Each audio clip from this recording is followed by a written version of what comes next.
What to do when I become a koi and fall into the male god's bathtub. Chapter 52 to Chapter 104. Rouge stared blankly at the awakened great white tiger. For a moment, he didn't know what kind of expression he should show. When he finally reacted, he had already thrown himself onto the great white tiger's body, burying his face in its soft fur and crying. It was said that men don't cry easily unless they are deeply hurt. Then, the great white tiger in front of him was born on his tears. The other party was so nervous that its paws didn't dare to move. It acted as a large bolster and allowed Rouge to hug it. Rouge, who had vented his emotions, felt a little embarrassed. He grabbed a handful of fur and wiped the tears off his face. Then, he pretended that nothing had happened and sat cross-legged in front of the great white tiger with red eyes and a red nose. The great white tiger also hurriedly sat upright, ignoring Rouge's wet fur. Its tiger ears pricked up, and it looked like it was all ears. Rouge cleared his throat and was about to speak, but he was stuck on how to address it. What should he be called? Xianxia or Meow Meow? While Rouge was still struggling with how to address it, the great white tiger suddenly spoke. He said, "Who are you?" Rouge? He clicked on the great white tiger's status. Love. Although number 20 can't remember the good memories between the two of you for a while, his love for you has already become instinctive. Favorability, 250, complete awakening, integration successful. The last time he checked the favorability, it was clearly 200. Now, it had suddenly become 250. This meant that the great white tiger's favorability increased by 50 points the moment it saw him. However, did this trashy game think that he would be fooled by the favorability of jumping off a building? No. Of course not. Previously, when he loaded and found that the great white tiger was still alive, Rouge was so happy that he only saw the favorability of 200 and automatically ignored the can't remember it for a while part. Did this game want to go to heaven?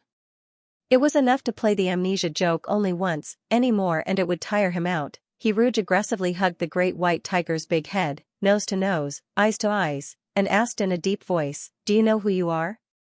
"I am Xianxia, and also Xianxia." The great white tiger told him the identity it saw in the image.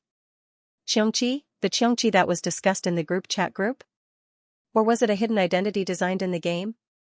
For a moment, Rouge couldn't differentiate between reality and virtual reality. It was easy to confuse reality and reality. He remembered the previous few times when the demon pattern glowed and heated, and his hand that was pinching the pancake face paused. Rouge looked at the freshly baked Xianxia in front of him and its bloody mouth that could bite off his head in one bite. He didn't feel much fear, and he didn't feel the fear of the other demons in the group chat group. Because this was a cub that he had raised with his own hands. He had fed it milk, shoveled its feces, bathed it, sang it songs, told it stories, and watched the stars. He had seen the other party grow from a small ball, so small that he could hug it with 2 hands and hide it well in his clothes. Now, he could not even hold the other party's claws with 2 hands, and his belly was big enough for him to lie down and sleep on. In the beginning, it had bared its fangs and brandished its claws, biting him to the bone.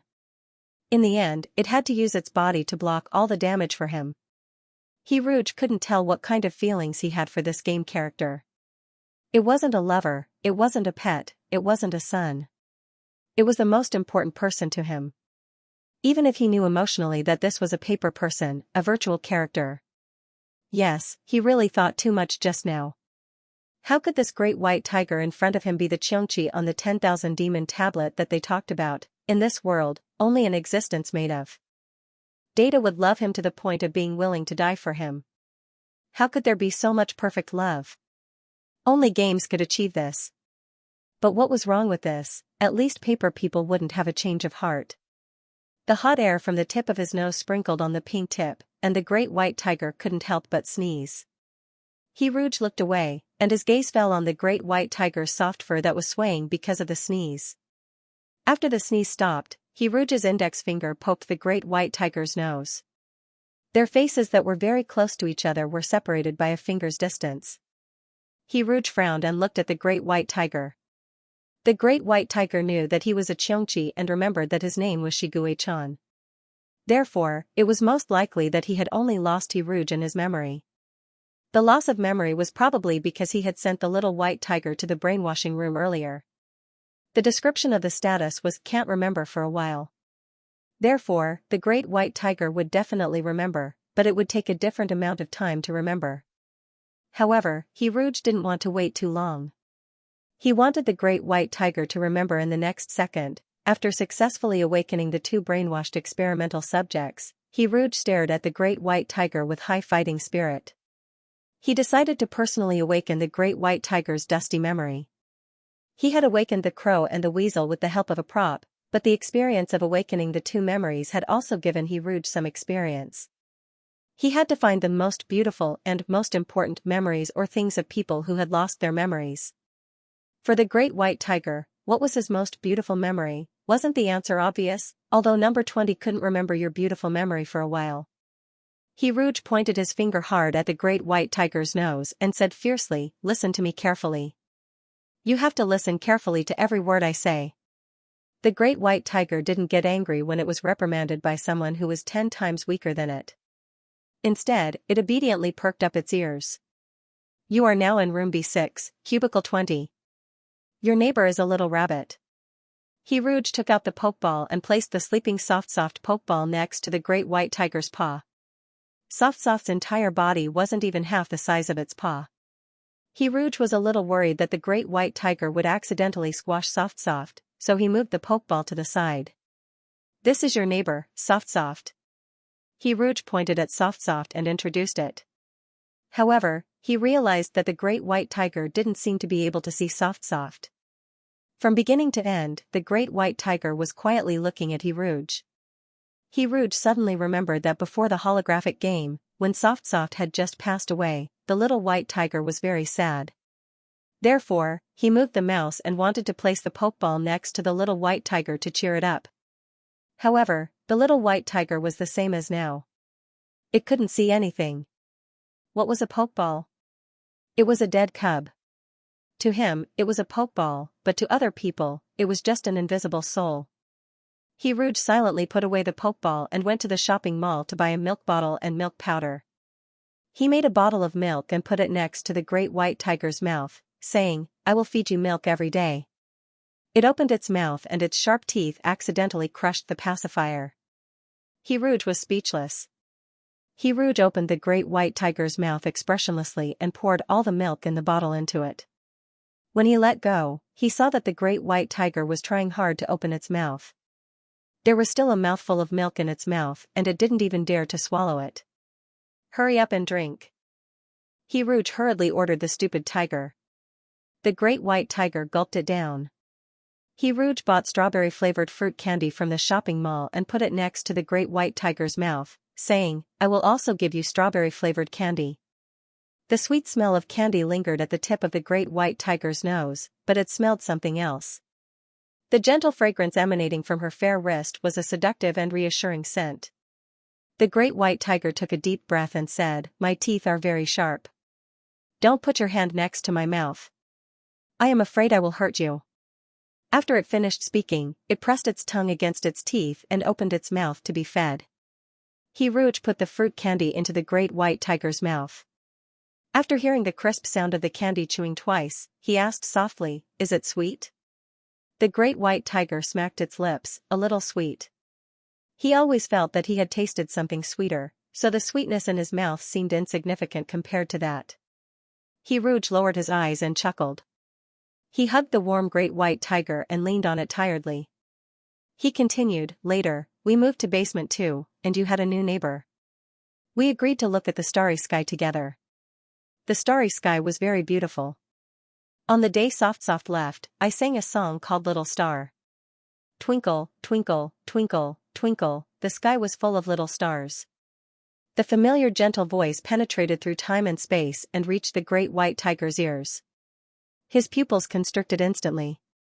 The memory fragments that had been sealed in his brain for a long time came pouring in like a long stagnant water valve. At this moment, an indescribably complex and indescribable feeling gushed out. The sea of his soul that had dried up to the point of exhaustion only contained his love for one person. "Later, I sent you to the brainwashing room. When you came out, you changed from Shiguei-chan to Meow Meow. Meow Meow was the nickname I gave you. The narration voice was soft and gentle. It was a tone that would be used when talking to a child. The ending of the voice was always slightly raised. Meow Meow hoped that you would become gentle. The barren spiritual wasteland bloomed with red flowers all over the sky for one person. I told you the fairy tale, the ugly duckling, the swan that he was willing to spend his life chasing flew through the brilliant sea of flowers and gracefully stopped in the lake of his heart. You once told me that you would take me to see the starry sky. Later, you really fulfilled your promise to me and took me to the top floor to see the starry sky. Tears wet his heart again. The starry sky that night was very beautiful. Hiruja's voice became lower and lower. It was indeed a very beautiful starry sky. It was reflected in the lifeless blue eye. For a moment, Hiruj even mistakenly thought that the starry sky was the light emitted from the other person's eyes. He didn't want to cry, but the tears burst out uncontrollably. I remember now. I have two names. One is Shigue-chan, and the other is Meow Meow. I have a person that I like very much at first sight. That person is very good-looking. He is the most good-looking person I have ever seen. That person's voice is very pleasant. It is the most pleasant voice I have ever heard. I like that person very much. I like the way he smiles at me. I like his gentle voice. I like him singing to me. I like him telling me stories. I once hurt him. It is the most regretful thing in my life. I used to protect him. It is the happiest thing in my life. I hope that he is happy every day. Are you happy now, Hiruj? When the familiar voice of a young man came, the tears finally blurred his vision. Hiruj heard his own trembling voice with a crying tone. Yes. The person in his arms shed a lot of tears. Shigue-chan lowered his head and gently licked the tears. Even if he used the least amount of strength, it would still leave a faint red mark on the other person's face. This person's skin was like milk. It seemed that a slight lick from the tip of his tongue would cause the surface of the milk to wrinkle. This kind of illusion always made him unconsciously lighten his strength. He wanted to hold this person in the palm of his hand, but he was afraid that he would break her. He wanted to put her in his mouth, but he was afraid that she would melt. After thinking about it, Shigue-chan could only wrap his tail around the other person's waist and gently put this person on his belly. Don't cry if you are happy. Shigue-chan looked at Hiruj and said seriously. Hiruj, whose face was covered with saliva, wiped all the saliva on the great white tiger's belly. He didn't mention that he was crying.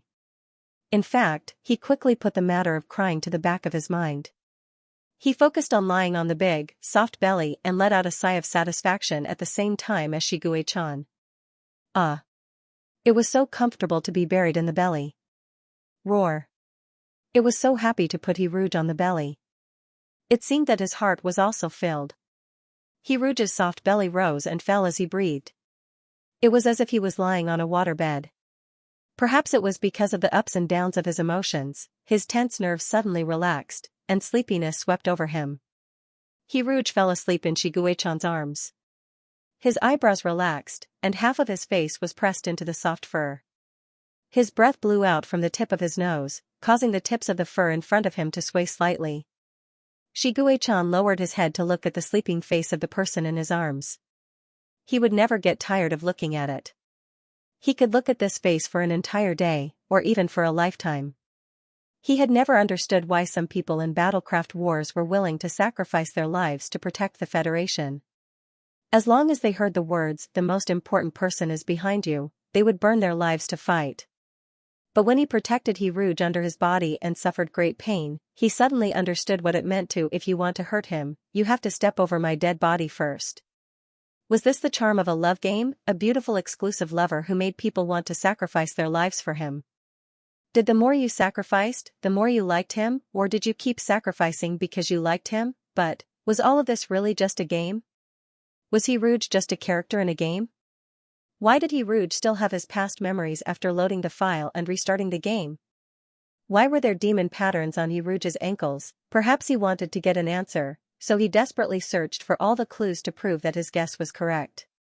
Why was this game able to help him merge, awaken his inheritance, restore all the details of the experiment back then, and even replicate the brainwashing machine, which was a forbidden weapon that had been destroyed. Just by using spiritual waves, it completed a brainwashing that was almost impossible to achieve. Moreover, it cured his illness. His spiritual sea, which was once riddled with holes, now looked brand new. It was vigorous and full of vitality, containing unlimited potential and power. He was not in such a good state even when he was at his peak. The only drawback was that every cell in his body was crying out for hunger. It was like a person who had no appetite and was as thin as a stick due to physical and psychological reasons suddenly had gastric problems cured and was eager to eat. If he wanted to eat a lot of things, it would be best if he could become a fatty in one bite. After receiving the inheritance, Shi Guichan knew that he was now in urgent need of something called spiritual energy. If he wanted spiritual energy, he had to find a type of stone that was filled with spiritual energy. That stone was called a spirit stone, also known as an energy crystal. It was a treasure that people in the lower realm scrambled for. It was also a precious item in the interstellar era. Although Shi Guichan had a planet with many untapped energy crystal mines, he could feel that the energy crystal mines of a planet were far from enough if he were to eat to his heart's content. He needed a large number of energy crystals. The wisest move at the moment would be to quit the game and eat an energy crystal mine. He had already stayed in the game cabin for many days. Although the game could provide him with nutrients, being addicted to the game for a long time would only be harmful. Because the spiritual sea was constantly under stimulation, there was no deep sleep at all, and it was very easy to cause mental fatigue. The greater harm was the psychological impact. Being immersed in holographic games for a long time would easily blur the boundary between virtual and real, causing people to develop a morbid mentality of weariness and escapism. Although Shi Guichan believed that he was truly weary of the world before he came into contact with the game, he had no attachment to this world and could leave at any time. Now he was like a kite. No matter how high or far he flew, Rouge was a long thread that connected him to this world. It was so thin that it seemed like it would break with a pinch. It could not pull anything heavy, but it could only make him feel concerned. Shi Guichan gazed at the sleeping face of the person in his arms. He could completely ignore the body's need for spiritual energy. His heart was filled to the brim. It was a sense of satisfaction that came from the depths of his soul. He looked at Rouge for a long time before he quit the game. When he got up from the game cabin, Shi Guichan could hear the cracking of his joints. He stretched his body, his movements like a lazy cat. There was a message from the military on the photon computer, asking if number 20 had been loaned to someone else. Previously, Shi Guichan had piloted number 20 to pass through the passageway reserved for generals and returned after only one day. The person in charge who checked the records of the mechas in the passageway every day was so shocked that his eyeballs were about to fall out. He hurriedly sent the message. He was careful with his words, but his imagination was abnormally bold. The privacy of a mecha was comparable to that of a wife. For the military to ask this question was like asking, "Did you lend your wife to someone else to sleep with?" No matter how tactful the wording was, it was easy to provoke the anger of the person involved. Therefore, even if Shi Guichan did not reply after so many days, the other party did not dare to add fuel to the fire and ask another word. Shi Guichan read the message with a heavy expression. Because he suspected that the military had something to do with what happened back then, Shi Guichan's attitude towards the military had always been cold. He was so cold that out of 100 messages sent by the military, 99 of them were selectively ignored, and one of them was dealt with like this: "Get out." His thin lips pursed into a straight line. Shi Guichan hated the fact that his whereabouts were being monitored. It was a lingering feeling of disgust. Back then, the military was even bold enough to install countless surveillance cameras in his room. He repeatedly warned the other party, but the other party was indifferent. The diplomatic personnel of the intelligence department smiled, and after that smile, they still did not miss a single surveillance camera. It was just that they changed from being blatant to being secretive. After all, number 20 at that time was just an experimental subject with great lethality and was full of unstable factors. He was not a victim. He was not an outstanding soldier. He was just a successful experimental subject. Shi Guichan had been suppressing his anger until one day, the monster in his body unexpectedly woke up. So that day, there was a new type of surveillance camera in the room. It was a warm eyeball that had just been dug out from the eye sockets of the military personnel. The silver-haired blue-eyed young man smiled maliciously at the surveillance camera. His fingertips stained with sticky blood gently tapped the screen. He smiled and said, "Compared to the cold surveillance camera, I prefer the warm one. Next time, you don't have to trouble yourself to install it for me. I'll get it myself." After that, there were no more surveillance cameras in his room. The monster in his body was actually another ruthless version of himself in his heart. Every time it appeared, it would do something that he wanted to do, but suppressed with reason. All the feelings of disgust and repulsion towards monsters were accumulated from one incident after another that had crossed the line. It formed a high wall that divided the two versions of himself. When he carried Rouge and flew high into the sky, one energy bomb after another fell on him, blasting the high wall into the clouds. When the last energy bomb exploded, the skin and flesh were all peeled off from the skeleton. If one looked from behind, they might be able to catch a glimpse of the heart that was tightly surrounded by white ribs and layers of nerves and blood vessels. The monster who thought he had no heart finally found his heart at the end of his life. A heart that appeared in this world because it was treated with gentleness. It was also at that moment that he forgave and accepted the strange and cruel version of himself. Shiguei-chan walked into the energy crystal storage room that corresponded to the mech room. Facing the mountain of energy crystals, Shiguei-chan turned into a 3-meter-tall bald great white tiger. This majestic great white tiger, even though it was bald, was the most imposing one. He raised his head, which was the only part of his body that was not bald, and opened his mouth wide at the energy crystals that were as big as a small mountain. Along with the deafening roar of the tiger, the energy crystals emitted wisps of spiritual energy. These wisps of spiritual energy intertwined with each other, turning from a trickle into a small stream, then into a large river, all of which poured into the big white tiger's mouth. As the spirit energy was lost, the originally bright white energy crystals turned into a dull gray. Shiguei-chan sucked in all the spirit energy in the room in one breath, and the hunger in his body was barely appeased. He turned on the optical computer to buy energy crystal mining robots and let those robots excavate new energy mines. After more than half a year of spirit energy, the great white tiger walked out of the energy crystal storage room. After a few steps, he suddenly felt an itch on his shoulder blade.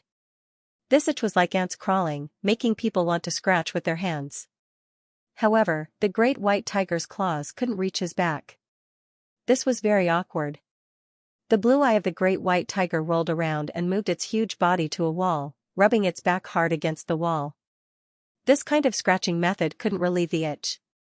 After rubbing off a few pieces of the wall, the great white tiger left the wall with a cold expression. Was it because he hadn't bathed for too long? For a moment, Shiguei-chan couldn't even count how long it had been since he last bathed. If he didn't pay attention to personal hygiene, even if his hair wasn't dense, bugs would grow out. It had been a long time since he took a hair bath. The great white tiger sat in the bathtub with a heavy expression, used the scrubbing equipment in the bathtub, and logged on to the star web while enjoying the bath. This time, he logged on to the star web to search for something, such as Twinkle Little Star and Ugly Duckling. He had never heard children's songs or bedtime stories before, but ever since Rouge coaxed him to sleep in the game, Shiguei-chan couldn't forget these two links. Although Rouge couldn't appear in reality, he could find the songs in the game in reality. It was as if Rouge was really lying on his stomach and sleeping. However, no matter how hard Shiguei-chan searched, he couldn't find any information about Twinkle Little Star and Ugly Duckling. The star web, which claimed to contain all information and data, couldn't find any clues at all. It was as if these things didn't belong to the world Shiguei-chan lived in. Why, he just wanted to listen to a song and find something related to Rouge. Why couldn't he do that? The great white tiger's expression was so gloomy that it could drip water. There was a fire burning in his heart, and the scar on his shoulder blade didn't stop itching at all. It was obviously an old scar, so why did it still look like it had just scabbed over? It was as if there was something moving in the wound. Yes, there really was something moving in the wound, something alive, something that was full of vitality, something that was growing. The great white tiger suddenly turned his head, and his back faced the mirror. His eyes slowly widened. In the misty mirror, he saw the 2 long scars on his shoulder blade. 2 small holes appeared on the wall. 2 small wings, the size of a thumb, emerged from the scars shakily. They were small, like 2 sprouts. The shock in Shiguechan's heart was indescribable. He stared at the pair of small wings in disbelief. The small wings flapped twice carefully under his gaze. Little droplets of water were flung from their wet wings. What shocked Shiguechan even more than the fact that he could control the wings as he wished was that the pair of thumb-sized wings had more hair than the total amount of hair on his bald back. His back was bald as he wished. The shortest hair was only a few millimeters long, and the longest hair was no longer than a fingernail. Shiguechan didn't like to turn into his original form and look in the mirror. In fact, he didn't want to face the fact that he was bald. If he didn't look, he wouldn't feel that he was bald. The great white tiger withdrew his gaze and soaked in the bathtub to think about life. Because of the inheritance, he understood the origin of the wings the moment he saw them. They were the wings of slaughter that he had spent 10,000 years refining, so Shiguechan was ready to welcome the wings. After the fusion of the 2 selves, Shiguechan no longer resisted the wings. He even looked forward to the arrival of the wings of slaughter. He imagined that the wings of slaughter should be huge enough to cover the sky and cover the sun. Every curve of the wings should be as sharp as a scimitar. At first glance, it looked like there was a lethal weapon on the back. Every time the wings flapped, they could harvest a life. Not the jokingly small wings of plush and woolen. The wings were small to begin with. When they first emerged, they were pressed against the wall by Shiguechan and rubbed crazily, and then they were wildly rubbed by the scrubbing machine. Fortunately, they had soaked in the bathtub for a long time. Even if the hair was rubbed off, the bathtub would make them grow back. They could even grow bigger and more numerous. Thinking that he had almost strangled the feathers of the small wings in the cradle, the great white tiger gasped. He must take good care of these hard-earned wings. These wings needed to be irrigated with reiki and cultivated by killing. For the wings, the best nourishment for growth was Zerg's life. In other words, Xianxia had put as much effort into raising his wings of slaughter as he did into raising pigs. Zerg was the pigweed that he had painstakingly prepared. He had used his strength and wisdom to irrigate it. He was only waiting for the piglets to be born so that he could harvest the pigweed and raise them happily. Because of the wing cultivation plan, Shiguechan, who originally didn't want to participate in Star Wars, had changed his mind. Back then, he had participated in the Battlecraft Wars purely because he had an agreement with the Federal Army. He had never treated the Federation as his home, not to mention the noble sentiments of protecting his country. Originally, Shiguechan had decided to stay on his planet and play games every day after he recovered. Was there anything happier in the world than hugging Hiruj in the game? The great white tiger, who thought that its happy retirement life had been ruined, flapped its tiny wings unhappily. Its tiny wings couldn't even make a xiaoshui flower in the bathtub. It was very useless. It seemed that it could only kill insects to grow its wings. The great white tiger sighed sadly. The weak feeling of having a tummy caused by the hair growth bath made the great white tiger even more depressed. When the time limit of the holographic game was up, Hiruj, who was sleeping soundly, was kicked out of the holographic game and was awakened by the cold mechanical voice. Hiruj. Was this stupid game the devil? Hiruj climbed into bed gloomily. There was no warmth in the blanket, and it was not as comfortable as sleeping under the big white tiger's belly. Hiruj, whose heart was cold, added another blanket for herself. Lying flat, she fell into a beautiful reverie. The great white tiger was already very big. After 3 injections of the genetic vaccine, how big would the great white tiger be? Would he be able to roll around on its soft and white belly? Hiruj had a dream. In the dream, he was rolling around on its soft belly. As he rolled around, the soft belly suddenly turned into hard abs. A handsome man pressed him under his body and held his hand with his strong palm, guiding him to stroke the undulating muscles. His thin lips sucked his earlobe, and his slightly hoarse voice was so excited that he couldn't speak clearly. "Don't you like to touch me? Come." It was too hot, so hot that a thin layer of sweat appeared on his body.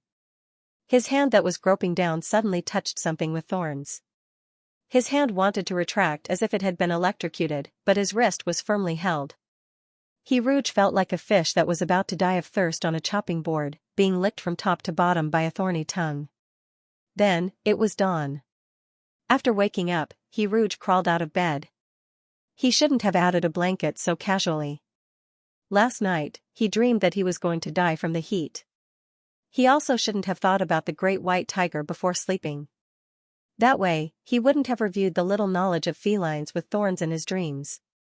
But speaking of which, the game had tricked him into playing the game with a picture of an extremely handsome Adonis in military uniform. He had been playing the game for so long, and all he saw was plush and woolen. He hadn't seen the Adonis in military uniform with his tail open. The game said that after 6 experiments, as long as the player's favorability was above 90 points, he would be able to receive a military uniform play.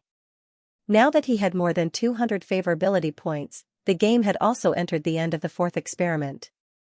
Did this mean that the great white tiger would soon be able to transform into a human? He was actually a little excited just thinking about it. However, the higher the expectations, the greater the disappointment. He still didn't want to see the great white tiger in human form right away. If the game really dragged all the way to the last experiment before the great white tiger transformed into a human, he would have no other choice but to suffer even more. He Rouge pinched the bridge of his nose and prepared to take a shower to calm down. During the shower, He Rouge saw that there were now 2 red lines on each of his thighs. On the inside of his thighs, there were sparkling silver lines. There were also bright red demon lines on his ankles. And this time, He Rouge also noticed that in addition to these areas, there were additional red demon lines on his back. He Rouge's back was facing the mirror. He turned his head to look at himself in the mirror. The naked youth in the mirror had skin so white that it glowed. He was very skinny, and the only bit of meat on his body had grown to where it should have been. This made the curve of his back very beautiful. The line from his waist to his buttocks was a straight line that suddenly became soft and full. The bright red demon lines grew on that curve, and it was full of temptation. He Rouge was filled with the desire to ridicule the unique location of this demonic pattern. Whose demon lines would grow in such an indecent place? If people who didn't know the truth saw it, they would have a lot of messy thoughts. Fortunately, the demon lines could be hidden in the future.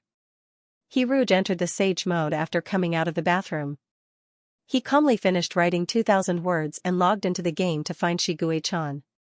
This time, other than the nutrient solution, he also had to prepare a breakfast of love for Xianxia from the Love Mall.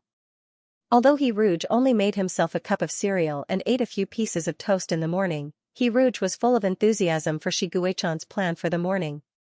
The nutrient solution would make the great white tiger feel full, so he shouldn't add too much. How about a bowl of porridge? The nutrient solution was too cold, and it wasn't good for the stomach to drink cold water in the morning. Hot porridge could warm the stomach. He Rouge, who had made up his mind, looked for porridge in the Love Mall. When the great white tiger was still young, he always gave it sweet snacks. For a carnivore like a tiger, it might prefer to eat something salty. Then, He Rouge chose his target from the dazzling lineup of porridge products. It's decided on you, the congee with pork and century egg. He Rouge was afraid that the congee in the Love Mall didn't have enough ingredients, so he specially bought a century egg.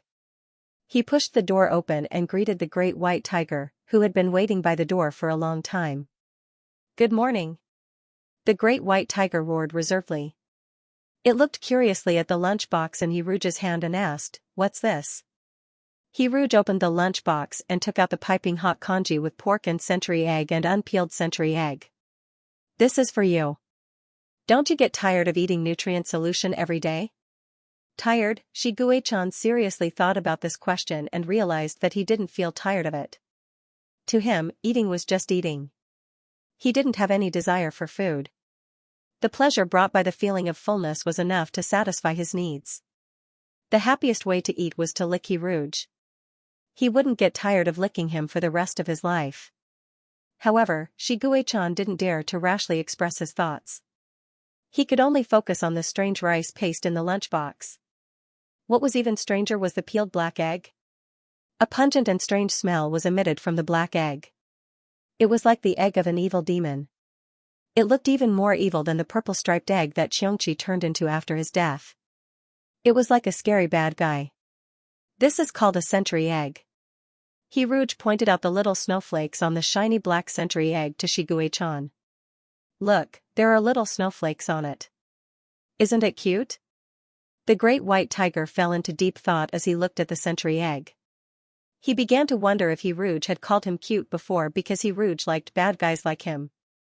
Maybe when he met Rouge when he was still a demon egg covered with purple stripes, Rouge would also hold him in the palm of his hand and call him cute. The great white tiger couldn't help but put himself in the shoes of the sentry egg. The way he looked at the sentry egg also had a hint of friendliness. Then he saw with his own eyes that Rouge broke the egg in half, stuffed one half into his mouth and ate it. The other half was broken into smaller pieces and mixed into the congee. The great white tiger, who was still imagining himself as a demon egg lying in Rouge's palm and hatching under Rouge's surprised gaze, quickly rejected his own idea. Come, have a bite. Rouge scooped a spoonful of congee with a spoon and planned to feed it to the great white tiger. Rouge was still chewing on the sentry egg that he hadn't chewed into pieces. It was indeed a little overpowering to eat the sentry egg raw without seasoning, but he believed that the sentry egg would taste good in the congee. Looking at the congee filled with the remains of the bad guy, the great white tiger had a hard time eating it. He wanted to tell Rouge that bad guys like them didn't taste good. Hurry up and eat.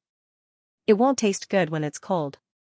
Under Rouge's urging, the great white tiger opened its mouth aggrievedly and swallowed the congee in one gulp. The great white tiger, who hated the sentry egg, chewed a few mouthfuls sadly. When the tip of its tongue tasted a wonderful taste, the great white tiger's expression changed slightly. It chewed a few more mouthfuls. Is it good? Under Rouge's expectant gaze, the great white tiger hesitated for a while, but in the end, it followed its inner thoughts and nodded. However, after eating the bowl of congee, the great white tiger, who was condemned by its conscience, silently crouched in the corner to repent. I'm sorry, I'm really a bad guy. I actually thought that other bad guys were delicious. But just like how everyone praised me before, although I eat good demons, I also eat bad ones. So I'm really a good Xianxia who punishes evil and promotes good. Rouge didn't know what strange things were going through Xianxia's head. He walked over to the great white tiger squatting in the corner, and his gaze lingered on its big round butt. He had touched its head and sucked its belly. He had basically touched every part of the great white tiger's body, except for its big butt. The fur on its buttocks was glossy and smooth, and its thick flesh was a fullness that no other part of its body could compare to. It was like a well-rounded beauty displaying her jade body in front of Rouge, but the big white tiger's posture was still cold and lonely. Its posture of admiring itself in the corner, and his plush and woolen back, created a contradictory temperament. This contradiction made Rouge want to protect the other party. He stretched out his strong arms and held up the sky for the big cat. Rouge sat beside the great white tiger with lofty sentiments and full of pity. When the two of them sat together, Rouge had to raise his head to look at the great white tiger. Looking at the great white tiger from this angle, he could see that its unruly snow-white whiskers were growing freely. Every whisker was bent at a different angle, revealing a casual cuteness amidst the chaos. Blue Eye was translucent from this angle. To be fair, the cute aura of the great white tiger had become very faint after it grew up, especially its pair of eyes that obviously belonged to a predator. The small black dots in its pupils were like bayonets, and also like weapons raised from the deep sea. It exuded a coldness that disregarded human life and held the power to decide life and death. But in Rouge's eyes, which were so thick that it was incurable, the great white tiger was still cute no matter how he looked at it. Under the gaze of that powerful blue eye, the words, "Can I touch your butt?" that were at the tip of his tongue were replaced by, "Do you need me to rub your belly to help with digestion after the meal?" It wasn't that Rouge was a coward, but the innate suppression of the demon pattern, and the saying that a tiger's butt shouldn't be touched was deeply ingrained in his heart. The great white tiger looked unfathomably at Rouge's restless hands. It very sensibly lay on its side, pressing its big head on its front paws, revealing a large patch of white belly to Rouge. Rouge opened his palms with a blissful expression, and rubbed his belly clockwise and then counterclockwise, rubbing the fur on his belly into many small swirls. When he was happily playing with the tiger, he raised his eyes to look at the big white tiger. Suddenly, he realized that the big white tiger's blue eyes were filled with love, like a domineering, cool, and arrogant CEO looking at his little wife.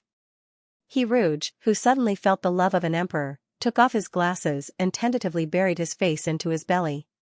He saw that the blue eye was slightly closed in satisfaction, and the great white tiger hugged He Rouge in its arms, resting its chin on He Rouge's head and lazily rubbed it a few times, letting out a low and lazy growl from its throat. He Rouge, who was surrounded by plush and woolen, felt that his life was complete. He happily called out meow meow, and the great white tiger responded in a low voice. He Rouge called out Gui Ken again, and the great white tiger still gently and steadily responded with an mm. Do you like me to call you meow meow, or Gui Ken? He Rouge asked very democratically. I'll like whatever you call me.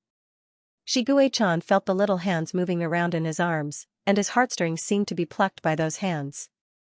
If you want me to be a little naughty, call me meow meow. If you want me to be a little more mature, call me Gui Ken. If you want me to be happy, call me. The blue eye looked away and only dared to stare at the corner of the wall.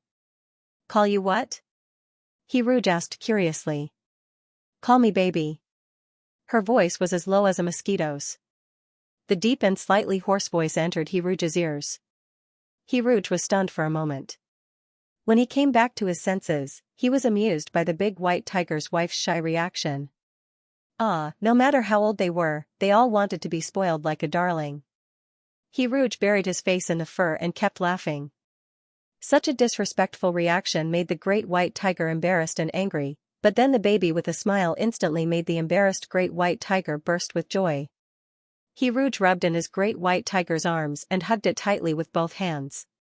His black eyes were soaked in a smile, bright and soft. You said before that I'll be a little naughty when I call you meow meow. What kind of naughty do you mean, and how much is a little naughty?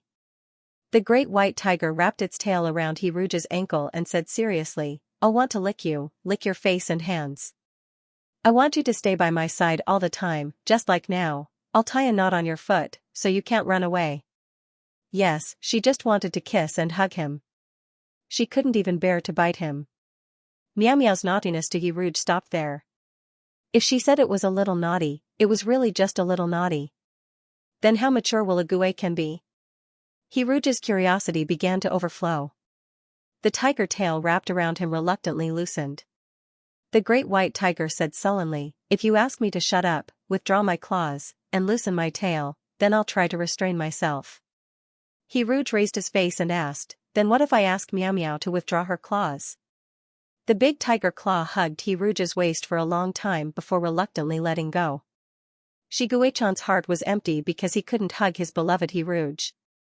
However, this feeling of loss didn't last long because He Rouge held the big claw back. He Rouge kissed the big claw and apologized, I shouldn't have made things difficult for Meow Meow. Unexpectedly, the great white tiger wasn't coaxed. It opened and closed its paw and whispered, then you should have made things difficult for Shi Gui-chan? He Rouge had to hold the other big claw and kissed it, I shouldn't have made things difficult for Shi Gui-chan. After coaxing the great white tiger, He Rouge happily sucked for a while and was ready to complete his unfinished plan. He had to sing a song for the Cubs of the Ice Project one last time. However, this time, the great white tiger stuck to He Rouge like a sticky cake and refused to let He Rouge go. Where are you going? What are you going to do? How long will you be gone? Can you take me with you? The last time He Rouge stood him up, he seriously hurt the great white tiger's fragile heart. He Rouge tried to reason with the great white tiger, I'm going to room B6 to take care of the cubs. I'll be back soon. It might be a little inconvenient if I take you with me. The great white tiger pressed He Rouge against the wall. Its paw was as big as He Rouge's face. After locking He Rouge, who was about to leave, it glared at him and said, it's convenient. It's very convenient to take me there. I can make everyone who sees me, including the people in the surveillance camera, ignore my existence. After threatening He Rouge, the great white tiger tapped its heart-shaped nose on He Rouge's cheek and said in a low voice, I don't want to be alone. He Rouge's weak willpower instantly changed. Okay. I'll take you with me, okay? I'll block the surveillance camera. If we meet someone else, you'll take care of it. Shiguei-chan was satisfied with the division of labor. However, when Rouge was about to open the door, the great white tiger made a fuss again. He blocked the door with his huge body. Under Rouge's confused gaze, the great white tiger lay down and showed its back. "I'll carry you." Rouge couldn't help but laugh. "It's just a few steps. What's there to carry?" After all, he was a grown man. Rouge couldn't bear to let his great white tiger carry his weight. However, the great white tiger insisted on carrying Rouge. With such a giant blocking the door, Rouge couldn't do anything about it. He could only sit on the great white tiger's thick back and hug its big head with both hands. The moment the great white tiger stood up, Rouge's head was already over the door frame. He could only lower his head to pass through the door successfully. The last time Rouge was carried into the air, his eyes were closed the whole time. He could only feel the sensation of being in the air and didn't have much experience of being in a high place. At this moment, Rouge, who was sitting on the tiger's back, finally experienced the feeling of being lonely at the top. Every step the great white tiger took was very steady. It didn't even shake much when climbing the stairs. Such a high-end mode of transportation was more eye-catching than any luxury car. Rouge gently pinched the tiger's snow-white ear. At the staircase that was about to turn, he pinched the tiger's ear and turned it. "Turn right," he whispered with his lips close to the tiger's ear. The tiger's ear trembled as if it was ticklish. The great white tiger satisfied Rouge's addiction of driving and obediently turned right. Rouge happily pinched the tiger's ear. "Can you swim?" If it could swim, then it would be a mode of transportation that could be used by sea, land, and air. The great white tiger shook its head. Rouge wasn't disappointed.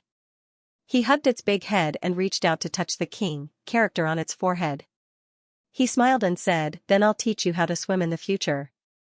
This way, he could unlock the cute scene of the great white tiger flopping in the water.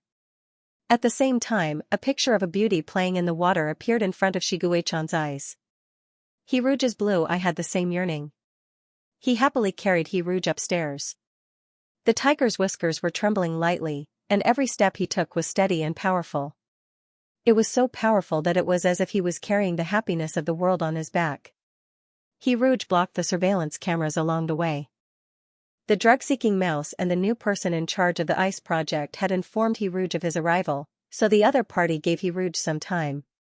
However, the other party didn't expect Shiguei-chan's arrival. Before the person could scream, he left the room like a marionette after exchanging glances with Shiguei-chan. Rouge got down from the tiger's back and opened the metal door of cubicle number 1.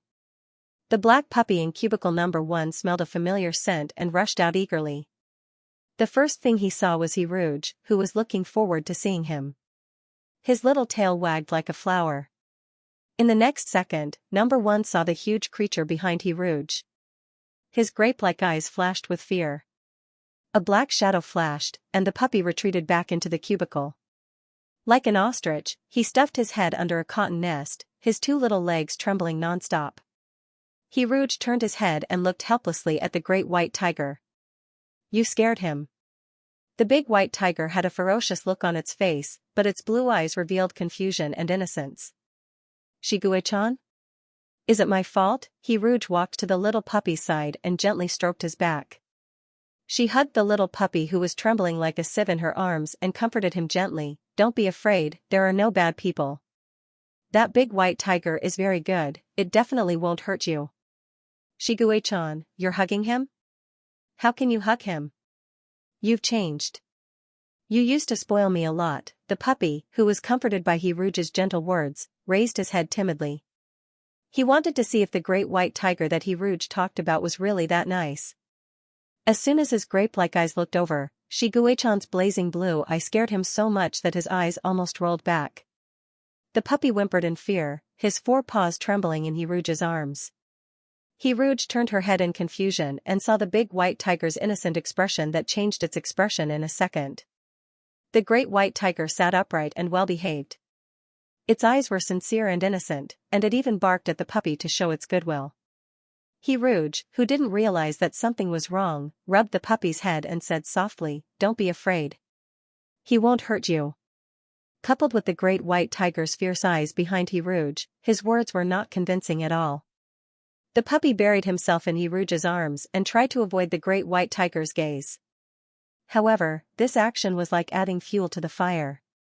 The great white tiger, who had grown so big that he couldn't bury himself in it anymore, was jealous.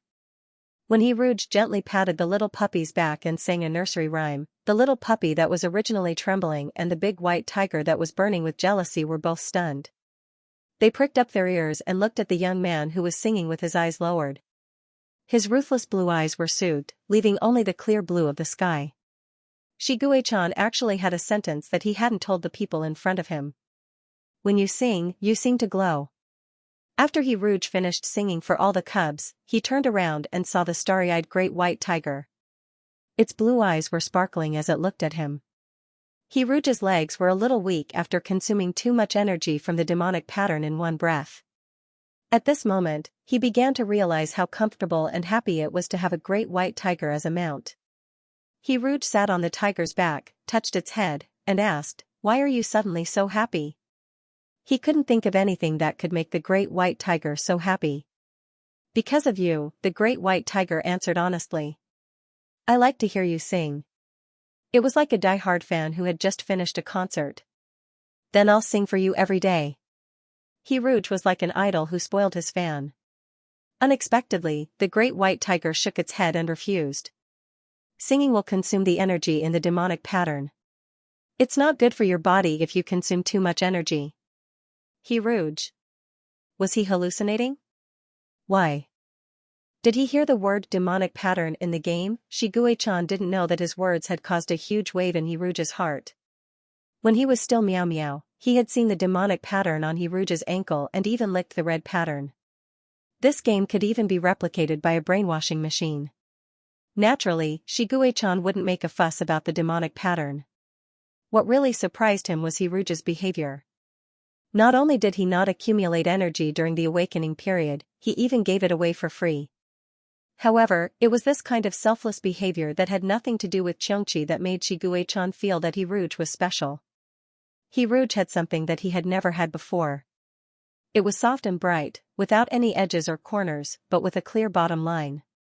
Both he and Hiruj were in the awakening period. Shiguei-chan had absorbed the energy from the energy crystals and stored it all in the demonic patterns. He had an entire planet's energy crystal mine, so he did not lack energy in the short term. In other words, he did not lack spiritual energy.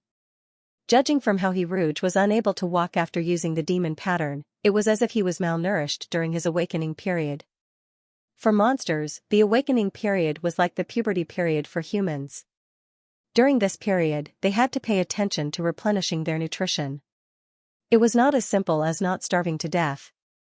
If they did not absorb enough energy during the awakening period, it would lead to an imperfect monster form after the awakening. At that time, it would be too late for regrets. No matter how much energy they replenished, it would be useless. Blue Eye narrowed slightly. He also wanted to give Hiruj more food. He did not know how Hiruj absorbed the energy. Previously, Shiguei-chan's demon pattern was incomplete and split apart, so he did not receive the inheritance. There were two main sources of energy for him. One was from killing Zerg. Back then, he had signed a contract with Zerg. Most of the energy for the evolution of the entire race was provided by him. When he took the life of a Zerg, he also took back a small amount of energy that belonged to him at the same time. The other source was the power of faith. The live broadcast of battlecraft combat allowed him to gain a large number of worshippers. The power of faith that was generated during the battle was endless, like harvesting leeks. These two conditions were a little too harsh and were not suitable for this game. The most convenient way to get more food was to collect the energy crystals in the Xinghai orphanage. If it was someone else, they would definitely be in the dark and would not know where to start. However, since it was Shiguei-chan who had bombed the Xinghai orphanage, he knew very well where the energy crystal storage room of the Xinghai orphanage was. In his previous life, even though the Federation had stopped him, he still blew up the pile of energy crystals first. However, with his current strength in the game, it was still a little difficult for him to get close to the energy crystals. When he completed the fifth experiment, he would be able to get close to the energy crystal storage room on the -5th floor. After Shiguei-chan finished planning his meal plan for Hiruj, he returned to room 104. Suddenly, he realized that Hiruj, who was on his back, had not spoken for a long time. "What's wrong?" The great white tiger looked back in confusion and saw that Hiruj was still in a daze. You know about the demon pattern?" Hiruj stuttered. "I'm Xianxia. Why wouldn't I know about the demon pattern?" Hiruj suddenly remembered that when the little monster had seen the demon pattern on his ankle, it had said, "You're a monster too." So the monster referred to a monster? How did this stupid game even know that he was a monster? Hiruj had always been imaginative. From the love game, he had already associated it with the inheritance left behind by the ancient Almighty. Opportunities and dangers flew together, and the great white tiger was the spiritual beast in the inheritance. Hiruj, who had come up with the plot of the Dian family's male protagonist, even wanted to write a leveling-up novel. However, after seeing the cute great white tiger, Hiruj wanted to write a love story with cutesy elements. Hiruj rubbed the great white tiger's head and asked, "Then what does your demon pattern look like?" He was really curious about who had developed this game and why he was chosen. He was so lucky to have met such a good great white tiger in the game. The short time he spent with the great white tiger had become a special and indispensable existence in Hiruj's life. It was the happiest time he had ever had. "I'll only have the demon pattern when I transform into a human. I'll show it to you when I transform into a human in a few days," the great white tiger promised. Hiruj. Transform into a human in a few days? So suddenly that it would transform into a human in a few days? Would it be the kind that would wear a military uniform? Hiruj was so excited that his heart raced. Speaking of which, he hadn't seen Shiguei-chan's full face yet. In the game, he had been dressed in a military uniform with a military cap covering half of his face. Although the hazy beauty of half of his face was great, who would want to be hazy when he could see the full face? Hiruj squeezed the great white tiger's cheeks with both hands and said with confidence, "Okay." But where was Shiguei-chan's demon pattern? Could it be that it grew on his legs and butt like his?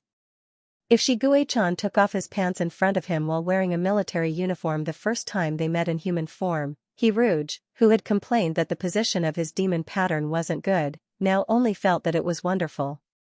"Are your legs still sore?" The sharp-eyed Shiguei-chan noticed that Hiruj's legs were weak when he got off his back. "Let me give you a massage."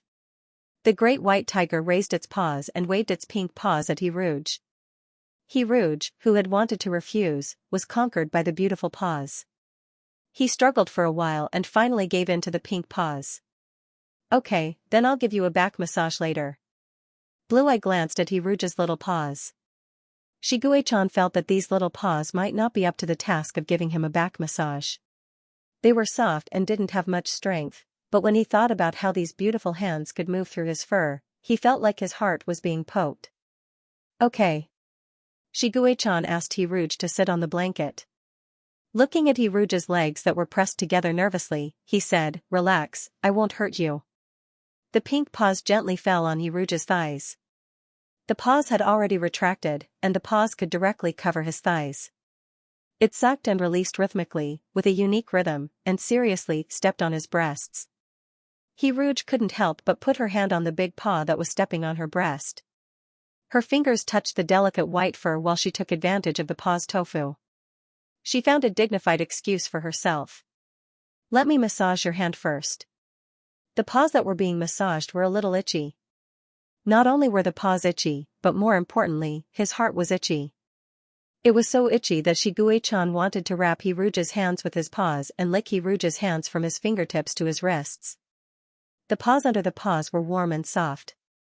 Even through a layer of clothing, Shiguei-chan could feel the other's skin. It was soft, completely different from the muscles on his body. He hadn't undergone any physical training or done any physical work. His straight legs, which were thin and weak compared to men, seemed to have rarely walked by themselves. His skin was soft, delicate, and fair. His bones were small and easy to play with. If only Hiruj could take off his shoes. Were his toes as soft and delicate as flower buds? Shiguei-chan looked at his troublesome shoes with some regret. He continued to massage Hiruj's legs. After massaging them from the front, Shiguei-chan asked Hiruj to turn over. No need to be so troublesome. Just massage them casually. Are your paws sore after massaging them for so long? Let me massage them for you. However, Shiguechan's attitude was unusually firm. Hiruj also knew that it was difficult to change Shiguechan's opinion, so he could only turn over. The paws fell on Hiruj's calf. This time, he massaged it from the bottom up.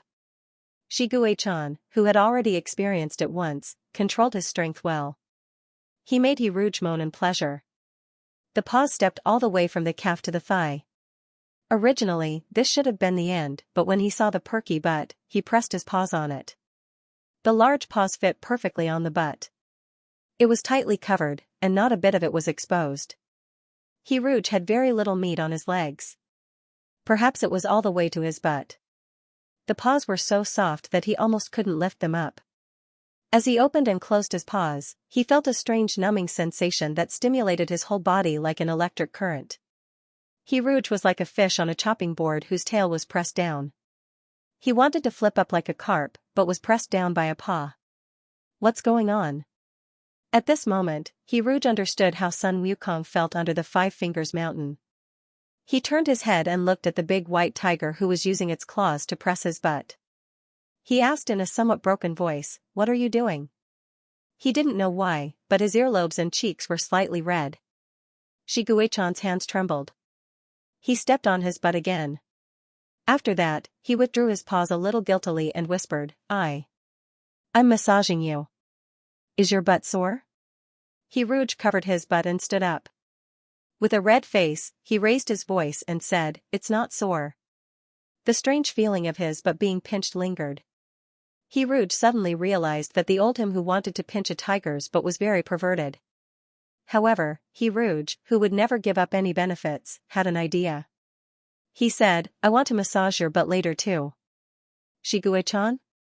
Shiguechan wanted to refuse, but Hiruj's eyes were too bright and his tone was too matter-of-fact. In addition, he had just massaged his butt. It seemed unreasonable to refuse. Shiguechan, who still felt that something was wrong, revealed his big butt to Hiruj. Okay then. After getting his permission, the man in front of him happily jumped on him. He reached out his hands and excitedly kneaded Plush and Woolen's big butt.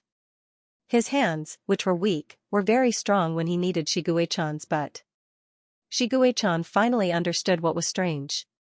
He felt that Hiruj's excitement was the long-awaited happiness of finally getting what he wanted.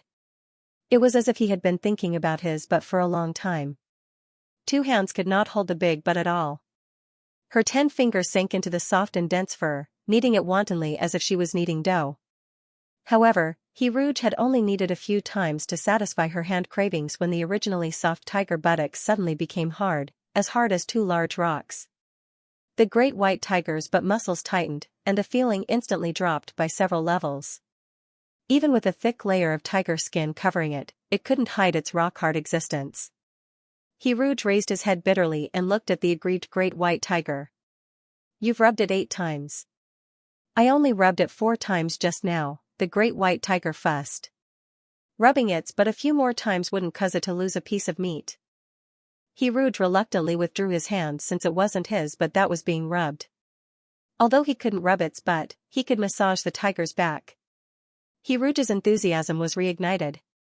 He excitedly massaged the great white tiger's shoulders and back. His attentive attitude and thoughtful service were enough to make up for his lack of strength. However, Shiguechan felt sorry for Hiruj's hand. He was afraid that Hiruj would tire himself out, so he only let Hiruj massage for a while before persuading him to let go. Hiruj firmly refused Shiguechan and sat on Shiguechan's back, massaging his shoulders happily. Shiguechan's back was covered in plush and woolen. The only place without fur was the transplanted insect wings. Compared to wings, the silver-white insect wings were more like a piece of art. Hiruj's fingertips gently traced the dark golden patterns on the wings. He didn't know if it was because he had seen too many of his demon patterns, but Hiruj always felt that the patterns on the insect wings were like a kind of demon pattern. The outline of the wings was as sharp as a blade. When he rubbed his fingertips, he accidentally got cut by the wings. A drop of blood flowed out of the wound. When this almost imperceptible scent of blood filled the air, Shigekin's pupils contracted slightly. He turned his head as though he was attracted and stared straight at the person in front of him. Hiruj didn't notice his gaze. He frowned slightly and looked at the small cut on his finger for a while. To Hiruj, this was just a small injury. He didn't even feel much pain. He opened his mouth and sucked his bleeding finger into his mouth. Everything seemed to be playing in slow motion. The small hole on her finger was like a small cherry mouth, exuding a fragrant breath, making people want to ask for more. Shigueikan had tasted Hiruj's blood before. It was so sweet that he couldn't stop. Just a small taste was enough to make him crave for more. It gave him a thrill that made his soul explode. Even after so many days, smelling the familiar scent again made every cell in his body restless. I want to taste it again. No, Hiruj will get hurt. Dark emotions appeared repeatedly in Blue Eye's eyes. Two thoughts started a war in his heart. The person in front of him lowered his eyes slightly, sucked his finger, and pressed his tongue against the wound. Shiguei-chan's attention shifted from the fingertips to the faintly discernible tongue. He wanted to taste the tongue. If he just gently sucked Hiruj's tongue, Hiruj wouldn't get hurt. Hiruj went to the shopping mall to buy a band-aid and stuck it on the injured area. Just as she was about to regroup and continue her massage business, she looked up and saw the fervent gaze in the huge tiger eyes. The gaze was so hot that it seemed to lick Hiruj out of thin air. What's wrong? If he wasn't sure that the great white tiger wouldn't bite him, Hiruj would have suspected that he was a meal on a plate and would be buried in the tiger's belly in the next second. It's nothing. Since your hand is hurt, you don't have to massage it anymore. Not letting Hiruj massage was depriving Hiruj of his source of joy. Hiruj quickly hugged the tiger's back and said with conviction, "It's just a scratch. It's fine. It won't affect my massage at all." No. The great white tiger was unmoved. "It's really fine. This cut is thinner than a strand of hair.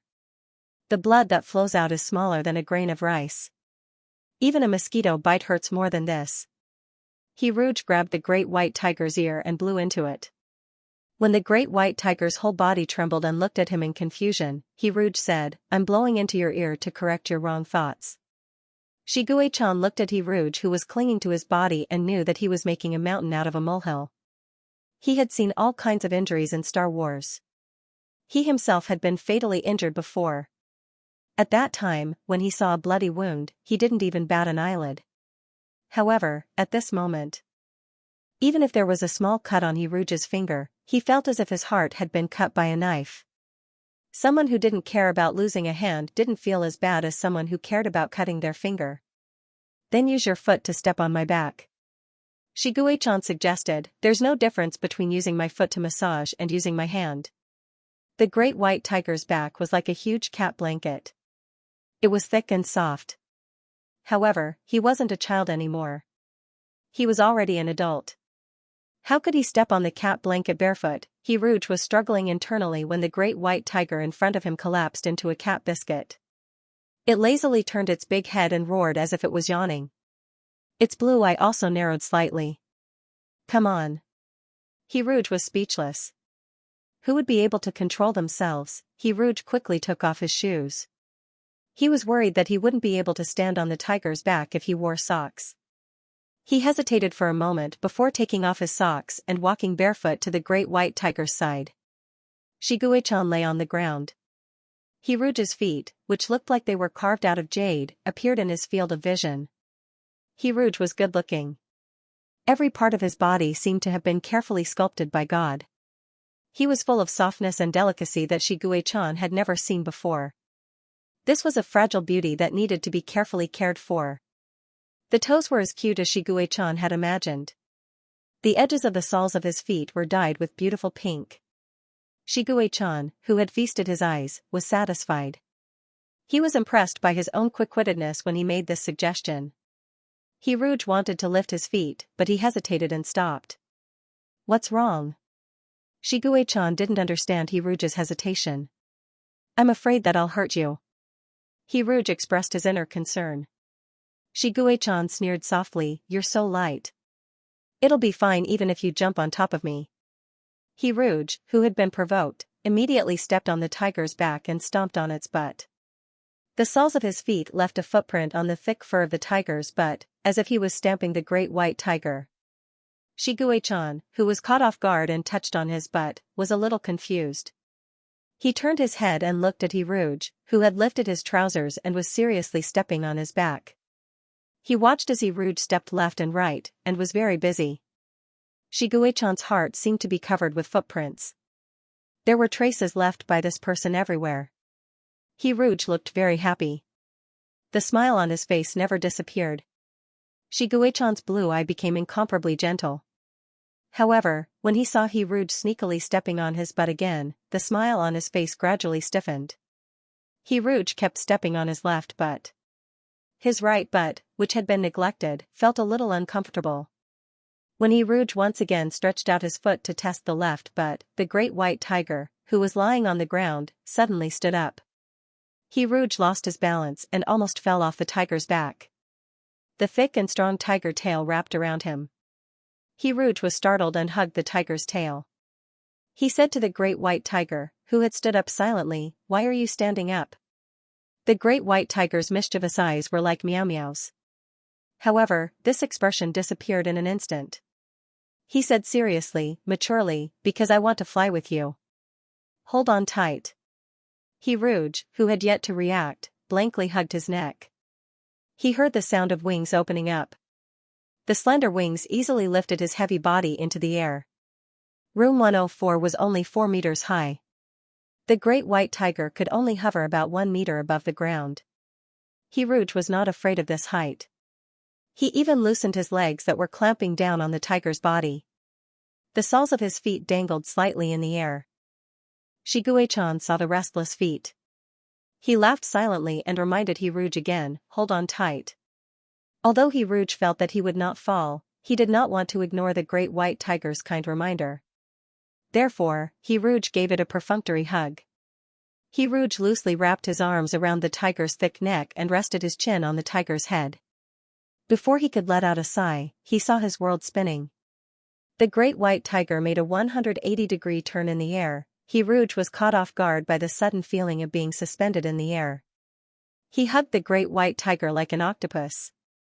He was so nervous that his heart was pounding. Why did you suddenly?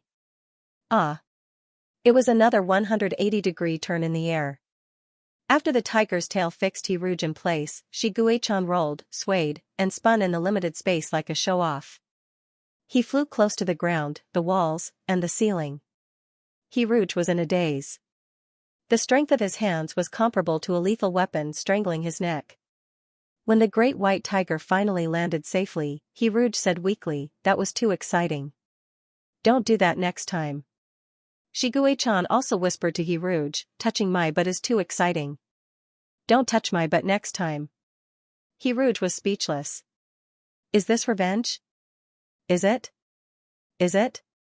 It must be. Hiruj, who was carried around in the air, became completely obedient. He decided not to touch the tiger's butt today. When Shiguei-chan forgot about it, he could still touch it in the future.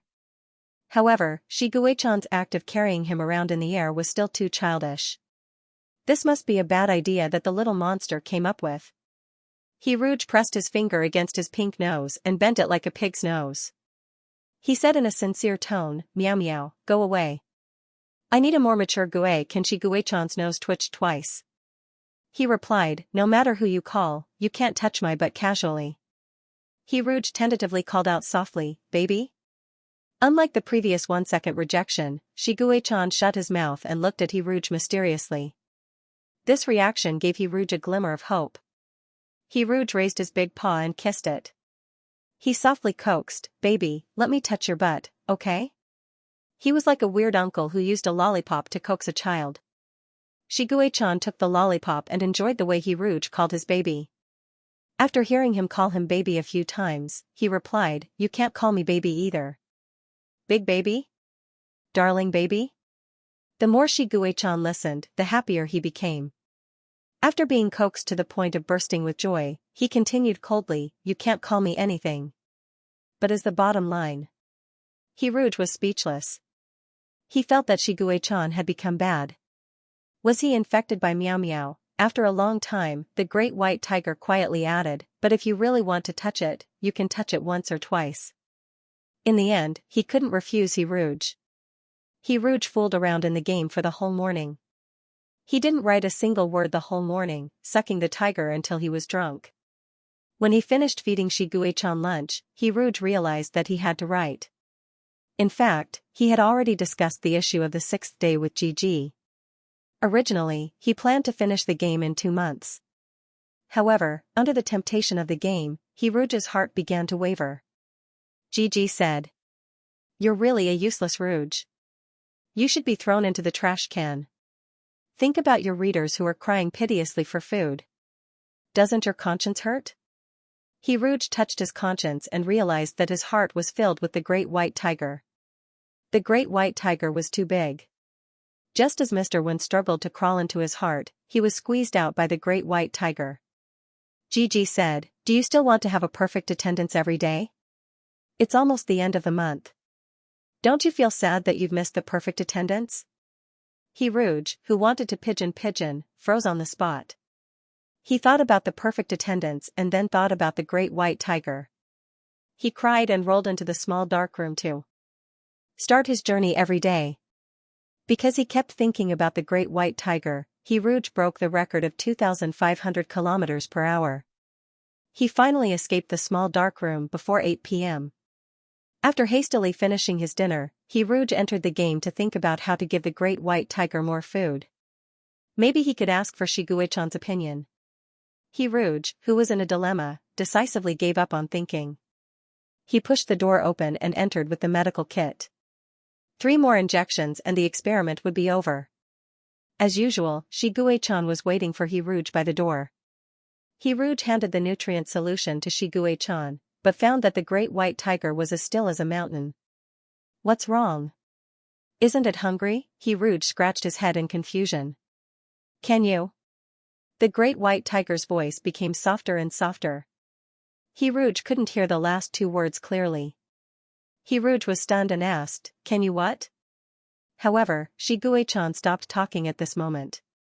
He silently took the nutrient solution and gulped it down. Rouge carefully recalled what the great white tiger had said. He had a vague feeling that the 2 words might have been "feed me." "Can you feed me?" He must have heard wrongly. The great white tiger was already so big. How could it still need someone to feed it? After Shiguei-chan finished eating, Rouge rubbed his belly in the name of digestion. "What do you want?" Blue Eye stared meaningfully at Rouge's snow-white neck. "Something sweet." It seemed that Shiguei-chan really liked sweet things. Rouge simply bought a basket of strawberries from the Love Mall. Previously, he had fed Shiguei-chan strawberry-flavored fruit candies. Now, it was time to buy fresh fruit. However, when he saw the shocking number of little hearts in the Love Mall, Rouge uncertainly checked Shiguei-chan's status. "Love, I like you more every day. Favorability, 480. God, compared to before, the rate of increase in favorability was like a rocket. You actually like me this much already?" Rouge carried the basket of strawberries and touched Shiguei-chan's big head, feeling flattered. He also liked Shiguei-chan, but if he turned his affection for Shiguei-chan into data, Rouge couldn't guarantee that his affection for Shiguei-chan would exceed that of Shiguei-chan. Anything presented in the form of data was like a sharp knife that cut through the line of defensive reason, directly moving people's hearts. Rouge picked out the best-looking strawberry from the basket and put it in front of Shiguei-chan's mouth. "This looks very sweet. Try it." Shiguei-chan wrapped his tongue around his teeth and carefully took the strawberry. As he ate the strawberry, he looked at Rouge and at his lips that were stained with strawberry juice. Unlike Shiguei-chan, who ate the strawberries in 1 bite, Rouge ate very elegantly. He finished a strawberry in 3 bites. If the juice flowed to his fingertips, he would seriously lick his fingers. Obviously, this action didn't mean anything, but Shiguei-chan felt an inexplicable sense of lust. Perhaps it was because his skin was too white and was easily stained by bright colors, just like his light pink lips that were now stained with a faint layer of red. At this moment, Shiguei-chan once again smelled Rouge's unique fragrance. It was like the juice of crushed rose petals, but also like the sweet strawberries that were squeezed in the mouth. This kind of sweet to the point of being greasy spread wantonly and pervasively, making his mouth dry. Rouge handed Shigue-chan another strawberry. Shigue-chan pretended to unintentionally lick Rouge's finger. Rouge calmly wiped his saliva on Shigue-chan's hair and continued to eat the strawberry without changing his expression. The strawberries in the holographic game tasted the same as in real life. In fact, because they were produced in the game, the taste was even better. Rouge couldn't stop eating. He fed Shigue-chan while he ate crazily. When there was only one strawberry left in the basket, Rouge actually struggled for a while. After thinking for 3 seconds, he handed the strawberry to Shigue-chan. Then, he received the melancholy gaze of the great white tiger. This was a great white tiger that was overflowing with unhappiness. Its ears drooped listlessly, and it wasn't interested in the strawberry that was about to reach its mouth. What's wrong? Rouge guiltily thought that he had eaten too many strawberries. He had promised to give the great white tiger an extra meal, but he had eaten half of it himself. It sounded like a parent secretly eating his child's snacks. You just wiped your hand on my fur, the great white tiger complained. Only then did Rouge notice that there was a light pink tuft on the originally snow-white fur. He had wiped it too smoothly and actually dirted the fur. He didn't expect that the great white tiger wasn't troubled by the fur at all. Are you disgusted by my saliva? Rouge, who had a different thought process from Shigue-chan, exclaimed in surprise. Shouldn't saliva be disgusted? Saliva is so dirty, Rouge's expression said it all. The great white tiger, who was despised, was so sad that it didn't know what to say. It squatted in the corner and ignored Rouge. Its forehead was against the wall. The great white tiger's sturdy back revealed a trace of Sister Lin's fragility. Rouge, I may or may not have hurt him. Rouge carefully walked forward and squatted beside the great white tiger. I just thought about it. Other people's saliva might be dirty, but our baby only drinks milk powder and nutrient solution, just like how fairies only drink dew and eat flower petals. How can it be dirty? The great white tiger turned its head away. I ate a century egg before. Rouge hurried to the other side of the great white tiger. Century eggs are fragrant. The great white tiger denied Rouge's unrealistic words. It's obviously smelly. Rouge, so annoying. He really didn't want to coax it. If it's fragrant, it's fragrant. Don't worry about so many details. Rouge took out the last strawberry. Come, baby, take a small bite. I'll eat the other half, okay? Rouge was ready to prove that he didn't dislike Shigue-chan. Shigue-chan sighed softly and shook his head. You should take a bite of half first. My mouth is too big. I can't take such a small bite. He didn't want Rouge to force himself. If he was disliked, then so be it. The strawberries that Rouge had bitten were especially fragrant and sweet. After Shigue-chan ate half of the strawberry, he reached out to Rouge. I want to hug you. Rouge's white soft belly waved at him. Rouge immediately rushed into the warm belly's embrace. The great white tiger hugged the person in its arms happily and murmured, Rouge. Rouge looked up from the white fur. What's wrong? You call me Gue-can, meow meow, and baby, but I only call you Rouge. Isn't that too stiff? Shigue-chan liked someone for the first time. He was always afraid that he didn't like them well enough. He was afraid that the other party would think that like was nothing. No. Rouge repeated Shigue-chan's words. I like whatever you call me. Or you can call me Gugu? Gugu was like an older brother. He could take advantage of others without being noticed. Rouge imagined that the great white tiger would roll over to him and say, Big brother, I want to hug you. Or maybe it would say shyly, Big brother, don't touch my butt. He felt that he was so perverted that it was refreshing. Forget it. He didn't want this name. Rouge is fine too. As long as you like it and others like it, you can call me whatever you want. There's no fixed answer. For example, if you want to call me Daddy, I'll be very happy too. Then I still want to call you Rouge. Is that okay? He said the 3 words perfectly, as if he wanted to say the person's name completely in his mouth and hide it in his heart. Of course. The great white tiger called He Rouge softly. The sound of He Rouge and the sound of baby in his heart began to overlap. He hugged the person in his arms contentedly, like a giant dragon sleeping on its gold coins. Baby, should we get an injection first? He Rouge poked his head out and broke this warm and beautiful moment. What was even more crazy was that He Rouge wanted to get an injection in the butt. The number of times he touched He Rouge's butt today had already reached its limit. Xianxia used his big paws to replace the butt. The gene medicine was injected in a short while. Xianxia hugged He Rouge back into his arms and used Mao Mao to wrap him up. He even found a legitimate reason. You won't feel uncomfortable if you touch it more often. The person being hugged and the big cat were very satisfied. The room was quiet and they could hear each other's breathing. He Rouge, I want to hear you tell me a story. There were many fairy tales that could be told. He Rouge casually told a story called The Little Match Girl. When he talked about how cold it was for the little girl to walk in the snow with one shoe missing, the great white tiger couldn't help but hug the person in his arms tighter. He also felt cold. She finally took out a match and rubbed it on the wall. Gee! She saw a warm stove. Xianxia closed his eyes. The flame went out and the stove disappeared. She rubbed another match and saw all kinds of delicious things. To him, He Rouge was like the only match in the cold winter. She rubbed another match and saw a beautiful Christmas tree. The more Xianxia listened, the colder he felt. He was so cold that his whole body was cold. He didn't want to listen anymore, so he hugged He Rouge even more tightly. The little girl rubbed another match and the deceased grandmother appeared in the light of the fire. He Rouge was telling the fairy tale when his mouth was covered by a big paw. The pair of blue eyes looked at him as if begging him to stop. It was as if He Rouge didn't tell the story, the grandmother wouldn't disappear like the stove, the roast duck, and the Christmas tree. It was as if he wouldn't lose He Rouge. He Rouge was stunned. The pair of blue eyes had so many deep emotions that he couldn't speak for a while. He Rouge kissed Xianxia's pads and touched his tense body. He said, so this is a box of matches with magic.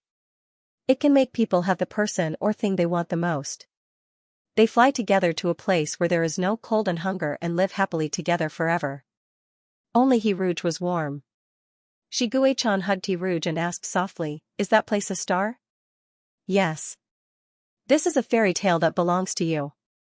When the fourth experiment came to an end, the great white tiger was already more than 3 meters tall. When its blue eyes looked down, it was like the king of all beasts. He Rouge carried the medical kit and prepared to give the great white tiger the last injection. The great white tiger's claws were so big that He Rouge could step on them with both of his feet.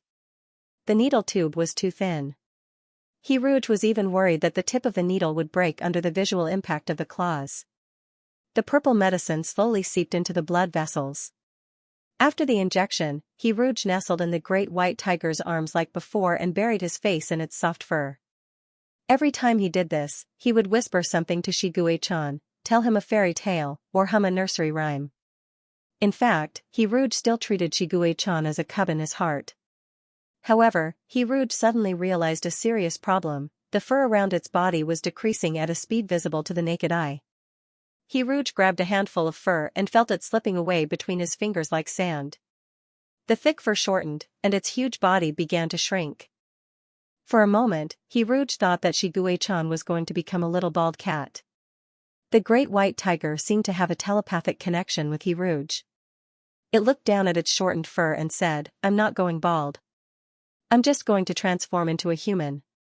Maybe it was because Xianxia had mentioned transforming into a human a few days ago, but He Rouge was calmer than excited at the moment. He let go of the great white tiger's arms and sat 1 meter away from the great white tiger. The razor-sharp claws left deep marks on the ground, and the sharp claws began to fade, shortening into the shape of human fingernails. The naked youth was half kneeling on the ground. After the snow-white fur disappeared, the skin that was exposed was so pale that it was bloodless. The silver-white insect wings were connected to his body. When the wings trembled slightly, the skin around his shoulder blades suddenly jumped out with deep purple demonic patterns. It was a purple that was so thick that it was black.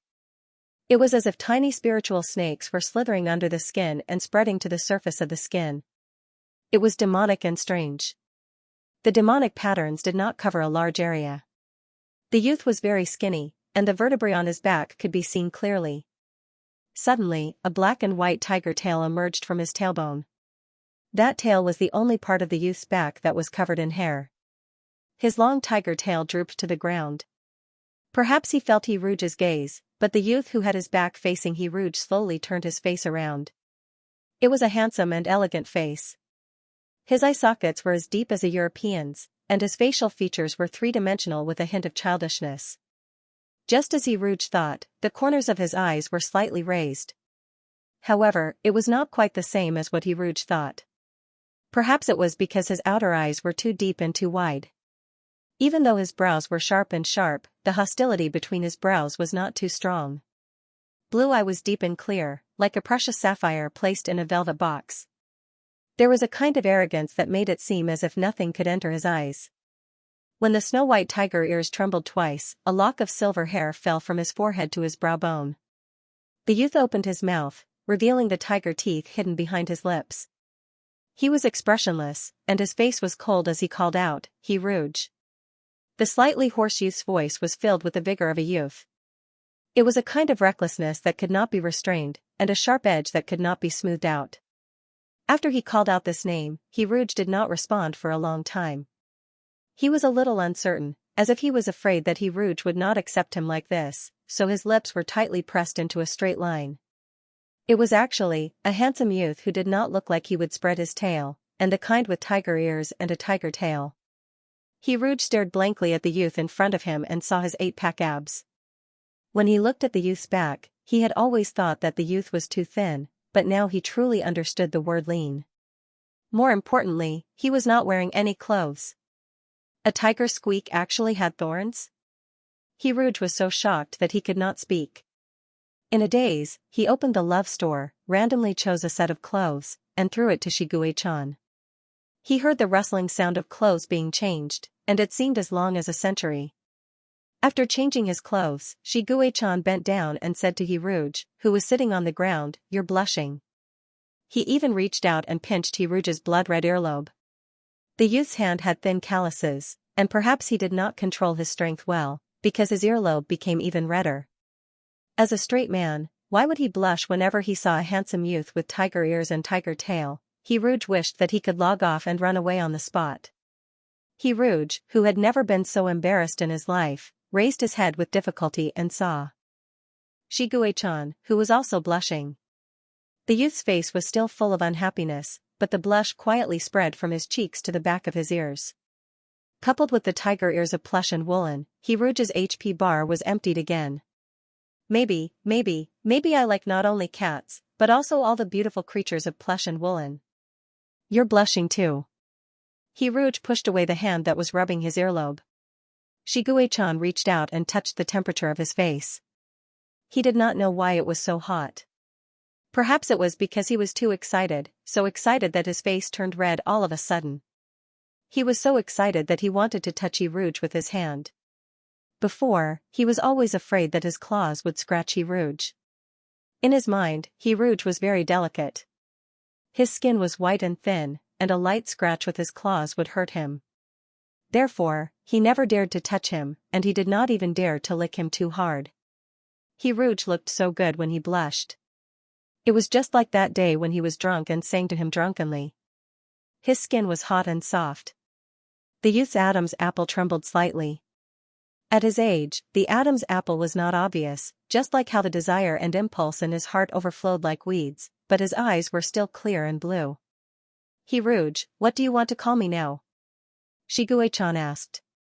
His face was still childish, and his voice was slightly hoarse. Xianxia's first reaction was that he was a young monster, so he blurted out, "Meow meow." The corners of his lips curled up, revealing some sharp canine teeth.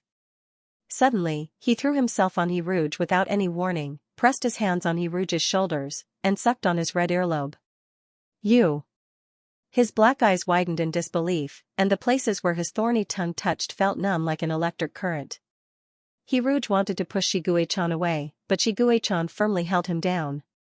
The difference in strength was obvious at this moment. The hot breath blew on his sensitive earlobe, and the youth was so excited that he could not speak clearly. Meow Meow wants to lick you. The thorny tongue licked from his earlobe to his ear, and the wet saliva seemed to have painted his ear with a layer of shiny glaze. He Rouge. Damn, are you a dog? A little wolf dog? Gue-can, she Gue-chan. Stop licking.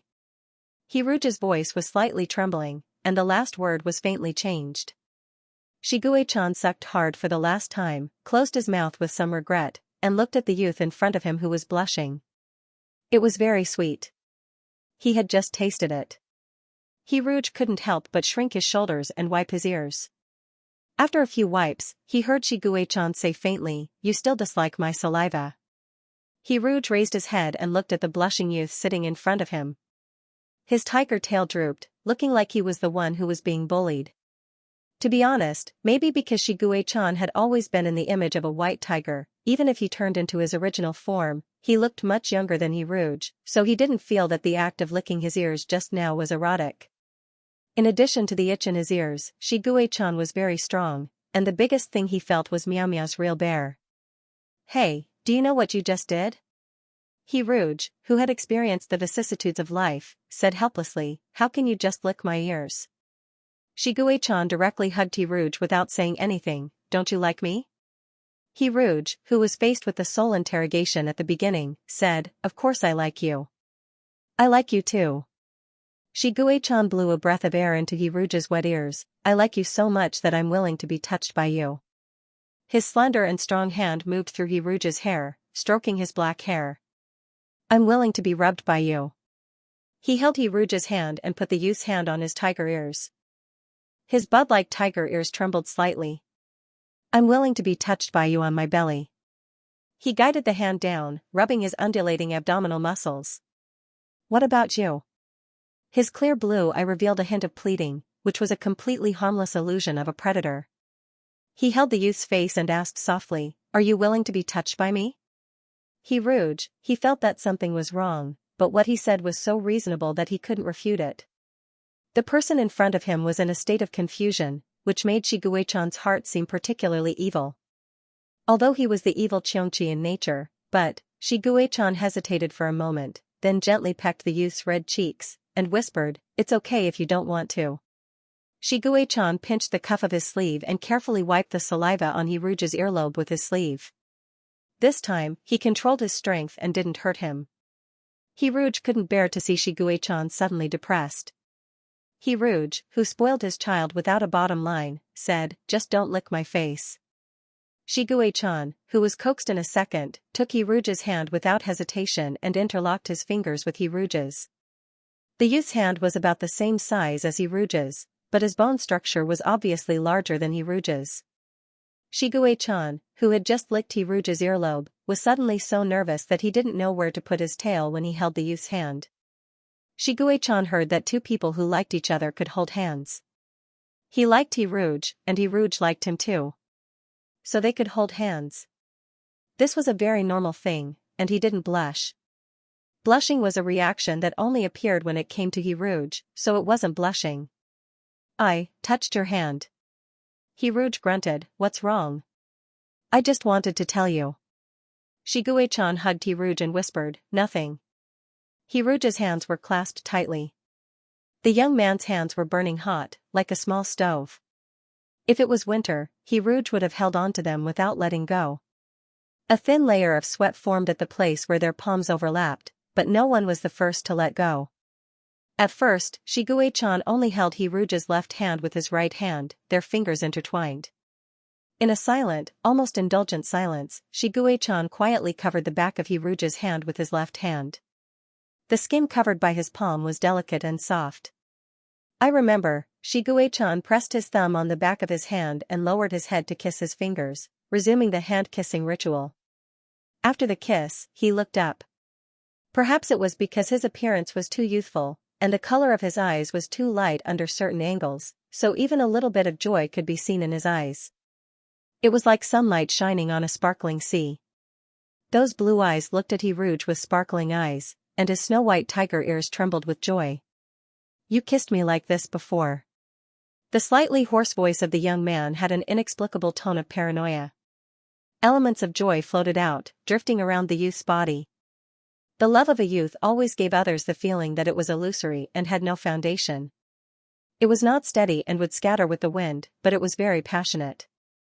It was lively to the point of clamor, warm to the point of scorching. Coupled with the background of the game, all the intimacy was shrouded in a layer of unreality. Even though the kiss didn't land on his hand, Rouge pulled his hand back as if it was scalded. Shiguei-chan looked at his empty hand and felt a little disappointed. His originally erect tiger ears were half-folded like withered petals in autumn. But soon, Shiguei-chan adjusted his state of mind. He changed from a sitting position to a lying position, so that he wouldn't crush his tail when he turned his body sideways. Rouge, let's sleep together. Shiguei-chan wrapped half of the quilt around himself and handed the other half to Rouge, inviting him to sleep. It was a very simple meaning of sleeping.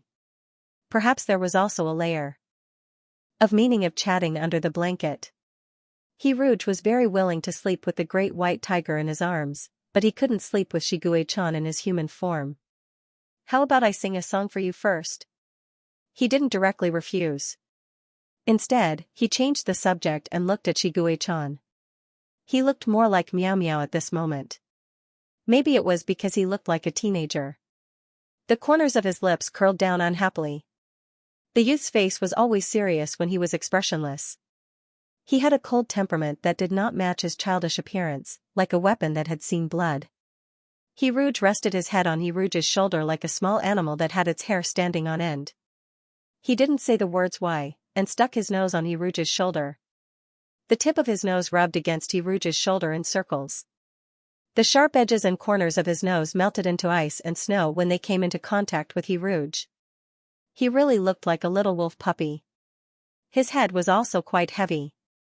Rouge's shoulder was crushed by Shiguei-chan's head. Rouge felt a little more realistic with such a weight. Rouge couldn't help but rub Shiguei-chan's head. Shiguei-chan's hair was very thick. It wasn't soft hair, but its snow-white color gave people the illusion that it was as soft as cotton candy. Two tigers run fast, one has no ears. He wrapped his palm around the tiger's ear, and the tip of the ear peeked out from between his fingers. One has no tail. He hooked the tip of the tiger's tail with his fingers. So cute. So cute. After touching Shiguei-chan's ears and tail, Rouge's grudge against Shiguei-chan's human form dissipated. He pinched Shiguei-chan's face and said softly, "Go to sleep." The tiger's tail wrapped around Rouge's hand, and the young man's body temperature warmed the quilt. Rouge rubbed Shiguei-chan's head and coaxed him to sleep before going offline. In the quiet darkness, Shiguei-chan, who had his eyes closed, suddenly opened them. His pupils shone brightly in the dark. He sat up in the dark, and his expression was so cold that it was completely different from his previous appearance. Shiguei-chan turned his head as if he was in a dream. His face, which was imprisoned in the dark, was so pale that it was bloodless. He reached out and touched the tiger's ear that Rouge touched. His blue eyes were slightly closed, and he seemed to smile. Rouge logged into the game again the next day. Room 104 was empty. Shiguei-chan had been taken away, and Rouge was brought to Scorpion's monitoring room. Scorpion's scrutinizing eyes scanned Rouge from head to toe. He supported his chin with one hand and said, "Number 20 likes you very much, so I've decided to make you a watcher. You will monitor number 20 alone. Your task is very simple. You only need to record number 20's physical data and learning progress. Accelerated growth has been successfully completed. Total duration of the experiment, 7 by 24 hours. Survival rate, 100%. Surviving experimental subject, number 20. Your performance in the experiment, good, did not violate the experiment rules. Number 20's love for you and your good performance in accelerated growth have given you the opportunity to participate in the 5th experiment, Infinite Armament. Infinite Armament is an excellent war machine. Not only does it require a body comparable to Zerg, but it also requires the mastery of various weapons of the Federation's technological crystallization. You will enter the heavily guarded basement 4th floor and begin a new adventure. The basement 4th floor had an arsenal, a training ground, a storage room for energy crystals, and a monitoring room. The location of the training ground was a large room at the end of the corridor. Rouge had to stay in the monitoring room. When he entered the monitoring room and confirmed the start of the infinite armament experiment, a cold mechanical voice suddenly sounded in his mind. Out of consideration for the physical and mental health of the player, this experiment recommends that the player use a non-holographic game mode. What physical and mental health? Is this love game going to come up with some kind of melancholy plot about not falling in love again? Rouge felt a little strange. The difference between playing a holographic game and playing a non-holographic game would be too big. Since it was just a suggestion, it didn't matter if he didn't follow it. If it really didn't work, he could try playing a holographic game for a while and switch the game mode according to his psychological endurance. 10 monitoring screens were suspended in midair. The high-definition monitoring screens showed the scene of Shiguei-chan choosing a weapon in the arsenal. The black and white tiger tail was swaying slowly. 2 automatic tracking cameras, only the size of mosquitoes, were suspended around him. The 3-dimensional facial features were superior in the picture. The tall nose was eye-catching. He chose a gun. The suspended light screen automatically popped up the name of the weapon and a brief introduction. Rouge adjusted the display mode of the light screen to a paper book. He started to record. First day of the experiment, number 20 chose the particle shredder gun as a weapon. Up until now, Rouge had been in a good mood. The young man in the picture walked out of the arsenal with the gun and observed the robot instructor's demonstration in the training ground. He quickly learned how to operate the particle shredder gun. Rouge's heart was filled with the pride of having a son who had just grown up. He looked lovingly at the young man with the gun. It would be great if there were figurines around the game. He would definitely collect a bunch of figurines about Shiguei-chan. Little white tiger, little monster, great white tiger, tiger-eared young man. Maybe there would be a Prince Charming in a military uniform in the future. Rouge's beautiful reverie was only for a moment. One of the walls in the training ground suddenly cracked open. On the screen, a huge cockroach squeezed its head out. Its long, silky tentacles were swaying wildly. The sound of the beginning of the experiment seemed to echo in his ears. Out of consideration for the player's physical and mental health. It turned out to be such a method of affecting physical and mental health. After the cockroach discovered Shiguei-chan's existence, it excitedly spread its wings and rushed towards Shiguei-chan with its strange mouthpart, flashing red compound eyes, and 6 legs with burrs all clearly appeared in front of his eyes. Rouge seemed to hear the sound of his own sanity breaking. A dark red vertical pupil appeared in his blue eye. Shiguei-chan instantly locked onto the position of Zerg. The silver-white insect wings spread open and nimbly avoided the rampaging Zerg. Bang! Bang! Bang! Shiguei-chan hit the black insect's wings 3 times in a row. When Zerg swayed and fell, he poured his strength into the soles of his feet and stepped on Zerg's back. At the same time, he quickly raised his gun and fired at Zerg's head. Zerg let out a painful roar. The solid black shell on its back was broken by brute force. Its flat head was instantly shot into pieces. The silver-white insect wings flapped lightly. Shiguei-chan's feet left the stump of Zerg's body. Only a thick layer of milky white body fluid was left on the ground. The tissues in Zerg's body were slowly wriggling. What was even more terrifying was that the headless Zerg with a big hole on its back could still move. Shiguei-chan didn't even turn his head. He shot the zombie Zerg and completely blew it into pieces. Rouge, who watched the whole process, painfully covered his eyes. He felt that he really needed to consider a non-holographic game mode. Rouge couldn't bear to part with Shiguei-chan in the holographic game, but he also couldn't bear the sight of Zerg in high definition on the screen. He gritted his teeth and continued to record for 20 minutes. Every time he looked at Shiguei-chan, he would look at Shiguei-chan's weapon and see if it was the same weapon. When he occasionally glanced at Zerg, Rouge would quickly look at Shiguei-chan's face to save his life. After 20 minutes of torment, Rouge was tempered into a warrior who could face cockroaches calmly. If he ignored Zerg's voice, then what he saw in front of him was a sci-fi movie. This kind of self-consolation made Rouge a little happier. In the end, Shiguei-chan's body was inevitably stained with some Zerg's blood. Shiguei-chan, who was originally in the mood to kill, suddenly stopped. A pungent smell came from the corner of his clothes. He suddenly frowned, and the murderous aura that was released in an instant scared the crippled Zerg so much that it couldn't stand still. In fact, Shiguei-chan had been suppressing his aura. Zerg's power came from Xianxia, so he had a suppressive effect on all the Zerg. He was the existence that stood at the top of the Zerg pyramid, and his deterrence was even higher than the Queen Zerg. If Shiguei-chan, who had completed the rune, released all of his pressure, the Zerg wouldn't even dare to attack. It was already commendable if they didn't run away in fear. Every time he killed a Zerg, he would be able to replenish some energy. In this game, Shiguei-chan's current strength wasn't enough to blow up this orphanage.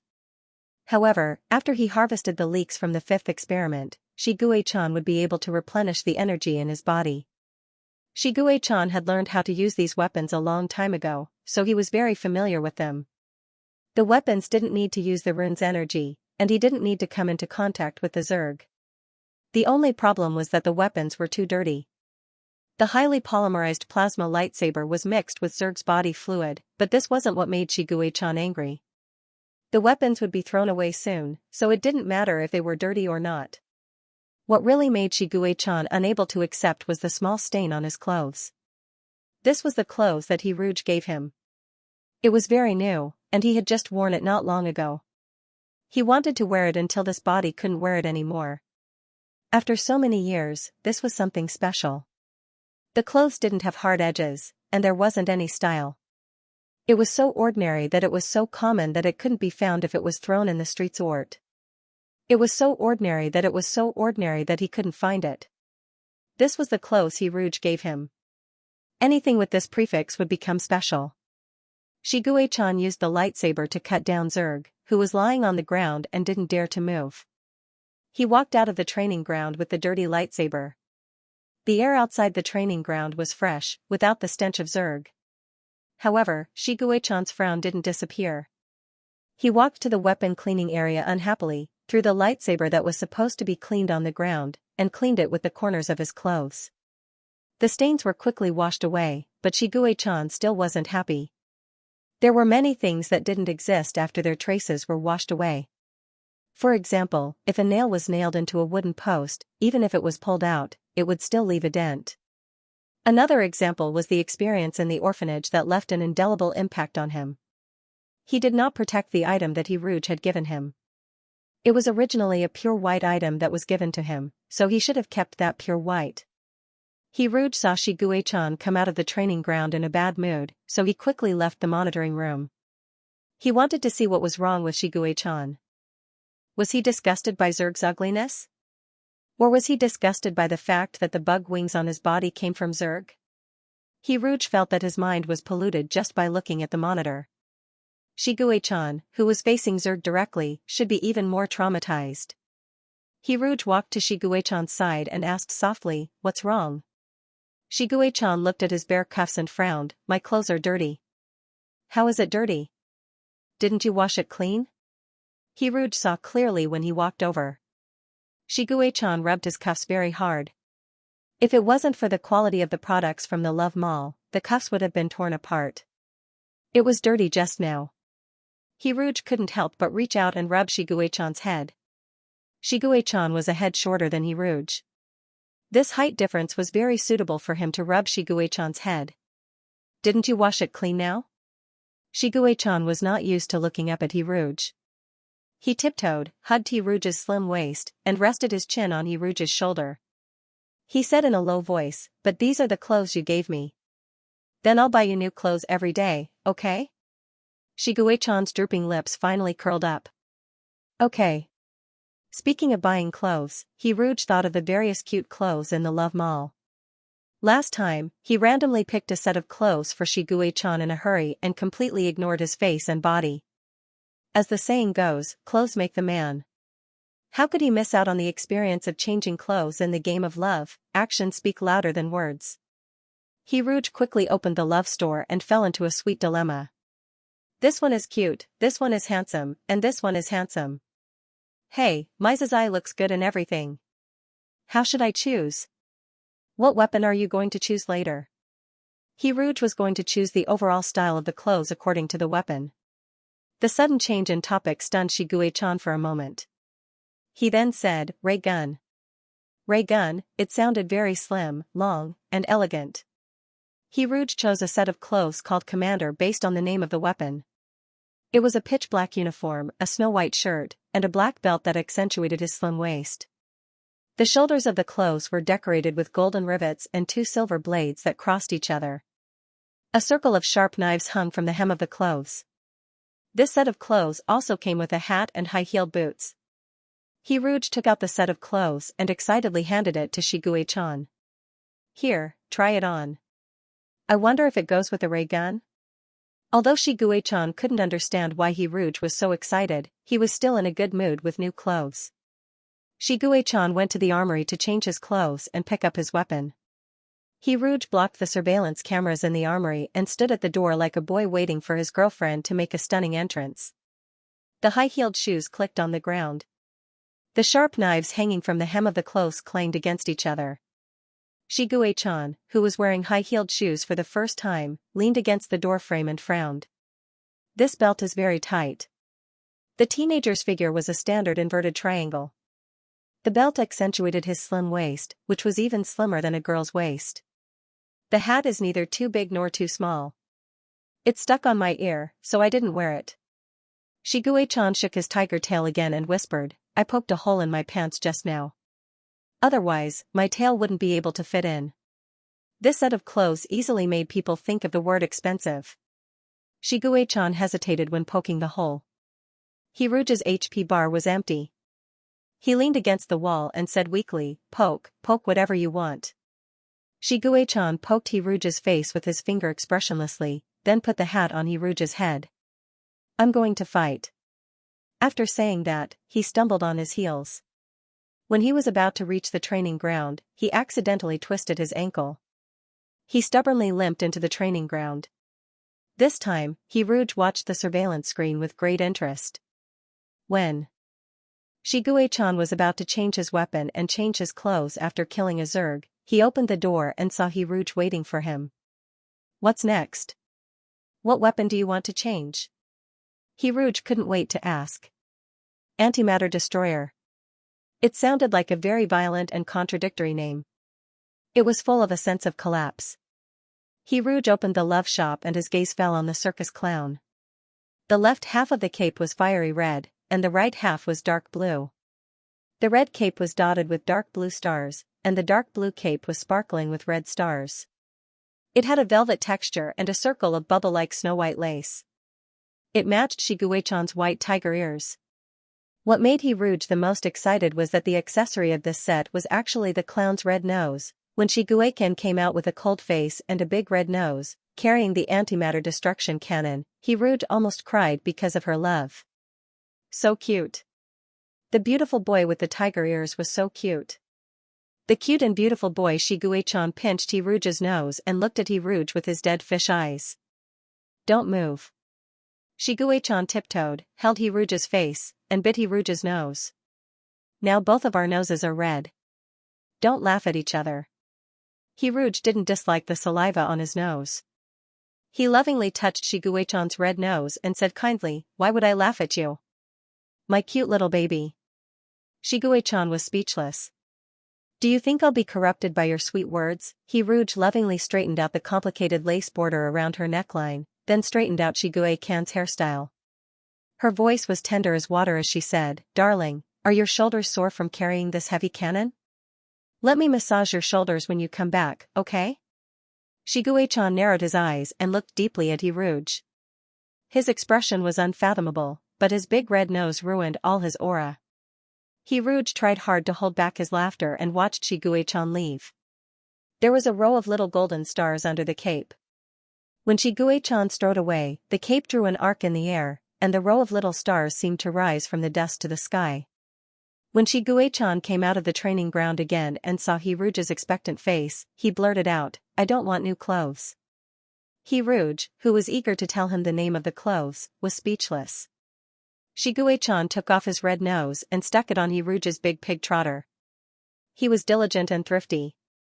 "I think old clothes are good. It doesn't matter if they get dirty. I can still wear them after washing them." He Rouge, who wanted to play the game like a miracle lover, didn't give up and said, "Last one, baby." "Really, just the last one, okay?" I've already tried on the maximum number of clothes today. It's useless no matter what you say. Shigue-chan was unmoved. He was no longer the little boy who could be coaxed with just one baby. Rouge couldn't bear to part with the little green fat Stegosaurus suit in the Love Mall. He really wanted to see Shigue-chan wearing the suit to fight. Rouge, who was almost unscrupulous in order to achieve his goal, made up his mind.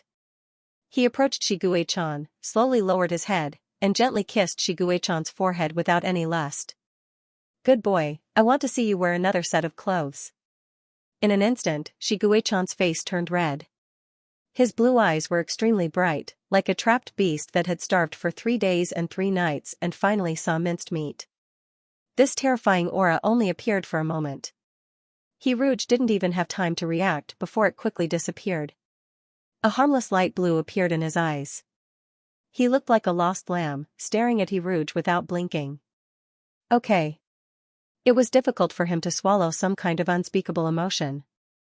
After a long time, he spat out the word okay. Rouge didn't care so much. His mind was full of the dinosaur suit. The moment he handed the little green fat Stegosaurus to Shigue-chan, Rouge couldn't stop smiling. When Shigue-chan, who was kissed, turned around holding the suit, a smile also appeared on his face. It was a deep and unfathomable smile. This smile didn't disappear even when he saw the stupid dinosaur suit. When Rouge saw the little green dinosaur walking towards him, his mood was so happy that he almost fainted. Why is it so cute? The cute little dinosaur dragged its long tail, stepped on its 2 big feet, and rushed into the practice room in an imposing manner. It carried the annihilation cannon and madly bombarded Zerg. Rumble. Rouge, who was sitting in the monitoring room, had a mysterious smile on his face. His whole body was overflowing with the aura of a loving father. My little boy is the cutest in the world. After experiencing the game, Rouge started to write with satisfaction. It was the beginning of the month, and JIG had finished her novel and was going on a trip with her friends. Rouge could only write alone. There was 8 claws in the list that could spell, but Rouge did not want to experience the frustration of being crushed. Emotionless coding machine, is your birthday on the 22nd of this month? I'll give you a souvenir as your birthday present, what do you think? Rouge, I hope my birthday present is a new game that you open. That way, I can have someone to spell with. Emotionless coding machine, little darkroom coding software. You deserve it. Rouge turned off Penguin. For someone like Rouge who did not have a sense of security, he would not tell his 2D friends about something as private as his birthday. However, he had used his royalties to buy the first birthday cake in his life. In the past, he would not have bought such flashy things. That night, he blew out the candles and took a bite of the cream cake and felt quite happy. He was so happy that he accidentally revealed that he was celebrating his birthday. After JIG found out, she went to Xianxia City to celebrate his birthday. Xianxia City announced it on the website, and some readers saw it. One reader posted a happy birthday in the comments section, and the other readers followed suit. Some of the readers' birthday wishes were especially heartwarming.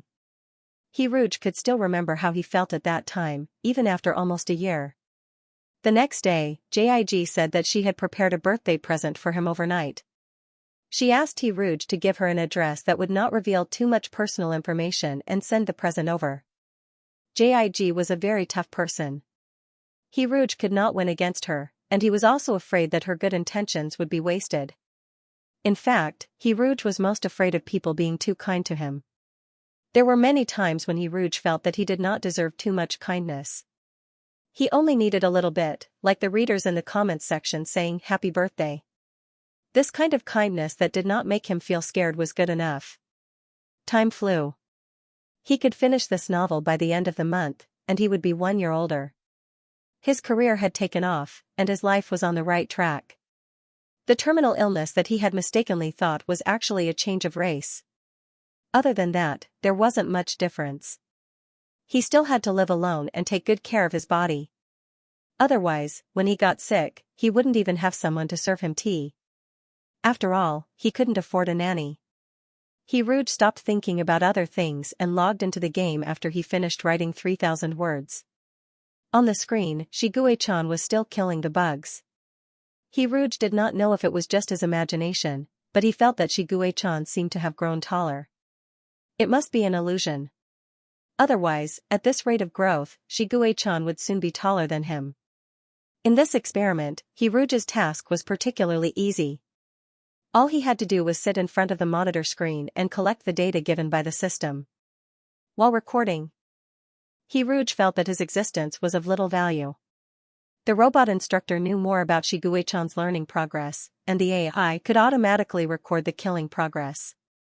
In his human form, Shigue-chan was already responsible for his daily life, so, what was the meaning of his existence in this experiment? He Rouge couldn't help but ask himself after he sorted out the experiment report.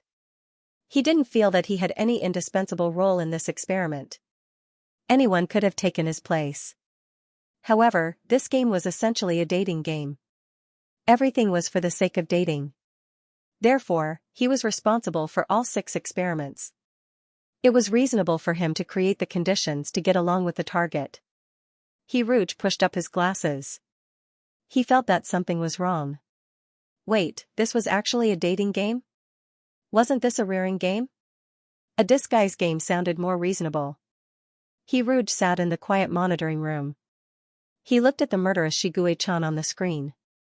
His blue eyes were like a blade from the deep sea. If you ignored the ferocious Zerg, the person on the screen moved smoothly and with extraordinary momentum. Every moment was like a painting. Zerg seemed to be endless. It rushed to kill Shigue-chan. Why were there so many Zerg, and they were still alive? What was the 6th experiment? What was the hidden side mission of the medicine-seeking mouse? Who was the mastermind behind this game? What was the ending of this game? When he really carried out the 6th experiment, what was waiting for him? Would number 20 destroy everything here, and then the game would be completely over after the secret was revealed? And him, why was his codename in this game Shark? Why was he responsible for all the experiments of number 20? Was there a reason why it had to be him? When he used the card of fate on himself, was the lucky carp destiny that he calculated just a pure coincidence? It was all very confusing. He Rouge planned to find time to go to the infirmary. The side mission might give him a lot of unexpected information. The mysterious infirmary. The key to this mission should be to uncover the mystery. He could only continue the mission if he had more contact with the medicine-seeking mouse. There was a light knock on the door of the monitoring room. He Rouge opened the door and saw Shigue-chan holding 2 bottles of nutrient solution. Do you want to drink the nutrient solution? He Rouge didn't have much of an appetite after looking at the bloody corpse of the big cockroach all morning. Under such circumstances, the colorless and tasteless nutrient solution was more acceptable. But if he drank the nutrient solution in the game, would he feel full in real life? He Rouge took the nutrient solution. Just as he was about to take a sip, Shigue-chan pressed his slightly opened lips with his finger. It was as if he was pressing the petals of a pale pink rose. I want to add fructose to the nutrient solution. Blue eye was clear. Then I can drink the strawberry-flavored nutrient solution. After saying that, he withdrew his hand. His attitude was natural and magnanimous. If Shigue-chan's ears weren't slightly red, He Rouge would have believed that he was being magnanimous. He Rouge pursed his lips uncomfortably. He pulled his tiger ears and said weakly, "You can't touch your mouth with your hands. It's not hygienic. There are a lot of bacteria on your hands. Especially when you're about to eat. Won't you eat all the bacteria later?" I heard that saliva can be used to disinfect, Shigue-chan said softly. If you need to disinfect, I'm willing to be the test subject. His Adam's apple moved unconsciously, as if he was already prepared to sacrifice himself. An unnatural blush appeared on the pale face. The young man raised his head slightly to look at the person in front of him. His eyebrows were raised, and this angle made his eyes look even more innocent and unworldly. He Rouge pulled his 2 snow-white tiger ears. "Thank you very much, but I don't need it." He bought 2 fructose from the Love Mall and added them to the nutrient solution. It's turning pink. Shigue-chan shook the nutrient solution and turned his head to He Rouge. The pale pink color was like the petals of a peach blossom in March. While waiting for the sugar to melt with Shigue-chan, He Rouge couldn't help but feel that he was gradually becoming more and more like a young girl. They stood side by side. Suddenly, Shigue-chan moved closer to his ear. Hiruj thought that Shigue-chan was going to lick his ear again. He subconsciously shrank his shoulders. Then he heard Shigue-chan's low voice. "Shu, you're being watched. You're being watched. I'm being watched. I'm in the monitoring room. I'm being watched." Hiruj immediately used the little heart to block the monitoring device. After using the heart, he felt a chill run down his spine. Although all the previous experiments were exposed to monitoring, Hiruj knew that those monitoring devices weren't targeting him. Now, his role in the fifth experiment was to monitor, but Shigue-chan told him that he was being monitored. His every move in the experiment was being monitored. So what was his role in this experiment? Was he the experimenter or the experimental subject? Hiruj shuddered at the thought.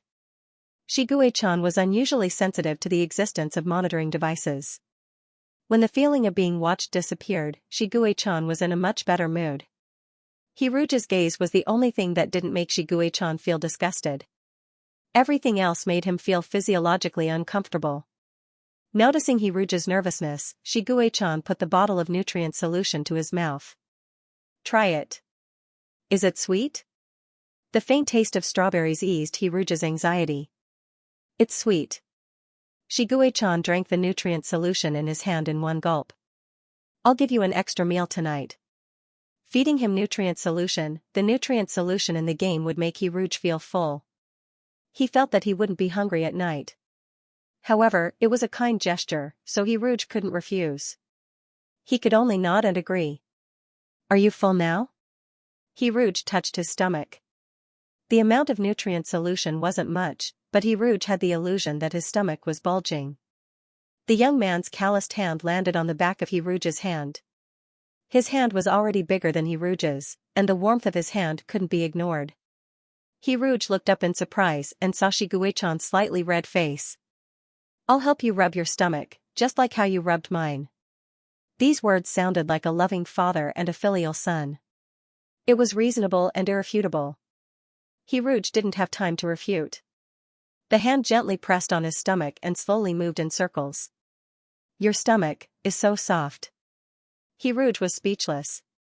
He remembered the time when he excitedly sucked on the belly of the great white tiger and praised it madly in his heart. Through the thin material of his clothes, the warmth couldn't be blocked. It was like a heating pad in winter. It was said that daughters were their parents' intimate cotton-padded jackets. In that case, his great white tiger must be a heating pad, the kind that came with a massage effect. Hiruj slapped Shigue-chan's hand away. "Okay, stop rubbing. You'll be able to digest after a few steps." Shigue-chan covered his hand that was slapped. He felt a little wronged. Maybe he didn't feel wronged, but his drooping tiger ears and tail made him look like he was being bullied. "But you used to rub my stomach a lot. I let you do it." Hiruj was speechless. "When will you let me press my face against your belly? Let me touch your back? Let me rub your butt?" Hiruj was speechless. "When will you be able to wear that tight-fitting dress? Put on that red and blue fancy cloak? And that green dinosaur suit?" Hiruj was speechless. He suddenly thought of a saying. Sooner or later, you'll have to pay for what you've done. Or, as the saying goes, don't bully a poor young man. But Shigue-chan was probably just joking. He was a child. He forgot what he said in an instant. After knowing that he was being monitored, Hiruj kept using little hearts to block the surveillance cameras. Shigue-chan's affection for him had already reached more than 700, so Hiruj was like a millionaire with little hearts. A little heart could block the surveillance cameras for 10 minutes, but Hiruj blocked them for an hour in one go. Then, he used the universal access card to go to the infirmary to look for Medicine Rat. Medicine Rat was sitting on the desk. When he saw Hiruj, he was not surprised. He naturally made 2 cups of hot milk tea and said, "You're here. If you didn't come, I would have come looking for you." Since the beginning of the Frost Project, the spirituality of all the test subjects has been very stable. This is unprecedented experimental data that is enough to shock the world. Therefore, I have altered all their data records. Otherwise, it would have alerted Vulture. Medicine Rat held the milk tea and took a sip. Maybe because he was old, he was a little absent-minded. His long white beard was soaked in the milk tea, but he did not notice it. Vulture, he Rouge quickly realized that this word was unusual. His small black beady eyes looked at he Rouge tiredly. Medicine Rat slowly said, I'm tired. I've been carrying too many things for so many years. But fortunately, everything is coming to an end. You're a good kid. Although I've lived most of my life in a muddle and my eyes are almost blind, I can still see people clearly. You're the only person I've ever seen who is sincere to these innocent children. Before, I didn't know which organization sent you here. Plus, the value you've shown is not enough for me to invite you.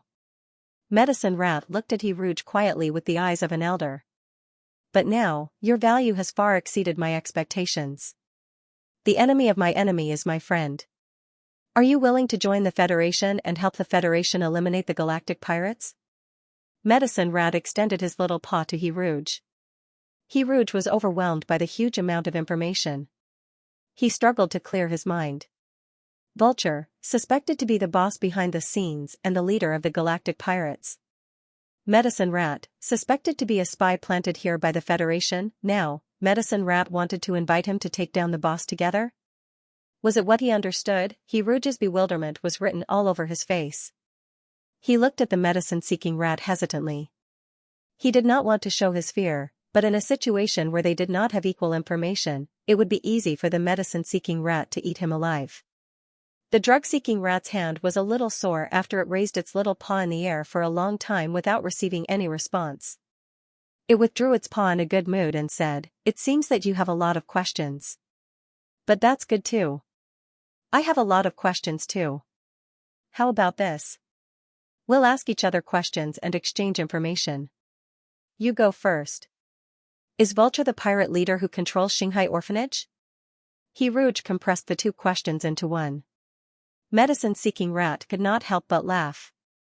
You really don't want to waste the opportunity to ask questions.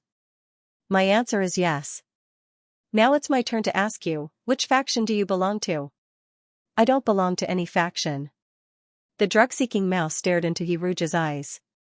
After a long time, it nodded gently, as if it believed the answer, but also as if it did not. It was he Rouge's turn to ask questions again. Are you a spy planted here by the Federation? Not before, but now I am. The drug-seeking rat asked, What method did you use to save the children in Project Frost? The biggest reason he Rouge cooperated with the drug-seeking rat was the secret of his singing voice. Naturally, he would not be stupid enough to expose it. My own method. The drug-seeking rat picked up the warm milk tea and took a sip. I suddenly thought of those stingy old researchers. The young stingy he Rouge asked, in the Infinite Armed Forces experiment, where did the Zerg provided by the training ground come from?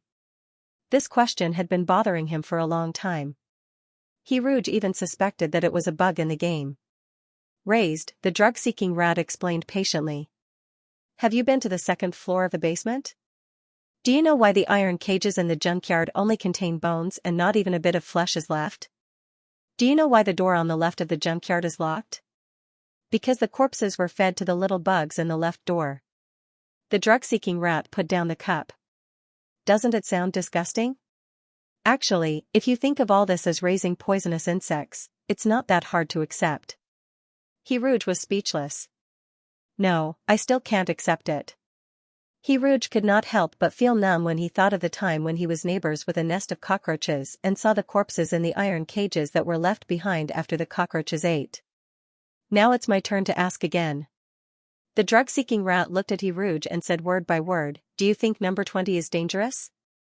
In front of the drug-seeking rat's eyes, all secrets seemed to have nowhere to hide. He Rouge could not help but feel nervous. He did not know why the drug-seeking rat would suddenly ask such a question, and he did not know how he should answer.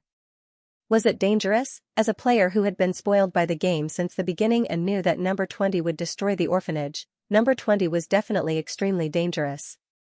However, for the NPCs in the game, they should think that number 20 was safe after being brainwashed. To me, number 20 is safe. The drug-seeking rat smiled. That's right. Scorpion said that number 20 really likes you. Okay, that's enough questions. Do you have anything else you want to ask? What do I need to do after we work together? Hiruj asked. The drug-seeking rat looked at Hiruj deeply. You don't need to do anything. You just need to preserve your method of saving people. That will be the greatest contribution to the Federation. The drug-seeking rat reached out his little paw. Hiruj reached out his little finger and shook hands with the drug-seeking rat. Hiruj logged out of the game and wrote until night time before he logged back into the game. Not long after he logged in, Hiruj saw Shigue-chan wearing a green dinosaur suit. Hiruj almost suspected that his eyes were playing tricks on him. He thought that Shigue-chan would never take the initiative to wear these clothes. Could it be that Shigue-chan suddenly ignited the soul of changing clothes and found the clothes cute? Under Hiruj's eager gaze, the little dinosaur dragged its body that was fatter than usual and moved its big feet to Hiruj. It pointed at itself and said, "Your snack is here." Hiruj's eyes widened as Shigue-chan pulled down the zipper on his waist, revealing his abdominal muscles and a pile of shiny stones. If those stones were ground into balls, they could perfectly disguise themselves as luminous pearls. Hiruj didn't know why, but when he saw these stones, he suddenly felt hungry even though he had already eaten dinner. Not only his stomach, but all the cells in his body were crying out in hunger. He was like a starving person who suddenly encountered a Manchu Han imperial feast and couldn't wait to choke himself to death. Shigue-chan was originally going to take out the energy crystals one by one, but when he saw Hiruj's expression, he suddenly changed his mind. Shigue-chan stuck most of the energy crystals on his abdominal muscles and invited Hiruj. Do you want to suck? Hiruj? Suck what? Suck you? Kid, are you crazy? Under the illumination of the energy crystals, the skin that was so pale that it was bloodless looked like it was painted with a layer of white glaze. Every muscle was in line with the aesthetics of the human body, like a work of art carefully carved by a master according to the golden ratio. However, none of this was more attractive to Hiruj than the stones on his abdominal muscles. He was dazzled by the pile of shiny stones and wanted to eat them in one bite. This feeling of being able to see but not being able to eat was torture. Hiruj reached out to grab the stone, but Shigue-chan firmly pressed the stone against his waist. The difference in strength made it impossible for Hiruj to move the stone. Gue-kan, let go. Hiruj used the last of his rationality to speak nicely to Shigue-chan. In fact, he felt as if he was gradually losing his rationality at this moment. Shigue-chan didn't let go. He looked at Hiruj. At such a close distance, he could see the desire in Hiruj's eyes. It turned out that this pair of clean black eyes were so seductive when stained with the color of lust. Even if there was a bottomless abyss in front of him, he could still jump down under the coaxing of this pair of black eyes. They were so close that Shigue-chan believed that the other party could see the same desire in his eyes. He wanted to hide his desire for fear of scaring the other party. You want, I know. I can give you whatever you want. What about you? Are you willing to satisfy me? Shigue-chan's Adam's apple bobbed up and down. He revealed a shy but seductive smile to Hiruj. His sharp canine teeth were faintly discernible, like a hunting trap that was faintly revealed in an extremely bewitching trap. Lower your head, and you can touch what you want. The attraction of the energy crystal to Hiruj was too great. Just like when he met his natural enemy, he couldn't restrain his desire at all. It smells so good. The young man bent down as if he was bewitched. Everything seemed to be played in slow motion. Shigue-chan could see the other party's blurred eyes, the exposed collarbone from his collar, and the snow-white nape of his neck. The man buried his face in the energy crystal. Because he didn't know how to absorb the energy crystal, he could only bite the crystal in grievance. A wisp of energy leaked out from the contact, but it didn't alleviate the other party's desire at all. Instead, it made him lick the surface of the energy crystal. From this point of view, it looked like he was licking Shigue-chan's waist. Shigue-chan's blood instantly surged because of this thought. His hot hand pressed against the back of Hiruj's neck, like a predator pointing his fangs at a sacrificial lamb. However, the lamb was defenseless. He softly and meekly stuck out his tongue and licked silently as if he was licking fresh grass. Dark red vertical pupils vaguely appeared in the blue eye. Shigue-chan excitedly pressed his tongue against his canine teeth. He had to use all his strength to restrain his desire at this moment. The desire to eat the person in front of him. He held He Rouge's nape with one hand and pinched He Rouge's chin a little forcefully with the other hand, forcing him to look at him. "Let me teach you." A slightly hoarse voice sounded in his ear. He Rouge saw Shiguei-chan half biting a piece of energy crystal. His scarlet tongue was hidden behind the crystal, and half of his sharp fangs were exposed because of the shape of his mouth. He was like a man-eating monster. But, that energy crystal smelled really good. This man-eating monster was like a rose in his mouth. He was gentle yet ruthless, affectionate yet ruthless, and slowly approached him. Two hot hands pressed against his shoulders, leaving him with nowhere to run. It was as if a fire was burning his body, burning away all of his rationality. He Rouge couldn't help but bite the other half of the energy crystal. The sweetness poured into his mouth like a mountain. Countless amounts of energy spread through his limbs and bones. The exhilaration of extermination engulfed his soul. The demonic patterns on his body became hot. His legs were so weak that he couldn't support his body. Shiguei-chan hugged his waist. His strong arms were like some kind of unspeakable shackle. He Rouge slowly closed his eyes. The energy crystal that had been sucked dry was removed and replaced by another soft object. It was very soft. All of the fangs were carefully hidden. It was so soft that he only dared to lightly touch it with his lips. He Rouge opened his eyes half awake and saw a pair of blue eyes. Those eyes seemed to be filled with some kind of intoxicating wine. It was sweet, deep, and restrained. The person in front of him was blushing from his cheeks to his forehead, nose to chin, and even his neck. However, there was a satisfied smile on her flushed face. Sucking in a mouthful of the energy crystal was better than being a living immortal. If he sucked in the energy crystal together with the big cat, it would be like sex. However, this big cat was replaced by the tiger-eared handsome young man. He was so ashamed that he wanted to die. He Rouge recovered and looked at Shiguei-chan in disbelief. He stared for 1 second, 2 seconds, 3 seconds. Finally, he fled and chose to go offline. What happened? He Rouge, who had taken off the holographic game helmet, sat on the bed in a daze. His mind was in a mess. This was a reaction that came from touching a completely unfamiliar territory. He kissed Shiguei-chan. Or did Shiguei-chan kiss him? Lips to lips. Was this considered a kiss? Or was Shiguei-chan simply teaching him? Was it just to hug him and absorb the strange stone? Did they pass their lips to his lips? The mysterious airflow hidden in the stone gave He Rouge a feeling of floating immortality. When he absorbed the gas, a joy that he had never experienced before washed his soul. It was as if he was in a sea of clouds. His soul and body returned to lightness, and all the impurities were washed away. At that moment, the demon pattern became boiling hot. A numbing feeling enveloped his lower body. At that moment, He Rouge suddenly felt that his legs had become extremely soft. Perhaps it could be described as soft as boneless. They were so soft that they didn't feel like human legs. They were like the tail of an enchanting snake, or the tail of a fish swimming in the water. He Rouge rolled up his trousers. The red lines on his ankles were so bright that they could drip blood. They were like the bright red lips of a mountain spirit. The silver-white lines on his calves were sparkling and white, emitting a soft light. He wanted to soak in a bath.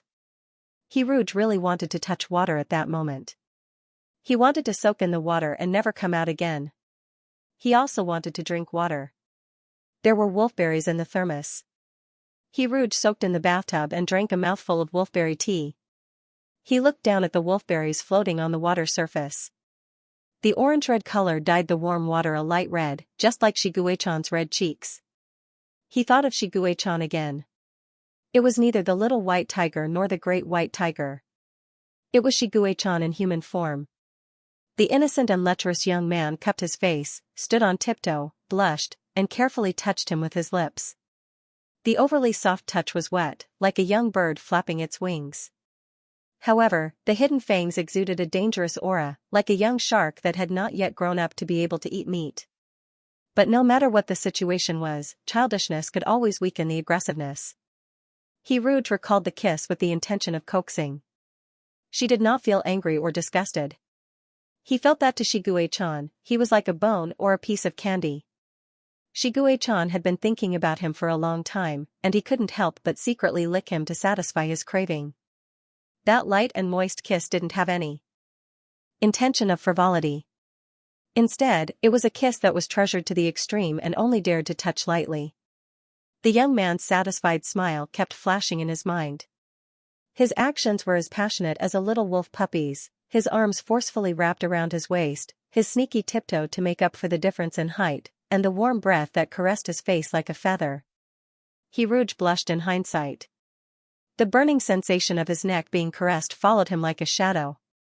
He thought of the young man's astonishingly bright eyes, like a trapped beast that had been starved for a long time, and also like the sparkling golden light on the surface of the sea. However, the moment the young man kissed him, a layer of fog suddenly appeared on the surface of the sea. The light flickered in the fog, and he could only see a deep and mysterious floating gentleness. Hiruge held his breath and submerged his face in the water. He hoped that there would be some water in his brain to wash away all those embarrassing images. His thoughts were too dirty. Shigue-chan was so little and not even as tall as he was. From a little white tiger to a human, Shigue-chan wasn't even a year old yet. He should take care of him as an old father, even if this was a love game. After holding his breath for too long, Hiruge raised his head and took a deep breath. Wait a minute, this was a love game. No matter how cute Shigue-chan was as a target, it couldn't change the fact that he was a boy. He was a real boy, definitely not a girl in disguise. After all, no rose with thorns could have the same thorns. So, he was confused and shy because of a boy's kiss? Hiruge wiped his face and thought absent-mindedly about his sexual orientation. If he had been excited by the military uniform Prince Charming before, he could still comfort himself that he was a paper man. But now that the game had evolved into a holographic mode, the original paper man was now inflating like a balloon, filling his heart to the brim. It was a very real contact. They had been intimate with each other. They had slept together, had had physical contact, and had whispered to each other in the middle of the night. What they could do in real life, they could do in the holographic game as well. The game was too real. Many times, it was so real that it didn't feel like a game. Similarly, the people in the game were so real that they seemed to have a life. What kind of existence was Shigue-chan to him? The balloon in his heart was inflating bigger and bigger, as if it was going to explode. But it was also like taking a needle and gently poking the balloon, it could be easily pierced and everything would return to nothingness. Were they lovers? Children? Or pets? Or just a character in the game? The boundaries between the four were blurred and uncontrolled. Hiruge's mind was getting more and more confused. He opened the author's forum and posted a request for help. #help, I seem to have fallen in love with a paper man of the same gender #OP0 The OP was a straight man. He was attracted by the military uniform Prince Charming in the love game. The Prince Charming was a little tiger at first. The OP was so cute that he became an old father. After the OP fed him milk regardless of rain or shine, the great white tiger became a beautiful young man with tiger ears. Just now, the beautiful young man kissed the OP. The OP realized that his fatherly love might have changed. Want to try a joke? This joke is quite cute. OP, you can write it. I want to see it. 2. I want to play any game. Did it come out recently? Give me your name and I won't kill you. 3. Would a straight man be attracted by the military uniform Prince Charming? Do you have some misunderstanding about straight men? 4. The beautiful young man with tiger ears. Can I push him down and do whatever I want? I can, I really can. Is there a car in this game? I want to go. 5. The tiger's chirp seems to have thorns. It's a pity that this setting was made. I heard that the OP who tried the joke would crawl all over the floor. 6. I'm different. I want to go on a car with a human beast.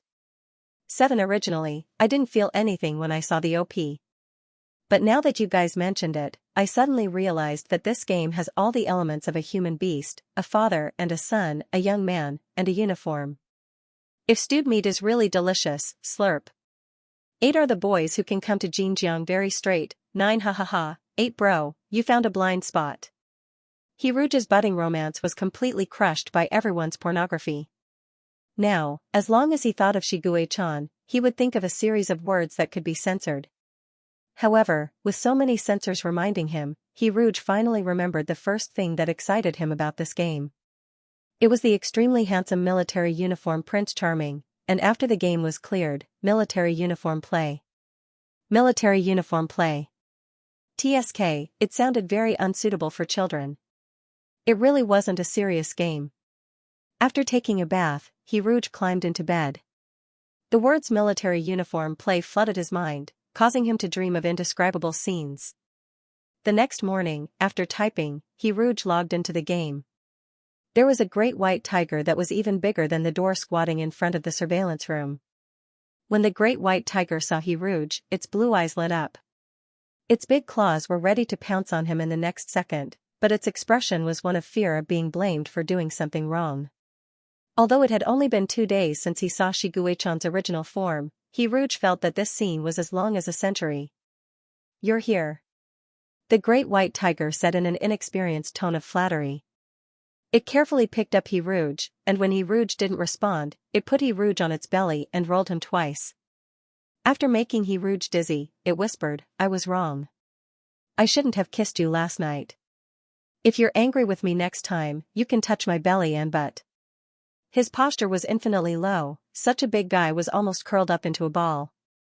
Last night, after Shigue-chan took the opportunity to kiss Hiruge, he found that the blurred look in his eyes had disappeared, and he was shocked beyond belief. His heart jumped, but before he could say anything, the person in front of him disappeared. He suddenly disappeared, like a beautiful dream, and when he woke up, nothing was left behind. He thought that there was a bug in the game, but the game told him that it was his lover who was avoiding his kiss. Hiruge was avoiding him. Shigue-chan stood rooted to the ground. Anyone could avoid him, but Hiruge couldn't. Because all the avoidance in the world couldn't compare to the pain Hiruge brought to him alone. The joy of stealing a kiss was gone. He stood from night to day, and time passed. Shigue-chan even began to feel that time and space were reversed. He seemed to have returned to the night in room 104, standing at the door waiting for Hiruge, but he didn't expect that the next time they met, it would be a parting of death. "When will you come back?" the green-skinned dinosaur squatted down. He took off his dinosaur coat and turned into that person's favorite great white tiger. After thinking about it, he put the dinosaur coat on his tail, making sure that he had everything that person liked. Then he began to sit at the door and wait, waiting for someone to come. Some waiting was blissful, just like when he heard that person's footsteps in cubicle 20 of room B6. He couldn't wait for that person to come with a smile, holding a milk bottle. Some waiting was painful, such as waiting for someone who wouldn't come back. But fortunately, that person finally came back. "So don't leave suddenly, okay?" The great white tiger's eyes showed weakness, as if it was begging. Hiruge thought that it was going to cry. How strange. How could the fierce great white tiger make such a sad expression? Hiruge held the great white tiger's round face and kissed its pink nose. "When was I angry with you? It's my fault. The next time I leave, I'll tell you in advance." That pair of blue eyes instantly brightened up because of his words, and it looked at Hiruge with sparkling eyes. Hiruge couldn't help but pat its head, and then, secretly rubbed its fat butt. "Although I'm not angry, how can I let go of the privilege of having its butt touched?" As he rubbed it, Shigue-chan's human form suddenly appeared in his mind. Hiruge instantly felt guilty, as if he was rubbing a beautiful young man's butt.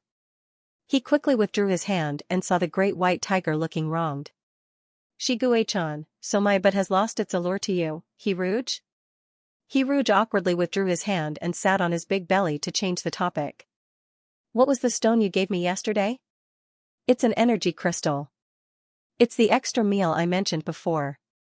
Your body is too weak, so you need more energy to replenish your body." Shigue-chan hooked Hiruge's trouser leg with one of his claws. Seeing that the demon pattern on Hiruge's ankle had obviously doubled in red, he nodded with satisfaction. "I'll give you extra meals every day. After feeding you for half a month, you'll definitely be able to perfectly awaken." Awaken? How did Shigue-chan know that he was in the awakening period? Was this game really an inheritance that could only be found by chance? After clearing the game, he would be able to reach the peak of his demon life and roam the world freely. Rouge was dumbfounded. It made sense that red would appear white. The milk-like skin was even more alluring. Shiguei-chan didn't dare to look at it too much, for fear that he wouldn't be able to resist licking his ankle. Rouge had a very attractive smell on his body. It was a strange smell that came from his bones. It was a smell that was influenced by his flesh and soaked in his blood. One smell and he knew that it was delicious. Rouge didn't know that his feet were being coveted. In fact, there was a saying that the heavens were always in the cycle of reincarnation. Just like how he once coveted little white tiger's claws, belly, and butt, Shiguei-chan was now coveting his hands, feet, waist, and soft butt. The loose clothes covered his slender waist, but his perky butt propped up the fabric. The great white tiger lay on the ground, its big head pressed on its overlapping paws. It seemed to be obediently watching Rouge walk into the surveillance room, but its eyes were firmly fixed on his swaying butt. Every time his butt swayed, the tiger's tail swayed lazily. Although Rouge despised his butt, he never despised Rouge's butt. The paw opened and closed in the air. When the door was completely closed, the big white tiger put down its paw regretfully. It turned back into its human form and went to the armory to choose a new weapon, as if it was choosing its cutlery. This game was amazing. Killing Zerg in the game could really replenish his energy in real life. Shiguei-chan harvested leeks for a day. After delivering the energy crystals to Rouge, Shiguei-chan returned to his resting place and saw an uninvited guest in his room. Medicine-seeking Mouse sat on the mechanical arm and held 2 cups of hot milk tea in each hand. He said in a friendly manner, "Hello, number 20. Would you like a cup of sweet milk tea?" Shiguei-chan leaned against the wall and looked down at the medicine-seeking mouse, which was smaller than his palm. He had 100 ways to pinch its tail and throw it out of the door. But he didn't do so in the end. The air was filled with the fragrance of milk tea. Shiguei-chan half squatted on the ground and took the finger-sized mini cup. The medicine-seeking mouse used a large cup to serve the guests in the infirmary, but it was inconvenient to carry a large cup when traveling, so it could only provide a small cup. However, Shiguei-chan just held the cup and didn't even take a sip. He knew why Mao Xingyong came to him in the middle of the night, because he had experienced all of this before. But the situation back then was completely different from the situation now. At that time, he had just come out of the brainwashing room, and the monster inside him had controlled his body and made some abnormal actions. But these actions were taken as a reaction after the brainwashing, and he was sent to the infirmary for treatment. Mao Xingyong mistakenly thought that he had dual personality disorder, and found that he had some unusual abilities. Mao Xingyong, who had a high level of knowledge in the spiritual sea, woke him up from his deep sleep and tried to make the two of him and his body live in harmony. Perhaps ordinary people would be grateful to Mao Xingyong if they were helped like this. Perhaps Shiguei-chan was a cold-blooded and heartless person. He knew that Mao Xingyong had other requests, so he didn't feel grateful to the mouse at all. Before he met Rouge, he didn't believe that there was kindness in the world for no reason. Everyone who was nice to him had ulterior motives. Only those who were useful were qualified to be saved. Whether it was the medicine-seeking mouse or the Federation behind it, they had all told him this through their actions. If it were not for his value, he would have died quietly in the enormous cage, just like the countless abandoned experiment subjects in the Star Ocean orphanage. His body would have been used as food for the insectoids, and he would not have been able to rest in peace from life to death. So why should he be grateful to the medicine-seeking mouse, who had watched coldly from the sidelines and helped him in the end? Grateful to the Federation, who knew everything but let the experiment go on, and only started to close the net when there was a breakthrough in the experiment. Why? Why not destroy everything? No matter if it was good or bad, black or white, including the ashes in between? Destroy everything and obtain eternal peace in the aftermath of the explosion. Shiguei-chan's heart suddenly began to tighten.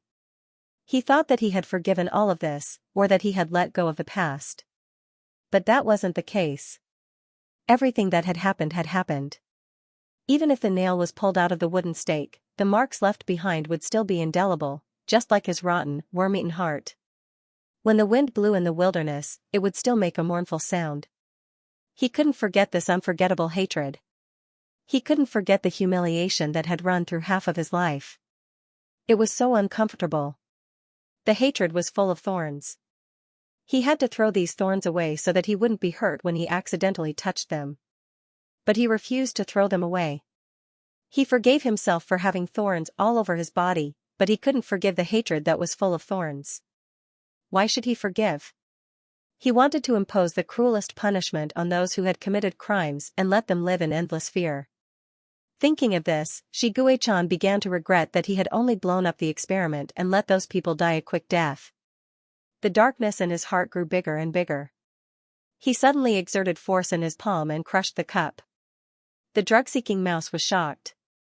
He looked at the broken cup in Shiguei-chan's palm and said, "Do you need me to bandage your wound?" The pain calmed Shiguei-chan down. His blue eye seemed to be covered with a layer of ice that couldn't be melted. He looked down at the drug-seeking mouse coldly and sneered, "No need." Here it was again. This nauseating feeling. Why was it so disgusting? Everything here made him feel disgusted. He wanted to see Hiruge, even if it was just a glance. But he couldn't go. With such an ugly face, he would disturb the dreams of a good person. Just a few days ago, he thought that he had recovered from his illness. Like a normal person, he could openly pursue the person he liked. Even if they hugged, he didn't have to worry about the thorns on his body hurting her. It turned out that it was all an illusion. It was just his wishful thinking. For people like him, if he put his ear to the left side of his chest when hugging, he could hear the sound of an underground river flowing. A huge and lonely underground river flowing violently in the endless night. The drug-seeking mouse didn't care about Shiguei-chan's attitude. He continued to say cheerfully, "Speaking of which, I also watched you grow up. At that time, you were so small that you could curl up in the arms of a mermaid." When he mentioned Hiruge, Shiguei-chan, who was on the verge of going berserk, strangely calmed down. He silently listened to the drug-seeking mouse reminiscing about the past.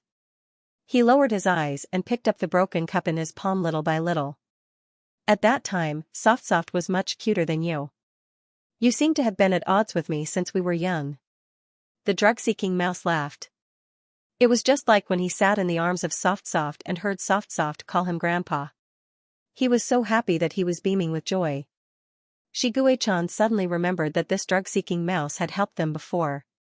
He had played a game of hide-and-seek with number 19.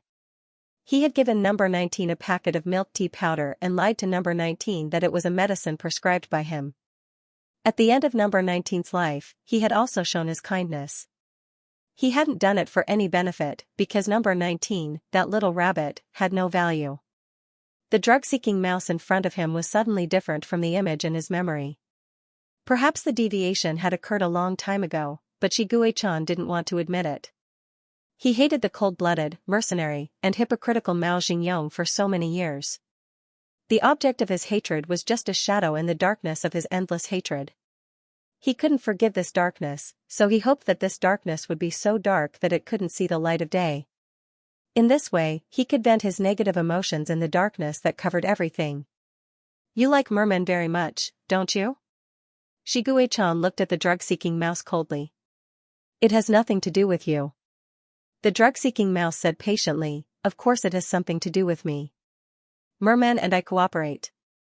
As if he was afraid that Shiguei-chan couldn't understand, the drug-seeking mouse spoke very childishly, as if he was talking to a baby. "The people here are too bad, so Merman wants to fight the big bad guy with me. Are you willing to protect Merman? It would be bad if he was hurt by the bad guy." "You speak as if you are a good person," Shiguei-chan sneered. The drug-seeking mouse's expression suddenly froze. He held the milk tea and didn't know what to do. He didn't even notice that his beard had fallen into the milk tea. After a while, the drug-seeking mouse said softly, "Yes, you speak as if I am a good person. The people here are too bad, and I am a bad guy too." He rubbed the surface of the cup with his fingers. "So you have to protect Merman. What if he is hurt by me?" The drug-seeking mouse suddenly stopped talking halfway. He stared at Shiguei-chan in a daze, as if he was thinking about a lot of things. After a long silence, the drug-seeking mouse said in a low voice, "Sorry. Sorry." Shiguei-chan had never heard such an apology. When he had destroyed this place, he had only heard cries for help and begging for mercy. No one had ever said sorry. No one had ever said sorry for the suffering he had gone through. But was it useful to say sorry? Would an apology be enough to erase everything? Shiguei-chan looked down at the drug-seeking mouse without changing his expression.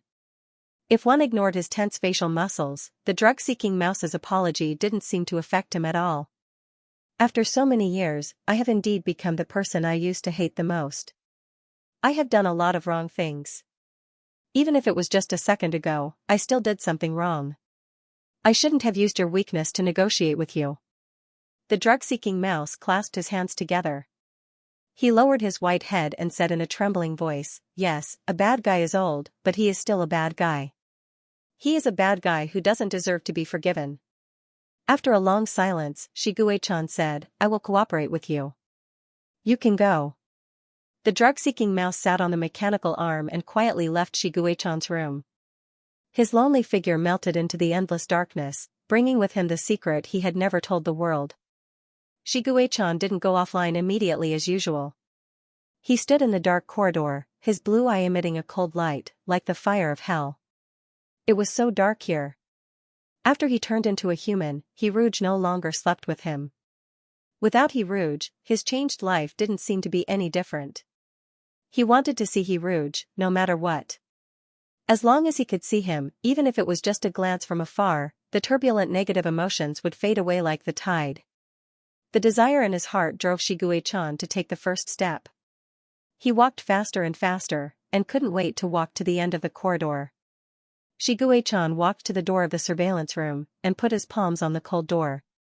Hiruge would be scared if he came to see him in the middle of the night. He slowly withdrew his hands. Shiguei-chan stood in front of the door and held his breath. His tiger ears trembled slightly. He put his tiger ears on the door, and poured energy into them. He listened carefully, but he couldn't hear Hiruge's heartbeat. He remembered Hiruge's heartbeat. Thump, thump, thump. It was neither fast nor slow. It was lively and powerful. He also remembered Hiruge's breathing. It was long and soft like the spring wind. He also remembered Hiruge's footsteps. They were a little dragging and lazy. It was as if Hiruge had slowly walked into his heart, stayed there, and never moved again. But now there was nothing. The surveillance room was just an empty room. It was so empty that Hiruge couldn't make any sound. "Where are you? Didn't you promise me? Next time before you leave, you'll definitely tell me." If all of this wasn't a game, then he would be able to stay by Hiruge's side at all times, just like a dragon coiling around his treasure. Even in the damp, cold, and dark dragon cave, he would be able to live a satisfied life every day. He was willing to spend all of his time kissing Hiruge, like a miser counting his money day after day. Shiguei-chan exited the game and stared blankly into the silent night. In the empty room, there seemed to be countless ghosts lurking in the darkness. He turned on all the lights, but he still felt that they were not bright enough. Beside her was a bag of fruit candies she had just bought. They were all sweet strawberry flavored. Shiguei-chan sat on the lid of the game cabin. For a moment, he thought he was sitting on a long coffin, buried with the dead of the past. He put a piece of candy in his mouth. His face was expressionless as he crushed the candy with his teeth. An insignificant sweetness filled his mouth. After tasting the sweetest things in the world, the joy that these candies could provide was negligible. Indeed, only an ignorant and weak child would be easily coaxed by a piece of candy. Grown-ups have seen many sweeter things than sugar, and their appetites are fed little by little. Therefore, meeting Hiruge was both his fortune and misfortune. Shiguei-chan poured more than 10 pieces of candy into his mouth and chewed expressionlessly. He closed his eyes in the artificial sweetness. It was so sweet that it should have caused pain, similar to the feeling of eating spicy food. His butt was a little numb after sitting on the hard game cabin for a long time. Perhaps the last person he saw tonight was Mao Xingyong, the drug-seeking mouse. Shiguei-chan suddenly thought of the drug-seeking mouse-mousy association that was in charge of his condition. That courageous drug-seeking mouse would often tell him some health tips in a trembling voice. For example, 9 out of 10 men have hemorrhoids. It told him not to sit down too much during his recuperation period and to walk around more. If he really did have hemorrhoids, he should not hide it for fear of treatment. That was because this drug-seeking mouse knew the great hemorrhoid doctor. In the past, Shiguei-chan had never realized that the Mousy Association was actually somewhat similar to Mao Xingyong. The Mousy Association was always timid in front of him, while Mao Xingyong was calm and unruffled. The difference in temperament between the two was like the difference between heaven and earth. The Mousy Association was not even fit to carry Mao Xingyong's shoes. But when Shiguei-chan ignored the difference in temperament between the two, he really did realize that Mao Xingyong and the Mousy Association were very similar. And they both had the surname Mao. The surname Mao was not a common surname among the drug-seeking mice. Shiguei-chan called the Mousy Association in the middle of the night. The big gray mouse, who was sleeping soundly in bed, was startled awake by Shiguei-chan's exclusive ringtone. Under Shiguei-chan's deterrence, the Mousy Association was not angry at all. They said softly, "Major General Shi, are you feeling unwell? If it's convenient for you, I'll come to your door right away." The drug-seeking mouse in the video call had a fawning expression on its face. Perhaps it was more than 30% similar to Mao Xingyong. If you only looked at their facial features, they were 60% similar. Temperament really had a huge impact on one's appearance. Shiguei-chan's silence for a long time made the Mousy Association not dare to breathe loudly. When he was almost out of breath, he suddenly heard the emperor-like man in front of him coldly order, "Tell me everything you know about Mao Xingyong." The Mousy Association said. "Eh?" The Mousy Association scratched his head and smiled awkwardly. "Why are you suddenly asking about my grandfather?" "But you've asked the right person. No one else knows more about this than I do." The word grandfather stirred up 1,000 waves in Shiguei-chan's heart. However, even though his heart was in turmoil, he still looked calm on the surface. "My grandfather is the pride of our Mao family." At the mention of Mao Xingyong, the Mousy Association's frown suddenly dissipated. He puffed out his small chest. When he saw Shiguei-chan's iceberg appearance, he deflated like a punctured balloon. "Major General Shi, do you know about the Anlejos Prize for Medicine? This is the greatest honor in our medical field. My grandfather was the winner of the Anlejos Prize for Medicine 17 years ago." Shiguei-chan didn't say anything. "My grandfather made a great contribution to the study of the Sea of Consciousness. Everyone says that he's a genius because no one has such a deep understanding of this field." The Mousy Association's eyes were full of admiration. "I chose to study the Sea of Consciousness because of my grandfather, but I'm a little stupid." He became depressed again. "There are many things that I can't understand. All the concepts in the Sea of Consciousness are illusory, and there's no chance for me to put them into practice. I think my grandfather is really amazing. How did he come up with so many things out of thin air? If it were me, I definitely wouldn't be able to do it." Speaking of his grandfather, the Mousy Association relaxed a lot. Even the way he addressed Shiguei-chan had subconsciously changed from you to you. "Speaking of which, Major General Shi, you're very popular in our eyes." The Mousy Association looked at Shiguei-chan and smiled a little embarrassedly. "It's because your illness is very rare. Everyone is fighting to be your doctor. Do you know that you're the second person in the history of the galaxy to have this illness? The first person was a patient that my grandfather encountered 17 years ago. It was said that it was a young patient." His pupils suddenly shrank. The Mousy Association was still talking non-stop, but Shiguei-chan's memory suddenly seemed to have returned to many years ago.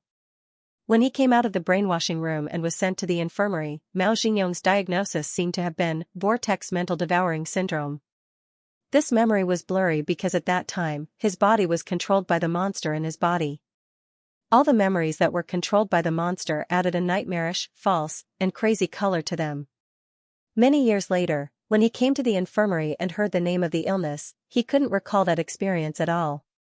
It said that it was a young patient who suffered from vortex mental devouring syndrome.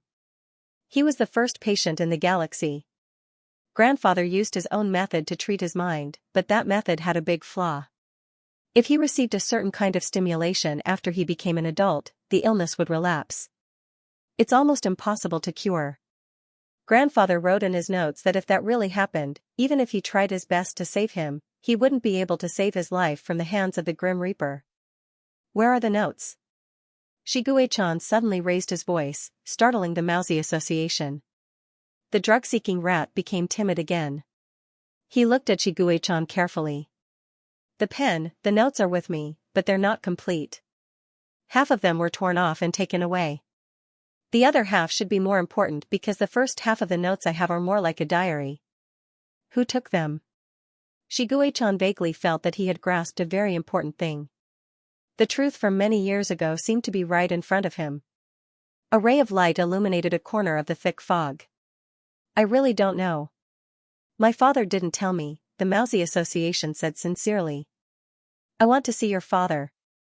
Even if the other party's mouth was a clamshell, Shiguei-chan would still knock it open. The Mousy Association's eyes suddenly dimmed.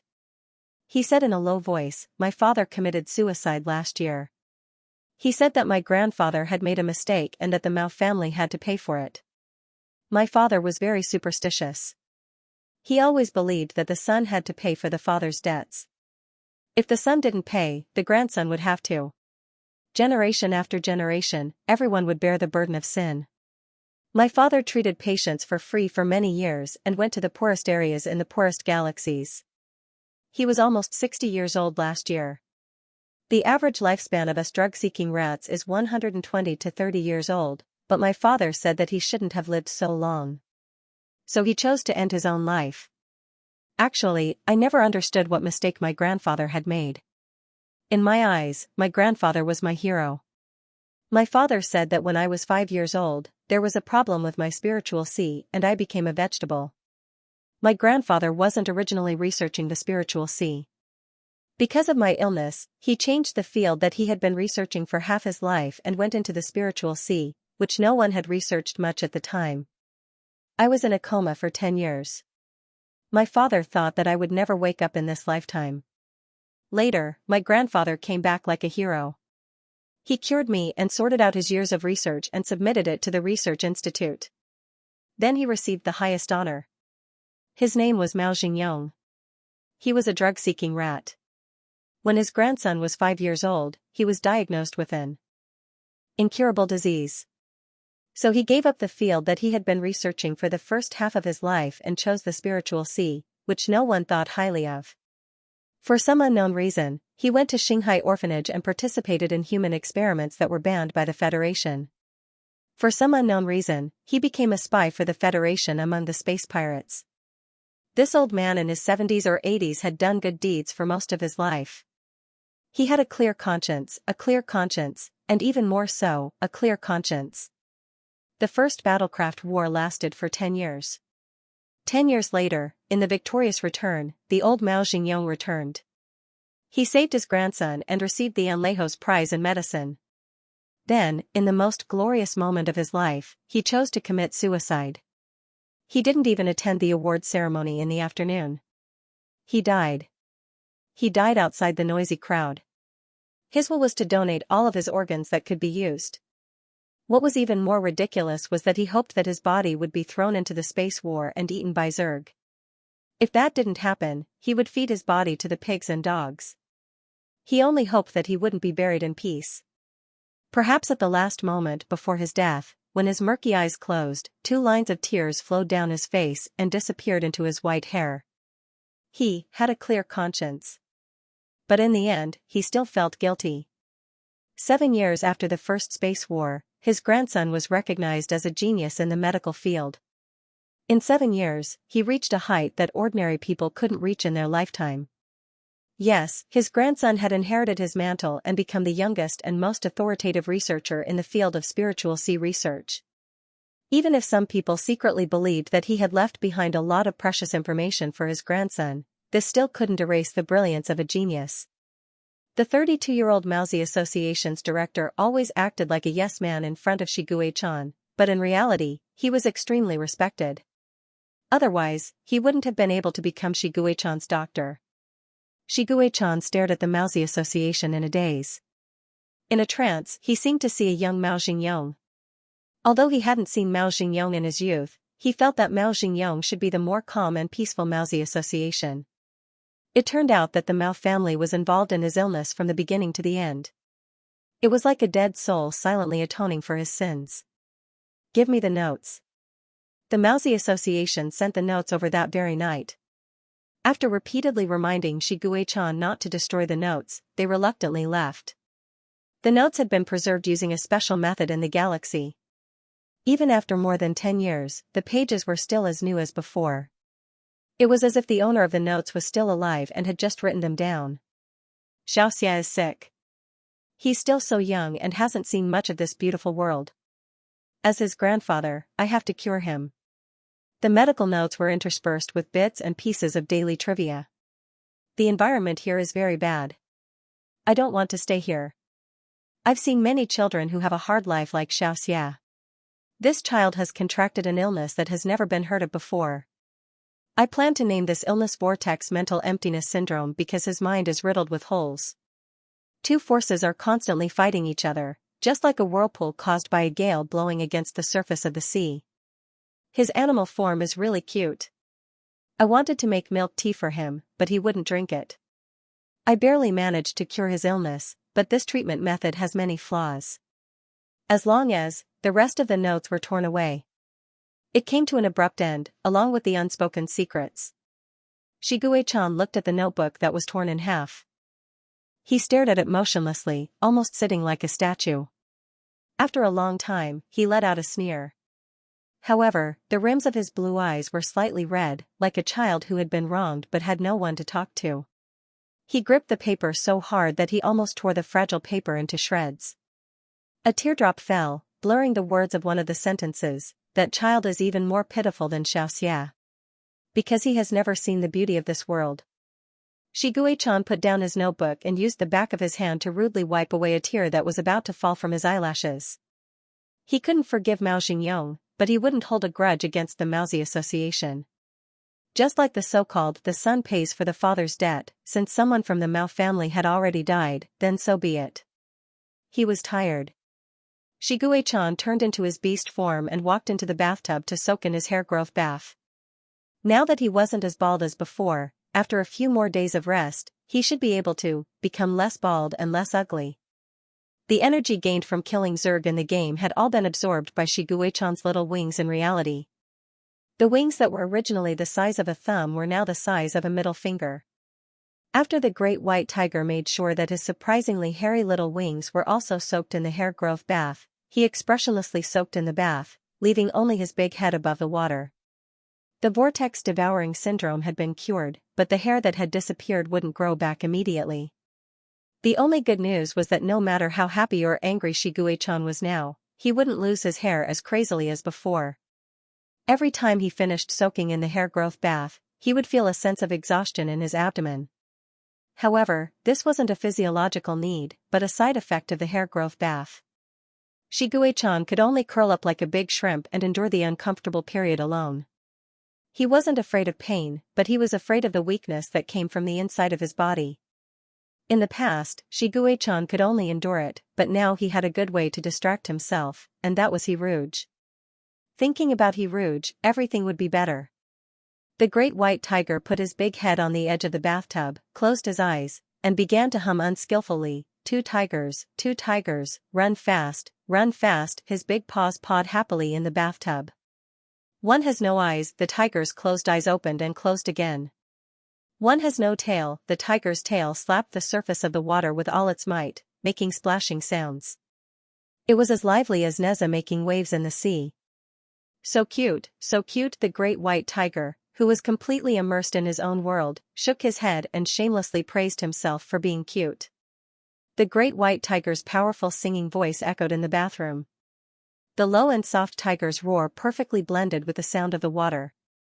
If the Maozi Association saw this scene, Shiguei-chan's fierce image in their hearts would shatter on the spot. The great white's body. And to dry. Plush and woolen. Great white. To be. The big white tiger strolled into the energy crystal storage room.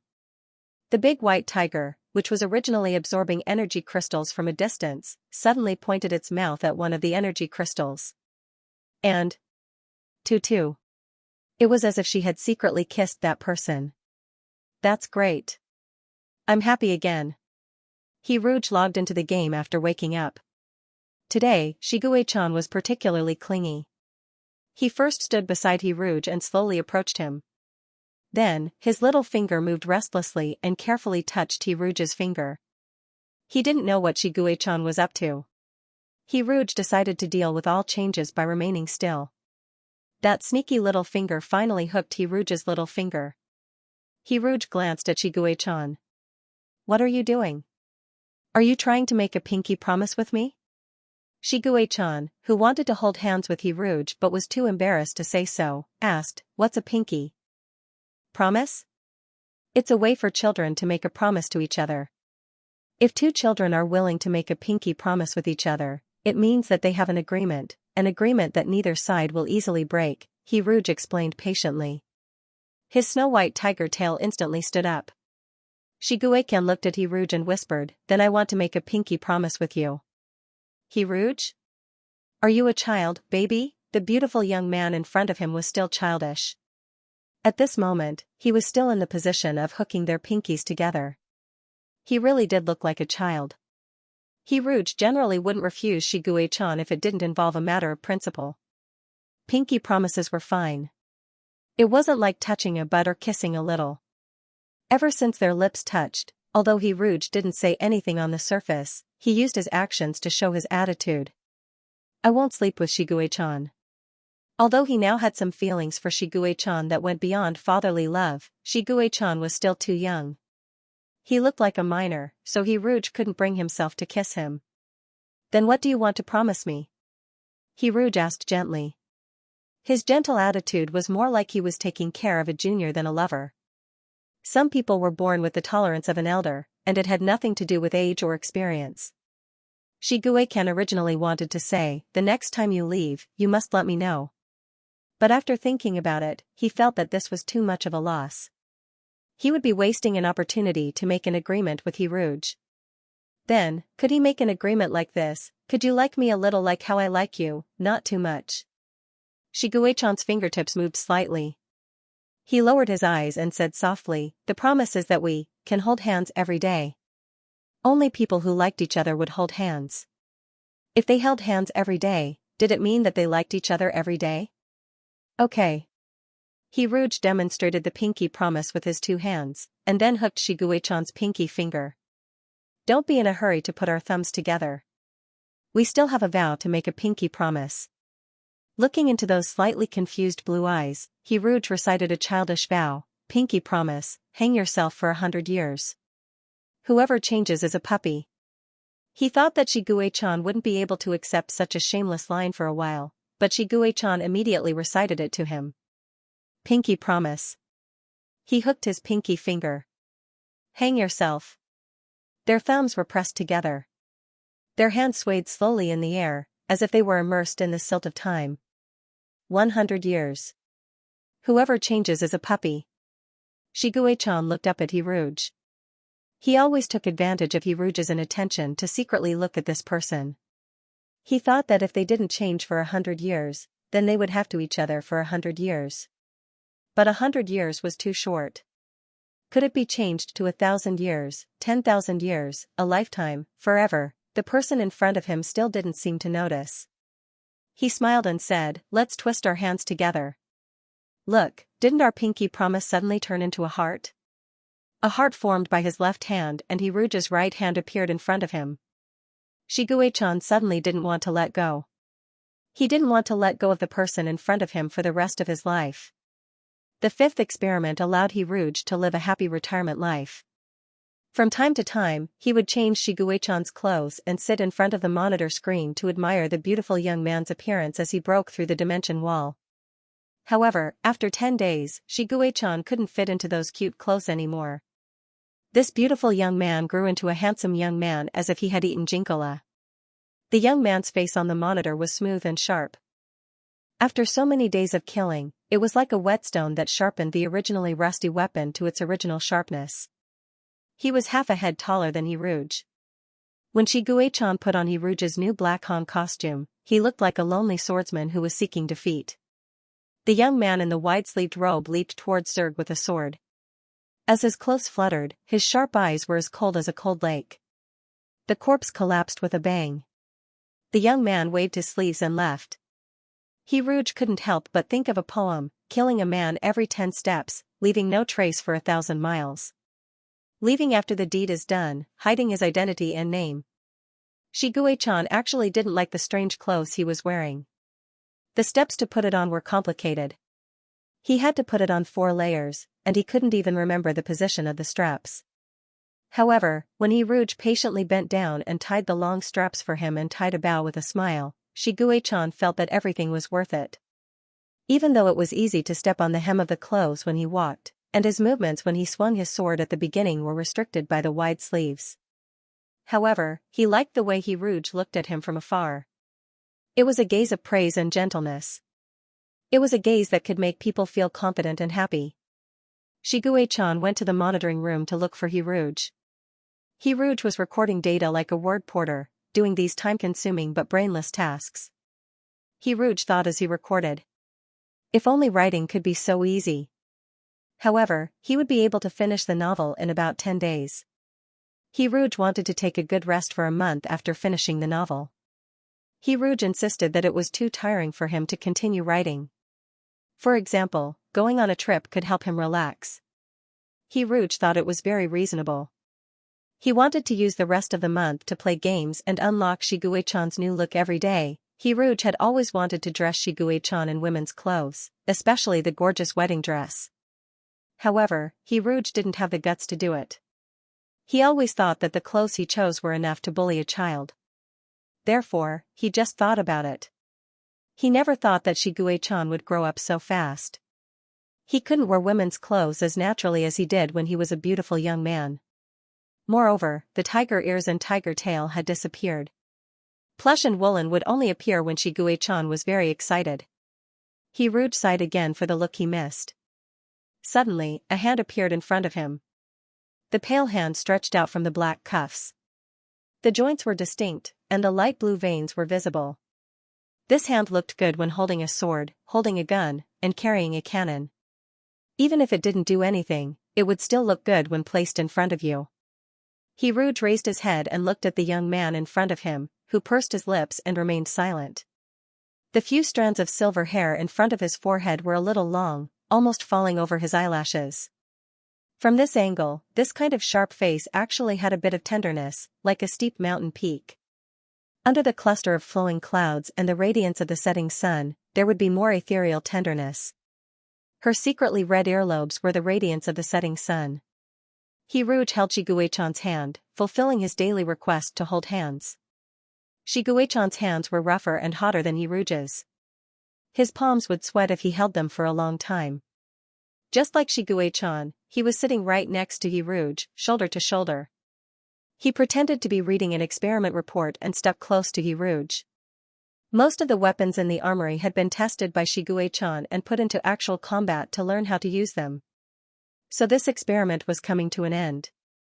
I can see that you're praising me. His voice was no longer hoarse like when he was going through puberty. Instead, it was a low and deep voice. If he moved his lips close to the ear and said something flirtatious, it would be easy to make an ignorant child blush. Hiruge, who had a lot of theoretical knowledge but little practical experience, coughed softly.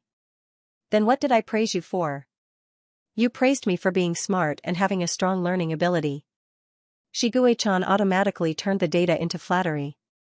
Strong combat awareness, high physical fitness, full of energy. Hiruge was amused by Shiguei-chan's words. He could feel that Shiguei-chan had been trying to flirt with him these days. Perhaps it was because he had spent too much time with Shiguei-chan as a father. Even though Shiguei-chan's current appearance was indeed in line with his aesthetic standards, Hiruge often felt like he was acting. It was just like the sudden switch from the parenting channel to the romance channel. The sudden change in style brought about a sense of abruptness. He looked at Shiguei-chan, who was trying to flirt with him every day, and had the illusion that he was a teacher correcting homework. Hiruge's level as a teacher was about the same as his students. Hiruge patiently listened to Shiguei-chan's dry and long speech and said softly, "That's not how you praise someone." Hiruge, who had once written love cookies, decided that it was time to show off his real skills. However, he was too embarrassed to say those lines out loud, so he typed these words on the screen. "Your shoulders are very broad." Shiguei-chan subconsciously looked at his shoulders. After making sure that they were very broad, he looked back at the screen. You make me want to lean on you. His heart seemed to skip a beat. Shiguei-chan held his breath and waited for Hiruj to lean his head over. He had never imagined such a scene. Hiruj hugged his arm and pressed his soft cheek on his shoulder. However, Shiguei-chan waited for a long time, but Hiruj didn't lean over.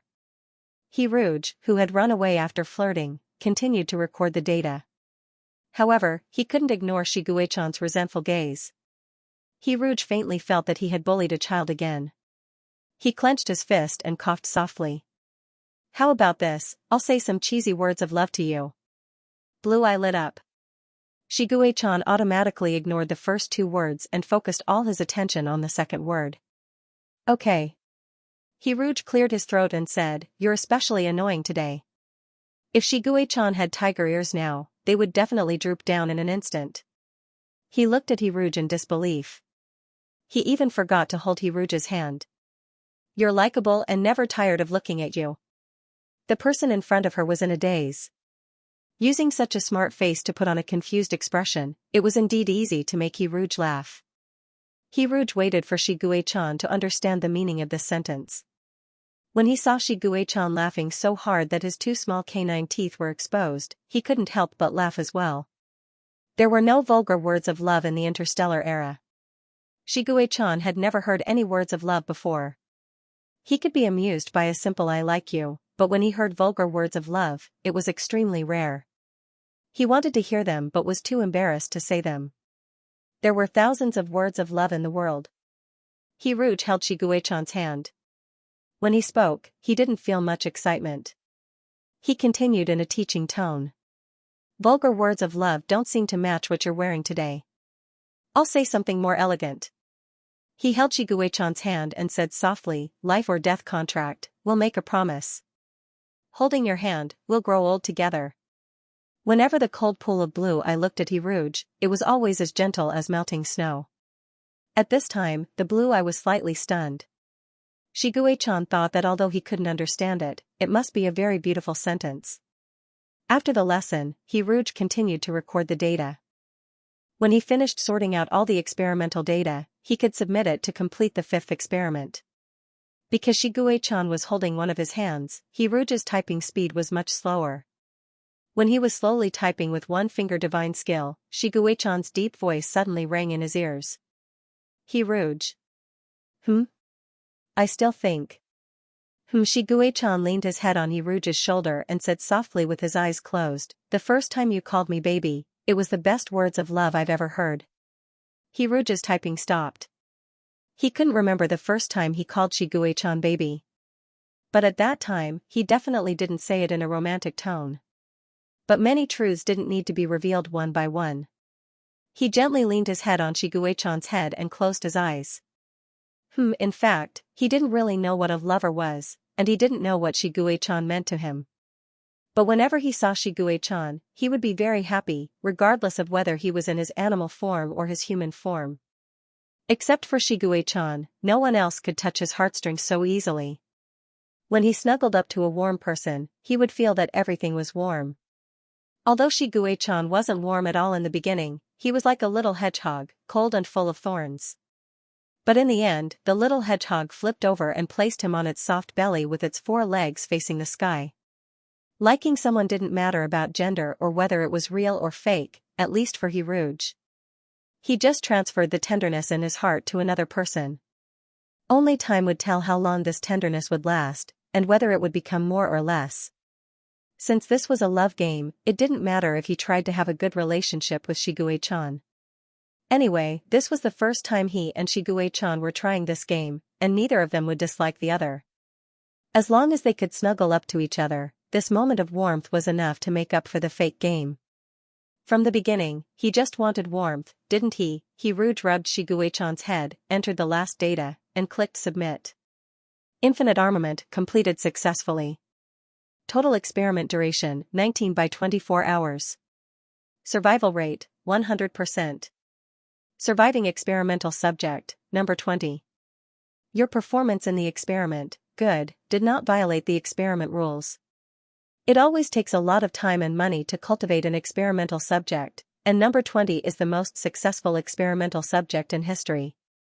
As the saying goes, soldiers are trained for 1,000 days to be used in a single moment. The people behind Xianxia Orphanage decided to use the last experiment to capture the fruits of his labor. Kill list. The people on the list are the targets that number 20 will aim at. Dear player, you are very honored because your name is at the top of the list among the famous big shots.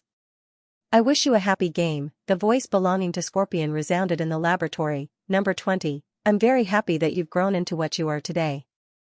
The first order given to you by the organization is to kill everyone on the kill list. Rouge stood in place in a daze, looking at the light screen in a daze. All the light screens in the monitoring room instantly turned dark, and the bright red words kill list appeared. The first name on the list was Merman. What kind of trouble was this lousy game going to cause? For a successful experimental subject, personal feelings were in existence that needed to be stripped away and abandoned. Merman, who had been taking care of number 20 and could be called a breeder, had an impact on number 20 that exceeded the warning line. After so many days of observation, Scorpion could see the ambiguity between number 20 and Merman. In fact, over the years, there had been examples of experimental subjects falling in love with experimental subjects. This was simply unreasonable. Even if the lovers would not have any impact on the organization, Scorpion still couldn't help but feel angry. She was angry at this maverick deviation. Therefore, she ordered the experimental subject who had been successfully brainwashed to kill his lover. People who had been brainwashed would never have resentment against the organization, so Scorpion's actions could be said to be unscrupulous. She unscrupulously created disheartened marionettes. In Scorpion's view, number 20, who had been successfully brainwashed, should not be disturbed by these unnecessary emotions. However, number 20 was different from the example of the couple from many years ago. In the ridiculous couple from many years ago, the experimental subject had a higher value. Now, number 20's value was higher, so number 20 must not be abandoned. If she spent a huge price to start the brainwashing machine again for this kind of personal feelings, it was obviously not proportional to the investment. Therefore, sacrificing Merman was the most cost-effective choice. In fact, there was a more secret reason. For some reason, Scorpion always felt that Merman was full of dissonance. A sense of dissonance that was incompatible with Xianxia Orphanage. Scorpion did not know when the mermaid had appeared in the Star Ocean Orphanage. This person seemed to have appeared out of thin air. There was no information. However, before this experiment, she felt that the existence of the mermaid was very reasonable. It was as if her memory had been tampered with by some unknown existence. Scorpion shook her head hard, and she heard the buzzing sound of electric current in her mind. Buzz. The game is about to end. Buzz. The soul fragment is ready to be recovered. Buzz. What was this sound? Scorpion clenched her fist and knocked her head. After waking up, she looked at the monitoring screen. Presumably, number 20, who had been brainwashed, had killed Merman and was waiting for her to release a new target. However, the moment when Scorpion looked at the monitor screen, all of her blood seemed to be frozen. As if noticing her gaze, number 20 slowly raised his blue eyes. 2.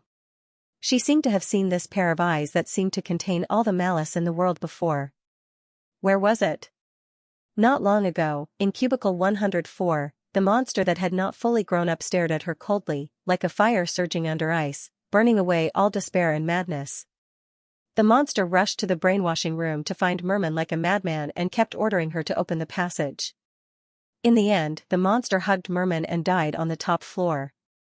However, a long time ago, she had also seen this pair of eyes. The monster from a long time ago had fully grown up. He killed everyone in the orphanage, whether it was the innocent victims or the not-so-innocent perpetrators. That night, the blood moon hung high in the sky. Blood splattered everywhere, and corpses were torn apart.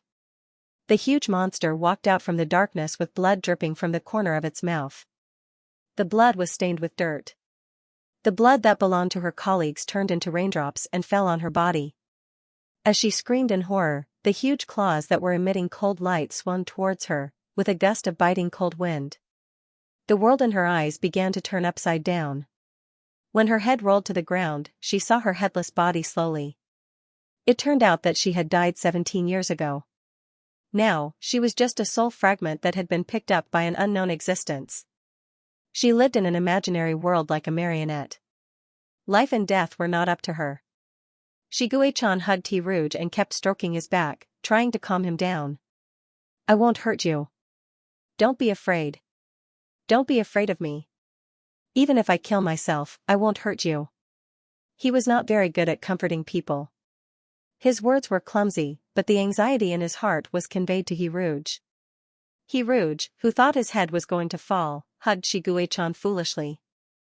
Hearing Shiguei-chan's voice, which was even more panicked than his own, all his uneasiness faded away like the tide. Yes, why should he be afraid? How could Shiguei-chan hurt him? If he remembered correctly, Shiguei-chan's affection for him had reached a terrifying level. Love, you'll never guess how much number 20 loves you. Affection can't be measured by numbers. He-Rouge could spend money like water in the Love Mall. He could buy whatever clothes he wanted because he had an unlimited ATM. And if He-Rouge remembered correctly, the original main mission meant that after the 6th experiment, if number 20's affection for him was lower than 60, he would die. If the affection was higher than 90, he would get to play in a military uniform. So, from the beginning to the end, the main mission did not require him to complete the experiment. In other words, the success of the kill list had nothing to do with him. He-Rouge, who understood this point, breathed a sigh of relief. He raised his head and looked at Shiguei-chan, who was panicking. With a puff, 2 tiger ears popped out from his silver hair. With another puff, a tiger tail also popped out. Only when Shiguei-chan was so agitated that he lost control would these plush and woolen come out one after another. He must have been scared. He-Rouge hadn't seen these cute plush and woolen in a long time. He couldn't help but smile. He rubbed his white tiger ears and said softly, yes, I know. You'll never hurt me. He-Rouge held Shiguei-chan's hand and found that the hand, which was usually warm, was cold from fear. After the cold hand reacted, it held He-Rouge tightly. Their fingers were interlocked, and neither of them was the first to let go. I'm going to destroy this place. But tomorrow is the time I agreed to do it with Mao Xingyong. But now that I think about it, it doesn't matter if I unilaterally move it one day earlier. Shiguei-chan said to He-Rouge. In the past, he and Mao Xingyong had agreed to destroy this place together on the 2nd day of the 6th experiment. But at that time, he didn't hold back. The people on the kill list were on other planets, and he was arranged to be one of the street sweeper pirates. He boarded a giant starship and met the organizer of all this, Vulture. He was so angry that the monster in his body came out again and bit Vulture to death on the spot. Then, he killed everyone on the starship, jumped off the starship, and flew back to Shanghai Orphanage to destroy it with his own strength. When the people of the Federation arrived the next day, they saw him sitting on the ruins with a helpless medicine-seeking rat beside him. At that time, he was also seriously injured. Otherwise, he wouldn't have stayed there and waited for the Federation to arrive. Because of his injury, his strength was greatly weakened and he was forced to sign an agreement with the Federation to participate in the interstellar war. This time, in the game, Shiguei-chan didn't want to repeat the same mistake. He originally planned to act with the Federation tomorrow according to the plan and find time to talk to He-Rouge about it today. But Shiguei-chan didn't expect that the kill list would change this time and He-Rouge would be added to it. This was tantamount to touching his reverse scale. All of his rationality and plans were thrown to the back of his mind. Who dared to hurt He-Rouge? He was going to blow up this godforsaken place. Shiguei-chan covered He-Rouge's eyes. Later, I'll turn into my beast form and hug you. No matter what happens, don't open your eyes. The request was similar to the little monster's, and it made He-Rouge feel that time and space had been reversed. He grabbed Shiguei-chan's hand that covered his eyes and asked uneasily, Will you be in danger? No. The confident answer was the complete opposite of the last time. A great white tiger more than 3 meters tall appeared in the monitoring room. He held He-Rouge in his arms and spread his wings. His huge body rose from the ground and flew out of the monitoring room like a hurricane. Amidst the symphony-like alarm, the great white tiger flew down the corridor as if there was no one there. He looked up at the monitor, and there was a strange red light flashing in his eyes. Activate the self-destruct program. After giving this order, Shiguei-chan found the location of the energy cannon on the fourth floor before it was activated. The energy accumulated in the demon pattern was infused into his front paws. His sharp claws collided with the energy cannon, and the solid energy cannon was smashed into pieces by Shiguei-chan's claws. The loud sound of the explosion was heard. Shiguei-chan held Hiruge and flew away from the aftermath of the explosion. The door leading upstairs opened automatically under Scorpion's control. Shiguei-chan flew up to the third floor of the basement like a killing god. As soon as he popped his head out, he saw the people who were waiting for him. With his blue eye flashing with bloodthirsty light, Shiguei-chan roared and went straight to the attack that was ready to be launched. The expression of the staff behind the mask showed a hint of astonishment. They saw the silver-white insect wings were like two huge sickles, approaching with a terrifying momentum that could shatter everything. As the wings flapped, the staff along the way were all knocked down by the tyrannical airflow. The ice-cold and sharp wings cut through their fragile bodies. The vigorous tiger roar resounded through the third floor of the basement. Like the muffled thunder in the sky, the atmosphere became bleak in an instant. The sound of the insect wings cutting through the body and the explosion sounded one after another. The sound of the insect wings cutting through the body was neither fast nor slow. It was skillful and did not panic because of the passage of time. On the contrary, the sound of the explosion became more and more chaotic. In the end, there was no order at all. The staff who threw down their weapons wanted to open their insect wings and fight. However, at this moment, a power that stood at the peak of Zerg's pyramid filled the entire space. It was as if there was a deafening roar from all directions, converging into a huge torrent, brazenly ringing in the hearts of every experimental subject who had the insect wings transplanted. When the king was angry, millions of corpses would fall. Countless experimental subjects in the Xinghai orphanage were startled, and their eyes emitted a crazy and bloodthirsty light. The blood moon hung high in the night sky. It seemed that tonight was destined to be a night of slaughter. The roar of a tiger reverberated in the darkness. The smell of blood enveloped the entire Xinghai orphanage. Countless experimental subjects in the Xinghai orphanage were forcibly freed from their control. Sparks flew everywhere, and there were constant explosions and screams. The experimental subjects with insect wings were like ghosts that crawled out of hell. They pounced on their former victims. The experimental subjects who had not been transplanted with insect wings did not even have time to pick up their weapons. Their throats were slit by the cold insect wings. Blood splattered everywhere, and clusters of blood splattered on the walls. It's over. The medicine-seeking rat was sitting in a hidden hiding place. This was a secret base embedded in the transport tunnel. The entrance was extremely small. Only the medicine-seeking rat's size could squeeze in, and the cubs that had not grown up. The cubs had been injected with sleeping pills. They slept peacefully and were not disturbed by the outside world. The medicine-seeking rat was like a guard guarding a granary. Behind him was a large group of cubs. The screams and explosions from the outside world became indistinct in the transport tunnel. He turned on his optical supercomputer and checked the precious data he had collected over the years for the last time. Only then did he close his eyes tiredly. The optical supercomputer hanging around his neck rang. Zhu Yiqing's cold voice came through. All the experimental subjects, including number 20, have gone out of control. That idiot Scorpion betrayed the organization and activated the self-destruct program. Take the data and come out quickly. The street sweeper will be here soon to pick you up. The medicine-seeking rat hung up and blacklisted Zhu Yiqing's account. Another call came in. Mr. Mao Jingyong, this is Wei Hanzhong of the Star Destroyer A-79. The Star Destroyer has detected that the street sweeper has suddenly accelerated. It is estimated that it will reach the 17th star in 3 hours, Captain. The medicine-seeking rat calmly interrupted the other party. The situation has changed. The experimental subjects in the Xinghai orphanage have collectively gone out of control for unknown reasons.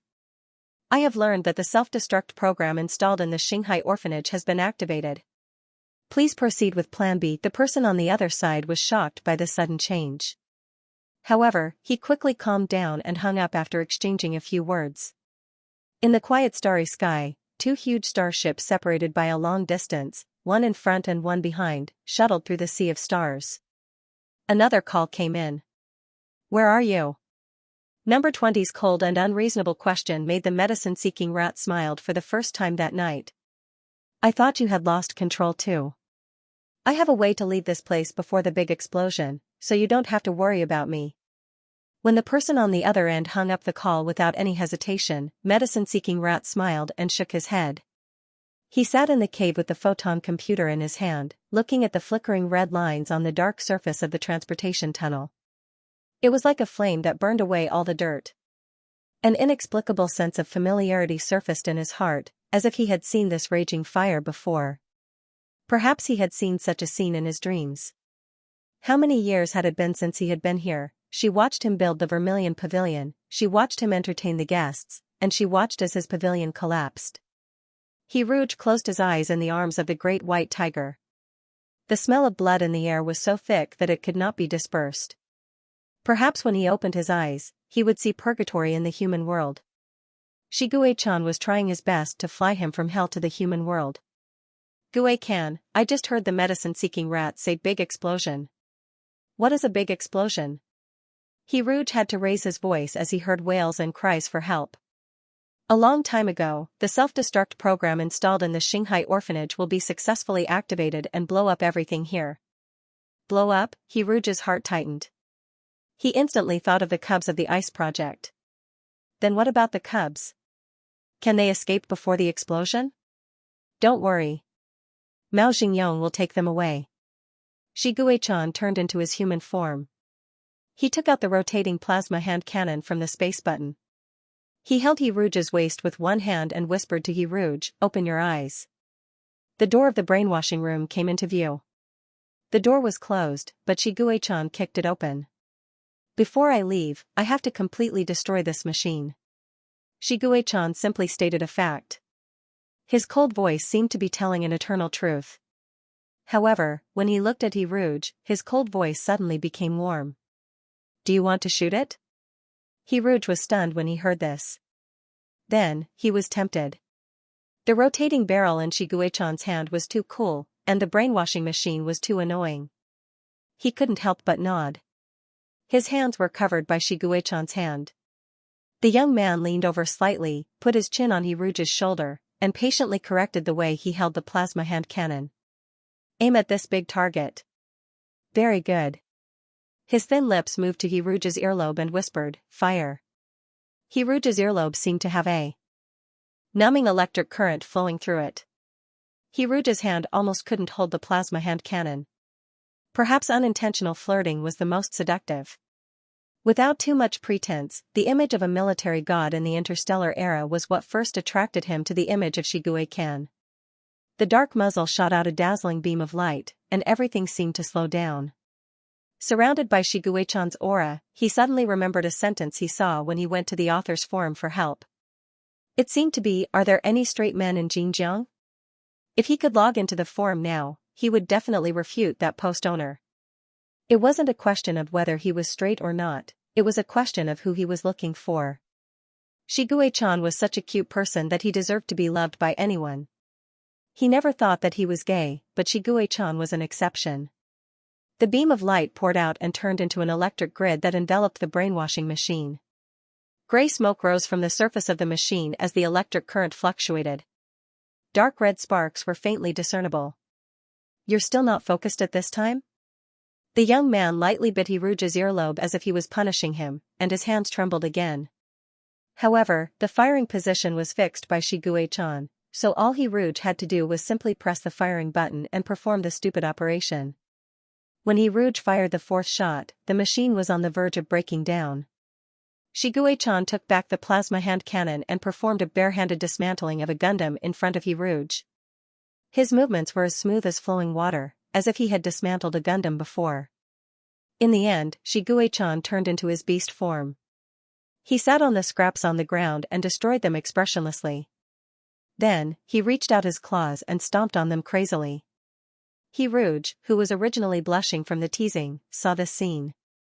His expression slowly changed from that of a young man yearning for love to that of an old father. Does your ass hurt? Does your claw hurt? Do you want me to rub it for you? When Gue-chan looked at Rouge, he saw the other party's gentle and worried gaze. Bathed in such a warm gaze, he seemed to have become the weak number 20 again. He used to hate this feeling of weakness the most, but at this moment, Shiguei-chan found that he didn't hate it anymore. Because when he recalled the experience of number 20 again, the first thing he thought of was Rouge, number 19, and the golden python. This feeling was very good. Shiguei-chan hugged Rouge, and the huge insect wings spread open. He ordered all the experimental subjects to escape from Shanghai orphanage together. However, he didn't give this order back then, because at that time, the monster in his body was controlling his body. His mind was only filled with killing and revenge, and the life and death of all the innocent people had nothing to do with him. In fact, he didn't want to care about these experimental subjects now.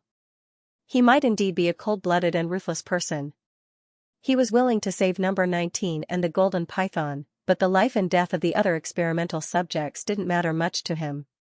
It was as light as a feather. Especially when he knew that this was just a game, and all the experimental subjects had died 17 years ago. So no matter what decision he made, the only thing that changed was this game. The dead couldn't be resurrected. This was a very simple principle. But these people living could make Rouge happy, and this was also a very obvious fact. He hoped that Rouge could be happy every day. The self-destruction program was completely activated. In the violent tremor, the entire Shanghai orphanage shook. The experimental subjects felt the fear of the sky collapsing and the ecstasy of the cage finally breaking. They madly followed the silver-white wings and flew up from the transport channel. The surface of the originally deep and dark channel was now covered with bright red lines, like flowing magma. It was like the only channel from hell to heaven. Some of the experimental subjects were hit by the energy cannons and blasted into a bloody mess, but more experimental subjects flew up like moths to a flame. Shiguei-chan hugged Rouge, pressed his head into his arms, and put his palm on Rouge's neck. He could feel how soft the skin under his palm was. It was soft and harmless, without the slightest lethality or ability to protect itself. In such an environment, this softness was precious and fragile. It was an existence that needed to be protected with all his might. He couldn't let anything hurt or taint the person in his arms. The huge insect wings were like the wings of the Grim Reaper, flapping gracefully in the darkness. Shiguei-chan hugged Rouge and flew out of this huge cage where countless corpses were buried. He was completely tired of this place, so he wanted to destroy it and bury everyone in the fire. The moment he flew out of the cage, the scorching hot air turned into a cool night air that surged into his organs. Shiguei-chan raised his head and looked at the blood moon hanging in the sky. The night 17 years ago was also a blood moon like this. Because the monster dominated the body, there were some crazy fantasies in that memory. In his memory, the sky was dark red, and the curved hook of the moon dripped with sticky blood. At that time, he was covered in blood, his eyes were blood red, and his mouth was letting out a hysterical tiger roar. He didn't look like a human at all, but like a mindless monster that only knew how to kill. It was no wonder that the Federation had always regarded him as a weapon, experimental subject, number 20, and monster. Shiguei-chan gently flapped his wings, and he heard a rumbling explosion behind him. At that moment, he seemed to have broken free from an invisible shackle. But it wasn't over yet. Shiguei-chan looked at the late street sweeper starship. His blue eye was so cold that it seemed to be frozen, but the dark red vertical pupils that appeared were like surging flames under the ice. He slowly squeezed out a cold smile. Vulture. The notorious leader of the galactic pirates, the mastermind behind the Shanghai orphanage. He was very willing to kill this scum again in the game. Rouge was huddled together with Medicine-Seeking Rat. His body was covered with warm cubs, and Medicine-Seeking Rat was drinking milk tea on his head. This was the hiding place that Medicine-Seeking Rat had built for 7 years near Shanghai orphanage. However, for some reason it was discovered by Shiguei-chan. Under Medicine-Seeking Rat's dumbfounded gaze, Shiguei-chan placed Rouge and the plasma hand cannon here. He also sternly reminded Rouge that the plasma hand cannon could be used to kill Medicine-Seeking Rat. "Come down from my head. I won't really hit you," Rouge said helplessly. Medicine-Seeking Rat drank the last mouthful of milk tea, jumped onto Rouge's shoulder, and sighed softly. "Actually, I'm old. I shouldn't drink sweet things now. It's not good for my body." But, life is already so hard. Drinking something sweet would be so much happier. Plus, I don't have to live for too long. It's worth it to be happy before I die. Medicine-seeking rat described drinking milk tea as if it were smoking pornography. Rouge looked at medicine-seeking rat and thought of the unfinished side mission. This game seemed to be coming to an end. If he didn't complete the side mission now, he wouldn't have another chance in the future. Rouge couldn't help but frown when he thought of this. However, Rouge's frown was interpreted by medicine-seeking rat as him being worried about Shiguei-chan. Medicine-seeking rat reached out its little paw to touch the head of a cub in Rouge's arms, and then tried to touch Rouge's face. You don't have to worry about number 20. The Federation Star Destroyer is right behind us. As long as number 20 can hold on until the Star Destroyer arrives, he'll be safe. Rouge was stunned when his face was touched. He looked at medicine-seeking rat, whose hair and beard were all white, and couldn't help but say his true thoughts. I'm not worried about him. I'm thinking about you. Me? Medicine-seeking rat laughed. I'm just an old man who's about to die. What's there for you to think about? You, why did you come here? Rouge finally asked the question that had been bothering him for a long time. During the exchange of information, the drug-seeking rat had told him that he was a spy. However, he wasn't a spy at first. He only became one later. So why did the medicine-seeking rats come to Shanghai Orphanage in the first place? Rouge thought that the drug-seeking rat would not answer. Unexpectedly, the drug-seeking rat stroked its whiskers and said, because of selfishness. I want to use other people's lives to exchange for my grandson's life. Later on, I abandoned the darkness and joined the light, but that doesn't change the fact that I don't deserve to be a human. Drug-seeking rat wanted to take another sip of milk tea, but the cup was empty. He put down the cup regretfully, and his expression was so calm that it was as if he was telling a story about someone else. I should have been in that fire. But I still have unfinished wishes and precious and dirty research materials. I can't trust anyone else with this information. I have to hand it over personally. His voice became lower and lower. I don't deserve to be a doctor. I don't deserve to be a human. Side mission, Mysterious Infirmary completed. Completion rate, 100%. Received reward, Magic Mirror. Name, Magic Mirror, quality, rare, comment, Magic Mirror, tell me, where is the person I love the most? Instructions, hold the magic mirror and say the name of the person you want to see. You will be able to see the person in the mirror. Restriction, only you can see the person in the magic mirror. In the eyes of others, this is just an ordinary mirror. Holding the magic mirror, Rouge shyly called out Shigekin's name under the gaze of the drug-seeking mouse, which said, you youngsters really know how to play. Layers of ripples appeared on the surface of the mirror, and indeed, Shiguei-chan's figure appeared on the mirror. Behind him was the experimental body that looked like a flesh machine, and in front of him were the galactic pirates who were ready for battle. The scene that looked like a meat grinder had been thoughtfully pixelated. Shiguei-chan's aura surged out of his body as he rushed into the crowd. His continuous attacks could not be seen by the naked eye. All of his attacks swept through the mecha like a hurricane, and spiderweb-like cracks appeared on the surface of the sturdy mecha. Huge silver-white insect wings wrapped in a strong airflow slapped the broken mecha to the side. Accompanied by shrill screams, blood spread out from the cracks in the mecha. Shiguei-chan did not spare any attention to the defeated soldiers around him. His cold blue eye was wrapped in an overwhelming sharpness as it pierced sharply toward a middle-aged man with thinning hair. The other party was also staring at Shiguei-chan in front of him. Rouge held the magic mirror and looked at the middle-aged man who was looking at Shiguei-chan. He could not help but ask the drug-seeking rat, what does a vulture look like? The drug-seeking rat thought for a moment and said, because of their animal form, all vultures are born bald, regardless of whether they are male or female. Many of the vulture beastmen wear wigs, but the leader of the street sweeper doesn't like wigs, so. He changed to a more reserved way of saying, the one with the least amount of hair in the crowd is the vulture. Rouge looked at Vulture in the mirror again. Yes, he had confirmed the identity of the middle-aged man based on his baldness. Whether it was his gloomy appearance, his extraordinary baldness, or the fact that he was the last villain to appear, there was no doubt that he was Vulture. However, Rouge did not know why. Perhaps it was his intuition or his mysterious sixth sense, but he used the "who is the murderer" item. Was Vulture the real culprit? No. Shigue-chan grabbed Vulture's mecha and pounced on him like a fierce tiger. He resisted Vulture's attack and swallowed the blood that welled up in his throat. Then, his 10 fingers firmly fixed the mecha like hooks.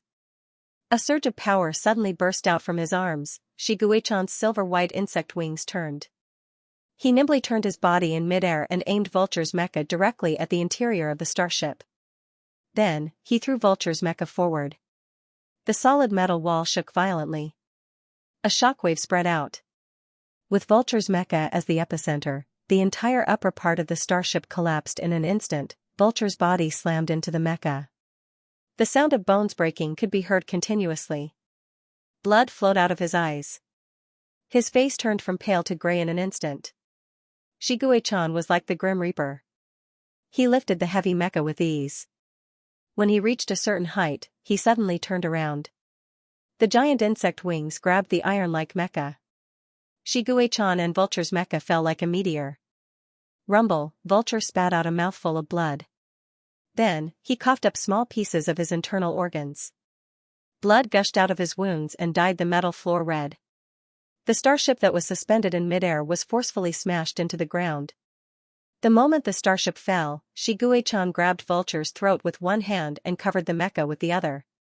That slender hand penetrated the cracked mecha, penetrated the layers of ribs, and grabbed the beating heart. It was as if he had caught the humiliation and unwillingness of the past. Vulture's eyes were filled with hatred. A broken cry came from his throat. Blue Eye was filled with endless coldness and hatred. Shigue-chan looked down at this ugly face. His thin lips pressed into a straight line. He slowly exerted force in his hand and crushed the heart into meat paste. What did he do in the beginning? He transformed into his beast form, smashed the hard outer shell of the mecha, and dragged out the bloody scum inside. First, he bit off the other party's limbs, then crushed the head. Gulp. Like smashing a watermelon, he crushed the head on the ground into a shapeless meat paste. His methods in the game were not as cruel as before. Perhaps it was because he had already killed Vulture once, so his anger and resentment had been vented. He was not as crazy and irrational as before. He pulled his hand out and looked down at the blood dripping from his fingertips. His eyes, which were originally filled with hatred, suddenly showed a trace of confusion. Is it all over? Shigue-chan looked around in confusion. The person who issued the experimental mission had been killed by Shigue-chan. No one could trap him anymore, and no one would give the order to hurt Rouge. Yes. Rouge, Shigue-chan seemed to have found his backbone in an instant. He wanted to find Rouge. But everything in sight was covered in a red light. It was the blood on the corpse. It condensed into little red hearts. Countless little hearts lined up in the air to form 4 big words, "Game over," the cold mechanical voice sounded in his mind. This game was developed by the General Administration of Marriage in the 3000 Worlds. Dear player, in this short and romantic game journey, you and your exclusive lover Rouge have created many beautiful gaming memories together. Different attitudes toward your lover will unlock different endings. Your sincere love for your lover has reached the highest requirement. Congratulations to the player for successfully unlocking the ending, Lover from Heaven. The mysterious surprise gift package will be delivered in 10 days. Please check it carefully. Shigue-chan did not want to listen to this nonsense. He just wanted to find Rouge. However, the moment the mechanical voice ended, Shigue-chan was forced to quit the game. At the same time, the familiar mechanical voice sounded in Rouge's mind. Dear player, after 6 experiments, number 20's affection for you has far exceeded 90. Congratulations to you for unlocking the ending, Lover from Heaven. You will be rewarded with a military uniform in 10 days. Countdown, 240 hours, 00 minutes, 0 seconds. Rouge was a little confused. He was forced to quit the game, but this time it was not because the daily game time was up, but because the game had ended. So suddenly, he took off the holographic game helmet, and the words "military uniform play" seemed to echo in his ears. Could it be that this game took 10 days to prepare for the military uniform benefits? Rouge. "Ah, I can do it, I really can do it, isn't it just 10 days? It's understandable that things like benefits take a long time. But what would the military uniform play look like in this game?" Rouge couldn't help but fall into a reverie. The tips of his ears turned slightly red as he thought about it. In fact, he felt that there was no need to rush into the military uniform play. They could use some time to cultivate their relationship. This game might take 10 days to unlock the indescribable interaction, and it would respect the player's subjective wishes when it came to interaction. It couldn't be forced to lock a guy in, right? However, the holographic game was so realistic that he had to prepare for the military uniform play in advance. He couldn't make a mistake at the last minute. Rouge's mind was filled with dirty thoughts. The more he thought about it, the more energetic he became.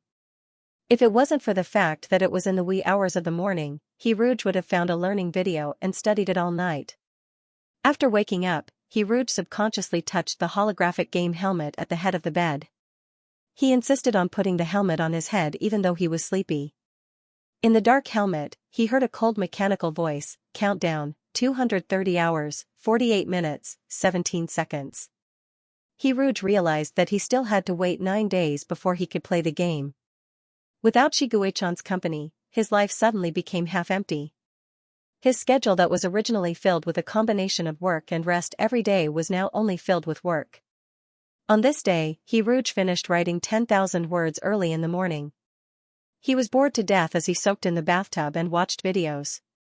During this period of time, he liked to soak in the bathtub whenever he was free. Once his body came into contact with water, he would feel very relaxed. Rouge had asked Octopus about it, and Octopus told him that this was normal during the awakening period.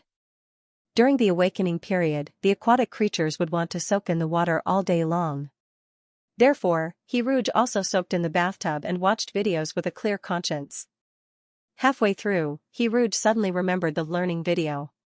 He had never seen such a video in all these years. The one that left the deepest impression on him was the sexy dealer, dealing cards online, that he saw on the pirate website when he reported the theft. It was said that these advertisements could bring millions of dollars in revenue to the pirate literature website. This showed how much human curiosity could drive the economy. Rouge, who was filled with a thirst for knowledge, turned to the almighty Baidu for help. After searching for half a day with no results, he began to doubt his life. Rouge also knew that this kind of thing was hard to obtain. One of his university roommates had once spent more than 20 yuan to buy more than 10 gigabytes of the Spring Festival Gala. At that time, Rouge had just returned from the library.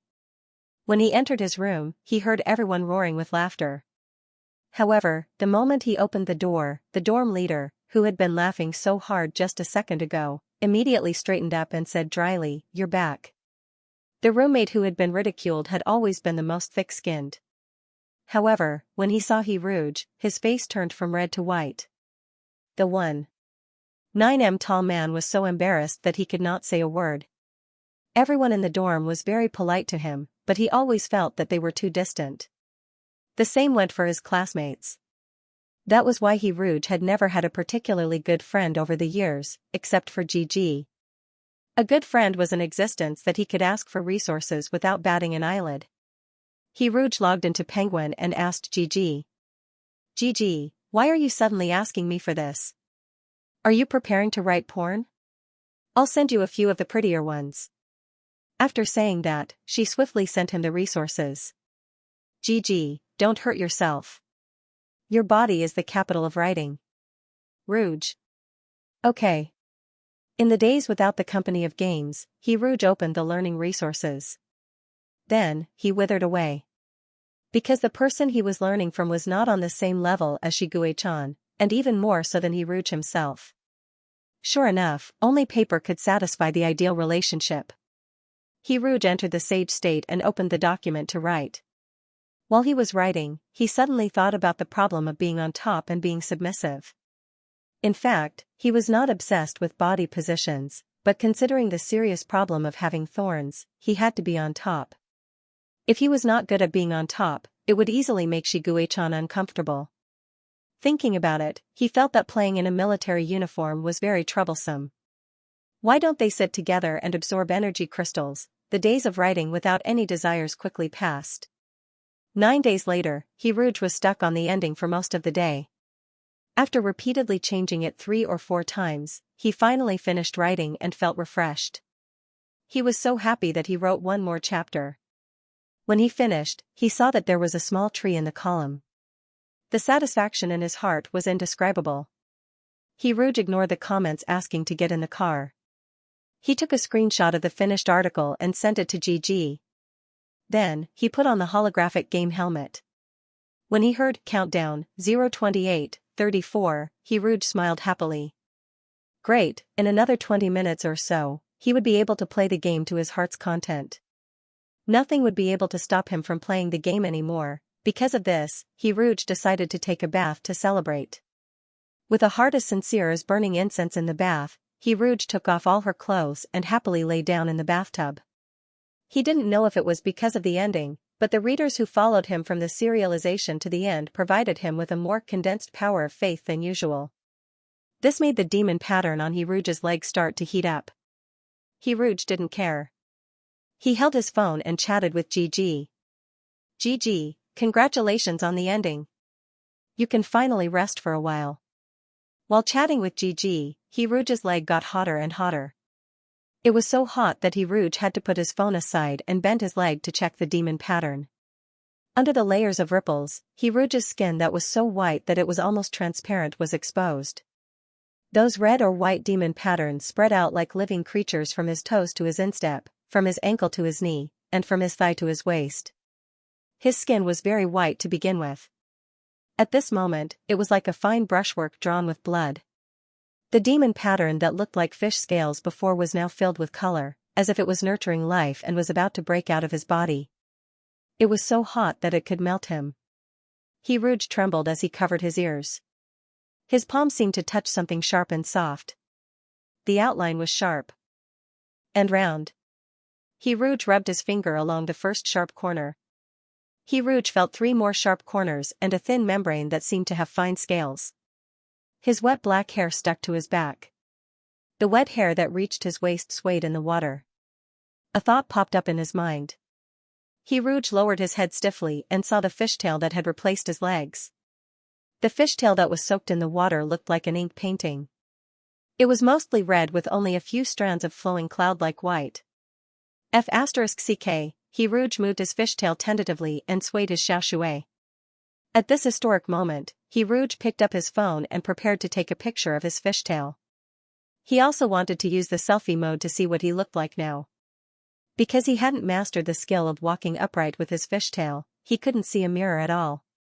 Rouge even suspected that he would have to soak in the bathtub until the end of time until he grew his legs again. Fortunately, there weren't any strange webbing on his hands. Rouge smoothly held onto his phone. Just as he was about to click on the button to take a picture, a message from QQ came over. Happy birthday! The time was exactly midnight. The phone that he was holding in his hand fell into the bathtub with a plop, and the person in the bathtub disappeared without a trace. Shiguei-chan soaked in the hair bath with a bitter expression. Today was the 9th day that he couldn't play games. He was in disbelief on the first day, anxious and restless on the second day, furious on the third day, until he endured silently on the 9th day. Shiguei-chan, who had lost his source of happiness, was very unhappy every day. This caused his hair that was gradually growing to stop moving again. Hair growth was something that required a good mood. If he was in a good mood, his hair would grow faster. If he was in a bad mood, his hair would grow slower. Before he recovered from his illness, Shiguei-chan's hair would fall off if he was in a bad mood. Now, he was a great white tiger with only a plush and woolen head. The fur on his body looked like it had been gnawed on by dogs. The small wings on his back had grown to the size of a baby's palm with great difficulty. Perhaps it was because he had been soaking in the hair bath since he was a child, the amount of hair on his small wings was astonishing. Even though they were now soaked in the hair bath, they couldn't hide the thick and soft feathers. It was going to be the 10th day soon. Shiguei-chan told himself for the 1000th time in his heart that he would soon receive the mysterious gift package. If this gift package wasn't a new game, then he would continue to wait for the day when the new game was released. Just as the great white tiger was about to pout, a strange fluctuation of energy suddenly emerged from the top of the bathtub. This fluctuation was familiar to the Xianxia of the past. It belonged to the fluctuation of spiritual energy when a monster ascended to the upper realm. Since the depletion of spiritual energy on Earth, no monster had ascended for tens of thousands of years. Blue Eye turned cold. The great white tiger, who was sitting in the bathtub, slowly stood up. His head had been above the water, so only his big head was dry, plush and woolen. The uneven fur on his body was wet and stuck to his body. It looked like special effects had been added to his head. As a Xianxia who had no sense of friendship, Shiguei-chan was ready to kill this uninvited guest on the spot and make himself an extra meal in the awakening period. A bubble floated out from the vortex formed by spiritual energy in midair. Under the bathroom light, it reflected a colorful light. Those colorful bubbles floated down one after another. One of them happened to fall on Shiguei-chan's nose. When it burst, it was gentle and silent. Shiguei-chan suddenly smelled a familiar scent from the burst bubble. It was a sweet smell that he could never forget after smelling it once. An unbelievable guess emerged in his mind. He looked up in a daze and saw a touch of red in the vortex of spiritual energy. The fish tail hung in a beautiful arc, like a beauty wearing a red veil. Everything Shiguei-chan saw seemed to be played in slow motion. From the slender fish tail with shining fish scales to the white jade-like waist and the ink-like black hair hanging down to the waist, the person fell from the sky into the bathtub that Shiguei-chan was soaking in. With a cry of surprise, layers of ripples appeared on the surface of the water, giving off a hazy halo, making everything seem like a dream. The person who fell into the water raised her head, revealing a face that could be described as peerlessly beautiful. Her slender feathers were stained with water droplets, and her pair of black eyes were like a deep pool surrounded by mist. When she looked at people, even if she was emotionless, she still had feelings. At this moment, when she looked at Shiguei-chan blankly, her gaze penetrated through time and space. It was extremely affectionate. The water was very deep. Hiruj had never fallen into such deep water before. Fortunately, he could breathe underwater after becoming a merman. Otherwise, Hiruj suspected that he would drown in the 3-meter deep water. Moreover, the water had a very strange smell. It was a strong medicinal smell. Hiruj shook his fishtail vigorously.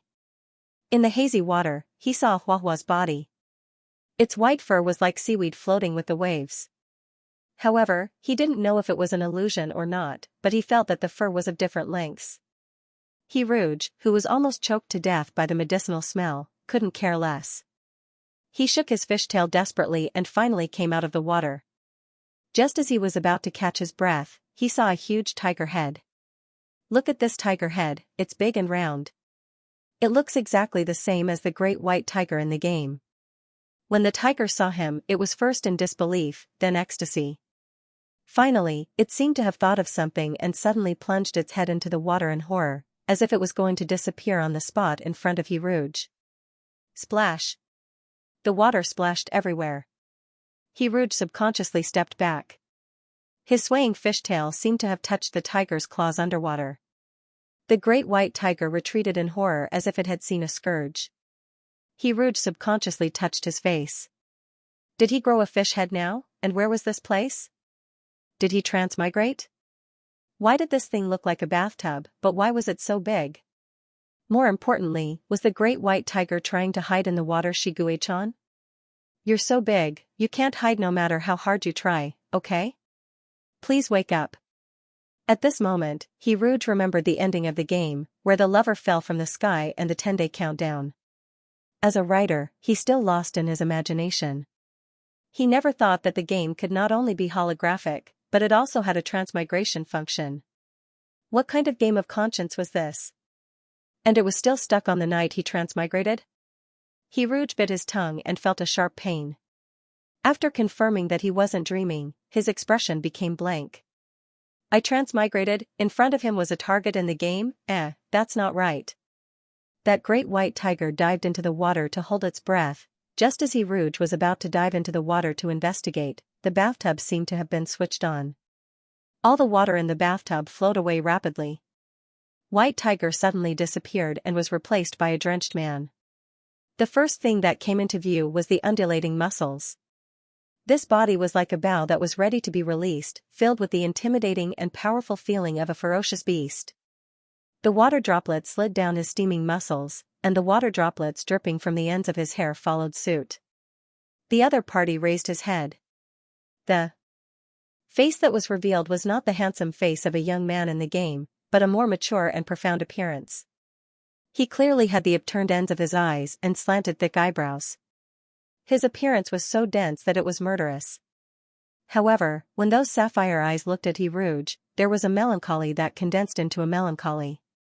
Perhaps it wasn't Rouge's illusion, but the man's expression was really melancholy, so melancholy that it was as if he had nothing left to live for. Rouge? Following the last puddle of water in the bathtub, Rouge couldn't straighten his fishtail without the support of the water flow. He could only sit in the huge bathtub. When he looked up, he saw Gigi with thorns. It was wet and looked like a human murder weapon. Rouge also noticed that the hair around Gigi was white. The curly white hair was soft and didn't match Gigi's. This lousy game is really strict. It even took into account that Gigi would not grow hair as a handsome young man. Shigue-chan followed Rouge's gaze and lowered his head to see his brother with thorns. Shigue-chan, who was originally worried that his bare beast form would be exposed, was already devastated. However, at this moment, he realized that he could be even more devastated. He didn't have time to communicate and was about to climb out of the bathtub with his butt bare. The two small wings on his back were immediately exposed to Rouge. Rouge. Wait. Small wings. Plush and woolen small wings? Rouge clearly remembered that Shigue-chan had cool silver-white insect wings on his back. How did it suddenly become such cute little wings? The wet little wings fluttered in the air, making Rouge's heart tremble. He couldn't help but think of a song about two little bees, flying in the flowers, flying, flying. Rouge looked at the two fluttering little wings with a mesmerized expression. When Shigue-chan climbed out of the bathtub and his figure was completely covered by the high walls of the bathtub, Rouge looked away regretfully and began to look around. He looked at the bathroom that was big enough to be a living room and had a ridiculous feeling that he had mistakenly entered a country of adults. However, only such a big place could allow a 3-meter-tall white tiger to move freely. Rouge tried to think of random things to divert his attention so that he wouldn't panic. A sudden transmigration would make one feel uneasy and fearful, but transmigrating in front of the person he was trying to woo in a love game made his heart beat wildly. Rouge couldn't tell at the moment whether he was trembling because of the cuteness, or because he was delirious because of the handsomeness, or because he was subdued by the prickly little curly hair. However, even if his heart was beating like a drum, he was confused, and his face was flushed red. He still had to act calm and composed. Just as Rouge was trying to take a deep breath, Shigue-chan's head suddenly popped out of the bathtub that was like a small wall. His half-wet hair was messy, probably because he hadn't paid attention to his hairstyle in a hurry when he was putting on his clothes. His collar wasn't even buttoned properly, and his Adam's apple kept moving. Rouge couldn't see the part below Shigue-chan's neck, let alone know that Shigue-chan was now standing on a 1-meter-tall baryon gaseous liquid cloud bomb. His two hands were stubbornly clinging to the edge of the bathtub, and his face was so hot that it could fry an egg as he talked to him. The bathtub was 3 meters high, and Shigue-chan was 2 meters tall in human form. Rouge had fallen from the sky, so Shigue-chan's IQ might not be as high as Meow Meow's. He had thought of taking out a large weapon from the space button and using it as a chair so that he wouldn't waste any time with Rouge. Rouge could hear Shigue-chan's unsteady breathing and nervous voice, "Hello, hello." He was so useless that even the tiger's roar could be heard. Fortunately, in front of this good-for-nothing big white tiger was an equally good-for-nothing koi.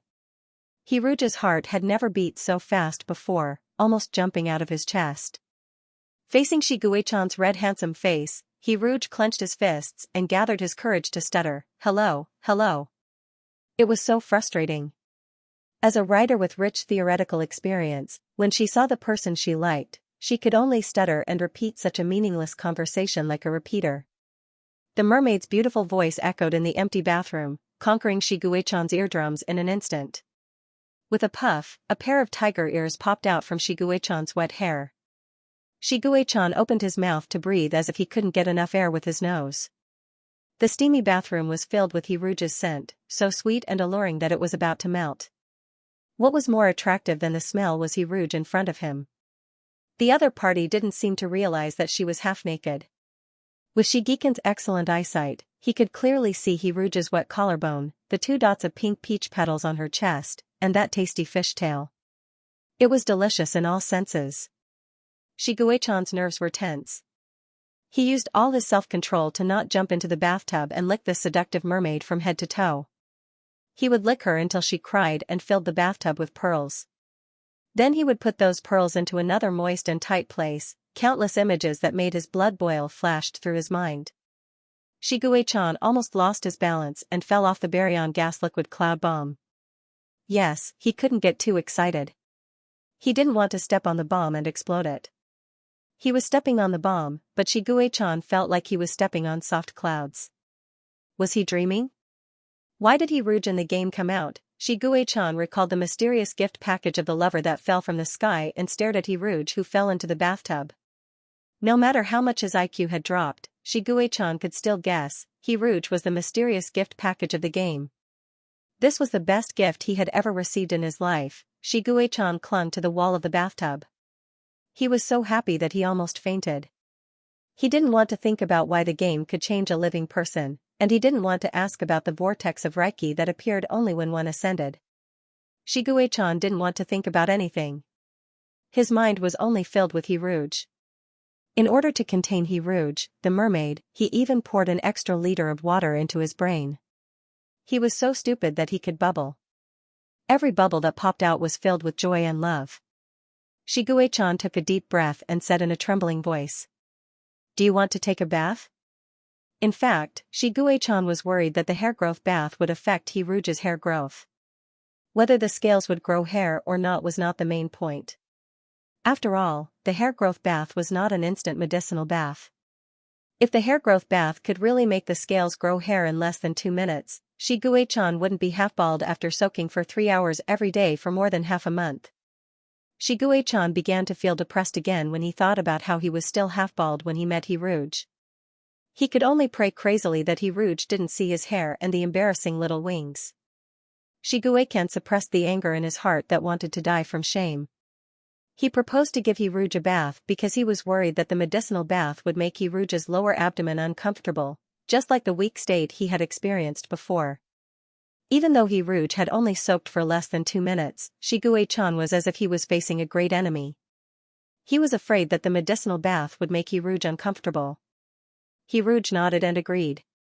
After he became a mermaid, he did prefer to stay in the water.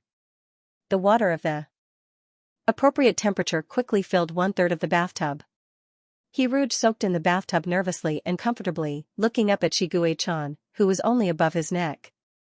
In fact, just looking at Shiguei-chan like this, even if he had a more mature and handsome face, Hiruge still had the illusion that his little cutie was secretly observing him.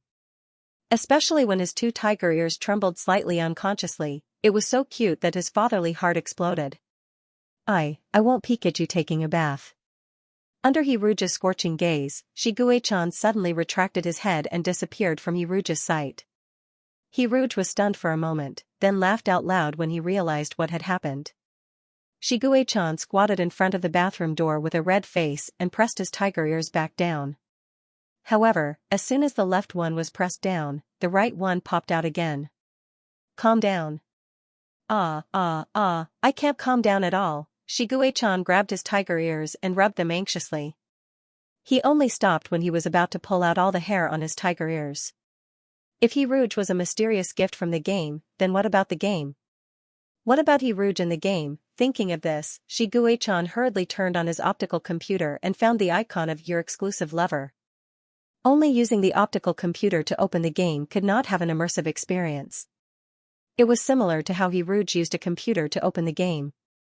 A completely different login interface popped up. Frowny face. Game identity, Shiguei-chan or Hiruge, login yes/no, yes/no. You can choose your identity? Shiguei-chan widened his eyes in shock. He was like a big country bumpkin who was stunned by this game that kept up with the times. After the shock, he was driven by curiosity and clicked on Hiruge, wanting to try a new game experience. Beep, identified a bald tiger. Identity verification failed. Player, please play the game honestly.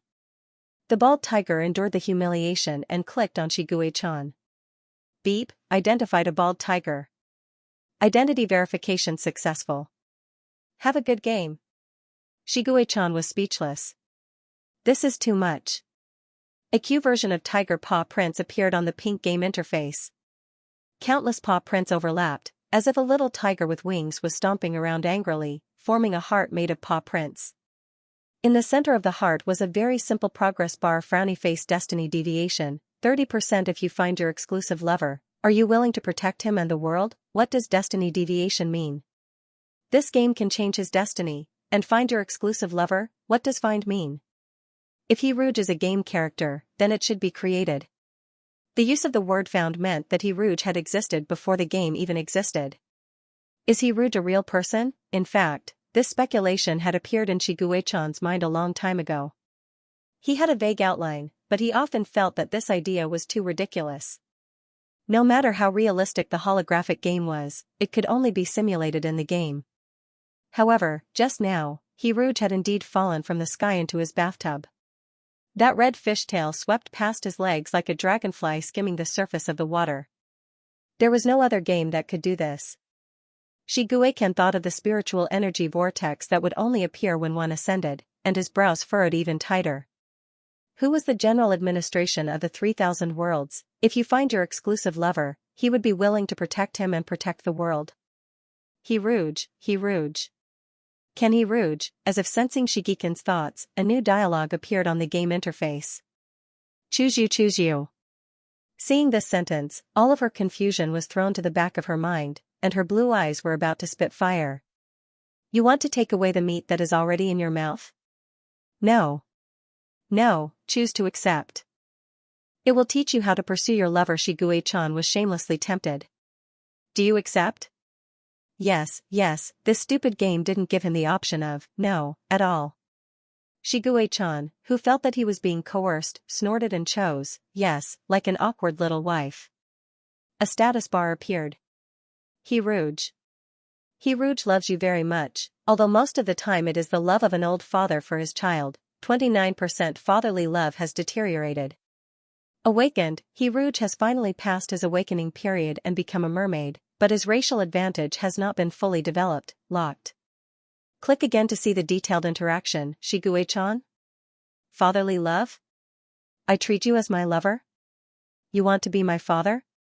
Shigue-chan, who had no father or lover, might never realize that something was wrong if the game didn't tell him the truth. In fact, it was good to think about it from a different perspective. Hirouge gave him double the love. Shigue-chan, who was overwhelmed by love, accepted this setting with difficulty. He first clicked on fatherly love to see the more detailed interaction. Feeding, different food choices and different feeding positions will have different effects. For example, if you choose to feed Hirouge with an energy crystal mouth to mouth, or if you make a love bento yourself and give it to him, the image will be the difference between a rich man and a considerate man. Chowdow, touch the small hands, touch the ears, touch the tail of the fish. There is a technique to touch. The gentle and graceful style, the ferocious and ferocious style are all the styles you need to master. Conversation, sweet words, witty words, heartwarming words, coquettish words. There are many more skills you need to learn. Click again to see the more detailed interaction. Shigue-chan, with a sincere desire for knowledge, clicked on awakened. Body, lips, sensitivity 3, he is not used to kissing yet. Ears, sensitivity 6, his ears are very sensitive, but they can be more sensitive to you. Waist, locked, tail, locked, chrysanthemum, locked, voice, clear, holiness 35, I will never get tired of hearing such a clean and ethereal voice. Charm, locked, pearl, golden pearl, locked, pink pearl, locked, the door of the new world slowly opened to Shigue-chan. Hirouge soaked in the bathtub for a while and subconsciously wanted to reach for his phone. Suddenly, he remembered that his phone had fallen into the bathtub at home when he transmigrated. After soaking for so long, it was probably useless. But fortunately, he had all the manuscripts of his new novel. A well-prepared writer would never lose a manuscript. No, I have already transmigrated. Why should I care about manuscripts? Suddenly, a small part of his heart felt empty. A very important thing in his life seemed to have been left in another world. Rouge suddenly realized that he had a lot of things after leaving the world where he thought he had nothing. Career and friendship. Could he still go back? Rouge lowered his head and stared blankly at the fishtail under the water. An unreal sense of melancholy emerged in his heart. How long would it take for him to transform into legs? Would he have to stay in this state in the bathtub for 3 or 4 days or even longer? Just as Rouge began to panic, Shiguei-chan's head popped out of the bathtub. Shiguei-chan closed his eyes and said, "You have just successfully awakened. You must need the energy crystal to replenish your energy. I am here to give you the energy crystal." As he spoke, he raised his hand holding the energy crystal, but he didn't know where to throw it. "It's okay. Open your eyes." Rouge saw the energy crystal and subconsciously swallowed a mouthful of saliva. His body had already remembered the heavenly happiness brought by the energy crystal. This is not very good." He said words of refusal, but his eyes opened very honestly. When Shiguei-chan saw the wet mermaid, he stopped breathing. The energy crystal he was holding slipped from his hand and fell straight into the bathtub. Rouge picked up the energy crystal and was surprised to find that the energy crystal was in the shape of a heart. He didn't know if it was originally in the shape of a heart, or if it was carved by a big tiger. Although he had the energy crystal, Rouge didn't know how to absorb the energy. He looked up at Shiguei-chan, who was staring at him like a big dog waiting for a bone. He hesitated and said, "I don't know how to absorb it." Shiguei-chan, who had been waiting for Rouge to ask for help, quickly said, "I will help you." He wanted to feed Rouge according to the game's strategy, mouth-to-mouth feeding. Shiguei-chan had already tasted the sweetness of mouth feeding once. However, Rouge was in the bathtub, and he was outside the bathtub. Did he want him to enter the bathtub? That seemed to be a little too hasty. He and Rouge were naked in the bathtub, and Shiguei-chan could easily lose control of himself. Just as Shiguei-chan was burning with anxiety, an idea suddenly popped up in his mind. He could transform into his beast form. Although his beast form was bald, his head wasn't bald. The bathtub wall covered the area below his neck, so Rouge wouldn't even notice that he was bald. Rouge saw Plush and Woolen's big head suddenly appear. The great white tiger said in a low, muffled voice, "Put the energy crystal in my mouth." After saying that, it stretched its neck and moved its head closer to Rouge. The mouth that could easily bite off a head opened and closed, and its white fangs were faintly discernible. The appearance of this ferocious beast would scare away others, but it wouldn't affect Rouge. Rouge swam to the front of the big head and put the energy crystal into its bloody mouth. The tiger held the energy crystal in its mouth, and its blue eyes looked over expectantly. Rouge had already guessed what Shiguei-chan didn't say. It was the same posture as before, but the feeling of being in beast form and being in human form was completely different.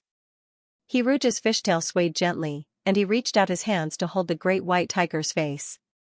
He couldn't help but smile, and his smiling lips pressed against the tiger's mouth that held the energy crystal. His blue eyes instantly lit up, like a fire burning in the sea and sky, and the sparkling surface of the sea reflected the broken golden light. Pure energy poured into his mouth, and flowed through his limbs and bones. When the energy flowed through his fishtail, Rouge felt a familiar heat, and in an instant, his fishtail turned back into a pair of slender legs. Rouge absorbed the energy crystal until he forgot himself, and he looked at Shiguei-chan with hazy eyes. From Shiguei-chan's angle, he could see the naked lower body under the water. Her round shoulders, slender waist, and the beautiful scenery under the water. What was even more amazing was that this person opened his arms to him, and his soft hands held Shiguei-chan's face, looking at him with blurred eyes as if he was throwing himself into his arms.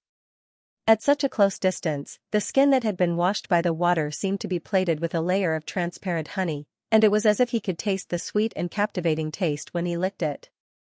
The bewitched great white tiger stuck out its tongue and licked the snow-white shoulder, and the sting of the thorny tongue woke Rouge up. He turned to look at his shoulder that had been licked red, and subconsciously scooped a small handful of water with his hand, and poured it on his shoulder to wash away the saliva on his shoulder. When he raised his head again, Rouge saw the familiar heartbroken expression again. He couldn't dwell on the topic of whether or not I despise your saliva anymore. In order to change the topic, He Rouge quickly said, "Can you give me a set of clothes? I'm done soaking in the bath." The great white tiger left, feeling wronged. When he came back, he was already dressed in his human form. He pressed the switch to drain the water in the bathtub, and then threw He Rouge a set of black military uniform. "I only have this kind of clothes at home. Wear it first, and I'll buy you some suitable clothes right away." Shiguei-chan was outside the bathtub, so he couldn't see He Rouge's conflicted face in the bathtub. He Rouge took the military uniform and hesitated. Should he tell Shiguei-chan that he didn't have underwear? Can I have a pair of underwear? He Rouge hesitated for a while before asking with difficulty. After all, the material of the military uniform was very hard. "Okay." Shiguei-chan's dry voice sounded. After a while, He Rouge was given an extra-large pair of underwear. It couldn't hold He Rouge's waist at all and slid down as soon as he put it on. The quick-witted He Rouge tied a knot at the loose part of the underwear and began to put on his shirt. Shiguei-chan's shirt was more than one size too big for him. The hem of the shirt hung below his thighs and above his knees. It could be worn as a skirt. The pants were so long that He Rouge began to doubt his life. He rolled up the bottom of the pants several times before he could barely put on the pants that belonged to his long legs. "I'm done." He Rouge looked at the smooth walls of the bathtub and didn't know how he was going to get out. Earlier, when Shiguei-chan went out, he seemed to have used qigong and was as light as a swallow. Upon hearing this, Shiguei-chan poked his head out again. He held onto the edge of the bathtub and looked down. He saw He Rouge wrapped tightly in black. He carefully buttoned every button and rolled up the long sleeves, revealing his slender wrists. Even though his pants were rolled up several times, they still reached his ankles. Against the black fabric, the skin on his ankles was unusually white and soft. It was a softness that was completely different from the stiff military uniform. The military uniform that fit Shiguei-chan perfectly had a special smell on He Rouge. It was like a white soft little animal that was covered in his scent. It stood in front of him seductively but didn't know it. It looked at him with its pure and soft eyes, seeking protection with its heart full of trust. "Guei-can, can you take me out?" Her light pink lips were like pink petals, and her tongue was like a fragrant stamen behind her pearly white teeth. Presumably, the crystal-clear flower nectar was also sweet. Shiguei-chan was stunned for 3 whole seconds. When he came back to his senses, his ears turned red again. He jumped into the bathtub and reached out his left hand to He Rouge like a careless teenager. He wanted to hug He Rouge's waist, but he felt that his right hand was stronger, so he withdrew his left hand and reached out with his right. He Rouge thought of Shiguei-chan's request to hold hands every day and subconsciously held Shiguei-chan's right hand. Shiguei-chan's breathing suddenly became erratic. He held He Rouge's cold little hands. Yes, compared to Shiguei-chan's, these hands could only be said to be small. Shiguei-chan didn't dare to use too much strength, afraid that he would accidentally hurt them. The two of them looked at each other, speechless, and stood foolishly hand in hand for a long time. When he fell into the bathtub earlier, He Rouge didn't have time to look at Shiguei-chan's human form. Only now did he realize that Shiguei-chan was at least 2 meters tall as an adult. He Rouge was 1.79 meters tall, so he had to raise his head to see Shiguei-chan's face. When his neck was a bit sore, Shiguei-chan reached out and hugged He Rouge, one hand around He Rouge's waist. Unlike He Rouge's low body temperature, Shiguei-chan's hand was scorching hot even though it was separated by a layer of cloth. Perhaps unintentionally, his palm fell on the area between the waist and the buttocks. Coincidentally, it landed on that indecent-looking demonic pattern. He Rouge realized that the skin with the demon tattoo was particularly sensitive. For example, his legs were a bit weak right now. Shiguei-chan didn't notice these details. He held He Rouge's waist and easily took him out of the bathtub. He Rouge's pants, which had been rolled up when they landed, loosened. He Rouge almost tripped over his pants. Fortunately, Shiguei-chan didn't let go of He Rouge's waist. "Let me help you roll them up." When He Rouge was about to squat down and roll up his pants again, Shiguei-chan squatted down first. He half knelt on the ground and patiently helped He Rouge roll up his pants. Suddenly, he put his hand on He Rouge's instep. "Your feet are so cold. Let me warm them up for you." the man raised his head. Under the bathroom light, his blue eyes were as clear as precious sapphires. The sudden heat made Rouge so nervous that his toes shrunk. He hurriedly shook his head and said, "No, no." After Shiguei-chan helped Rouge put on his slippers, he regretfully withdrew his hand. That. Hearing Rouge's voice, the blue eye lit up again. Shiguei-chan looked at Rouge expectantly, hoping that he would say something like he wanted his feet covered. "You just touched my feet. Aren't you going to wash your hands?" Rouge pointed at the sink. Shiguei-chan. "Okay." The little flame of blue eye was immediately extinguished. Shiguei-chan walked to the sink with heavy steps to wash his hands. While Shiguei-chan was washing his hands, Rouge looked around curiously. The bathroom, which was nearly 5 meters high, gave Rouge a sense of freedom. The bathroom was big enough to put a sofa, but Shiguei-chan only put a bathtub in it. The decoration was so simple that it was close to nothing. It was white and the floor tiles were black. It was very cold. The sound of water splashing could be heard, and Rouge looked at Shigekin's back. There was a mirror on the sink, but the height of the mirror was very unfriendly. Rouge suspected that he would have to jump up to look at the mirror. After using hand sanitizer and carefully drying his hands, Shiguei-chan held out his fragrant hand to Rouge. Rouge held his hand very sensibly. They walked out of the bathroom hand in hand and saw Shiguei-chan's bedroom. Rouge had already thought that the bathroom was huge, but when he saw the bedroom that was big enough for him to run around and a luxurious bed that he could dance on, he couldn't help but shed tears of ignorance in his heart. "Sorry, it's poverty that limits my imagination." However, the bedroom was big and empty. There was only a bed and very little furniture in the huge room. The walls were still white and the floor tiles were black. The bed was also dull and black. "The other rooms haven't been cleaned yet. Why don't you sleep in my bedroom tonight?" Shiguei-chan lied through his teeth. With the robot nanny, cleaning the room would be done in minutes. However, with the guidance of the game, how could Shiguei-chan let go of this opportunity to unlock petting? "This bed is quite big. It can definitely fit the two of us." The bed in the bedroom was custom-made for a great white tiger with a height of more than 3 meters and a body length of more than 9 meters to roll around happily. Although it was 9 meters long, 4 of the 9 meters was its tail. Rouge couldn't say no at all under the gaze of that pair of blue eyes that unconsciously appeared to be pleading. He sat on the soft bed and suddenly remembered the plot of the ancient Mary Sue novel, "Every day, you wake up on a 100-meter bed." Now, the entire bed under his butt could be used to cosplay this plot and do many other things. Shiguei-chan was elated the moment Rouge sat on the bed. He reservedly put his butt on the edge of the bed and sat next to Rouge happily. Rouge hadn't slept with him since he turned into a human in the game. "I think we should have a good talk. Let me introduce myself first." Rouge cleared his throat and said, "My name is Rouge.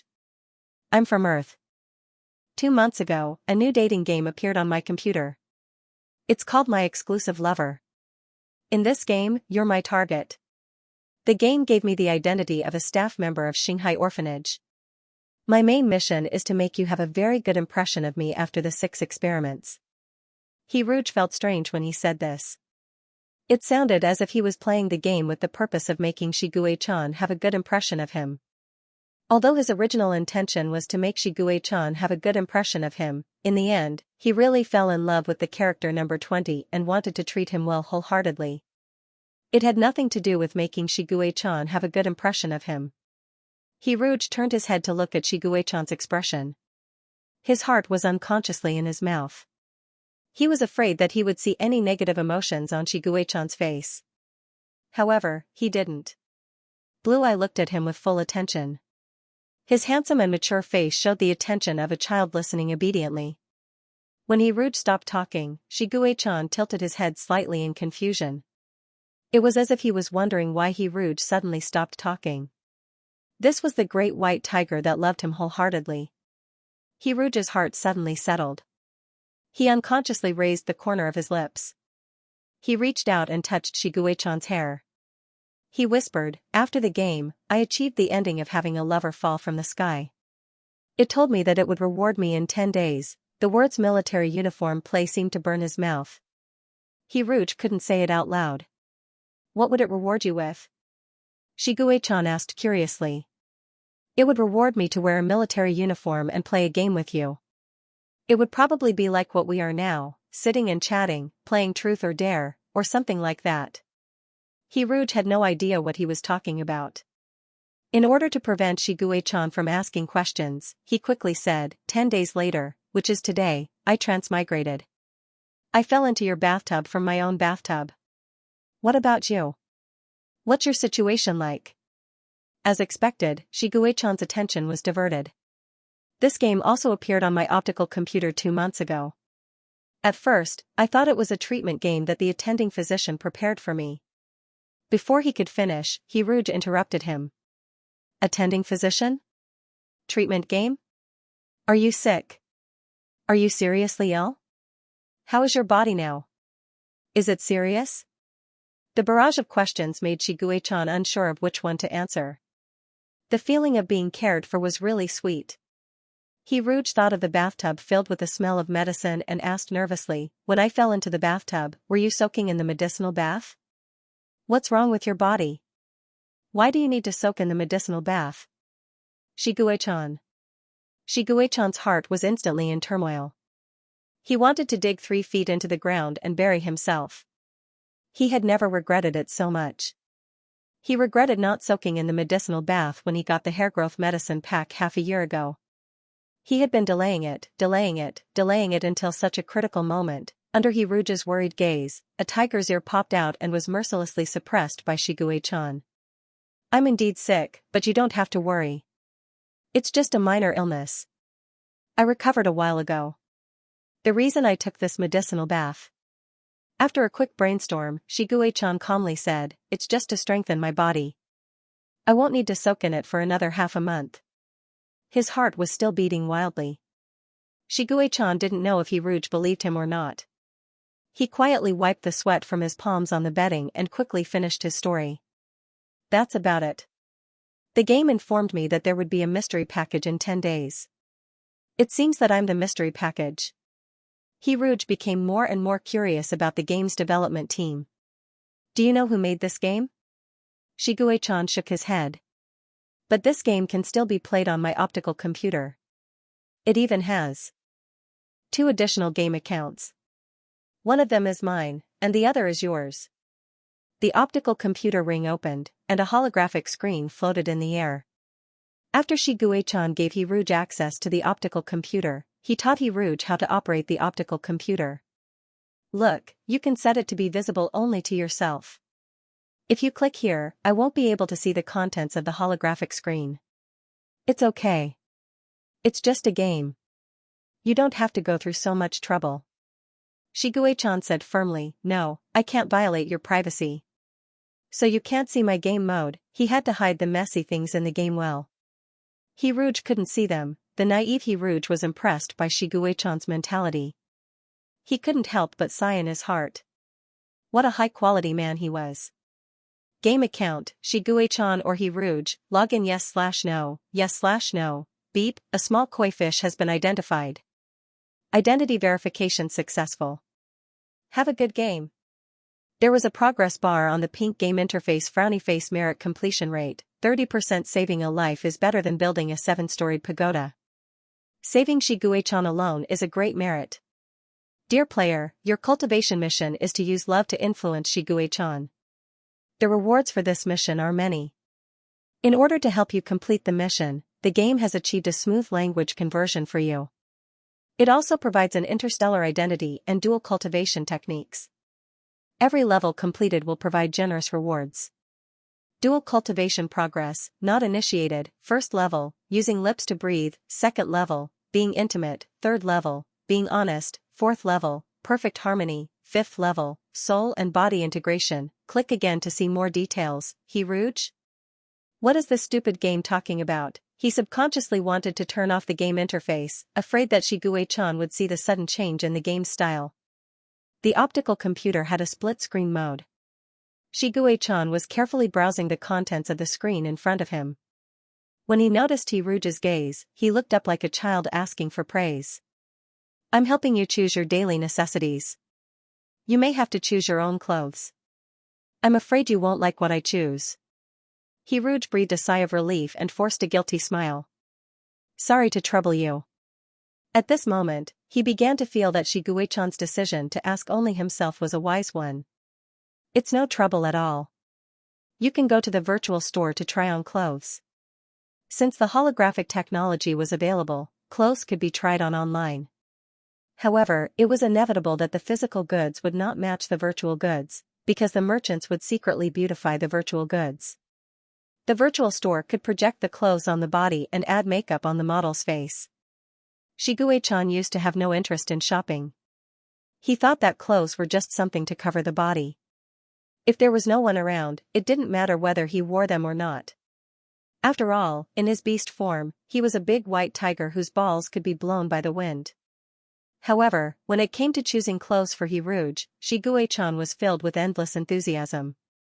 Do you like this one? Shiguei-chan pointed at the off-white casual wear and asked. The clothes projected on He Rouge's body were simple and elegant. It was said that clothes made the man. However, when He Rouge put on this plain clothes, he suddenly had a different kind of charm. This was the charm of the dressing game. Shiguei-chan looked at He Rouge mysteriously. As a noob who had never paid attention to fashion, he chose a pair of jeans on his own. He Rouge was a walking clothes hanger and looked good in everything. However, Shiguei-chan was still deeply intoxicated by his beautiful combination. Look, the clothes I chose are so nice. Look, the person I like looks good in everything. He Rouge wasn't picky about clothes. It's okay. Then he saw Shiguei-chan waving his hand and buying all the casual wear in the store. He Rouge. He seemed to have seen an astonishing number. He Rouge hurriedly grabbed Shiguei-chan's prodigal hand and said earnestly and quickly, "Do you accept refunds here? I only need 2 or 3 pieces." What is money? Can it be eaten? Shiguei-chan turned a deaf ear. Look at this pair of shoes. What do you think? Do you like it? Maybe he also wanted to buy accessories for He Rouge. The person he liked had to be armed to the teeth. He Rouge didn't even look and said, "No, I don't like it." Then Shiguei-chan bought all the shoes except for that pair of shoes. He Rouge felt like his heart was bleeding. He grabbed Shiguei-chan's hands to make sure that he wouldn't take the opportunity to burn money again. He Rouge was very weak. Shiguei-chan could easily break free, but he didn't. His handsome face didn't show any emotion, but his innocent blue eye seemed to say, "Ah, I've been caught." He Rouge said from the bottom of his heart, "There's no need to buy so many shoes. I can't wear all of them in my lifetime." Shiguei-chan also replied sincerely, "There are only a few hundred pairs that I can wear." He Rouge, but I really shouldn't have bought so many. He Rouge didn't even have time to smile when he heard Shiguei-chan's next words. It might not be popular after a while. He Rouge's expression changed from relief to condemnation. Shiguei-chan couldn't help but smile, and his sharp blue eye became very gentle. He gently squeezed He Rouge's soft hand, like a large dog being affectionate. He Rouge, I want to spend money for you. I want to spend money to buy happiness for you. Other than you, there is no one else in this world who can sell me happiness. He Rouge. Sigh. It turns out that my happiness is worth so much money. Be careful, or I'll sell you until you go bankrupt. He Rouge wasn't used to accepting too much kindness from others. Besides, buying so many clothes was going to accumulate dust. If you can get a refund, then return the clothes. At most, you can keep 10 pieces. If you buy more, I'll write it down and pay you back when I earn money. Under He Rouge's insistence, Shiguei-chan ran to get a refund, feeling wronged. When he was refunding, he explained in a low voice, "I don't need money." It's shameful to waste money, He Rouge said faintly. Shiguei-chan, who was criticized, was a little unhappy, but soon his blue eye lit up again. Do you still remember the green dinosaur pajamas you made me wear in the game? He Rouge suddenly had a bad feeling in his heart. His blue eye looked at him expectantly. I want to see you wearing this kind of pajamas now. He Rouge, Shiguei-chan searched for animal pajamas and found all kinds of strange and shameful pajamas. For example, there were bunny girl pajamas with only a few pieces of fabric, wild little leopard cat pajamas, and even snakeskin pajamas. The cute little dinosaur pajamas were actually the most conservative. Which one do you like? Shigue-chan was tempted. Why don't we buy all these? Hiruj, who was diligent and thrifty, shook his head firmly. He pointed at the thick black bear pajamas and said, this one. It has a lot of feathers, so it's more cost-effective. Shigue-chan could only regretfully buy the black bear pajamas. When Hiruj wasn't paying attention, he sneakily added the other pajamas to the shopping cart. After buying some daily necessities, Shigue-chan was ready to buy an optical computer for Hiruj. There were many types of optical computers in the world. Shigue-chan was used to using the ring type of optical computer, so he subconsciously recommended the ring type of optical computer to Hiruj. In the interstellar era, rings had nothing to do with marriage. Rings were a symbol of power, wealth, and class. There were two factions in the interstellar political scene. One was the Dove faction, and the other was the Hawks. The Dove faction was in charge of finance, while the Hawks were in charge of military affairs. There were 20 seats in the council, 10 for the Dove faction, and 10 for the Hawks. When the council members attended the council, they would wear rings. The Dove faction's rings were silver rings. The more feathers they had, the higher their status in the Dove faction. On the other hand, the Hawks had black rings. Back in the day, the Dove faction and the Hawks had offered Shigue-chan an olive branch, but Shigue-chan had rejected it. He didn't want to join any faction, because joining a faction would give him the illusion that he was a caged bird. Perhaps that wasn't an illusion. Power and imprisonment were equal. Shigue-chan picked an optical computer similar to the one he was wearing and asked Hiruj with great interest, "What do you think of this optical computer?" It looked like silver, simple and elegant, just like a wedding ring. Hiruj hesitated for a moment, then said softly, "It's okay." Shigue-chan bought it without hesitation. The logistics are fast. These things should arrive in 2 stars. With the optical computer, you can log into the interstellar network. You need to register with a real identity, but don't worry, I'll take you to the Interstellar Identity Verification Center and help you get an identity verification. Hiruj hesitated. The game seems to have provided me with an interstellar identity. Oh right, it also provides me with the ability to change languages. Only then did Hiruj realize that the words on the screen were words that he had never seen before, but he was able to understand them without any difficulty. Even when he was talking to Shigue-chan, he thought he was speaking Chinese, but his language seemed to have been converted into interstellar language by a mysterious force.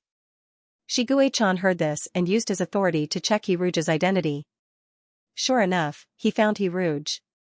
Shigue-chan wasn't too surprised by the fact that he could easily change the information on the interstellar network.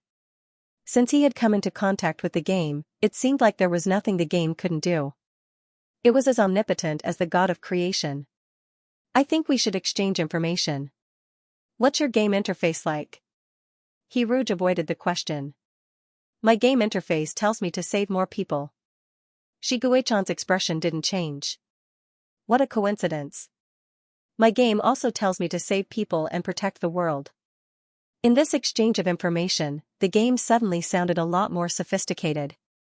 It changed from a love game to a hero game where the player's responsibility was to save the world. Hiruj couldn't help but start to despise his own game mode. He felt that he must have been lured into the trap by the military uniform Prince Charming. He also watched learning videos before he transmigrated, which made the humanized game system mistakenly think that he liked this kind of style and tailor-made a new game for him. Are we almost done with our shopping? Shigue-chan asked. Hiruj smiled and said, I suddenly remembered that I still have some things that I haven't bought. What is it? Underwear. Oh. Hiruj, who had played Taba before, had seen Shigue-chan's operation page and had a general idea of how to use it. This time, he searched for underwear himself. The first item on the search list was frequent purchases. Frequent purchases, tail wrap underwear comment, comfortable underwear specially designed for people with long tails. Letting your tail out is a natural release. We don't have to deliberately suppress ourselves. Tail wrap underwear, custom-made waistline. It can wrap your 1 meter, 2 meters, 3 meters, or 4 meters long tail around your waist. Hiruj was speechless. No wonder the underwear he was wearing was so big. It was so big that he felt inferior about his male dignity. For cats, showing their tails when they turned into human form was often considered a sign of strong sexual desire. Because the tail was very sensitive, especially the base of the tail, conservative and shy cats wouldn't show their tails when they turned into human form. Shigue-chan was speechless. No, I've been unrestrained all my life and love freedom. Hiruj looked up at Shigue-chan, who was sitting next to him, while buying underwear. He found that Shigue-chan's ears were red. After they were almost done shopping, Hiruj and Shigue-chan continued their night talk. I'll briefly talk about my views on this game. If there's anything wrong with it, you can tell me. Hiruj said, this game made me transmigrate from Earth, and its purpose might be to save the interstellar people. This kind of Chinibya line was always a bit hard to say, but under Shigekin's everything you say is right gaze, Hiruj exhaled and continued, I'm a bit curious as to why the game chose us. The two of us come from different planets, and the biggest similarity between us is that we're both monsters. I'm a koi, and you're a Xianxia. On Earth, there are many humans, and monsters are just a small group that no one knows about. I want to ask, are there many monsters in the interstellar? Are there monsters everywhere, or are there only a few of them? Other than me, there shouldn't be any other monsters in the interstellar. Shigue-chan said, the other monsters are all dead. Hiruj? Dead, all dead? Does this place repel monsters? Shigue-chan explained, the Earth you're talking about should be the lower realm. The lower realm's spiritual energy resources are scarce, so tens of thousands of years ago, Baizé and I ascended to the upper realm. There are countless upper and lower realms in the 3,000 worlds, and the Earth you're talking about just happens to lead to the upper realm where we are now. I didn't have wings back then. In ancient times, human cultivators liked to refine weapons, and we monsters liked to refine our bodies. In order to cultivate wings, I used a secret method to cultivate the wings of slaughter, using slaughter as the source and living creatures as the nourishment to cultivate the wings. When Shigue-chan said this, Hiruj suddenly understood why the game said that saving Shigue-chan alone was a great deed. I signed a contract with Zerg, and I gave Zerg power and wisdom. 10,000 years later, their race would become the nourishment for the wings of slaughter. I killed too many people back then, and Baizé led others to perish together with me in order to stop me. Hiruj's expression was confused. But I didn't die. Shigue-chan spoke very calmly, as if he was an unkillable villain. I spent a long time waiting for my resurrection, but unexpectedly, Zerg violated the contract, and the Queen Zerg attacked me before I fully woke up. I fled to battlecraft combat and was forced to undergo an imperfect resurrection. Back then, in order to avoid the Queen Insect's pursuit, the soul that grasped the power of the demon pattern was separated and became Meow Meow. As Shigue-chan spoke, he paid close attention to Hiruj's expression. He wanted to tell the story to Hiruj as easily as he told another person's story. But his heart hung in the air, afraid that Hiruj would dislike him in the past. He dissected his past for the person in front of him to see, just like a clam peeling off its shell to reveal the softest clam meat. The other party could easily hurt him, and could also take away his heart. Unfortunately, what was hidden in his heart was not a pearl, but a grain of sand. The demon pattern sealed my memory. As the main body, I have no memory. In the end, when I merged with Meow Meow, I didn't feel anything about that memory. Shigue-chan didn't know if he was right or wrong to tell him everything about his past. Maybe he should hide his unbearable past, but he didn't want to hide anything from Hiruj. Other than Baldi and Yushi, he wanted to tell Hiruj everything else. So Xianxia is Xianxia. And Shigue-chan is Shigue-chan. Blue Eye showed an unconscious pleading expression. A lock of silver hair fell over his brow bone, like soft snow, softening the aggressiveness on his face. His voice became lower and lower. You, don't be afraid of me. Hiruj's careful pleading tone was like a claw gently touching his heart. Hiruj tidied up the lock of hair with his fingers and said gently, I'm not afraid of you. Shigue-chan held Hiruj's hand and slowly put it on his chest. He said, I only like you. I like you the most. Those sincere and scorching emotions seemed to gush out from his chest, directly touching Hiruj's palm. It was boiling hot and moved people with sincerity. Hiruj's hand was held by Shigue-chan, so he used the other hand to hold his face comfortingly. Maybe the past Shiguei-chan talked about was too distant and too fantastical, but he didn't feel any sense of immersion when he heard it. He couldn't substitute this face with the cruel Xianxia in the story. In Hiruge's heart, Shiguei-chan was the number 20 who was trapped in the orphanage, baring his fangs and brandishing his claws, the number 20 who made people feel sorry for him. Hiruge leaned over and planted a soft kiss between his eyebrows. It was like a bird resting on the top of a withered tree, or a fish swimming in a lifeless pool. Their foreheads touched, and the tips of their noses rubbed against each other. Hiruge said softly, "I only like you. I like you the most. Only like, the most." These two words were actually very domineering, just like there is only one in mathematics. His snow-white eyelashes trembled slightly. Shiguei-chan hugged Hiruge, but didn't dare to use too much strength.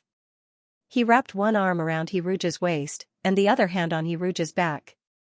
He thought, how can Hiruge be so gentle? Hiruge shouldn't be so nice to him, because it was easy for him to reach for a yard after taking an inch. He would ask for more step by step. He was an insatiable person, and he shouldn't be spoiled by such gentleness. It was easy for him to be spoiled. He buried his face in Hiruge's shoulder, and rubbed against Hiruge in a sticky and aggrieved manner. "I want to kiss you," Shiguei-chan said sullenly. It wasn't easy to reject such a situation. It was like comforting a crying child, and the child sobbed and reached out his hand, saying that he wanted a lollipop. If he rejected him at this time, the child would definitely cry. Hiruge touched Shiguei-chan's hair and said indulgently, "Okay." Shiguei-chan, who was prepared to be rejected but unexpectedly succeeded in asking for a kiss, widened his eyes and looked stupid. Fortunately, Shiguei-chan still buried his face in Ruge's shoulder, so Hiruge couldn't see his stupid expression. Shiguei-chan wanted to ask if it was real. It wasn't a dazed kiss that he had cheated out of him by feeding him the energy crystal. It was a kiss when they were completely awake and in love. Shiguei-chan, whose dream had come true, was about to be smashed silly by this surprise. Fortunately, he still remembered the kissing method provided by the game. Yes, this lousy game had taught Shiguei-chan many positions that were said to be able to kiss people until their legs went soft. Shiguei-chan had learned the theory, but he hadn't put it into practice yet. Shiguei-chan, who was nervous before the battle, chose the simplest kissing method. He swallowed a mouthful of saliva and said in a dry voice, You close your eyes." Hiruge, who was originally calm and wanted to comfort the child, was suddenly infected by this nervousness. He licked his lower lip and obediently closed his eyes, his long eyelashes trembling slightly. Shiguei-chan pressed Hiruge's neck with one hand and interlocked his fingers with Hiruge's with the other.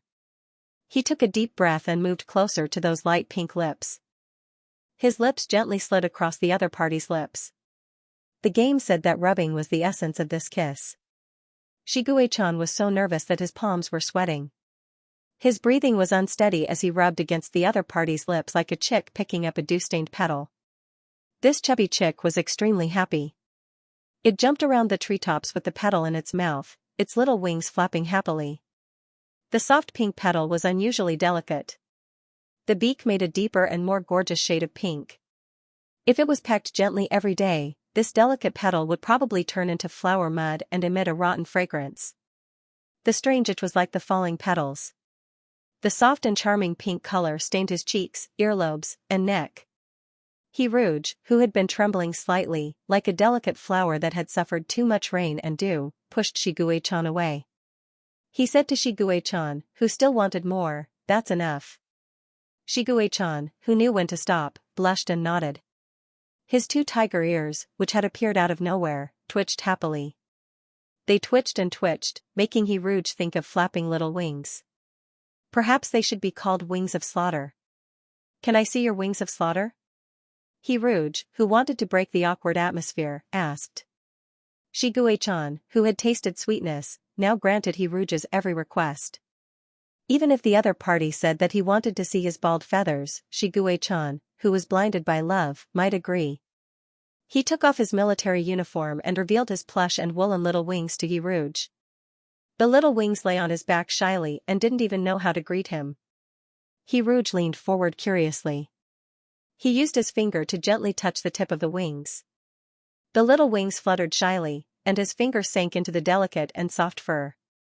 Rouge really wanted to bury his face in the palm-sized wings, but he was afraid that this behavior would be regarded as perverted. He could only suppress the restlessness in his heart and use 2 fingers to rub the tip of the wings. As he rubbed, he praised, "So soft and cute." Shiguechan's expression was a little strange. He realized that his wings might be the same as his tail. It didn't matter if he just touched the tip of the wings. It was like touching a tail without touching the base of the tail. Everything was fine. But as Rouge touched deeper, the strange feeling became more and more obvious. A kind of restlessness spread. Shiguechan bit his lower lip, and his blue eye began to become excited. His dark red vertical pupils faintly emerged, like a cluster of flames. "There's so much hair on your wings."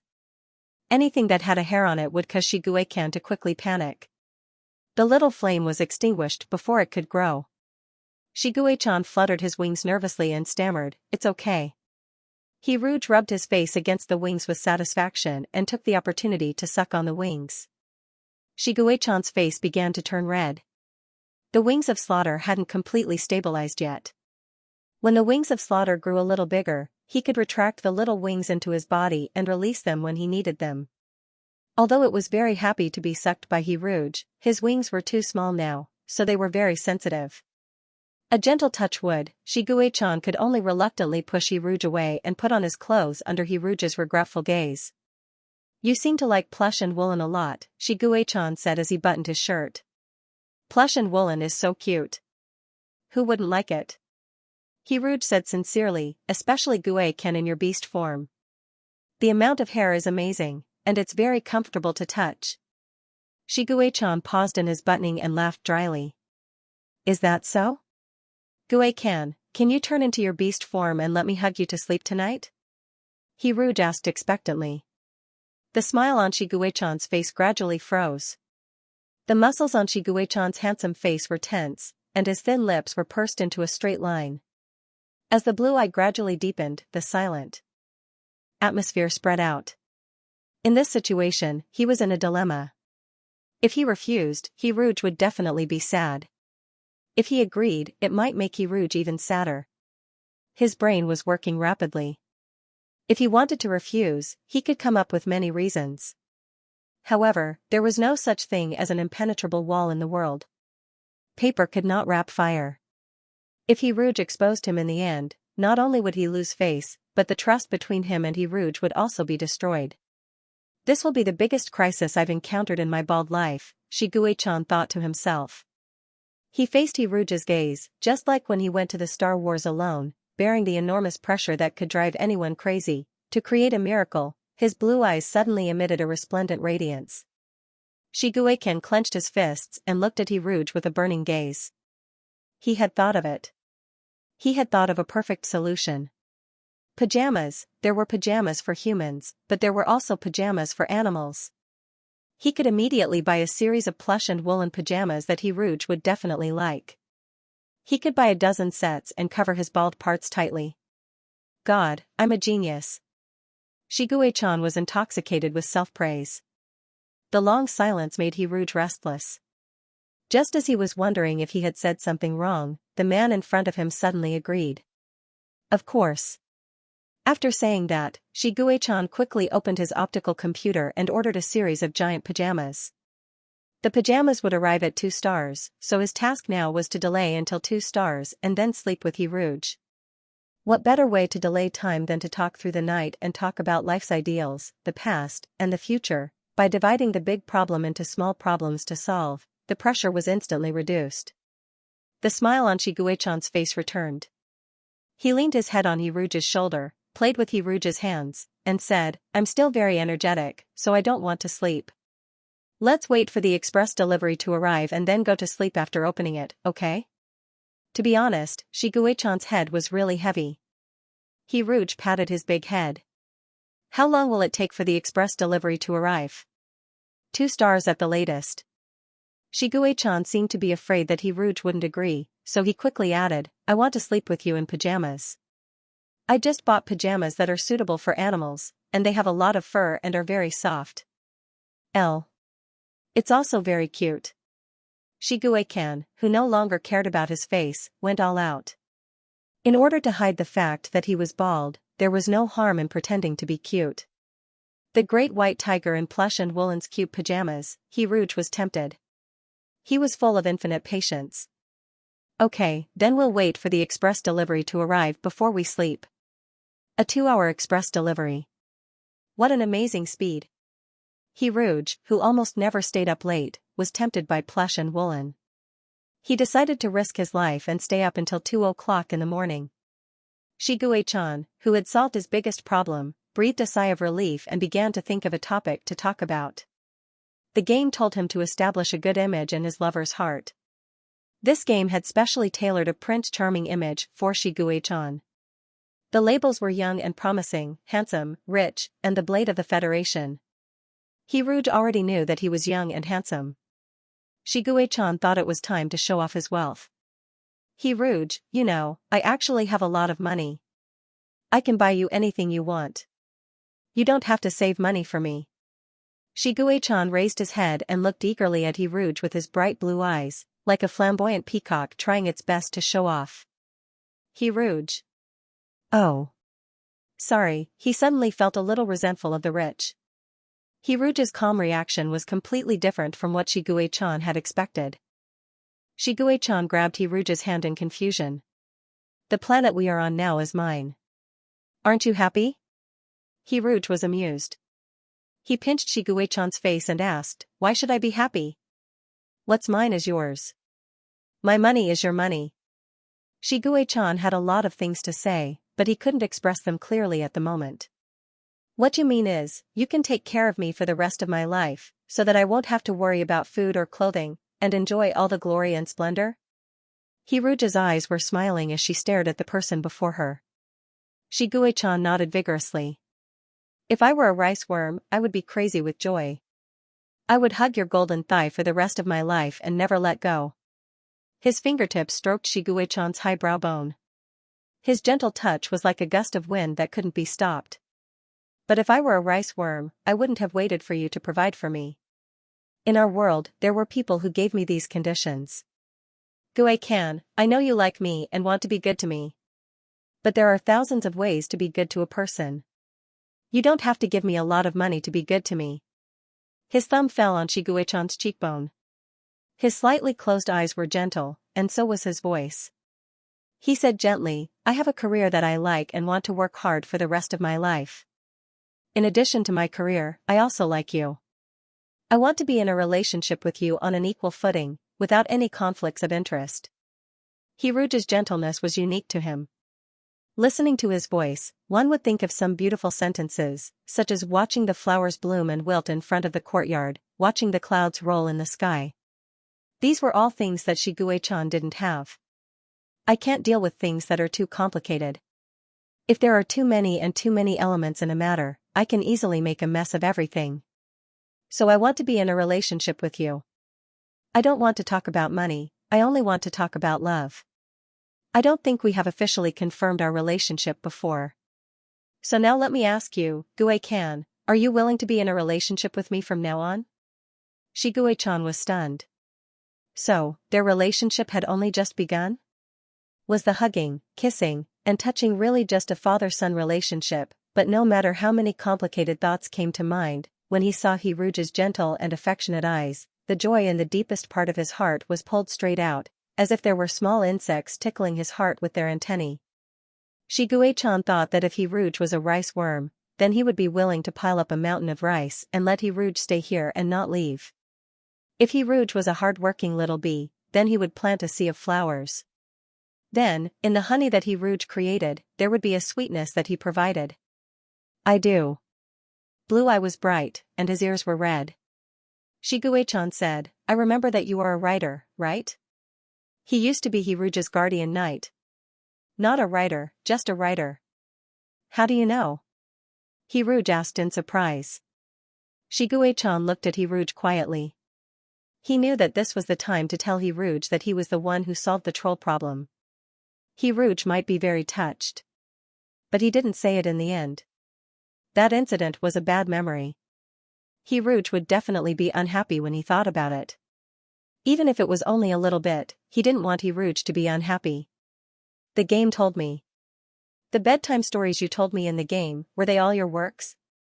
Shigue-chan still remembered the story of the ugly duckling.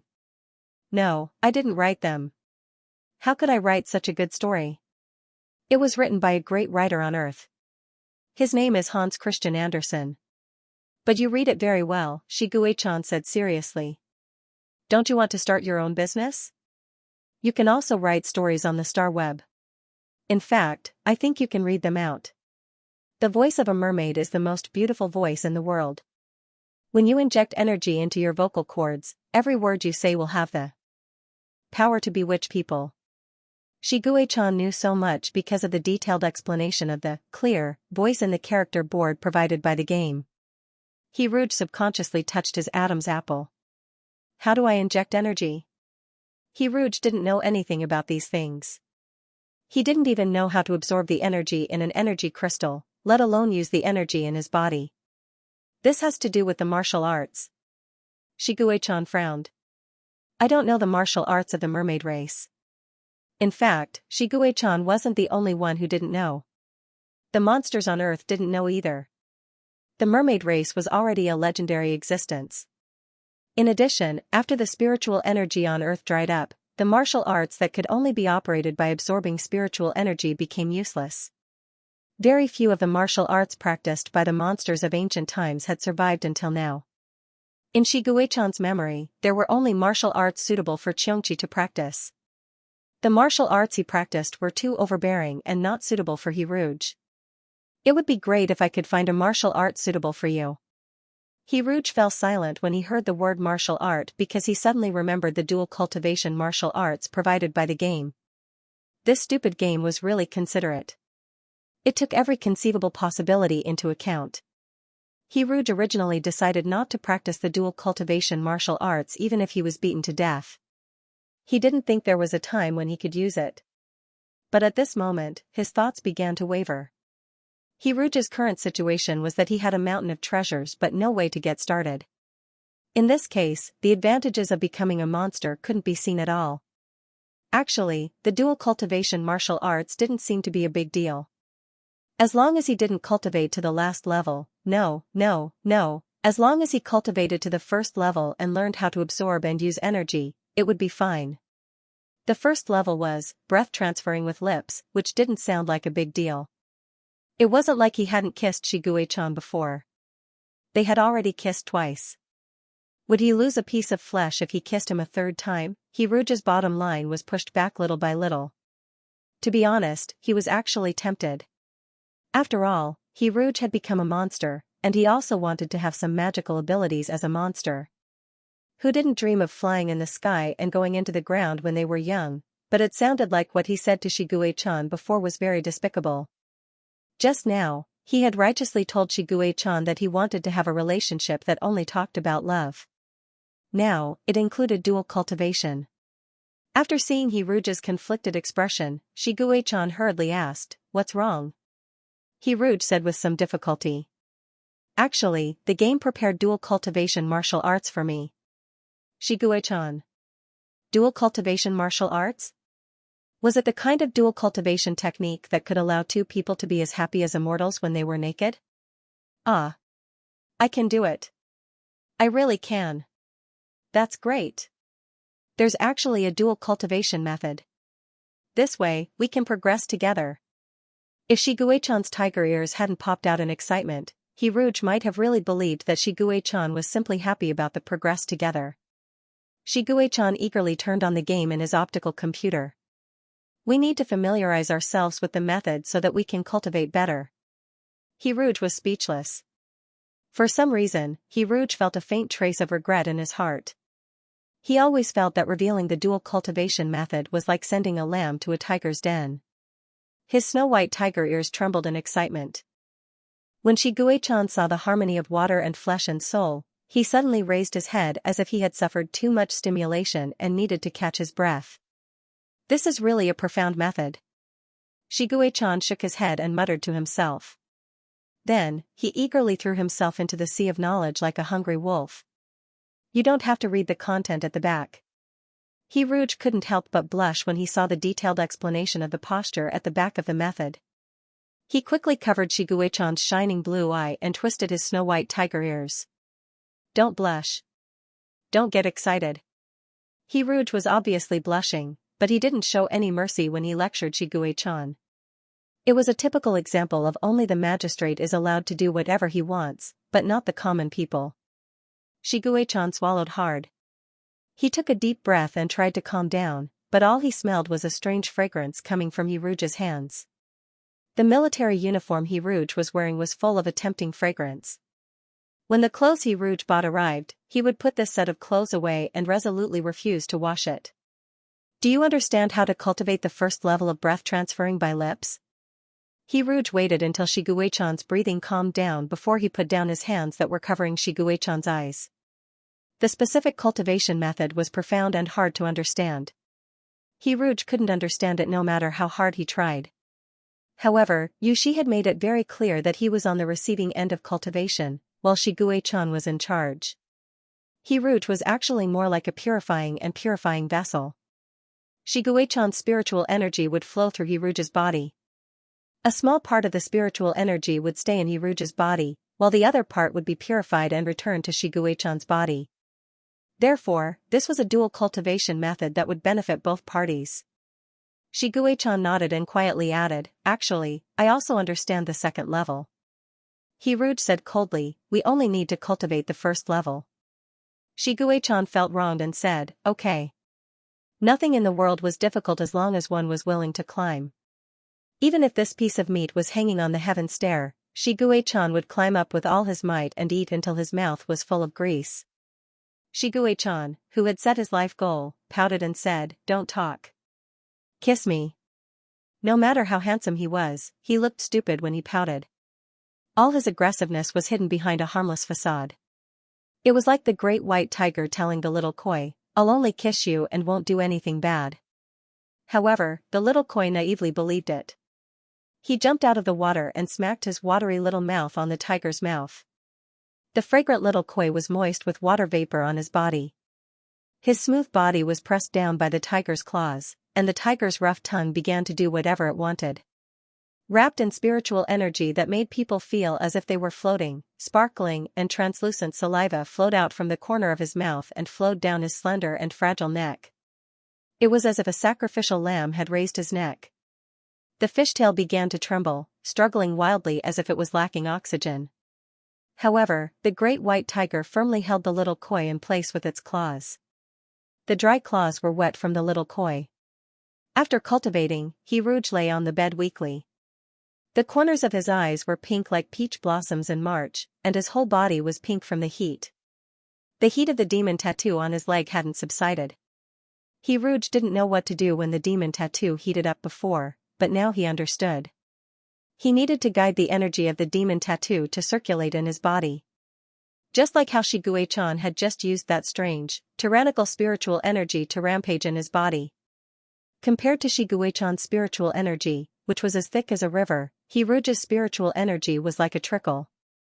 He controlled this weak spiritual energy to flow into his throat and tried to open his mouth to say, "Gue," can an indescribably gentle voice reached Shigekin's ears.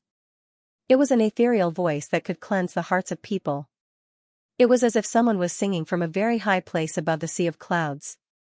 The singing voice and the golden light penetrated the clouds together, transcending time and space, reaching straight to his heart. In this moment, he was brought back beautiful memories by this heavenly voice. Was this the feeling of being moved? Shiguechan covered his chest and looked dazedly at He Rouge. He Rouge was very pleased by his blank expression. He Rouge couldn't help but smile. This way of speaking consumed a lot of spiritual energy. He Rouge felt that if he read a short fairy tale, he would use up all his spiritual energy. "Do you think it's nice?" He Rouge was now speaking in a normal voice and didn't consume any spiritual energy. "It's very nice, very nice. It's the nicest voice I've ever heard." Shiguechan couldn't find any other words to describe this auditory feast. He Rouge smiled and said, "Is it really that nice? Are you trying to make me happy?" He Rouge listened to his own voice and didn't feel much. Maybe he just didn't know the true face of Mount Lu and was just lucky to be in this mountain. Shigue-chan wished he could lend his ears to Hiruj and let Hiruj hear this heavenly voice. I don't even want others to hear your voice. He frowned and said stingily. If I record audio, will my voice be distorted? Hiruj couldn't help but think about this question. In the end, he and Shigue-chan decided to record it and listen to it. Do you have any broadcasting, singing, or recording platforms here? Hiruj was actually a little tempted by Shigue-chan's suggestion of reading bedtime stories. He could open a broadcasting room for bedtime stories for children or insomniacs. Or maybe this broadcasting room could have more content, including audio novels. He could write his own novels and read them himself. Speaking of which, was there a star website? Shigue-chan shook his head. Our usual entertainment is watching live broadcasts. Battlecraft live broadcasts are the most popular content right now, so there's an official broadcasting room. As he spoke, he turned on the broadcasting platform. A large number of military broadcasts appeared in front of Hiruj's eyes. The terrifying Zerg, the squirming mouthparts, the smoke from the explosions, the broken mecha, the blood-stained limbs, and the dead soldiers. The barbed wings of the Zerg cut through the hard mecha and disemboweled the mecha. The huge mouthparts started to devour the struggling soldiers from their feet. A shot hit the Zerg's face and blew out the left half of its compound eye. The huge Zerg let out a shrill scream. The upper half of its body that had not been eaten fell out of its mouth, and the slippery internal organs flowed out. Red, white, and fragmented. There was nothing to hide. War and death were presented in front of his eyes just like that. This was real death, not a fake movie. With every breath he took, thousands of lives were lost. Hiruj's mind was blank. His world that had never been exposed to cruel war was being dismembered bit by bit.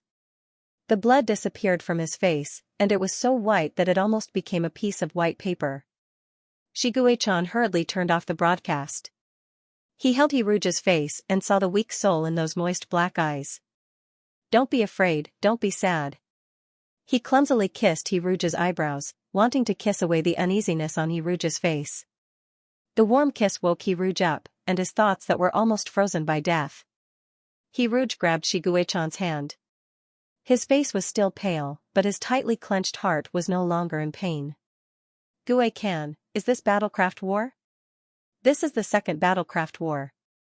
17 years ago, the first Battlecraft War broke out on Planet 17.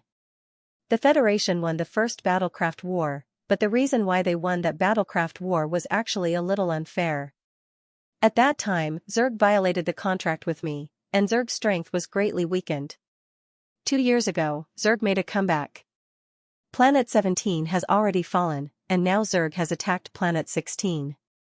Shigue-chan didn't like Hiruj's pale face. He kissed Hiruj's cheeks hard a few times, trying to make his face pink, and said, "Don't worry, I'll participate in the second Battlecraft War soon. With me here, the Federation will definitely win," he said casually, as if he was stating an established fact. Participate in it again? Have you participated in it before? Hiruj suddenly asked nervously, did you get injured in Battlecraft Wars? Shigue-chan avoided the question and said, the injury has healed. The injury was an accident, and it won't happen again.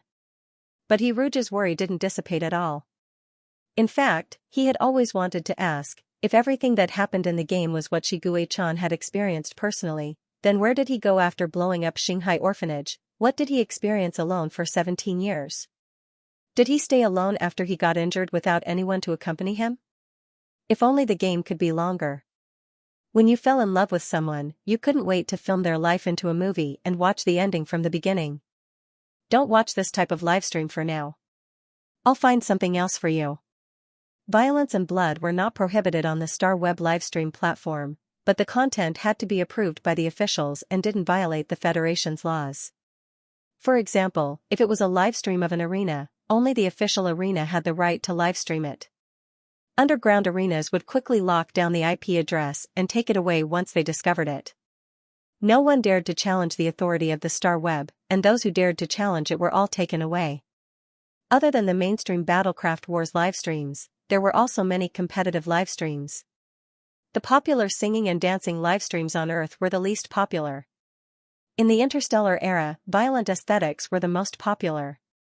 The popularity of the most popular entertainment stars couldn't compare to that of the generals in battlecraft wars. For example, Shi Guichan, who had been recuperating for 2 years, had more than 30 billion fans on his Star Web account.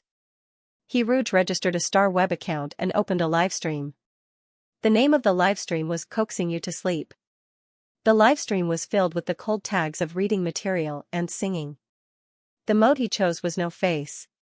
The entire livestream was filled with a cold atmosphere, and it had nothing to do with the hot topics at all. He Rouge consumed all his spiritual chi to read the ugly duckling that Shi Guichan asked for. After recording the audio, he put it up in the livestream room and noted that the original author was Rouge. He recited this classic fairy tale based on his memory and his own words. When he recited it, Shi Guichan's eyes sparkled. He Rouge wanted to pat his head. He Rouge had read the story on a whim. He didn't make the cover or background. He and Shi Guichan listened to the finished recording together. The voice isn't distorted. It's very nice, but the voice in the audio is still a little lacking compared to the real person's voice. Although it's good, your voice sounds better in real life, Shi Guichan commented. He Rouge thought of the phrase gentle as water when he heard his own voice. He had never listened to his own voice so seriously before. To put it more poetically, when he closed his eyes and listened, he seemed to vaguely hear the sound of tides. It wasn't the sound of tides from the recording, but the sound of the sea in his heart. Perhaps everyone had delicate emotions hidden in their hearts. Sentimental people's tenderness overflowed into the sea, just like He Rouge. But some people's tenderness was like an oasis in the desert. Many times, they thought that the sea of their souls had already dried up, so when they accidentally found an oasis, they would be more moved in their hearts, just like Shi Guichan. Cold topics were really cold. Every new work would appear in the square for a minute. During this minute, the hot topic works would have at least dozens of clicks, but He Rouge's ugly duckling only had 1 click. He had contributed 1 click. He Rouge didn't care. When he started writing, he was a newcomer. He had written more than 100,000 words on his own. However, Shi Guichan's expression was a little ugly. His canine teeth were grinding against each other, as if he was competing with himself. Shi Guichan, who had been watching the whole process, thought, I'm going to hide such a nice voice and not let anyone hear it. Now, he thought, how dare you not listen to such a nice voice? Seeing Shi Guichan's angry little face, He Rouge's mind automatically imagined the little white tiger's fierce expression. He smiled helplessly. What's there to be angry about? I don't rely on this to make a living. Let me find your website. The Star Web novel industry was as cold as the North Pole. He Rouge clicked on the biggest website. The most popular topic on this website was still military. Most of the authors were soldiers who had participated in Star Wars and recorded their personal experiences. The style of writing was very serious, and the content was very heavy. He Rouge felt that he was out of place with the others. What was even more amazing was that He Rouge actually saw comments from readers in the comments section. They really wanted to read Major General Shi's autobiography. Could this Major General Shi? He Rouge slowly raised his head and looked at Shi Guichan beside him. Shi Guichan frowned and said, I hate writing. I'll never write an autobiography in my life. He Rouge. The point is that you're actually a major general. Baby, you didn't even tell me. In addition to military topics, the other tabs of novels were history, miscellany, travel notes, romance, and so on. He Rouge clicked on romance and saw incomparably realistic love stories. The topics of divorce novels such as how to fight for child custody after divorce and the division of marital assets were the most popular. Next, the more popular ones were flirting experts who shared their experiences of flirting with men. Among them, the one with the most comments was a guide to flirting with men shared by a high-level green tea. The whole story was suffocating. The comments section was even more exciting. There were people who scolded the author for being a green tea, and there were also people who admired the author for being a high-level green tea. The fiercest one was in a cataclysmic forum where everyone fought until the sky was dark and the earth was dark. Finally, they decided on the location of the battle and went to the hospital together. There were people who commented that the author was indeed a green tea. Just writing an article could make readers die for him. Of course, there were also novels that described a poignant love story. Rouge clicked on it and read it. It was a third-person story. The writing was not bad, but the plot was old-fashioned. Oh, although it was old-fashioned in Rouge's eyes, for interstellar readers, this was already considered a novel plot. It was just that it was too torturous. After reading it, they wanted to pick up a knife and fight. Everyone praised the author. He must be a fragile and beautiful person to be able to write such a nerve-wracking novel. If all online novels were like this, Rouge thought that he might understand why online novels were frozen in the Arctic Circle in the Interstellar. Rouge would soon become the man who led the trend of interstellar online novels, just as Rouge was filled with lofty aspirations and thought that he was going to write a masterpiece. The express delivery finally arrived. Rouge excitedly opened the giant beast-shaped pajamas and chose the sheep shape to give to Shigue-chan. Shigue-chan also excitedly opened the black bear pajamas and gave it to Rouge. When both parties saw the pajamas they were going to wear, their smiles couldn't be maintained. Shigue-chan took the pajamas to the bathroom and secretly changed. When he closed the bathroom door, he checked it again and again. After making sure that he had completely closed the door, Shigue-chan transformed into his beast form. A big white tiger that was bald but not that powerful appeared in the bathroom. With a serious expression, he checked his bald spot, even the hair on the side of his balls. Being bald was really ugly. Shigue-chan thought in despair. After looking at his bald self and then at the sheep pajamas in his hands, he was somewhat appreciative. After all, having so much hair was also a very impressive thing. With the help of the robot, Shigue-chan put on the thick sheep pajamas. His first feeling was heat, and his second feeling was stuffy. It was summer now. Sleeping in such thick pajamas would kill him. However, between dying bald and dying from the heat, Shigue-chan decisively chose to die from the heat. He put on the woolen coat and walked out of the bathroom with steady steps. He saw Rouge sitting cross-legged on the bed, fondly fiddling with the new optical computer. Rouge didn't wear a bear hat. His face looked particularly small against the chubby pajamas. Because his waist was too thin, it couldn't support the white bear belly. It made people feel that this little bear was starving. They really wanted to feed him some honey. Perhaps it was too hot. Rouge grabbed the cloth in front of his chest and shook it, trying to shake the heat out of his pajamas. Shigue-chan rushed forward and took a deep breath of the fragrance coming from Rouge's body. He then sat down as if nothing had happened. Rouge looked up and saw a sheep with a tiger's head. This big sheep had two tails. One was a short sheep's tail, and the other was a long tiger's tail. It also had 8 paws. 4 of the sheep's hooves were hanging from the tiger's paws. Rouge was amused by Shigue-chan's appearance. He had just messed around with the optical computer and figured out the camera function. Now, he immediately took a picture of the sheep with the tiger's head. "Baby, you're so cute." Rouge happily set the picture as the desktop background. "But it's too hot to wear these plush and woolen pajamas in this weather. Let's change out of them."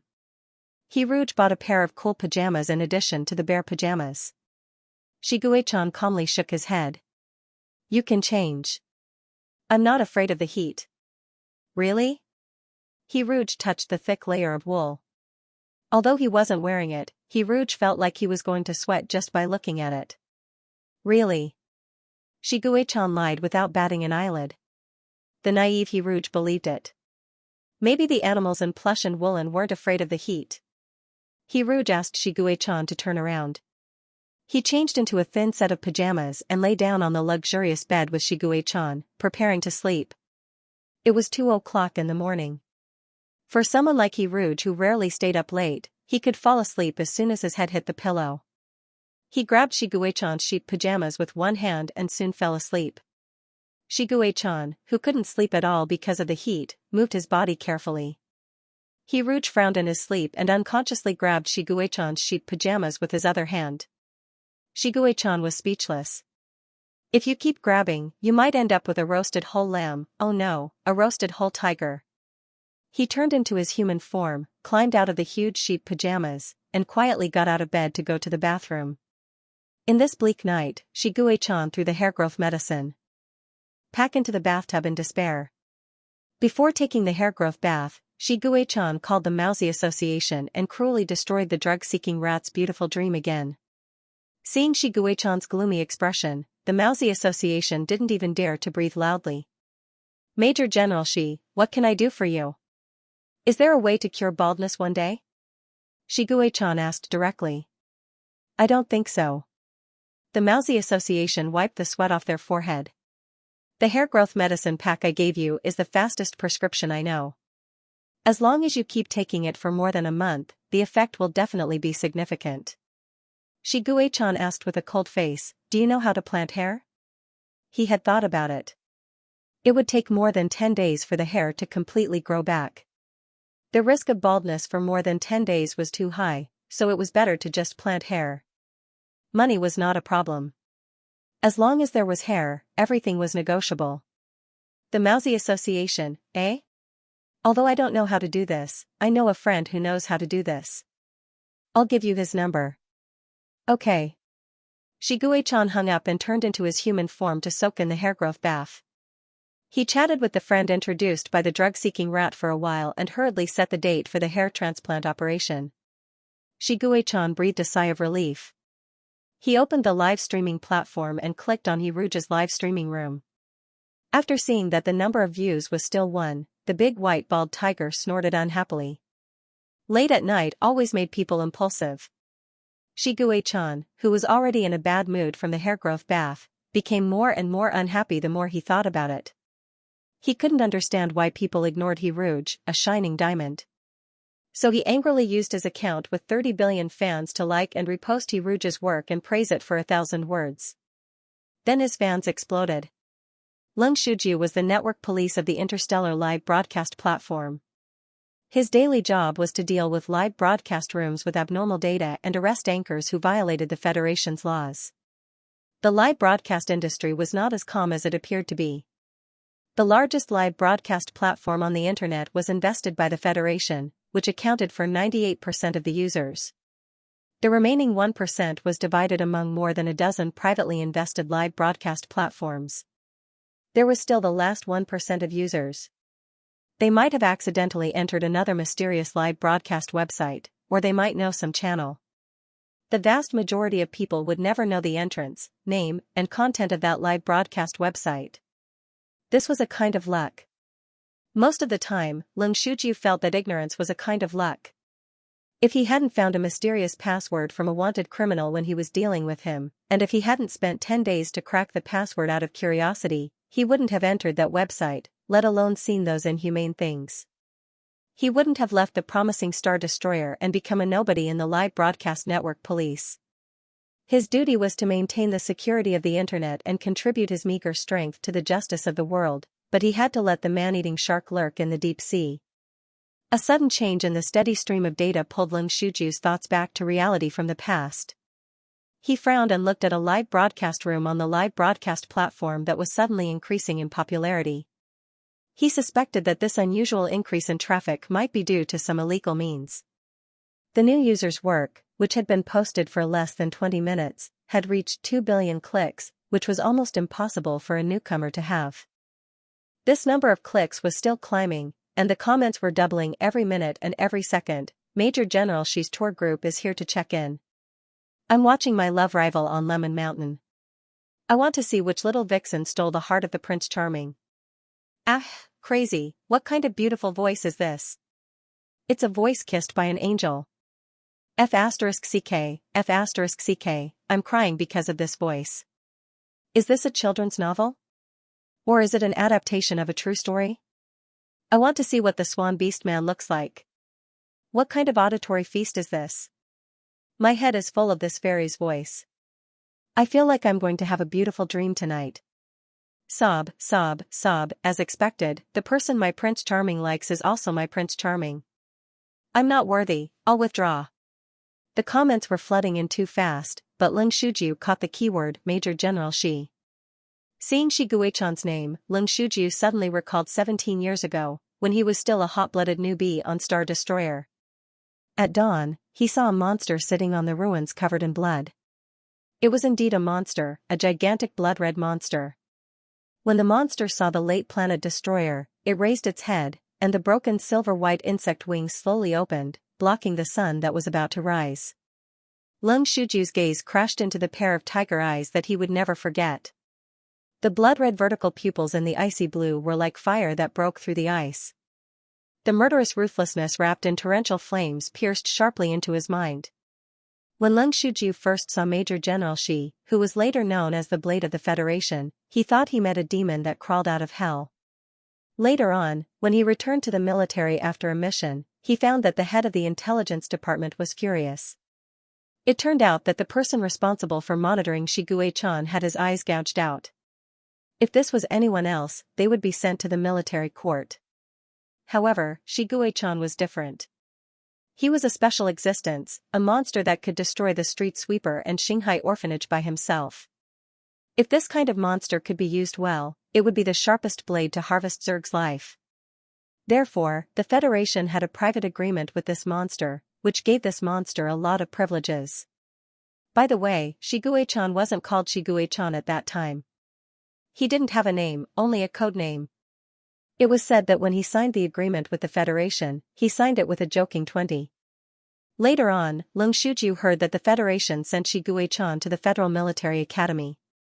Because this monster was too difficult to control, no one dared to send him directly to the front line. Otherwise, he would be like a bomb. Not only would he hurt Zerg, but he might also hurt the Federation. It was said that Shi Guichan had challenged the authority of the intelligence department, and the person in charge had always hated him. Later on, the person in charge also had something to do with Shi Guichan's insect wings being broken. However, no one really knew the truth of these things. Lung Shuju still remembered that night when he traveled through space to destroy the organization behind Xinghai Orphanage. He saw a terrifying monster. That monster held its tattered wings and occasionally turned its head to lick the wounds on its wings. Lung Shuju thought that the insect wings must be very important to that monster. In that monster's mind, losing the insect wings was probably the same as losing its claws and fangs. A terrifying monster. Even without its wings, it was still a terrifying monster. This was Lung Shuju's deepest impression of Shi Guichan. Even though Shi Guichan later became Major General Shi, when he recalled this man, he could still feel the fear of an evil spirit descending. Therefore, when Lung Shuju clicked into Shi Guichan's star web account and saw the 1,000-word-long flattery, he was stunned. Has the world gone crazy, or have I gone crazy? I can't believe that Shi Guichan would actually praise someone so sincerely. Was his account hacked? Thousands of fans were also shocked. As Shi Guichan's fans, they were fed with old food. Ever since Shi Guichan was diagnosed with vortex psychosomatic devouring syndrome 2 years ago, his fans had truly experienced what it meant to be out of ammunition and food. During the period when Shi Guichan was recuperating, he didn't post any updates on his star web account. If it weren't for the fact that the number of viewers watching his live broadcast had been increasing over the past 2 years, everyone would have suspected that Shi Guichan was recuperating to the grave. Therefore, when everyone saw the star web prompt "The person you are following has posted an update" at around 2:00 in the morning, their first reaction was to think that their eyes were playing tricks on them. After confirming that it was indeed Shi Guichan who had posted an update, these anxiously waiting fans rushed to the homepage in ecstasy. They were already mentally prepared to congratulate Shi Guichan on his recovery. Of course, with Shi Guichan's personality, how could he post an update unless it was a major event like his recovery? That's not right. If his illness was incurable and he was about to die, he would at least post an update. When they thought of this terrible ending, the fans felt as if they were on a roller coaster ride. They covered their little hearts and didn't dare to click on the update at all. One step to heaven, one step to hell.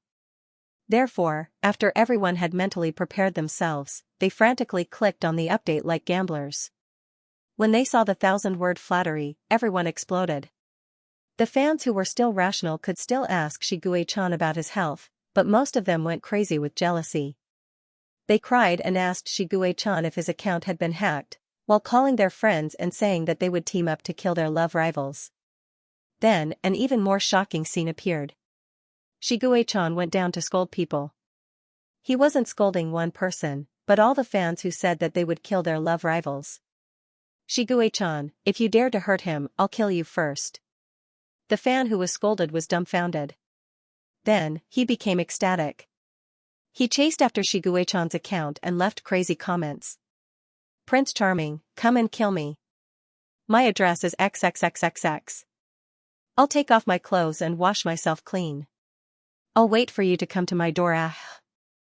The other fans who came back to their senses said, this stinky guy has actually been defeated. Prince Charming, I also want to kill people. Do you want to come and kill me?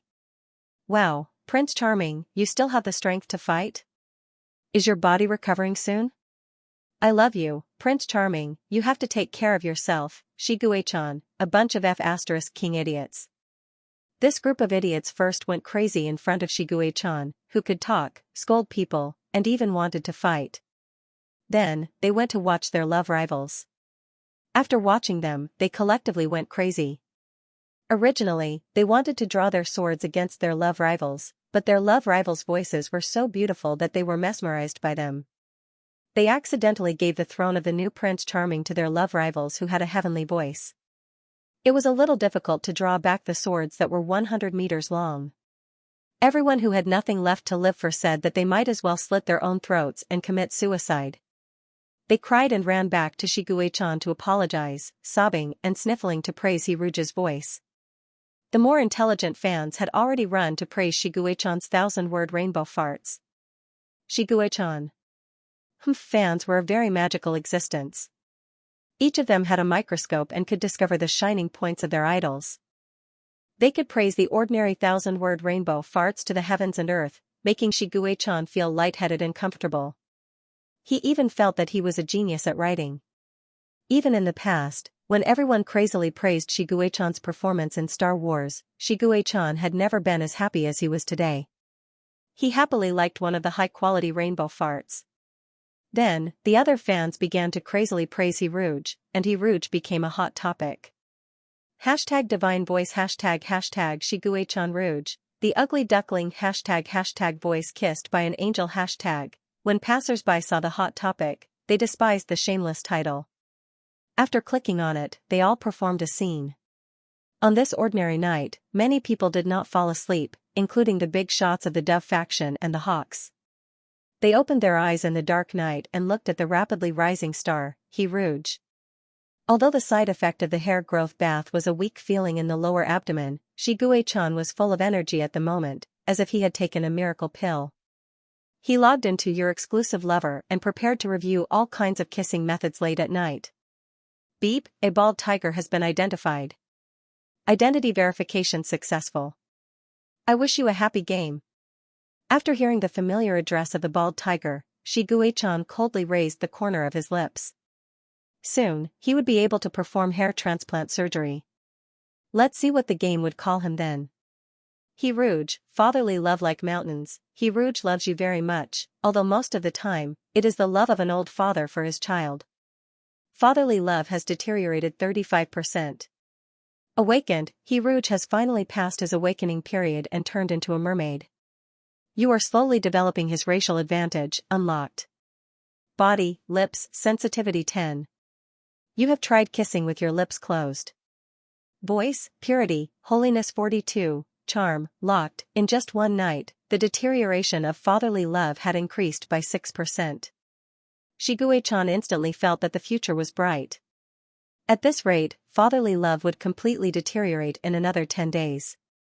He didn't know when voices, charm, would be unlocked and what functions it would have after it was unlocked. Shigue-chan rubbed his big paws expectantly and used his wet paws to delete the messages that came pouring in. Whether it was from the doves or the hawks, Shigue-chan turned them all off. He was tired and wanted to go to bed early. These insignificant things could wait until he had enough sleep. After drying himself, Shigue-chan climbed back into bed and got into his sheep pajamas. After putting on the heavy pajamas again, Shigue-chan suddenly thought of a problem, which was that he could completely adjust the temperature in the room. Perhaps it was because of his beauty that Shigue-chan had never thought of this method before. Now that Hiruj had fallen asleep in his cool pajamas, Shigue-chan didn't dare to move too much in fear of waking him up. He also didn't dare to adjust the temperature in fear of freezing him. He could only fall asleep in his pajamas that were about to suffocate him. Because it was too hot, Shiguei-chan couldn't sleep well. He had a nightmare. He dreamed that he was so hot that all the fur on his body fell off in order to dissipate the heat. He became a completely bald tiger. After Hiruge discovered the truth of his baldness, he left as abruptly as he had appeared in his life. This nightmare scared Shiguei-chan awake. When he woke up, he found that he had torn his sheep pajamas in his sleep because he was too hot. No wonder he had the terrible dream of shedding his fur to dissipate heat. Shiguei-chan asked the housekeeping robot to clean up the torn pajamas. He got up quietly and went to prepare breakfast for Hiruge. Yushi had said that to win a man's heart, one had to win his stomach first. Shiguei-chan rubbed his hands and ran to the kitchen. He spent the whole morning successfully blowing up the kitchen and destroying all the ingredients he had bought last night. When Hiruge got up, the breakfast he saw was strawberry-flavored nutrient solution. I wanted to make breakfast for you, but it doesn't taste good. The man was wearing a pitch-black military uniform. His sleeves were rolled up to his elbows, and one of the buttons on his collar was unbuttoned. Hiruge seemed to picture the man who killed without batting an eyelid and clumsily cooking in the kitchen. The messy white fur on his head was obviously not taken care of. A strand of hair stood up angrily. Hiruge couldn't help but stand on his tiptoes, trying to press down the angry strand of hair. Shiguei-chan quickly lowered his head so that Hiruge could touch his head. He was so considerate that he didn't look like a big cat, but more like a big dog. You didn't even comb your hair when you got up this morning, and you ran to prepare breakfast for me, didn't you? Hiruge tidied his hair patiently with his fingers.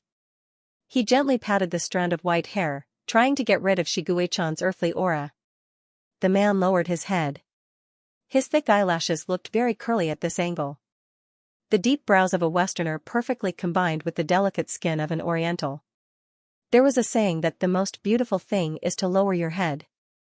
However, even if Shiguei-chan had his head down, the aggression on his face would not be restrained.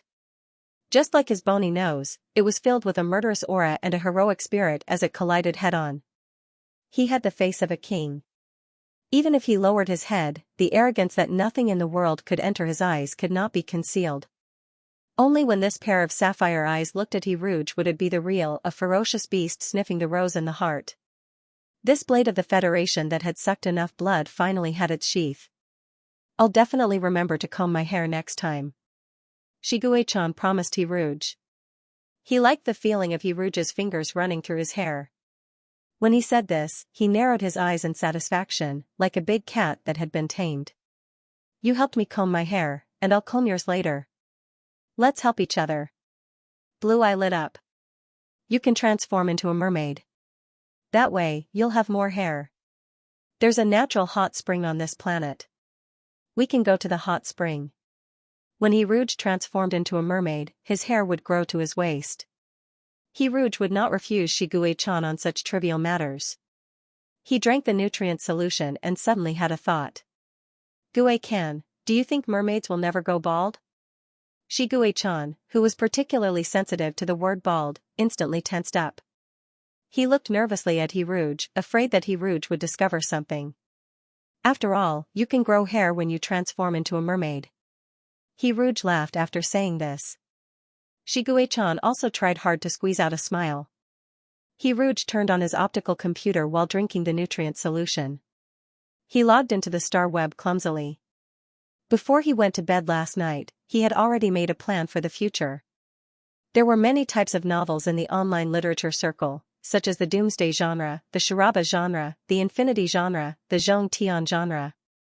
Every person who created a genre was worthy of respect. It was their unconstrained imagination that created the framework of the world that countless people loved. The charm of the novel was to use words to form the wings of imagination, bringing the reader to fly into these wonderful worlds. What Hiruge wanted to do was to move these dreamy worlds into the interstellar era, where online literature was as blank as the Arctic Circle. He planned to spend half a month to come up with his new novel.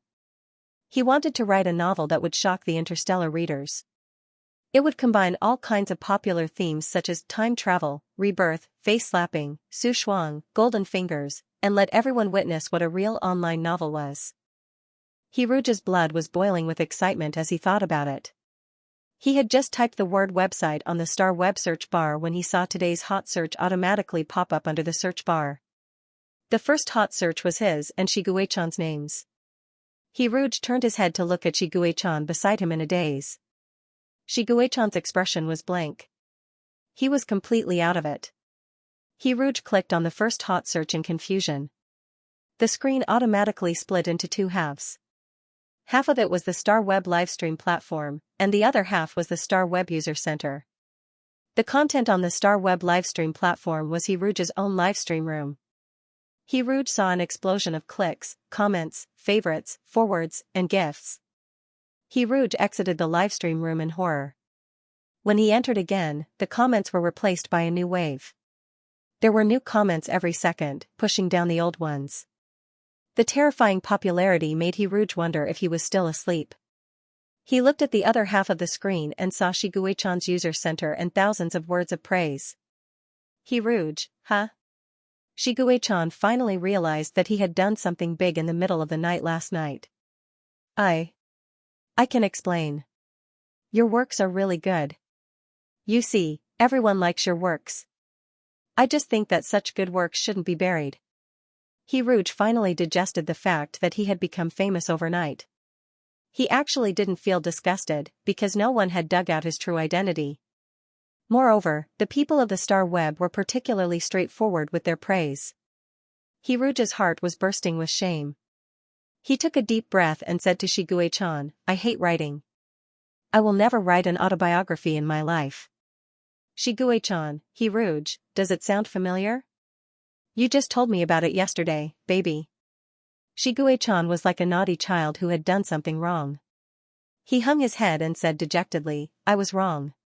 He Rouge was a little amused and asked, what did you do wrong? Why are you suddenly in a hurry to admit your mistake? Your 1,000-word praise was written quite smoothly. It looked like it was written in one go. The words you used were also very interesting. The frequency of the word nice appearing is too high. He clicked on the comments and was amused when he saw a fan's comment. This fan of yours is quite talented. He said that you used simple words to describe the essence of the world's most beautiful voice. The fan's filter was so thick that it clouded their eyes. Hearing He Rouge's praise, Shiguechan's ears unconsciously turned red. He said modestly, I didn't write as well as he said.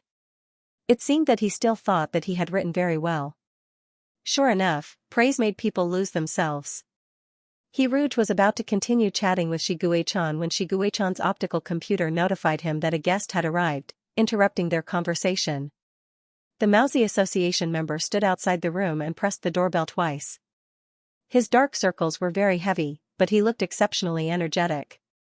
He was so energetic that even the fear of a rat entering a tiger's den had been greatly diluted. He had come this time not only because he had received instructions from the Federation to check on Shiguechan's physical condition, but also to inquire about the specific identity of the mysterious Rouge from the galactic web. The Mousy Association was filled with curiosity about Rouge because he had discovered that this person's voice had a special effect on the Sea of Consciousness. The Mousy Association had a premonition that if he could find out the reason for this, he might be able to bring about a historic breakthrough in the study of the Sea of Consciousness. The Mousy Association's excited face appeared on the holographic screen. Shiguechan was not surprised that the visitor was the Mousy Association. On this private planet, other than himself and He Rouge, the only other intelligent life form was the Mousy Association's attending physician. Perhaps it was because of his passion for his field of research, but the Mousy Association's cowering expression was completely swept away. Hey, why does he look so much like the medicine-seeking rat doctor? He Rouge asked in astonishment. His name is the Mousy Association. He's Mao Xingyong's grandson. Shiguechan opened the housekeeper's interface on his optical computer and clicked allow. He's probably here to check on my body. The doves and hawks all sent him messages of concern. Shiguechan turned off a bunch of communications, drank his nutrient solution, and prepared to go down to find the medicine-seeking rat. He Rouge also followed behind Shiguechan and prepared to go downstairs together. He felt that this world was truly wonderful. When he saw the Mousy Association on the holographic screen, he had the illusion that he was still playing a game.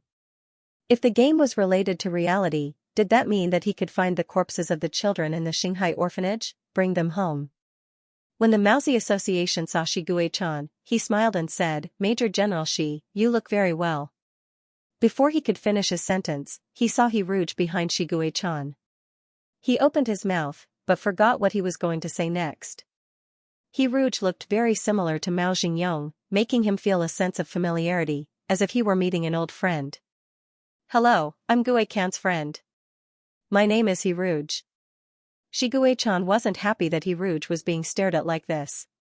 He walked in front of Rouge, his tall body completely covering Rouge, like a giant dragon guarding his treasure and deterring all snoopers. Under the sharp gaze of the blue eye, the Mousy Association shivered. He realized that his gaffe just now had displeased the man in front of him, so he hurriedly said, "In order not to delay Major General Shi's time, let's hurry up and do a routine checkup." The routine checkup was done in a small family hospital on the first floor.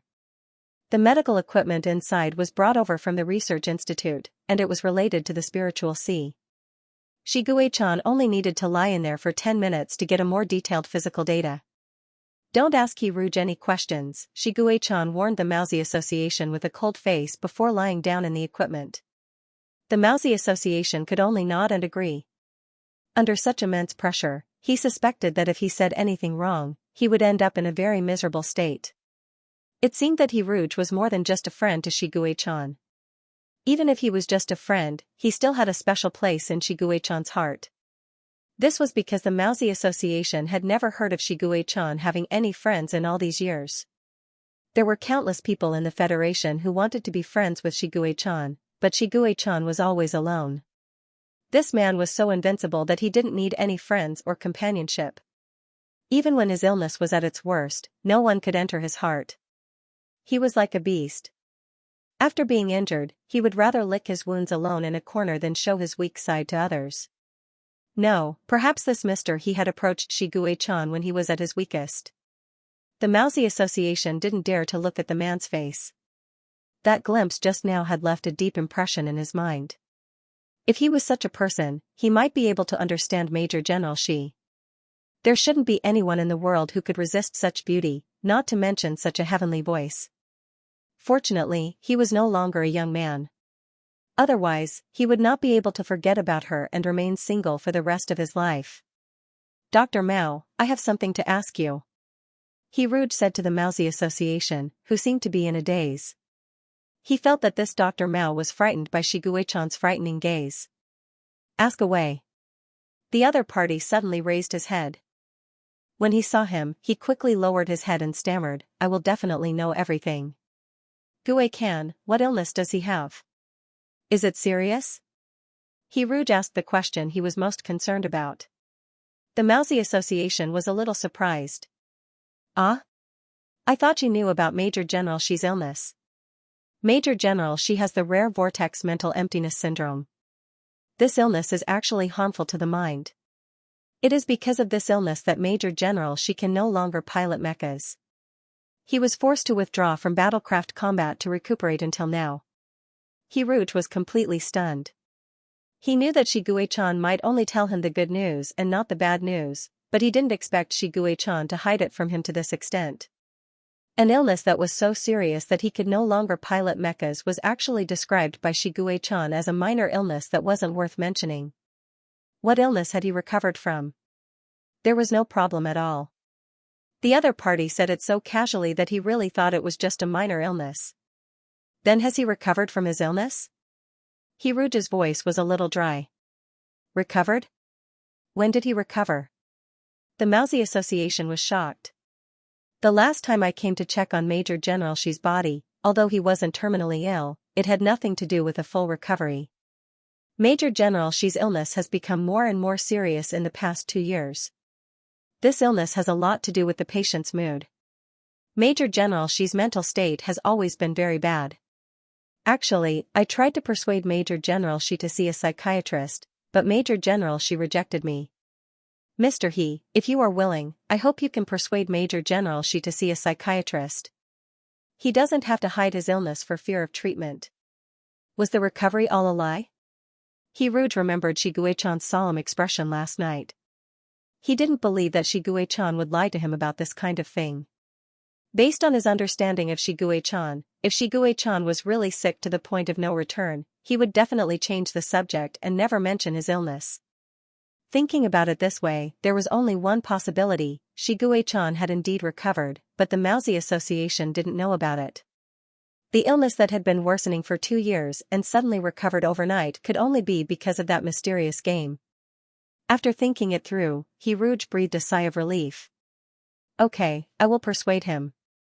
By the way, Dr. Mao, what was the medicinal bath that Guei-can took for him? Given Shiguei-chan's history of avoiding the important and dwelling on trivial matters, Hiruge no longer believed that the medicinal bath was simply for strengthening the body.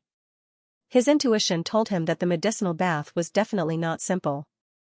Oh, you're talking about the hair growth bath, right? That's a simple medicinal bath to promote hair growth. The Mousy Association revealed everything. Because Major General Shi suffers from the vortex syndrome, he will lose hair and vomit blood whenever he gets emotional. Therefore, I prescribed Major General Shi a blood replenishing and hair growth medicine. However, Major General Shi seems to dislike the effects of the hair growth bath. Last night, he even asked me to introduce him to Dr. Mao. Hiruge? What hair growth bath? What hair transplant?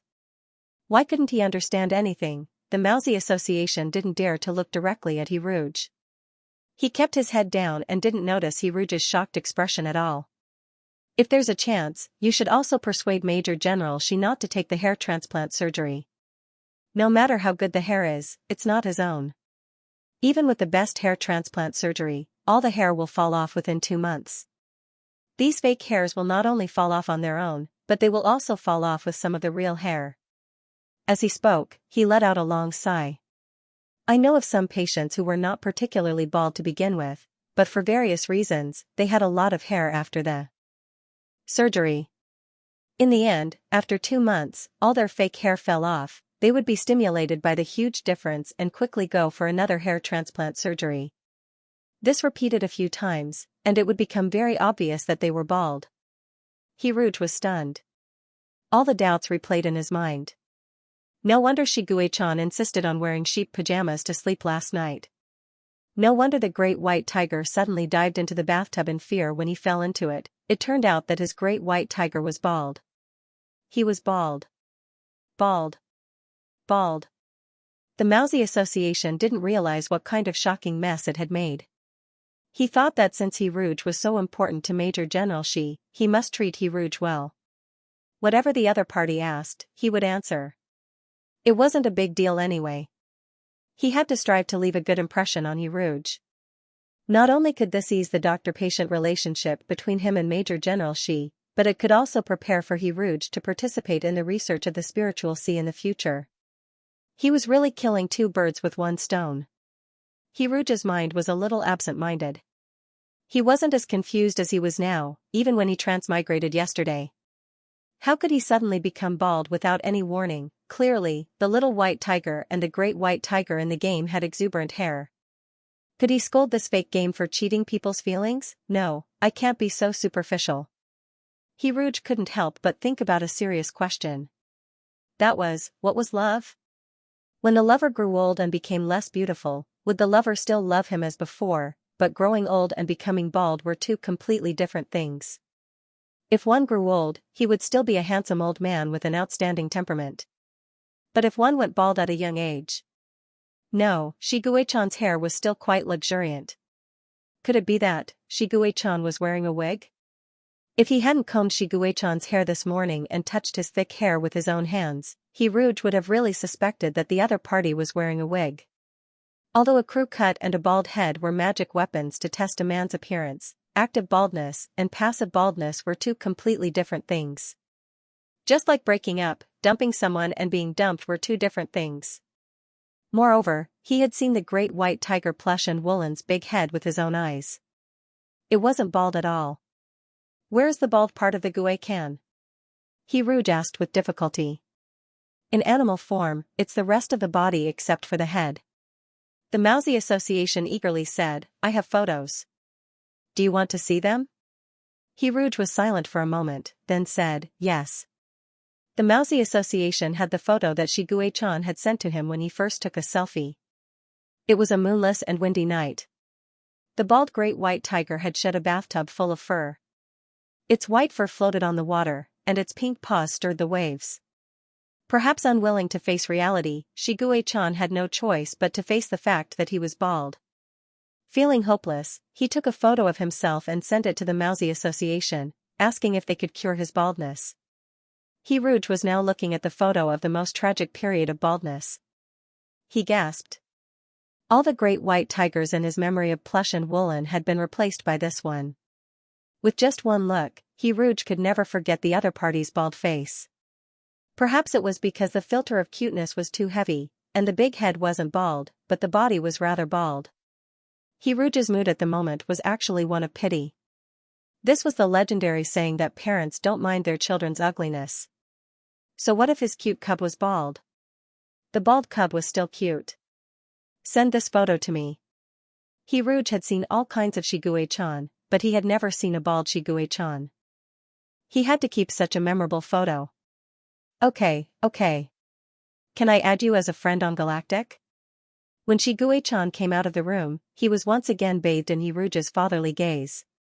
Shiguei-chan vaguely felt that something was wrong, but he didn't know what it was. Rouge, who was trying to protect his bald cub's precarious reputation, said, "Gue-can, why didn't you tell me that you were so sick?" Shiguei-chan hurriedly said, "I'm fine now, right?" He signaled to the Mousy Association with his eyes. The Mousy Association was ecstatic as they held the report. This is simply a miracle. Although they really wanted to ask Shiguei-chan to do an experiment, the Mousy Association knew that they would definitely be rejected. He congratulated Shiguei-chan and hurriedly left, preparing to inform the Federation of this news. Everything seemed to be a happy ending. At least for the bald cub, ignorance was bliss. After the Mousy Association left, Shiguei-chan asked Rouge, "He didn't ask about your privacy, did he?" The identity that the game had arranged for Rouge was a resident of Planet 17. Ever since the fall of Planet 17 2 years ago, Rouge had been wandering around. Although the game was very powerful and had arranged Rouge's identity flawlessly, if one were to ask about it in detail, the fabricated wandering journey could easily be exposed. Shiguei-chan was worried that Rouge would be tricked by the Mousy Association. Rouge, who had not only not been asked about his privacy, but had also gotten Shiguei-chan's privacy from the Mousy Association, said, "No. By the way, Gue-can, I've been wondering about something ever since the game ended. I wanted to ask you about it this time." Since he was the one who asked the Mousy Association, he should ensure their safety. Rouge quickly changed the topic. "In the game Your Exclusive Lover, I obtained a lot of items. One of them is called Who is the Murderer? As the name suggests, it is an item that can identify the culprit behind the scenes.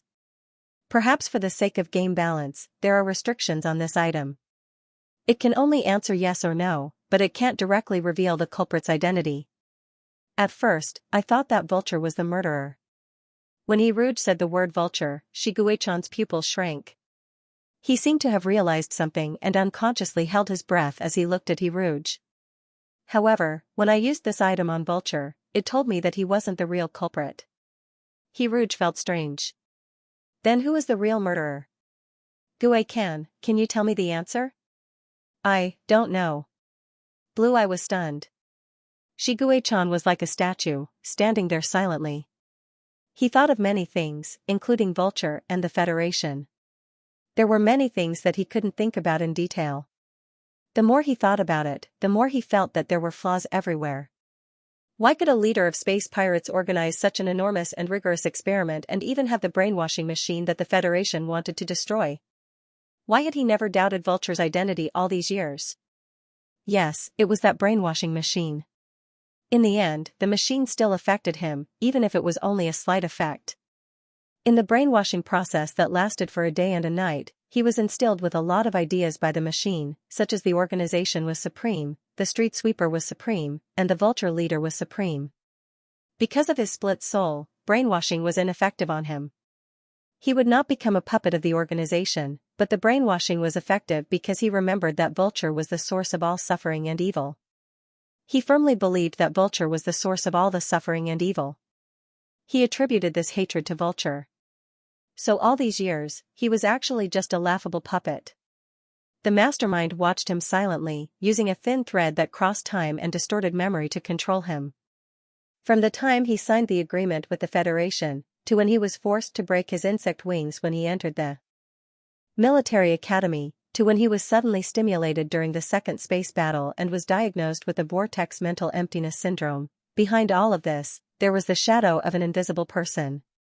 He was controlled by someone. From life to death, he had no control over himself. He was controlled by someone, and at the most glorious moment of his life, he was heading towards destruction. If this mysterious game did not appear, then what would have been waiting for him? As his condition worsened, he would have died silently on this planet, just like how the experimental subjects died silently on Planet 17 and in the Xianxia orphanage. His death would only be carried out in an even larger cage. His funeral only had more cries than those of the experimentals. It turned out that he was still that number 20, the number 20 who was trapped in a small cubicle, helpless, and terrified all day long. Xianxia suddenly felt a little cold. Endless darkness and negative emotions drowned him. It was as if he had sunk into the mud again. In the pitch-black darkness, there were countless hidden traps. The wet and cold mud did not pass through his mouth and nose, and poured into his heart that was full of holes. The monster in his heart seemed to have run out again. It was a black mass with blood-red eyes and a shrill roar. When the monster was about to take over his body, Xianxia fell into a warm embrace. He was touched on the head very gently, and that person patted his back gently as if he was a child. With every pat, the darkness in his heart was peeled off a layer. It doesn't matter if you don't know the murderer. This is not your fault. We can slowly find him. We still have so much time, and we will find the real murderer eventually. A gentle voice and a warm embrace. When all the darkness faded away, the monster's original appearance was revealed. It was a little white tiger with red eyes. It was Xianxia who had been wronged but had no one to talk to. Xianxia reached out and hugged Rouge. He said in a low voice, "Okay. Didn't you say you wanted to go to the hot spring? How about we go to the hot spring now?" Rouge could feel Xianxia's uneasiness and fear. If Xianxia wasn't very sad, he wouldn't have hugged him so tightly. "Okay," Xianxia said gloomily. "I want to carry you there." "Carry me all the way and not let go?" Rouge said in amusement, "It's not like I don't have legs. If others see me being carried by you, they will laugh at me." "There's no one else here," Blue Eye said with a hint of pleading. "Rouge, I want to hug you." Rouge thought that it was a good thing that Blue Eye said "I want to hug you" and not "I want you to hug me." Otherwise, his old father's waist would have been broken by this bald brat. "Then I'll let you hug me this time," Rouge said helplessly. He was carried to the mecha room by Xianxia. He saw the magnificent silver mecha in the mecha room. The mecha was 10 meters tall and was filled with the beauty of technology. The smooth lines of the mecha hid a murderous aura. The silver mecha's outer shell was as clean as new. Rouge couldn't help but exclaim. This was the first time he saw a mecha in real life, and it was such a beautiful mecha. "This is my mecha. Its name is number 20. For a mecha operator, a mecha was equivalent to his wife. No one could sully or blaspheme it. The only person who could step into the cockpit, other than himself, could only be his wife. The door of number 20's cockpit opened for the first time for someone other than Xianxia. "It looks as good as new," Rouge praised. The Mousy Association said that after Xianxia fell ill, he could no longer pilot a mecha. Rouge thought that after 2 years, Xianxia's mecha should have accumulated dust. He didn't expect number 20 to be so clean. It was so clean that it sparkled. "Because I piloted it to 17 star not long ago." Xianxia put the power crystal into the power tank. "I went to Xianxia orphanage." Rouge looked at Xianxia. Xianxia looked back at him quietly. His blue eyes were calm, like the calm sea and the cloudless blue sky. The man's voice was also calm. He was telling his story calmly. "I wanted to revisit the old place, but it was already in ruins. There's nothing to revisit." "Those children, are their bones still there?" Rouge asked softly. "The Federation cleaned them all up." Shiguechan's blue eyes were slightly closed. He looked like he was dreaming. 17 years ago, they dug up the bones from the ruins. They were all bones because the meat was eaten clean by Zerg. The bones were stacked high, like a small mountain. Later, they were burned to ashes and scattered into the sea of stars. Shiguechan closed his eyes and leaned his head on Iruja's shoulder. His voice was so soft that it sounded like he was sleep-talking. Maybe the ashes of the golden python are among them. Didn't he always want to become a star? His dream came true. Hiruj. Actually, I hate the Federation. His sharp eyebrows were tightly knitted. They were so sharp that they could scratch himself. Hiruj used his fingers to smooth out his furrowed eyebrows. He didn't say anything. He knew that he didn't need to say anything. Shiguechan just needed someone to talk to. It would be too tiring to carry a lot of things alone. I also hate the Mousy Association. I really wanted to tell this ignorant medicine-seeking rat about the sins of his parents. I wanted to tell him about the filth of living. I wanted to tell him that the only reason he could live a glamorous and carefree life under the sun was because he stepped on the corpses of countless people. I really wanted to destroy the Federation. I wanted to destroy the Federation that knew all the sins but silently condoned them. I wanted to destroy the Federation that cultivated the fruits of evil. I wanted to destroy the people of the galaxy who lived under the protection of the Federation. I really wanted to find the real culprit. I wanted to skin him alive and tear him to pieces. I wanted to make him beg for death. All the terrible words were stuck in his throat. Shiguechan said with a trembling voice, I really like you. Hiruj rubbed Shiguechan's head and said softly, I like you too. The silver-white mech flew on this lonely planet and finally landed beside the hot spring. Hiruj turned into a mermaid and happily soaked in the hot spring. Shiguechan helped Hiruj comb his hair. His soft black hair slid through his fingertips. It was the first time he touched hair since he was used to holding weapons. Shiguechan's mood was strangely calm. He looked at Hiruj, who was writing the outline. What kind of story are you going to write? Shiguechan asked. A refreshing story about rebirth related to galactic warfare. Hiruj wanted to follow the trend. Since galactic warfare was a hot topic, he wanted to ride on the popularity of this topic. I already have a rough idea of the plot line. The protagonist was a nobody who participated in galactic warfare before he was reborn. Shiguechan nodded seriously. Then he was killed by Zerg. Shiguechan. Huh? Hiruj continued, then he was reborn with a system. That system is the protagonist's golden finger. As long as the protagonist kills Zerg, the system will give him experience, just like in a game. Do you understand? Shiguechan nodded. With experience, he can level up. The protagonist becomes stronger and stronger, kills Zerg, and becomes the hero of the Federation. The plot line was similar to the refreshing stories of the Dian family. It didn't need much logic, it was enough to be refreshing. Is there really such a thing as a system? Shiguechan was shocked to hear this concept for the first time. No. Hiruj clapped his hands and said, then there's the relationship line. What kind of girls do people in the galaxy like? Shiguechan said seriously, I like you. Hiruj said like he was coaxing a child, yes, I know. I like you too. As he spoke, he typed Goddess of the Masses in the galactic web search bar and saw many mature women with big breasts and long legs. Okay, the female protagonist is a beautiful mature woman. No. Shiguechan objected. It can only be you. Hiruj. Baby, I'm writing a novel. It's all fake. It's fine as long as the male protagonist likes the female protagonist. Why do you have to like me? I'm the male protagonist. I like you.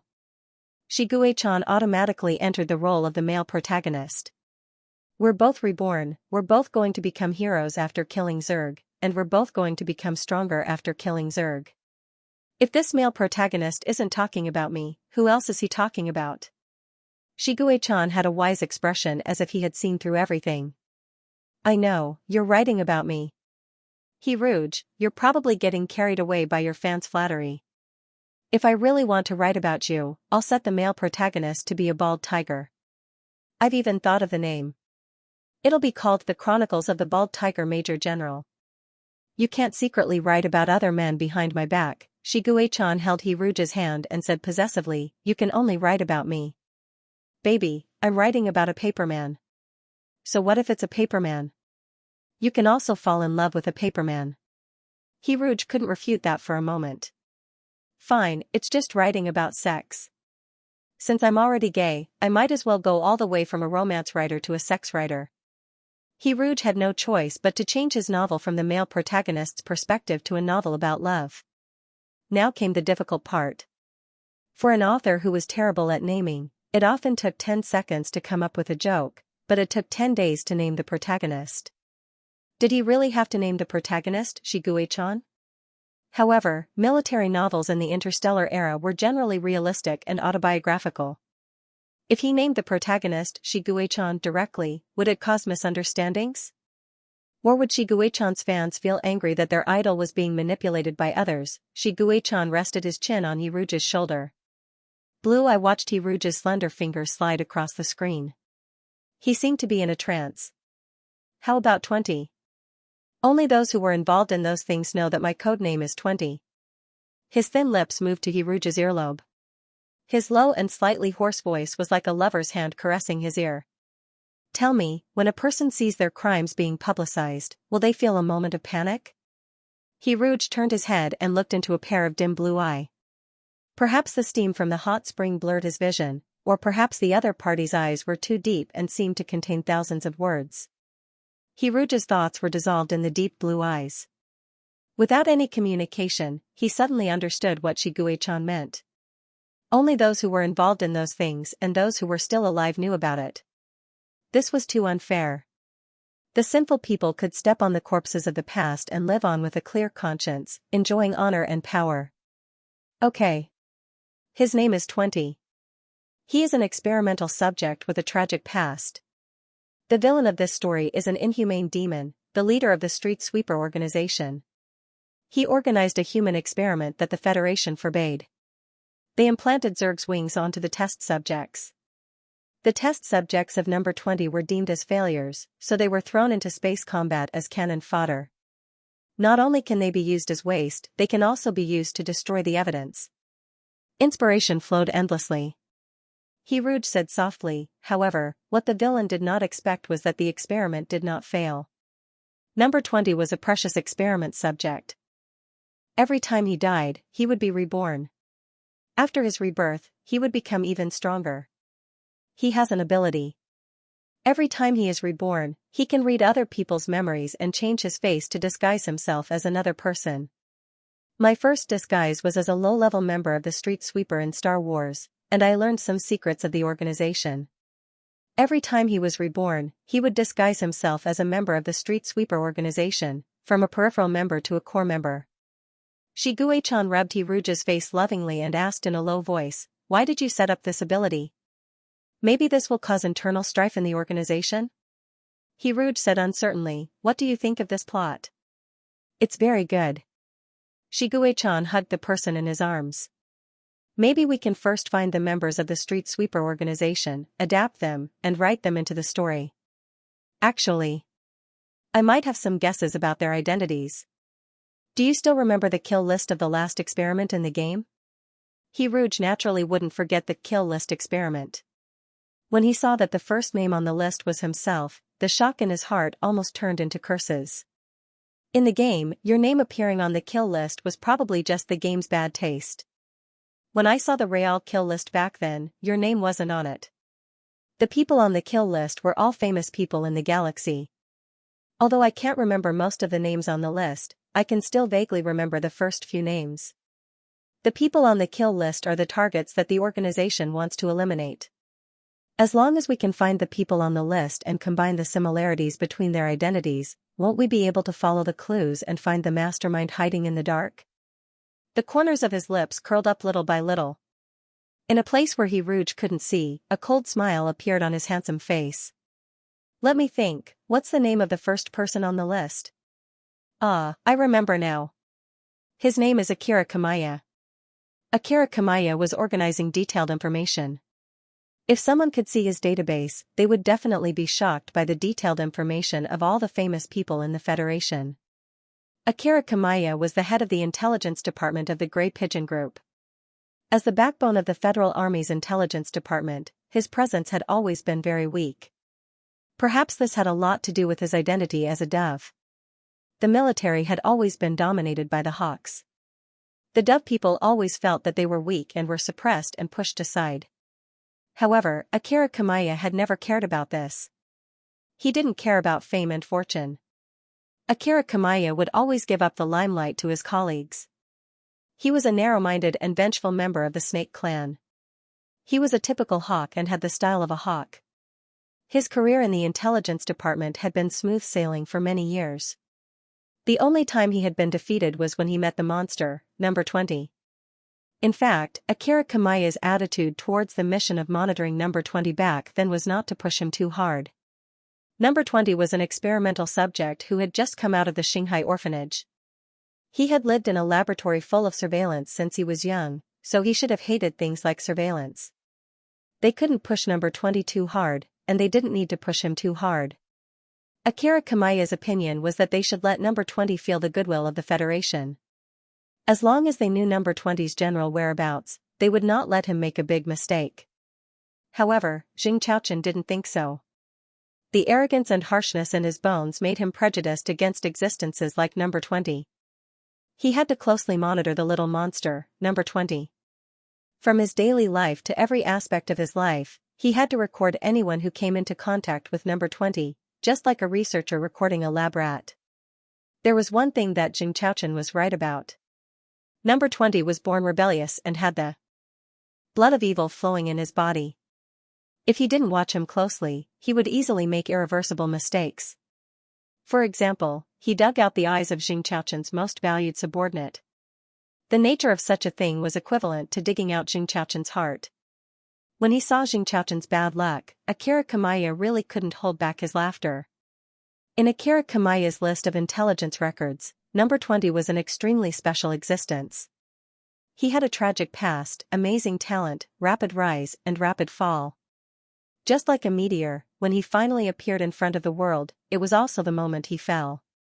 In fact, when number 20 said the name he gave himself, Xianxia, Akira Kamaya really thought for a moment that this young major general had a bright future and a brilliant life. What a pity. What a pity that he suffered from the vortex disease. Akira Kamaya felt that it was a pity that Xianxia fell, because in these two space wars, the Hawks had been in the limelight too much. With the arrival of the space wars, most of the Federation's resources were directed to the Hawks. Most of the outstanding generals belonged to the Hawks. In the long run, the Dove faction's right to speak would become weaker and weaker. Xianxia was undoubtedly the most dazzling existence in the space wars. Although he rejected the Dove faction's olive branch, at the same time, he also rejected the Hawks. He was a rare neutral existence. If the Dove faction could be on good terms with him, it would be tantamount to having one more helper to keep the Hawks in check. Akira Kamaya just happened to look at the information on Xianxia.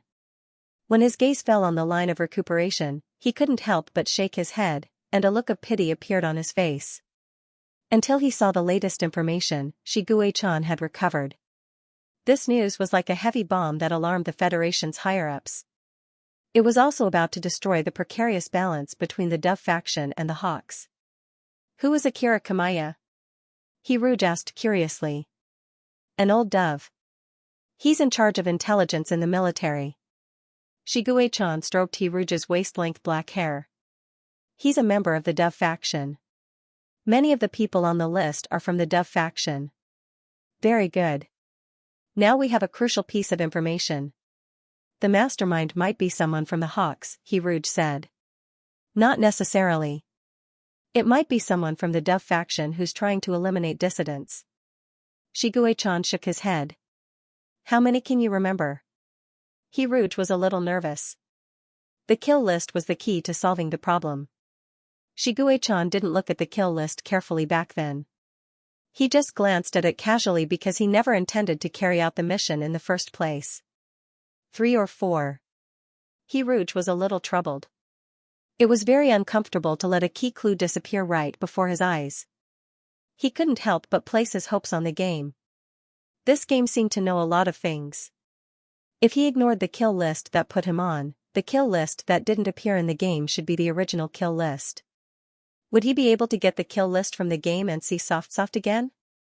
He really wanted to know where the Soft in the Pokeball had gone, but he didn't dare to think too much about it. He was afraid that the past was the past, and the game was the game. Even though he knew that the dead couldn't be revived, he still placed a glimmer of hope on the game, hoping that a miracle would happen. As long as Soft was still around, even if it was a fake Soft in the game, it was still a comfort to the cruel reality. He opened his optical computer and logged into the game. He carefully looked through the game's contents, hoping to find the parts that he missed, such as Soft and the kill list. However, he didn't find anything. Something's not right. Dear player, your cultivation mission is to use love to influence Xianxia. The rewards for this mission are many. In order to help you complete this mission, the game has achieved a smooth language conversion for you. It has also provided you with a galactic identity and dual cultivation techniques. Every time you complete a level, you will receive a generous reward. Every time you complete a level, you will receive a generous reward. He slowly widened his eyes. A truth that he thought was impossible but very likely surfaced. Could it be that these rewards were the key to breaking the game? It was just like when he opened the pink twisted egg in the game, all the items that he drew from the lottery would be used. With the nature of this trashy game, the rewards after dual cultivation were very likely to be what he and Xianxia needed the most right now. He was extremely shocked. He looked up blankly and said to Xianxia, I might know a way to get the complete kill list from that year. In front of Xianxia's serious expression, he couldn't bring himself to say the words that were in his mouth. He said with great difficulty, but this may require you to cooperate with me in dual cultivation. Xianxia's blue eye instantly lit up. He was extremely cooperative and said, I'm willing. He was speechless. He always felt that this was a conspiracy of the trashy game. He told Xianxia his guess. I'm not sure if this is the right idea. Maybe the reward isn't the kill list. Xianxia hurriedly said, it's okay, I don't mind. What if the reward is the kill list? And if there's no kill list, it'll be difficult for us to find the real murderer. Let's not delay any longer. Let's finish the first stage now and see what the reward is. The blue eye shone brightly, as long as he nodded, this great white tiger would pounce on a hot spring fish and eat it. He suddenly regretted his quick words. I'm not ready yet. I'd better finish the outline of the novel first, then think about these things. Okay, I'll help you. Now, what are the problems with the outline? Xianxia said enthusiastically. His intentions were obvious to everyone. Because we need to know the real culprit and organization to better insinuate the plot, let's put the plot aside for now. Let's talk about the relationship. Didn't you always say that the person the male lead likes is me? What kind of role do you want me to play in the novel? He felt like he was writing a customized novel for Xianxia. The plot and the target of the protagonist were all decided by Xianxia to ensure that Xianxia would be happy reading the novel. The starting point of all this was not money, but love. This was really the legendary power generated by love. You have to be beautiful. You have to be the most beautiful person in the world. You have to have a beautiful voice. You have to have the identity of a koi fish. You have to have good luck and be able to turn danger into safety. It was said that beauty was in the eye of the beholder. In Xianxia's description, he saw the image of an ancient Tom Su. You can add some flaws. There's no perfect character. If you're too kind and beautiful, it'll make the reader feel that you're fake. After seeing Xianxia's conflicted expression, he sighed and added his own shortcomings. Indecisive, an empty shell, low IQ, poor interpersonal skills. He wanted to say more, but a slightly rough finger pressed his lips. I won't allow you to talk about yourself like that, Xianxia frowned and said, if you say that again, I'll stuff your mouth with my mouth. The child had grown up and even knew how to threaten his father. He looked meaningfully at the aggressive Xianxia, and the corners of his lips curled up slightly. He moved Shiguei-chan's hand away and said softly, "Don't worry, your character has its flaws too." Shiguei-chan, who believed that he was a righteous man, was not afraid of crooked shadows. At the same time, he also knew that he was full of flaws. He said indifferently, "You can add whatever flaws you want to my character settings." Hearing this, Hiruj raised his eyebrows and asked democratically, "Can I really add whatever flaws I want?" Irritable, gloomy, and antisocial, lacking in empathy and sympathy. Shiguei-chan knew that he had too many flaws. He felt that it would take at least 1,000 words to list all of them. Perhaps the only shining point was that he was lucky enough to fall in love with Hiruj. Then, Shiguei-chan, who thought that he was not afraid at all, heard a thunderbolt out of the blue. "Then I'll add a bald man." "Shiguei-chan?" Blue eye instantly widened. Shiguei-chan looked at Hiruj in horror and was so nervous that he stuttered, "What bald? What bald? Why are you bald?" "There's a saying on Earth, I've become bald, but I've also become strong. This is a joke that people on Earth understand. It's very interesting." A kind smile appeared on Hiruj's face. He first reached out to pat the baldy's uneasy head, then pinched the other party's mouth in revenge. After pinching the other party's thin lips into a sausage mouth, Hiruj asked with a smile, "Isn't this character design very interesting?" Shiguei-chan, who was so scared that his mind went blank, could only say like a recorder, "Yes, it's very interesting." Such a big guy, but at this moment, he looked like a child who was caught by his parents for stealing his report card. Hiruj touched Shiguei-chan's head lovingly. "Don't threaten your father anymore, bald man. After all, your father is still your father. But the male lead's character setting must be suave. Don't add a bald man setting that will make you lose fans. Interstellar people won't understand this joke." After all, Shiguei-chan was still a child that he had watched grow up, so Hiruj couldn't bear to bully him too much. He said softly, "The male lead's character setting is based on you. Don't add a bald man setting that doesn't match reality." Shiguei-chan was relieved and overjoyed. Yes. He actually shamelessly admitted that Hiruj was coaxing him. "Whether it matches reality or not, isn't your heart as clear as a mirror? Let's think about your name in the novel." Shiguei-chan was eager to change the topic. "Can we just call you Hiruj?" As a bad at naming, Hiruj felt that he was going bald. "Let's not talk about the name for now. Let's first decide on the character's profession and relationship. The main character is a Federation soldier. Then what profession does the main character choose? It sounds more suitable. Let's not choose a writer. Number 20's character setting is very difficult to be associated with a book fanatic. If number 20 was set to pursue the novel while taking revenge and truly falling in love with the author, it would be too silly. What do you mean by the protagonist being the top and the bottom? Shiguei-chan, who had entered a new field, asked. Naturally, the difference in body position determined the difference in the way they addressed each other. Hiruj wanted to explain himself, but he realized a problem. Why did he think of himself as the bottom so naturally? This was not a matter of male dignity, but a matter of life and death. With Shiguei-chan's thorny tiger penis, the koi would die if they went in. Hiruj said calmly, "These are two titles with beautiful blessings. Protagonist attack means that there is no end to the attack. I hope that the person with this title will be able to move forward bravely and fight hard. The protagonist is supposed to have a boundless lifespan. I hope he will be healthy and live a long life." Shiguei-chan was suddenly enlightened. He didn't know that such a small title could be so particular. Then the main character will be an interstellar singer. You sing so well that everyone in the galaxy will be your fans. Hiruj, the nursery rhyme singer, said. Well, this idea works. He used his little brain as a writer in Xianxia and quickly finalized the plot. If the main character is an interstellar singer, then there will be a little villain who happens to be his fan. The little villain's joy in life is to do bad things and chase after celebrities. After number 20 reads the little villain's memory, he successfully becomes interested in the singer.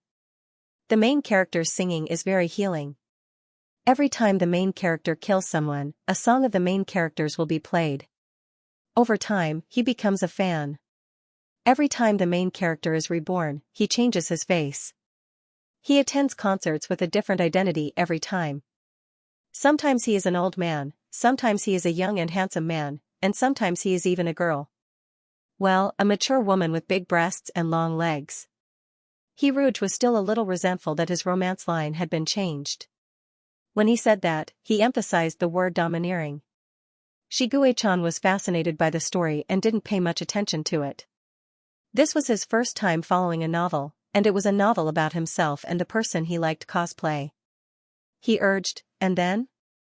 If the plot develops like this, then the main character's relationship with the main character will be like two parallel lines, and there won't be any intersection.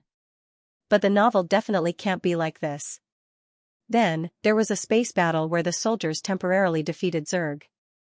Everyone was very happy and wanted to celebrate. The main character held a concert at the front line, and the main character went to listen as a fan. This time, the main character happened to be young and handsome. He also had a high status this time, so he sat in the first row of the concert and watched the main character sing attentively. He watched, not listened. In the galaxy where celebrities are not sought after, the main character was an accident. Just like you said, he is good-looking and sings well. He is a clear stream in the entertainment industry. He Rouge felt that he was blowing his own trumpet. Fortunately, he had been a writer in Xinjiang for many years, so he tried to ignore the sense of shame. So the main character's character can be added to the main character's character. For example, the fans will say that the main character sings really well. Then, Zerg attacked. It turns out that this time, Zerg pretended to be defeated and suddenly came back to attack. The scene was very chaotic. The main character wanted to protect the main character, and his golden finger was able to die together with Zerg and be reborn. So he deliberately died. In the main character's eyes, a young and handsome officer with a lot of money died to protect him. This death increased the main character's favorability. Blue Eye was slightly stunned. Shiguei-chan, who had been listening attentively, said, "But this will make him very sad." Shiguei-chan looked straight at He Rouge. He thought that number 20 died to protect him. He will be very sad to see number 20 die in front of him. He Rouge. The low and hoarse voice trembled slightly, as if he was swallowing some kind of sour emotion. His white eyelashes drooped slightly. Shiguei-chan suddenly realized the mistake he had made. His long eyelashes seemed to be unable to bear the self-blame and trembled violently. "When you saw my death, were you very sad?" In a trance, his memory returned to the day when Meow Meow died. Under the bright starry sky, he held the cold body and experienced the deepest despair. Was he sad? He was really sad. He Rouge opened his mouth and wanted to say something, but his lips were pressed by something soft.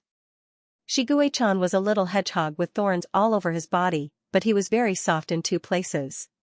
One was his soft belly. The little hedgehog liked to put his beloved on his belly. The other was his lips. The man in front of him clumsily kissed his lips.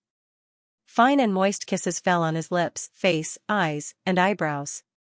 "I'm sorry," he said, "I will never make you sad again." He Rouge was kissed until his face was covered in saliva. This kind of kiss was not erotic at all. He felt warm in his heart, as if he was hugging a cute and clingy big cat. He Rouge put his 5 fingers into his soft hair and rubbed Shiguei-chan's head. This kind of response, like coaxing a child or a pet, reminded Shiguei-chan of the phrase, "Fatherly love is like a mountain" in the game system. Therefore, without saying a word, he began to practice the double cultivation method, stewing He Rouge into a braised fish with his lips. He Rouge's body was reinfused with Reiki. Perhaps it was because the first time was unfamiliar, but the second time was familiar. The scorching Reiki from Shiguei-chan quickly turned into gentle Reiki. "You can use the new Reiki to sing a song." Shiguei-chan's fingers stroked He Rouge's spine. The snow-white skin wrapped around the bones, like fresh fish meat covering fish bones, making people salivate. He Rouge's hands and tail were soft. He slowly swam a distance away, avoiding the big cat that was touching him. He turned on the optical computer and prepared to record the inspiration for his new article outline. After turning on the optical computer, the Star Web account could be automatically logged in. The Star Web account was authenticated by real name, and each person only had one account. The Star Web account was automatically bound to the official Federation software, such as the Star Web live streaming platform. Therefore, as soon as he went online, he saw a golden notification in the unread message. This was a private message sent by a user with the account number 1 on the Star Web live streaming platform. He had never seen anyone with the account number 1 on the Star Web. He opened the private message in surprise and saw the profile picture of the person at first glance. It was a light green parrot with green hair like a Mohican hairstyle. There were round orange blushes on both sides of its cheeks. When it looked at the camera with its bean-sized eyes, there was a trace of wretchedness in its disdain. Its temperament was very rare. The user with the ID Dove Shanfeng said in a private message, "Hello friend, I'm one of the officials in charge of the Star Web live streaming platform, Wu Qingdang. I appreciate your work very much. Are you interested in joining our platform's cold theme support program and becoming a streamer who is cared for by the website?" He called Shi Guichan and showed him the message. Shi Guichan looked at the familiar name and whispered, "I remember this name. He is also on the kill list. He is also a member of the federal parliament's Dove Party." Unlike Akira Kamaya, whose personal information was almost impossible to find on the Star Web, Wu Qingdang was an internet celebrity among the Dove Party. He was the person in charge of the Dove Party on the Star Web live streaming platform and had many famous sayings. For example, he liked to call the majority of netizens his friends.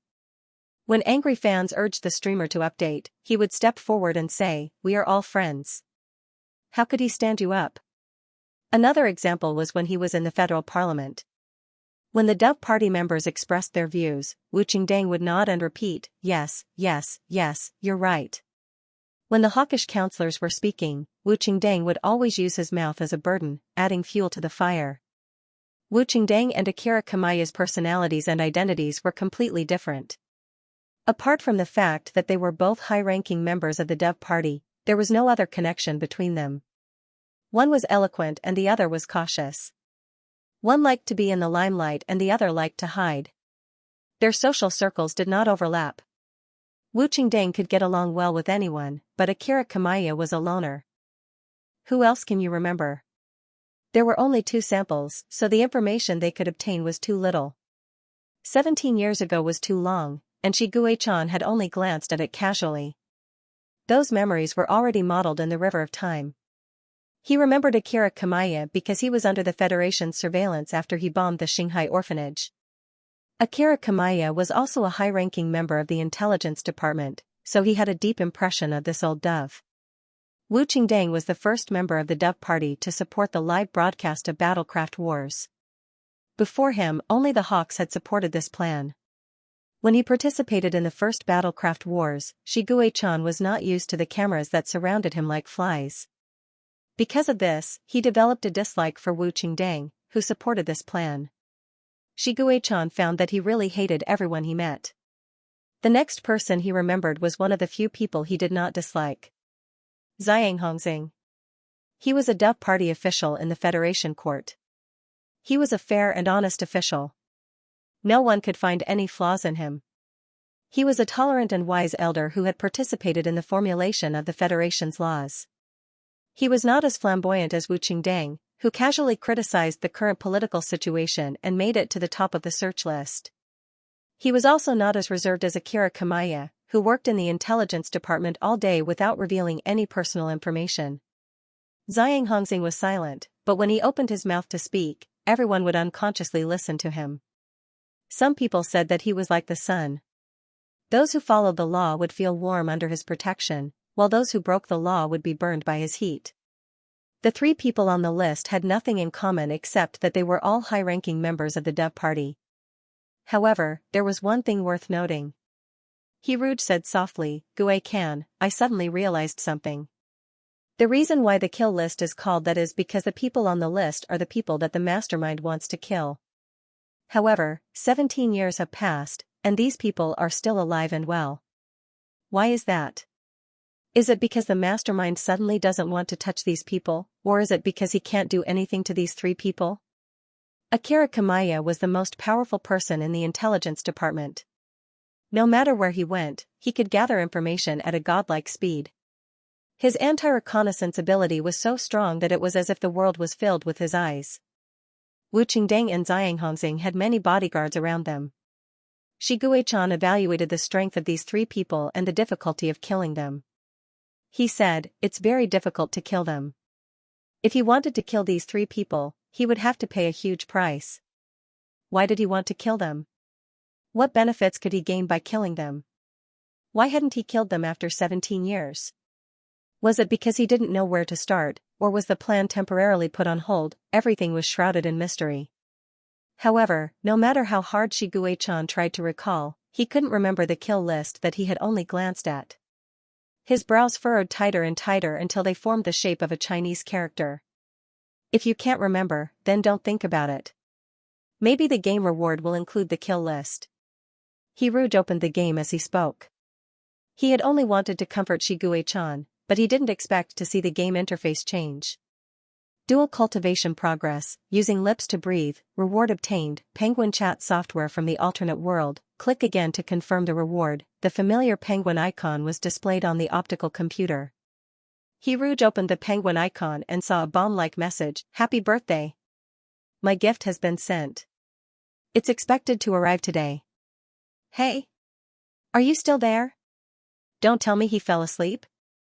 Remember to buy yourself a cake when you wake up. It's already noon. You stinky Rouge, haven't you woken up yet? He Rouge was shocked. Once again, he felt the fear of being urged to write by PC. If it weren't for the message on Penguin, He Rouge would have forgotten that it was his birthday today, and that PC existed. It was said that beauty led people astray. He didn't expect him to be such a person. Is there a reward? What's the reward? Because He Rouge's optical computer was set to only be visible to himself, Shi Guichan couldn't see the contents of He Rouge's game. He Rouge set it to share mode and showed the penguin icon to Shi Guichan. This is a chat software I used on Earth. Shi Guichan looked up and saw a very familiar little white tiger in the background of the penguin icon. It was very familiar. He smiled very stupidly. Shi Guichan was silent for 3 seconds and looked at himself, who was smiling stupidly. When He Rouge took a screenshot of the little white tiger's healing smile, not only did he set it as the background of his writing, but he also set it as the background of his chat. Sigh, He Rouge really likes me. Shi Guichan thought sweetly in his heart. Then his gaze fell on PC, who was sending a bunch of messages, and a sense of crisis rose. Shi Guichan asked, Who is this? A good friend of mine who wrote the article, He Rouge replied as he replied to PC. Shi Guichan, who originally wanted to check the account of this good friend, suddenly saw the key words in the chat history. He asked anxiously, Is it your birthday today? I didn't even prepare a gift. You don't have to. You're the best birthday present for me. After saying sweet words to Shi Guichan, He Rouge began to worry about how he was going to accept PC's gift. Rouge, I fell asleep last night and just woke up. What did you give me? Something big? Emotionless typing machine, if you tell me, there won't be a surprise. Rouge, oh, then it must be a souvenir from your trip. Emotionless typing machine, no. I planted the cherry blossoms myself for a year. I put them in a small flower pot. You can put them on your computer desk. They look really good as decoration. A young girl's heart was full of birthday presents, but unfortunately, He Rouge was destined to not get it. After comforting PC, He Rouge racked his brains on how to deal with this gift. He was still thinking about how to pay the rent. He Rouge's QQ wallet was bound to his bank card, but he didn't have the landlord's QQ account. After thinking about it, he opened the QQ University roommate group. He Rouge remembered that there was a roommate in the same city as him. Maybe he could ask him to pay this month's rent for him and get a refund. At the same time, he could also take PC's birthday present. At first, He Rouge thought that his roommate didn't want to do this troublesome thing. He didn't expect that his roommate would agree and insist on not accepting He Rouge's QQ transfer. Just treat it as spending money. His roommate joked, such beautiful cherry blossoms can't be bought with money. He Rouge had no choice but to say a lot of words of thanks to the other party after she had transferred the money. Rouge, you've been single for so many years. When do you plan on being plucked by someone else? His roommate joked. He Rouge replied, I'm already taken. His roommate was silent for a long time before sending a short congratulatory message. He Rouge didn't think too much about it. He entered the monster chat group that he had joined before. All the members of the group said, "Report. A monster has ascended. The immortal ascension stone lit up at midnight. I seem to be this monster that has ascended." He Rouge never thought that one day, he would also become the topic of discussion among the monsters. Little Xiaojiao wants to become a dragon. My grandfather said that Xianxia's name is no longer on the 10,000 demon steel. Could it be that Xianxia ascended? Virtuous turtle, 10,000 years ago, there was a Xianxia that ascended from Earth. There can't be two Xianxias in a small world, unless the Xianxia died and was resurrected on Earth. Little Xiaojiao wants to become a dragon, I know this. My grandfather told me that these big monsters are all like the 9-life cat. They are very difficult to kill. They can be reborn after death, and they can even be reborn with their memories. Who can kill Xianxia? Could it be Baizhe? My grandfather said that 10,000 years ago, Baizhe, Xianxia, and Taotai all ascended. Two evil monsters, one good monster.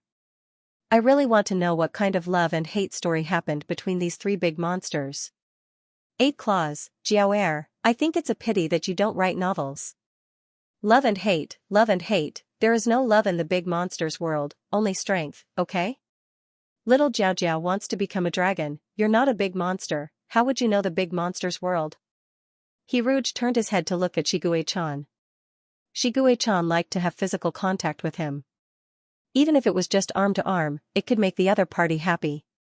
Perhaps it was because the childish and perverse little beast in his heart only stuck to him and only snuggled up to him.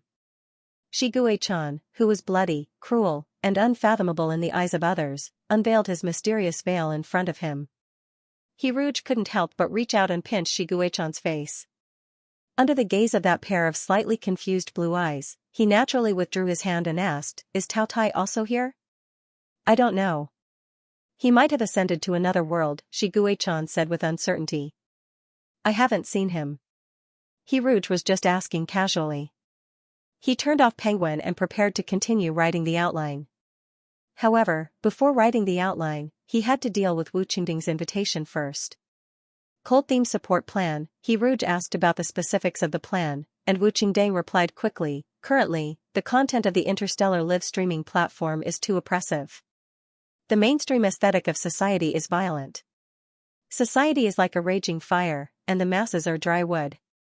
Under such circumstances, it's very easy to ignite." Sigh, his friends were really vicious. They couldn't calm down to watch the live broadcasts that were suitable for retirement. Isn't listening to songs and stories good for self-cultivation? The cold theme support plan had a rough outline a long time ago, but it lacked an opportunity to promote it. So when I saw that your work was trending, I felt that this was a godsend opportunity. The platform will give you the biggest recommendation spot and open a new page. You will be the first batch of reclaimers. Wu Qingding's attitude was very sincere. When communicating with him, He Rouge didn't feel the alienation and arrogance of a superior at all. The other party was like an old friend. He didn't know how much this friendly attitude had to do with Shigue-chan. The news of Shigue-chan's recovery had spread quickly. Whether it was the doves or the hawks of the Federation, they all focused their attention on He Rouge. He Rouge appeared in front of the Federation's higher-ups at this sensitive time, and it was obvious that he had a close relationship with Shigue-chan. Compared to Shigue-chan, who was hard to deal with, He Rouge became a breakthrough point. However, Wu Qingding didn't mention Shigue-chan from beginning to end. After he finished talking with He Rouge about the plan, He Rouge was actually still a little hesitant about whether to participate or not. Until Wu Qingding offered a price that He Rouge couldn't refuse. The income of a live streamer on the Star Network platform was directly related to the number of views and viewership of his work. He Rouge's work had already exceeded the 30 billion mark. If converted into money, it could be piled up into a small mountain of gold. "I can also give you a salary." Shigue-chan leaned over to take a look at the contract and whispered, "I can give you a higher salary than this." "Gue-can, do you know what my dream was to be an official?" He Rouge's expression suddenly became serious. "I wanted to be a cute kitten's poop picker. A qualified poop picker, even if he or she doesn't have a lot of money, must be able to raise himself and his kitten. As a poop picker, how can I let my kitten raise me? Shiguei-chan opened his mouth. He wanted to say that he wasn't a kitten and that he wouldn't let Hiruge shovel his poop. However, when he saw Hiruge's black eyes that seemed to glow, all the words that he didn't say became one. Okay. Hiruge seemed to be a very gentle and easygoing person, but at the same time, he was also a person who found it hard to change his mind. When Hiruge did what she wanted to do, her pair of black eyes were really filled with the resplendent Milky Way. Shiguei-chan thought so. If he could hear Shiguei-chan's inner thoughts, then Hiruge would definitely destroy Shiguei-chan's fantasy. His eyes only glowed when he saw money. Hiruge succumbed to the power of money and happily became a representative of the Star Network platform supporting cold topics. The broadcast would start at 6 o'clock in the evening. After signing the virtual contract online, a special person in charge communicated with Hiruge. Hello, Ruge. You can call me Xiaoha. Considering that this is your first broadcast, I'll tell you the things you need to pay attention to. First of all, you need to prepare the content of the broadcast. If you don't know what story you're going to tell, the website can provide you with some short stories that won't go wrong. The longer the broadcast, the better, because the website will give you recommendation spots for a week. It's best if you can consolidate your popularity in your first broadcast. If you don't want to tell such a long story, I see that you've chosen reading and singing. Then you can also choose singing. It's best if you can report the song list. After understanding the general process of the broadcast, Hiruge and Shiguei-chan's hot spring bath time was almost up. When they returned to their residence, Hiruge nervously prepared for the broadcast in the evening. The place chosen for the broadcast was Shiguei-chan's study. There were so many books in Shiguei-chan's study that it could open a bookstore. These were all books provided by the Mousy Association. In the interstellar era, printed books were a symbol of feelings. Most interstellar people would use optical computers to read electronic books, while some people believed that the atmosphere and texture provided by printed books could not be replaced by electronic books. The Mousy Association was a loyal fan of printed books.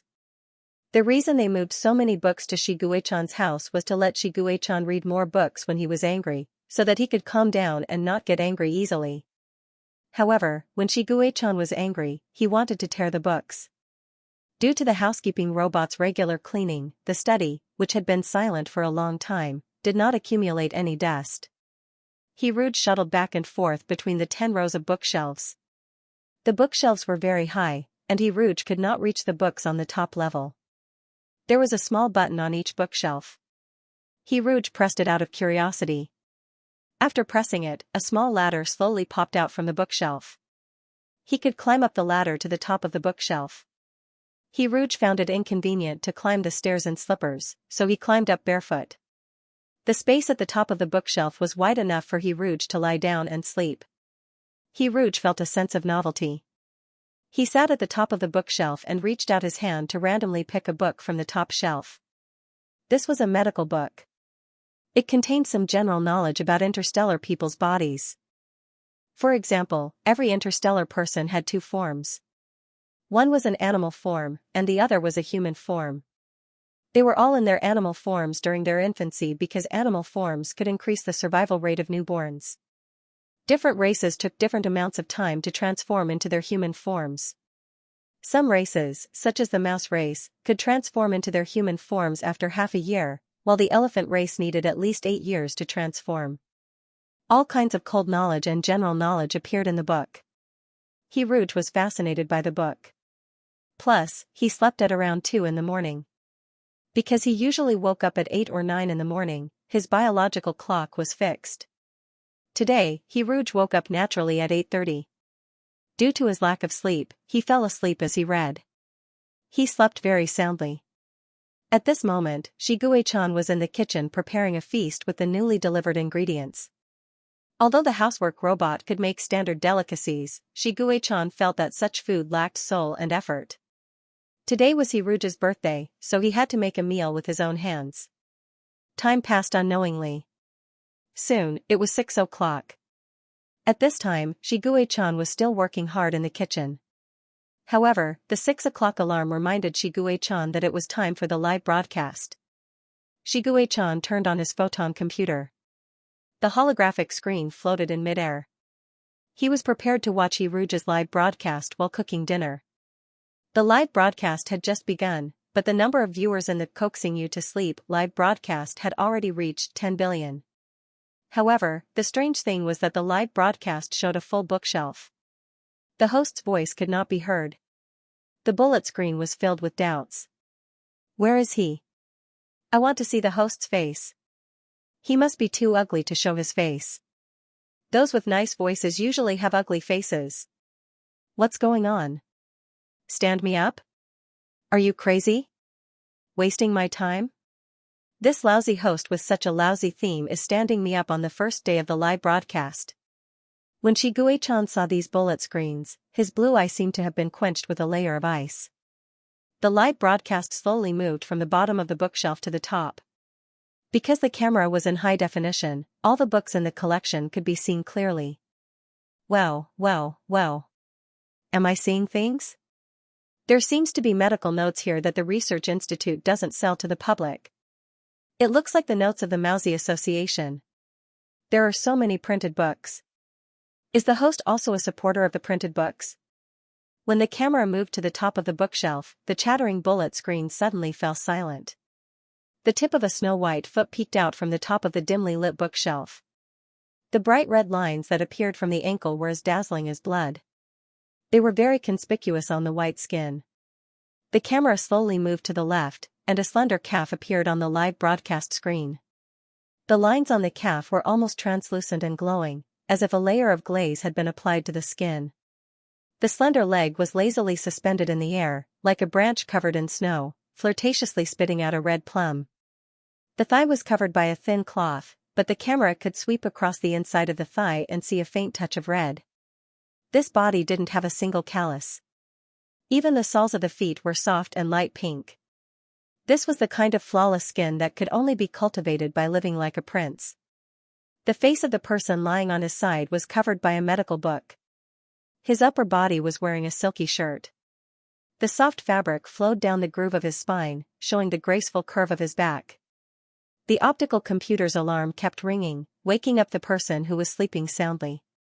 In front of the almost dead silent bullet screen, the medical book slid down, revealing a stunning face. Among the common faces of interstellar people with high noses and deep eyes, the live broadcast screen showed an oriental face full of exotic charm. His eye sockets were not deep, but they were water and spirit. His eyebrows were like distant mountains, and his eyes were like autumn waters.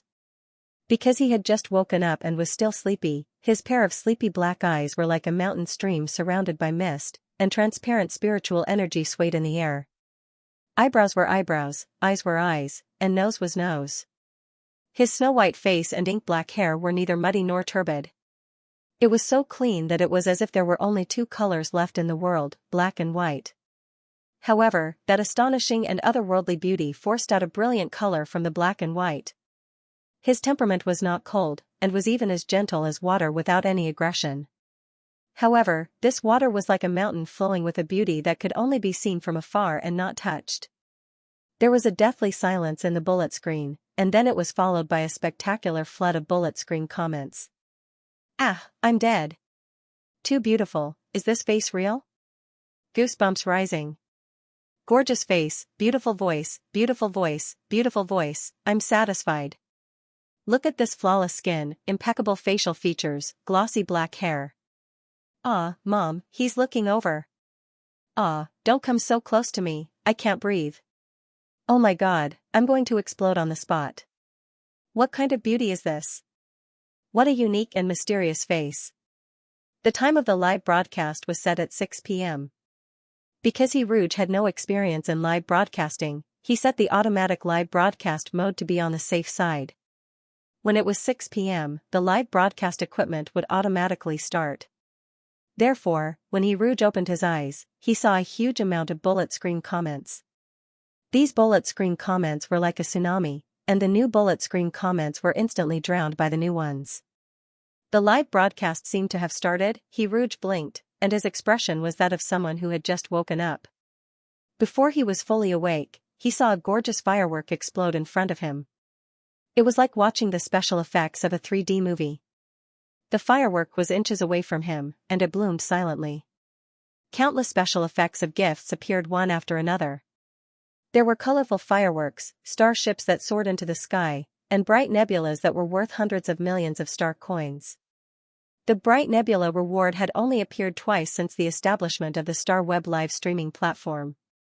The first time was when Xianxia used a legendary mecha combo against an advanced Zerg at the end of the first Battlecraft battle.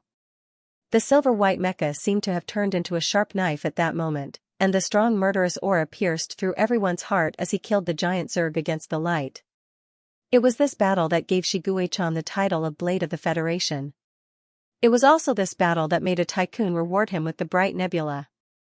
But now, Rouge only showed his face once, and he received it. The special effects of the Bright Nebula were indescribably beautiful. The nebula projected in the void surrounded Rouge, and it was like a dazzling ribbon cut from the sea of stars. Rouge, who was surrounded by this soft glow, was a little surprised. He reached out his hand as if to touch the gem-like stars. His fingers passed through the dreamlike projection, and the starlight flowed on his snow-white skin. The bullet screen was like a fool. This is the first time I've seen the Bright Nebula's special effects are so beautiful. Ah, this person has the sea of stars in his eyes. Ah. I hate myself for not being a tycoon. Is the special effects beautiful? Beautiful. This is money burning. I will never forget such a beautiful scene in my life. The frenzy of the bullet screen stopped at this beautiful scene. Suddenly, a man with a strong presence appeared. When he stepped on the top of the bookshelf, the originally spacious space became crowded. Rouge was originally the only person who appeared on the screen. When this man sat beside Rouge and stretched out his long arm to hug Rouge's waist, he suddenly looked exceptionally slender. He was like some kind of precious porcelain, fragile and would break with a touch. F***ck, who is that? I don't allow you to touch Rouge's waist. You're not allowed. This side profile is mysteriously familiar. This man looks like Major General Xi. Are my eyes playing tricks on me? Ah, it's Xianxia. Ah. The silver-haired man pressed Rouge's face into his chest, his wide palm covering his soft black hair. He turned his head and stared at the camera with a distant expression. His tightly pursed lips were thin and sharp, and his cold blue eye was like a weapon from the deep sea, piercing straight into people's hearts. This handsome to the point of being aggressive was associated with slaughter and space warfare among the vast majority of the galactic populace. The galactic populace was a loyal supporter of the aesthetics of violence. When they saw this face that represented the top combat power of the Federation, due to the dopamine effect, their brain pleasure soared, and the bullet screen screamed without any restraint. Major General, kill me. He's too damn handsome, so handsome that I can't close my legs. Oh my god, a living male god who can move and stare at me. His gaze is killing me. Ah. Xianxia, such a handsome man. Woo-woo. I also want to be hugged by my male god. I also want to hug another male god. F***ck, male god, why are you here? What happened, male god, are you no longer single? It can't be like this. QAQ, I just fell in love. Don't fall out of love in a second. Male god, have you recovered from your illness? You have to pay attention to rest and recuperate well. We're all very worried about your health. Xianxia, who only wanted to date Rouge, had a cold expression on his face. He hugged Rouge's waist with one hand and unbuttoned his shirt with the other. Xianxia had a body like this. When the black military uniform shirt was taken off, his pale and healthy body was enough to cause a nosebleed. What was even more fatal was that a few strands of sexy and cute snow-white curly hair were exposed on his waist and abdomen. The bullet screen began to scream as if it had lost its mind, and the screen was filled with awe and I'm dead. Xianxia expressionlessly draped his shirt over Rouge's legs. Rouge was wearing a very homely pair of loose black shorts that ended above his knees. Originally, Xianxia had thought that Rouge's snow-white legs were extremely pleasing to the eye when he saw him dressed like this, but now, he was filled with jealousy. He covered his little koi fish tightly, and after making sure that the thirsty bullet screen couldn't see anything, he raised his chin slightly. His blue eyes were filled with the strong possessiveness of a predator. This is my person.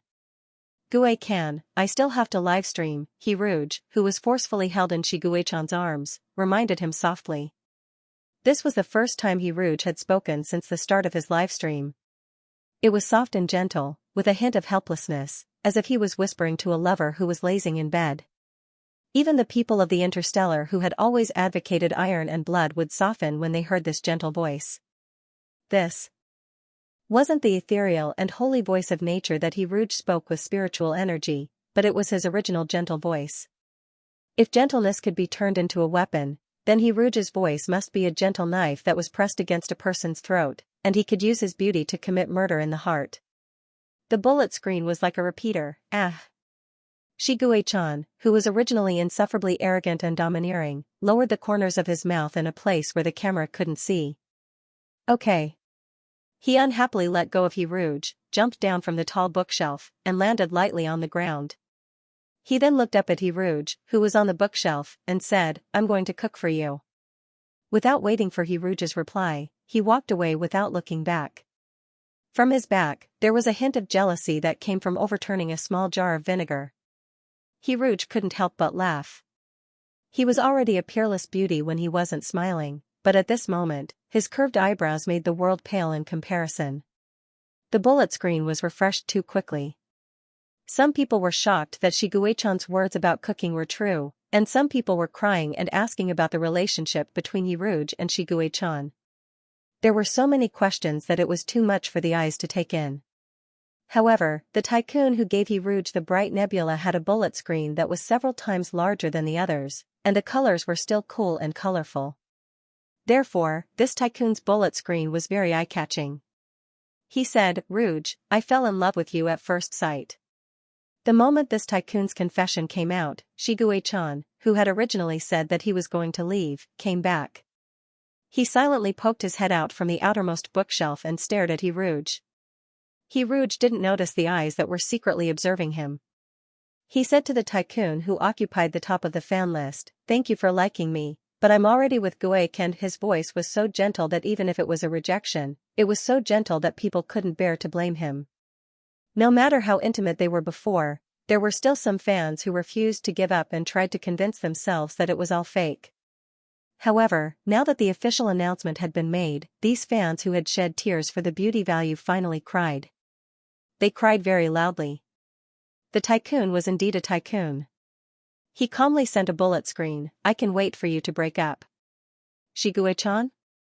Do you have a death wish?" Rouge smiled politely. "Then I might have to wait until the end of time." It was impossible to break up, not in this lifetime. He had military uniforms to look at and bald tigers to rub.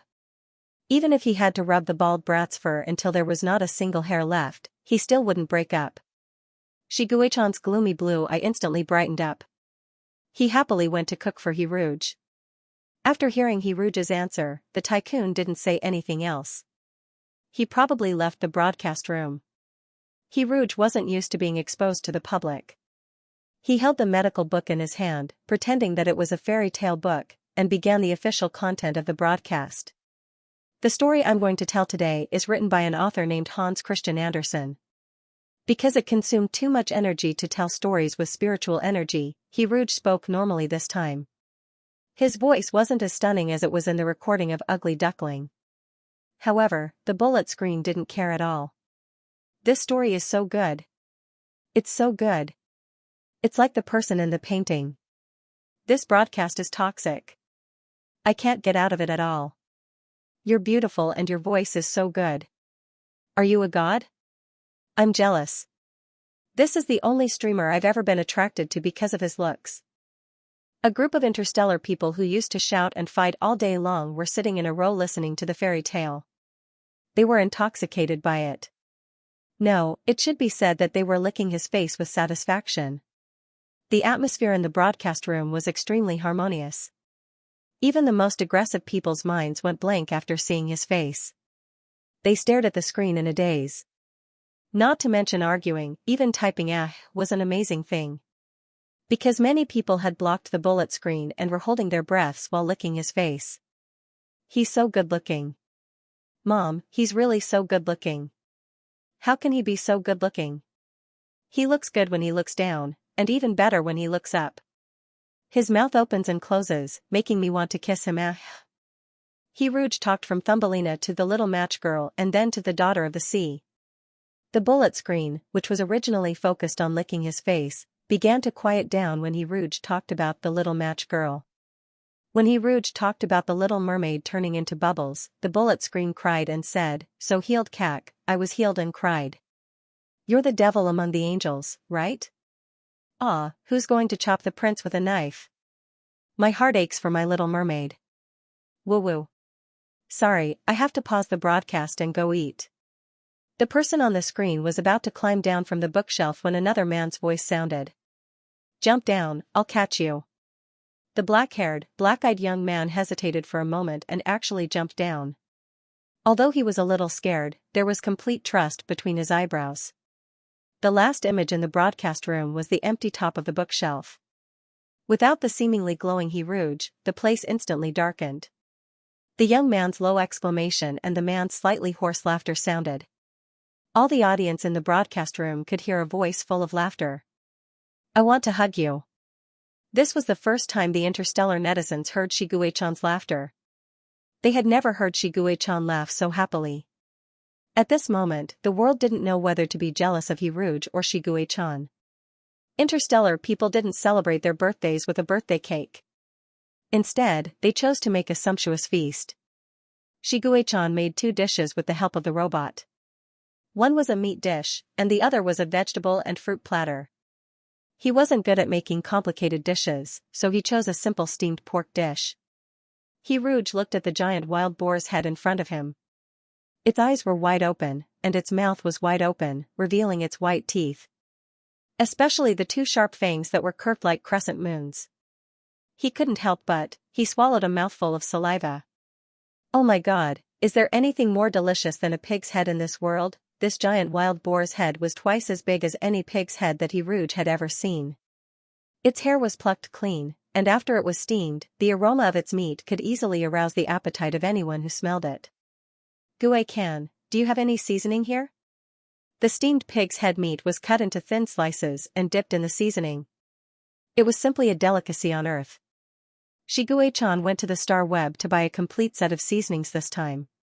He Rouge dipped a little of each of the seasonings in the small jar and tasted the soy sauce, vinegar, chili, white sugar, and other seasonings in the Star Web. A drop of dark brown sauce splashed on his finger bone. He Rouge stuck out his tongue and licked it. It was a very normal action, but Shiguei-chan's ears turned red unconsciously. He thought of something worse. For example, the soft tongue was licking a liquid of another color. He Rouge took a small bowl and mixed the seasonings according to his taste. After he was done, he looked up and saw Shiguei-chan with red ears. He Rouge didn't think of anything else. "Guay-can, do you have a knife here? I want to cut a thin slice of meat from the pig's head." Shiguei-chan, who was not good at cooking but had excellent knife skills, quickly took out a knife. He raised the knife in his hand, and the thin slices of meat fell onto the plate. He Rouge poured the seasoning in the small bowl evenly over the pig head meat. There were no chopsticks in the galaxy, only knives and forks. He Rouge used the fork to fork a piece of pig head meat. The meat was fresh and juicy, and the fatty but not greasy meat emitted a tempting aroma. It was oily but not greasy, and after chewing twice, it was full of mellow flavor. "It's delicious. This is the best pig head meat I've ever had." "Guay-can, you're the best." He Rouge nodded vigorously and gave Shiguei-chan a thumbs up. Although there wasn't much skill involved in plucking the pork and steaming it, the fact that the pork head was so delicious probably had something to do with the superior ingredients. However, didn't children need to be praised? He couldn't discourage his child's enthusiasm. Shiguei-chan's heart was already very touched that he was willing to cook for him. After hearing he Rouge's evaluation, Shiguei-chan felt relieved at first, and then a sense of pride spontaneously arose. As a beginner, he could make such delicious dishes. He must be very talented in cooking. At this moment, Shiguei-chan was like the time when he wrote 1,000 words of praise and was praised crazily by his fans. He had developed a mysterious confidence in himself. He used the fork to roll a large pile of meat slices. After eating the meat slices, he also felt that they tasted very good. The dining table was very large and rectangular. He Rouge and Shiguei-chan sat together and fed each other from time to time. "Happy birthday." Shiguechan's mouth was greasy from eating, but he didn't realize that his mouth was greasy. He even wanted to kiss Hiruj. Hiruj pursed his greasy lips. Before Shiguechan could kiss him, he kissed Shiguechan's cheekbone first. It was as if he had given Shiguechan a layer of highlight. Blue Eye burst out a bright light. Shiguechan was immersed in the pleasure of being kissed.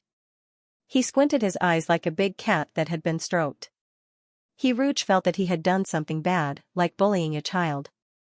He inexplicably felt a little guilty. He picked up a tissue and wiped the grease stains on Shiguechan's face. He said softly, "I'm very happy. This is the happiest birthday I've ever had. Because you're here." When he was a little tired of eating the pork head, he ate some fruits and vegetables. The warm yellow light shone on Hiruj's face, making his face sink in the gentle light. The meal of a beauty was easy to associate with the word feast for the eyes. Shiguechan used to replace traditional meals with nutrient solutions. He always felt that eating was a waste of time. Perhaps it was because he had never had a strong appetite, so he drank nutrient solutions for many years. But now he realized that traditional meals were a very beautiful thing. It wasn't the food that was beautiful, but the atmosphere was very good. It was very warm, as if he was bathing in the sun. Shiguechan's heart was filled with the knowledge that his beloved was eating something that he had cooked with his own hands. Hiruj ate 1/5 of the meat of this huge wild boar, and Shiguechan cleaned up the rest like a whirlwind. Hiruj started the live broadcast again, and Shiguechan sneaked into the bathroom to take a hair growth bath. The hair transplant surgery that he had arranged with the doctor was in the middle of the night. When Hiruj fell asleep in the dead of the night, Shiguechan would secretly perform the hair transplant surgery. When Hiruj was about to wake up in the morning, he would be able to come back as a great white tiger with amazing hair. Although he would be able to come back soon after the hair transplant, he still had to take a hair growth bath. The doctor had already told him about the tragic situation of hair loss 2 months after the hair transplant, so Shiguechan wanted to take the opportunity to take a longer hair growth bath. Even if the effect was minimal, he had to persist.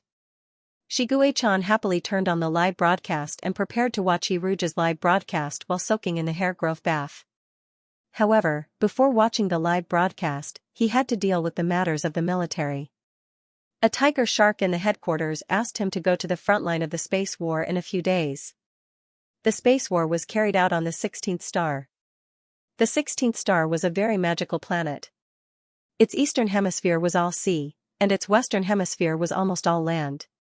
The space war first broke out in the western hemisphere, but at this time, the battle line had gradually advanced from the western hemisphere to the eastern hemisphere. The eastern hemisphere could only fight in the air and sea. Although Zerg's air superiority was higher than the Federation's, their strength would be greatly reduced after they entered the sea. Therefore, no one could predict the future of the war.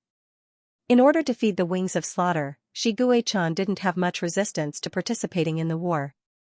He just didn't know what to do with Hiruj. Out of consideration for Hiruj's safety, he shouldn't take Hiruj to the 16th star, but, once he thought about being separated from Hiruj, his whole body was filled with resistance. The 10 days after the game ended were the most difficult 10 days for Shiguechan. He couldn't accept being without Hiruj, not even for a second. There seemed to be 2 souls arguing in his mind. One was the red-eyed little white tiger. That little white tiger sneered and said, "You want to die when you're away from him for 10 days. Don't you know how long the space war will last? Let's see if you'll wish you were dead when the time comes." The blue-eyed little white tiger calmly retorted, "But the space war is very dangerous. If something happens to him or he gets injured, I'll really wish I was dead." The red-eyed little white tiger, "You coward. Trash. You can't even protect the person you like, what kind of man are you?" The blue-eyed little white tiger, "You brute. Impulsive. You're risking his safety for your own selfish desires. What right do you have to protect him?" The 2 little white tigers were so angry that they roared loudly. They angrily rushed up to bite and scratch each other, and they became a ball of fighting. The bald great white tiger was burning with anger and slapped the water with its big paws. When the loud sound of water splashing was heard, Shiguechan was still very afraid of disturbing Hiruj even though he knew that the soundproofing of the room was very good. He suppressed his anger and retracted his paws.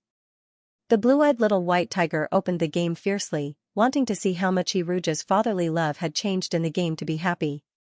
When its eyes swept across the row of numbers, the great white tiger was stunned. Rouge loves you very much. It's the love of an old father for a bald child. Even if you're bald, Rouge's fatherly love for you is still the same. Fatherly love has changed 9%. The two fighting little white tigers froze at the same time. Their eyes were dull as if they were struck by lightning. After a long silence, the sound of a broken tiger's roar resounded in the bathroom. Roar. When did the fact that I'm bald get exposed? How did Rouge find out? And why is the progress of the fatherly love going backwards? Rouge sat at his desk and continued to livestream. The most frequent bullet screen questions were filtered out and presented in front of Rouge. Rouge browsed through them and chose a few questions to answer. For example, is Xianxia's cooking good? Rouge answered seriously, Xianxia's cooking is very good. I'm stuffed. As he spoke, he placed his hand on his slightly bulging belly. The bullet screen started screaming again. Ah! Oh my god, I'm jealous. I also want to eat Major General Xi's cooking. I want to have dinner with Rouge. Boo-hoo, I can eat 4 big bowls of food with such a handsome face. I admire his body. He's so thin, but he doesn't have any fat at all when he sits down after eating. This posture makes me look like I'm pregnant. The child of 2 Prince Charming must be extremely good-looking. I want to see a miniature version of my Prince Charming. I want to raise a baby. Rouge was speechless. You guys are thinking too far ahead. You're even thinking about children? Wait, that's not right. He and Xianxia are of the same gender. How can they have children? Could it be that it's possible to have children of the same gender in the galaxy? If so, this technology is too amazing. After thinking about the snowball-like little white tiger, Rouge's body was brimming with the glory of an old father again. The bald cub's fur was not even fully grown yet. Raising Xianxia had already consumed all his energy. He didn't want to spare any extra love for plush and woolen. Rouge looked at other questions. Some of them asked, Prince Charming, how did you and Xianxia get together? Who wooed who? How long have you been together? Some of them were curious about his relationship with Xianxia. Some of them asked, Prince Charming, how can you be so beautiful and have such a beautiful voice? Prince Charming, where are you from? What's your race? I also want to fall in love with someone from your race and strive to give birth to a cub as good-looking as you, Prince Charming. These were questions about his personal information. Rouge put his finger on his lips and made a shushing gesture. He said gently, today's livestream is about storytelling and singing. It's not a question and answer session. In front of the pitiful bullet screen, Rouge said softly, next, I'll sing a song for everyone. He was going to use his spiritual energy to stimulate the sound of nature to sing a song. Rouge didn't have much spiritual chi in his body. It was only enough for him to sing a song that lasted less than 3 minutes. Rouge wasn't sure what he was going to sing. He flipped through the book casually. When he saw the name of his live broadcast room, Coaxing You to Sleep, he suddenly had an idea. He had chosen this name because it was in the wee hours of the morning, so it was suitable for people to sleep under the quilt. In addition, he had seen the cruel scenes about the Star Wars broadcast on the Star Network. He felt that the reality was already so cruel that it was better to sleep and have a good dream. When he woke up, it would be peaceful and peaceful. The young man in the live broadcast was sitting in front of a desk. His black eyes were slightly lowered and his gaze was soft. He was wearing a white satin shirt. This kind of light and delicate fabric always conveyed a sense of luxury and gentleness. His slender white fingers rested on a black leather book. When his fingers turned the pages, the loose cuff swayed slightly. His slender wrists and soft fabric swayed gently, showing a noble beauty. This was a very unique kind of beauty. If such a beauty was lying on the bed, his soft waist and black eyes would make people think of a mutton fat jade bottle that was covered with soft light and easy to play with. However, he was sitting in front of a desk, holding a book. His appearance was stunning, and the lines on his body were gentle. His entire person exuded a scholarly and noble aura. The feeling brought by the different scenes was also different. This kind of exquisite porcelain beauty could only be looked at from afar, as if even taking a breath forward would be a kind of disturbance. Then he opened his mouth. What kind of beautiful, ethereal, and gentle singing was this? It seemed that someone was singing in the very high sky. The singing was bathed in the sunlight, penetrating the clouds, and sprinkling down under the illumination of a huge beam of light. The healing singing sank into the sea and flowed on the soft waves. It gently came to people's ears. Then the world quieted down. Xianxia was a flower hat jellyfish in the eastern hemisphere of the 16th planet. At the moment of life and death, the sea area where she was located was called one of the last safe havens of the 16th planet. There were 3 giant cities on the water. Among them, the most heavily guarded floating city was called Whale Fall. This floating city, named Whale Fall, was made up of 1,000 giant simulated whale fortresses. Each whale fortress could house 100,000 whelps. In the past 2 years of space wars, 200 million cubs had already been transferred. Other than the astonishing cost of opening up the galaxy passage, the location of the cubs was also a serious problem. Currently, there were still more than 200 million cubs waiting to be transferred. The task of transferring the cubs was imminent. The cubs in Whale City, where Xianxia was located, were the latest batch of cubs to be transferred. In another half a month, the cubs here would step onto the universe ship and be sent to another distant planet. They were still so young and hadn't even transformed into human form, but they had already lost their parents and were about to leave their mother planet. Xianxia was a teacher of the terrestrial class in a blue whale orphanage in Whale City. In fact, at first, she didn't like the terrestrial students in this class. They were from the Western Hemisphere, different from the aquatic cubs in the Eastern Hemisphere. The cubs in the Western Hemisphere were sensitive and irritable. They would always scratch or even bite Xianxia's hand. As a jellyfish with thin skin and a lot of water, Xianxia had never taken off the band-aid on her arm in the past month of taking care of the cubs in this class. The cubs in this class were more or less mentally ill. They had seen the death of Zerg and their relatives. The huge shock made the cubs more aggressive, and they tended to be autistic and depressed. This was also the reason why they were arranged to be transferred early. After a month of living together, this batch of cubs didn't completely let down their guard against Xianxia. However, a trace of vulnerability occasionally revealed by the cubs conquered Xianxia. This jellyfish with well-developed tear glands found out that she could only stay with the cubs for another half a month. She couldn't help but wash her face with tears. After secretly crying once in the office today, she wiped her tears and prepared to go to class for the cubs. Although they were in the orphanage and the cubs would be leaving in half a month, these basic literacy and arithmetic classes couldn't be neglected.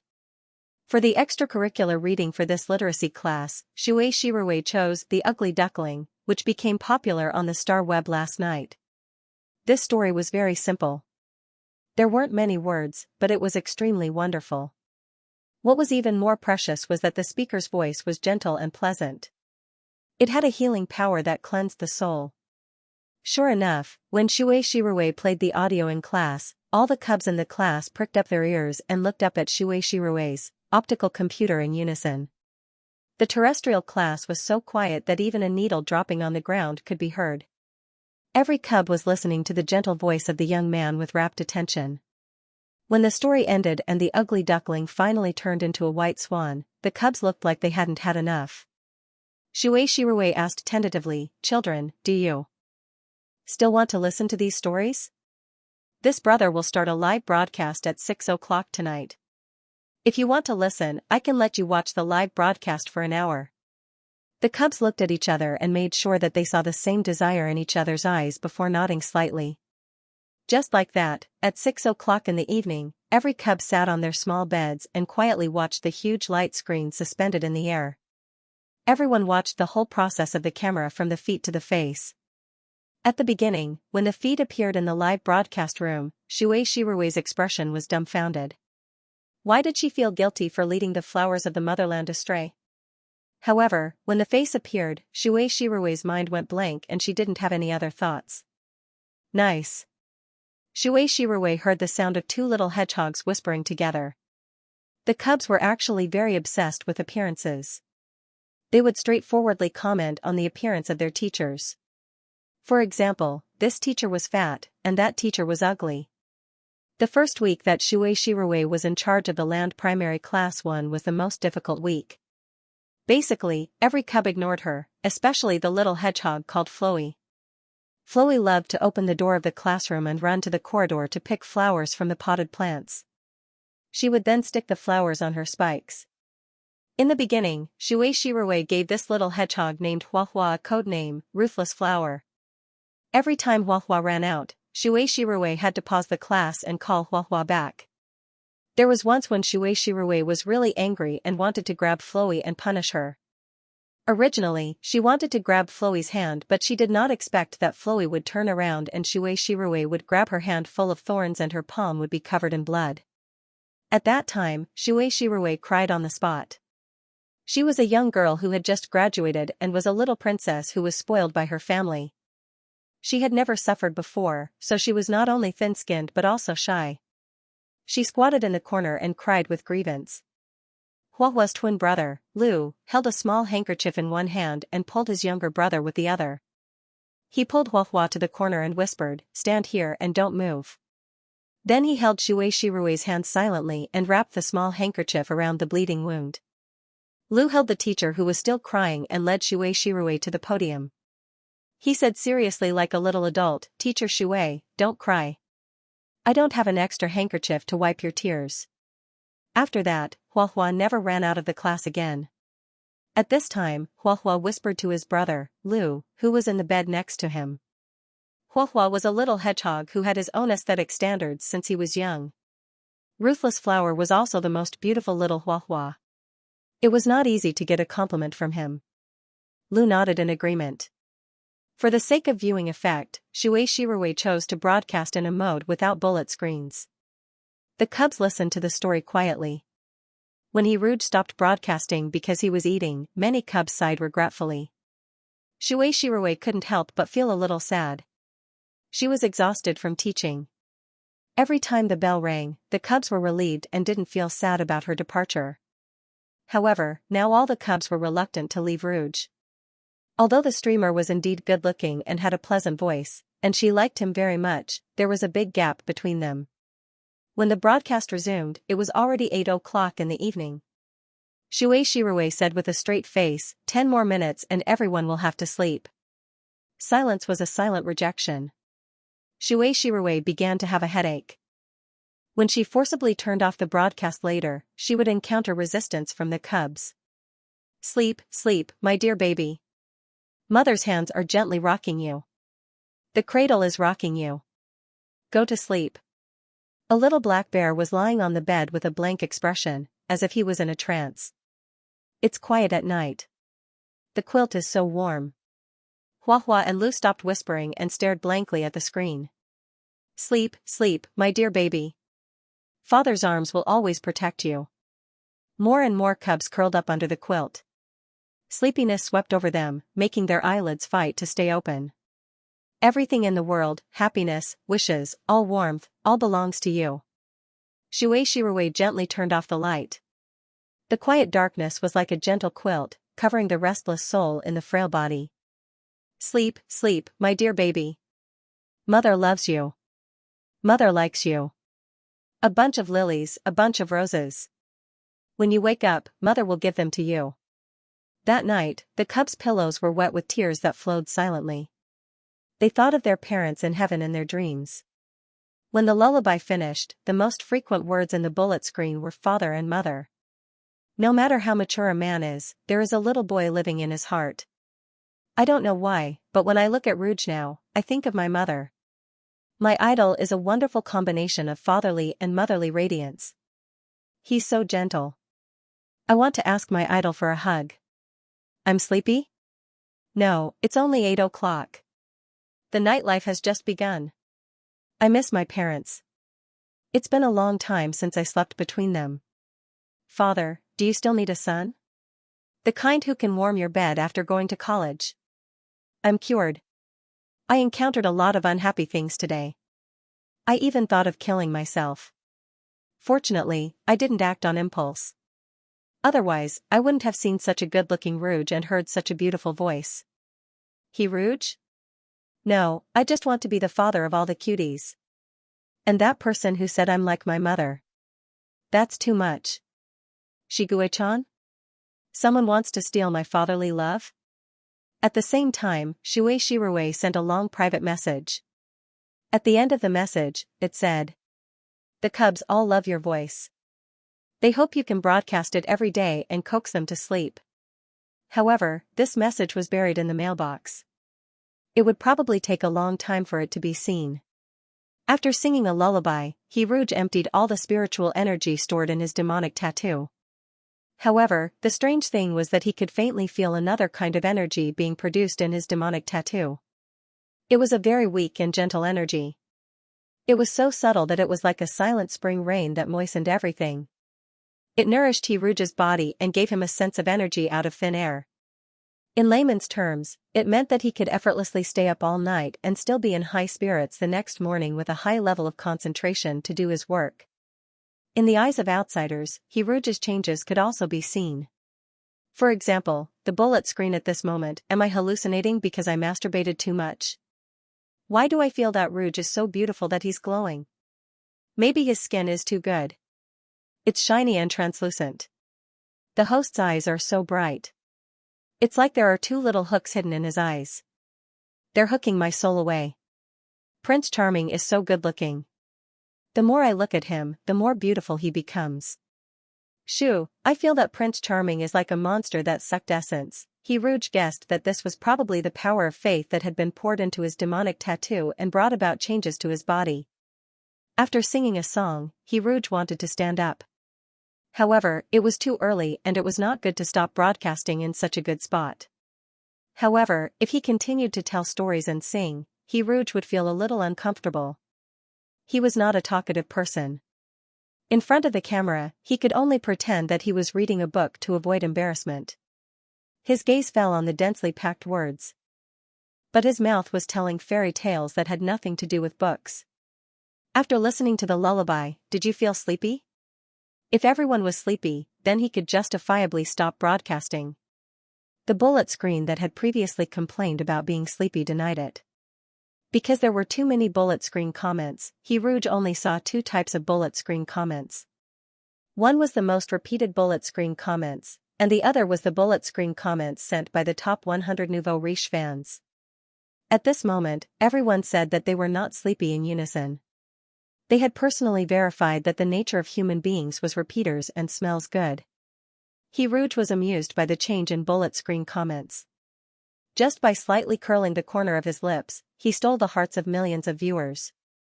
The colorful fireworks special effects of 10,000 star coins bloomed endlessly.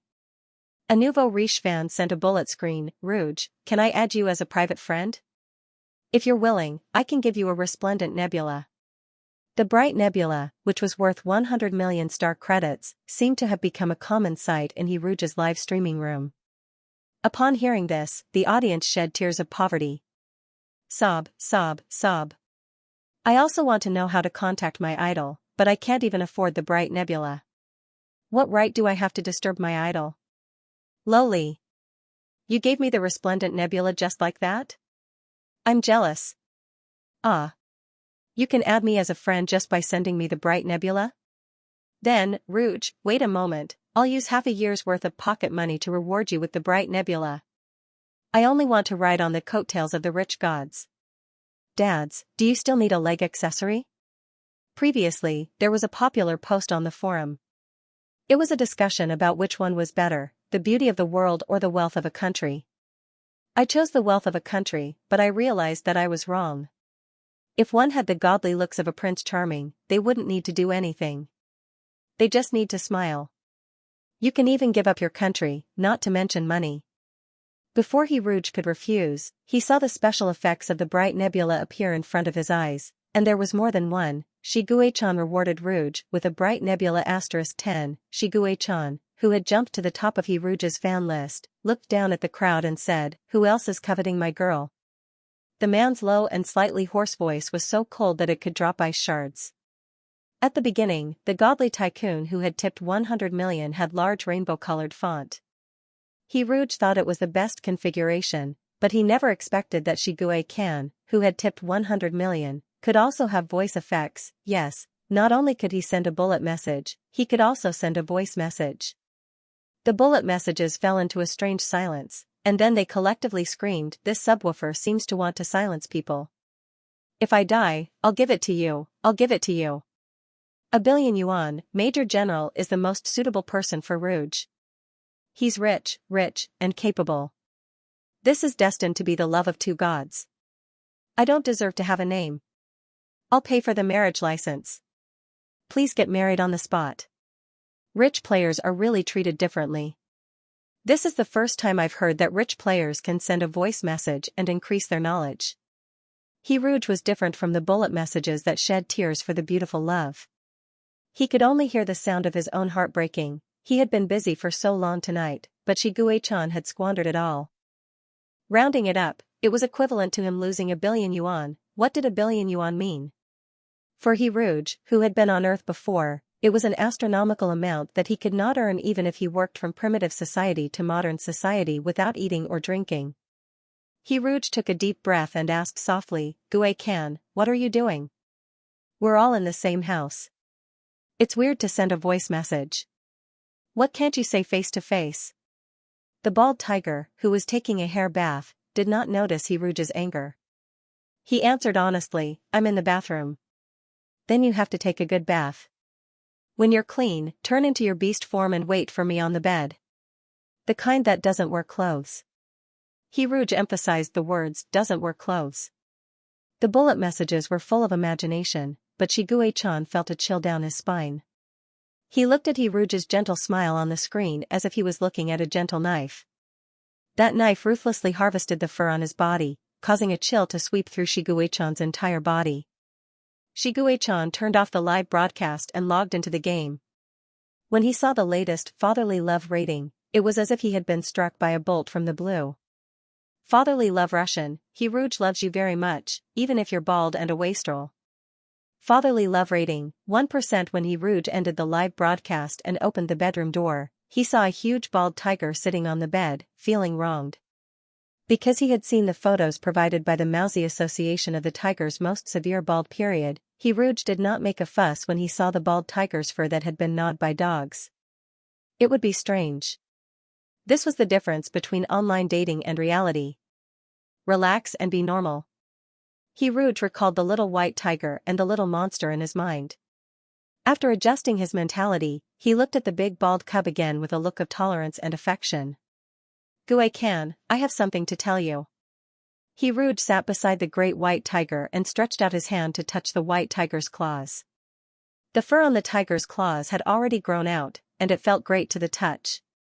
He Rouge was originally just caressing it casually, but in the end, he indulged in it and touched it a few more times. Xianxia very sensibly showed He Rouge his pink paws and showed He Rouge the how to open your claws skill.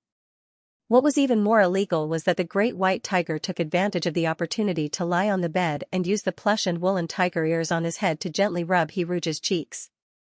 The light touch softened He Rouge's heart. "Oh, you." He Rouge grabbed the white tiger ears and sighed helplessly. "If you're bald, then so be it.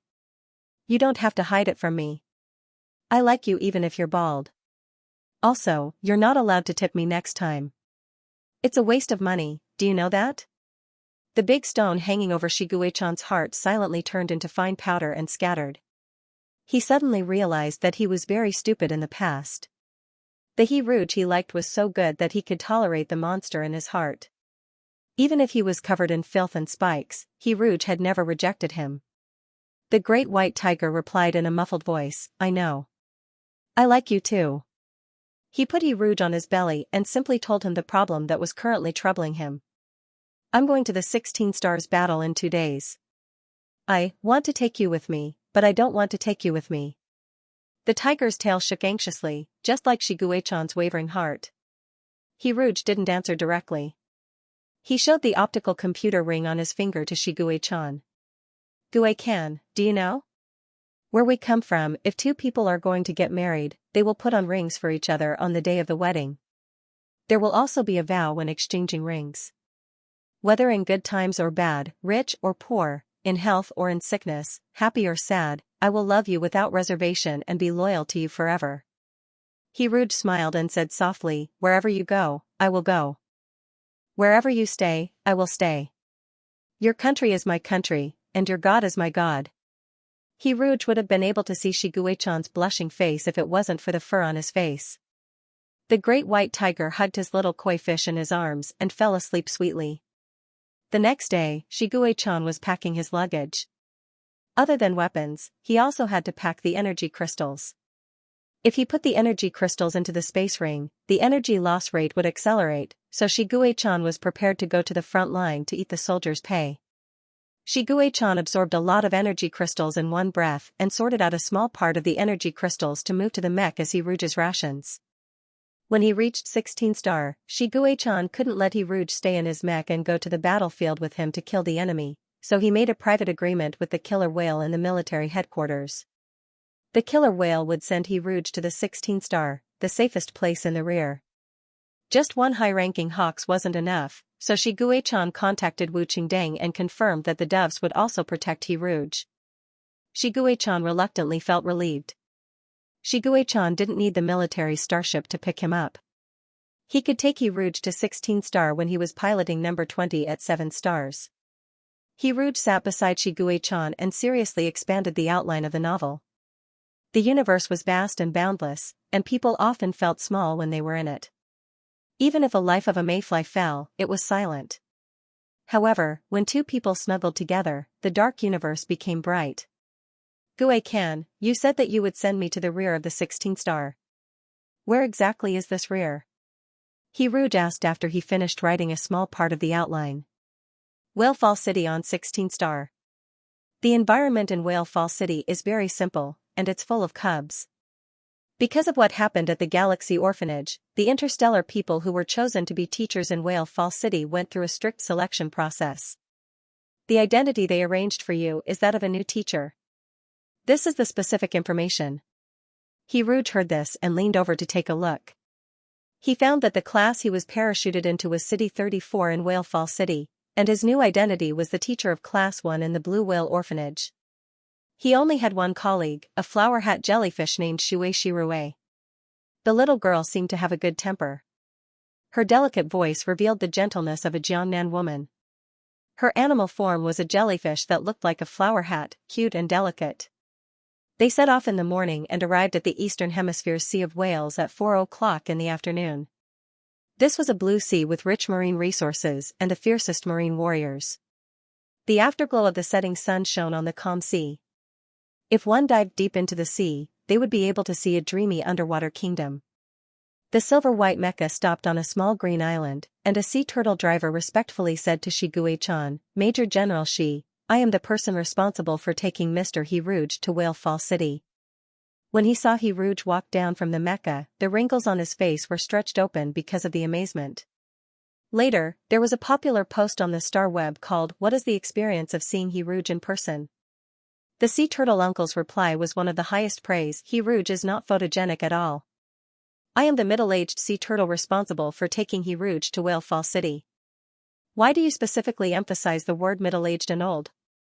It's because the people above thought that He Rouge was too good-looking after watching his live broadcast. What if the young man they sent fell in love with He Rouge at first sight and made Major General Shi unhappy? I'm an old turtle who even has turtle grandchildren. There's no such thing as love at first sight. When I first saw He Rouge that day, I suspected for the first time that I had a common disease of the elderly. My heart began to beat violently, and I felt dizzy. I was so stunned that my mind went blank. I've lived for most of my life, and all the beauties I've seen added up can't compare to this one. It's too beautiful, just like the god of the sea. I can't use any words to describe this kind of beauty. When He Rouge and Shiguechan bid farewell, they had already said goodbye, but his hand was tightly held by Shiguechan. The silver-haired, blue-eyed officer said in a low voice, We made a pinky promise before, saying that we have to hold hands every day. Now that we're separated, we can't keep our original agreement. What if you and I become puppies? Then let's touch paws every day. He Rouge still couldn't free his hand from Shiguechan's grip. He could only kiss Shiguechan's hand. Gue can, I have to go. If you miss me, you can watch my livestream. I can also watch your livestream in Battlecraft Combat. And we can also make video calls. The sea turtle driver who was forced to watch on the side was speechless. When Shiguei-chan's sharp gaze fell on him, Uncle Turtle consciously lowered his head. Shiguei-chan loosened his fingers one by one and touched Hiruge's fingertips longingly. He promised, wait for me to come back. Blue eye reflected the sparkling sea and the person in front of him. His focused gaze seemed to depict the facial features of the person in front of him and imprint them in his heart. The sea breeze blew the hair on Hiruge's forehead. Shiguei-chan held Hiruge's face and transferred spiritual energy into Hiruge's body with his lips before reluctantly moving his lips away. Shiguei-chan piloted number 20 and flew to the front line. After sending Shiguei-chan away, Hiruge's heart suddenly became empty. In this strange world where material desires ran rampant and battlecraft combat was brutal, only the great white tiger's bed still had a trace of warmth. He touched his face that had turned red because of the transfer of spiritual energy through his lips. The slightly cool sea breeze blew away the warmth brought about by the lingering parting. After Shiguei-chan's mecha completely disappeared from his sight, the sea turtle driver opened his sea vehicle. Do you want to listen to music? Okay, thank you. Melodious music sounded together with the sea breeze. Hiruge occasionally softly echoed the tune, like the faint singing of a siren in the fog. The sea turtle vehicle driven by the sea turtle was also in the shape of a sea turtle. Hiruge, who had never been on a private yacht, felt the treatment of being picked up by a person in the galaxy. In the center of the turtle shell at the top of the sea turtle yacht was a window that could be opened. When moving, the moist sea breeze could pour in through the open window. After layers of inspection, they finally arrived at City 34 of Whale Fall City. At the city gate was the mouth of the whale. When the whale opened its bloody mouth, the sea turtle Hiruge was in was like a sheep in a tiger's mouth, going against the current. There was no water inside Whale Fall City. The sea turtle yacht, which was originally astonishingly fast in the sea, crawled very fast with its 4 claws. It crawled in the huge Whale Fall City. The sky above Whale Fall City was a virtual sky, and artificial light beams were projected into the void. The voice of the navigation in the car sounded, destination reached, City 34 of Whale Fall City, Rainbow District Blue Whale Orphanage. A group of orphanages were built according to the colors red, orange, yellow, green, blue, and purple. The blue orphanage was the Blue Whale Orphanage. Shuei Shirue stood at the gate, ready to welcome her new colleague. She was responsible for the Cubs of Land Primary Class 1. In the beginning, it was indeed very tiring to take care of 20 cubs alone, but after a month of breaking in, she was used to the intensity of the work. Of course, it was definitely a good thing to have a new colleague.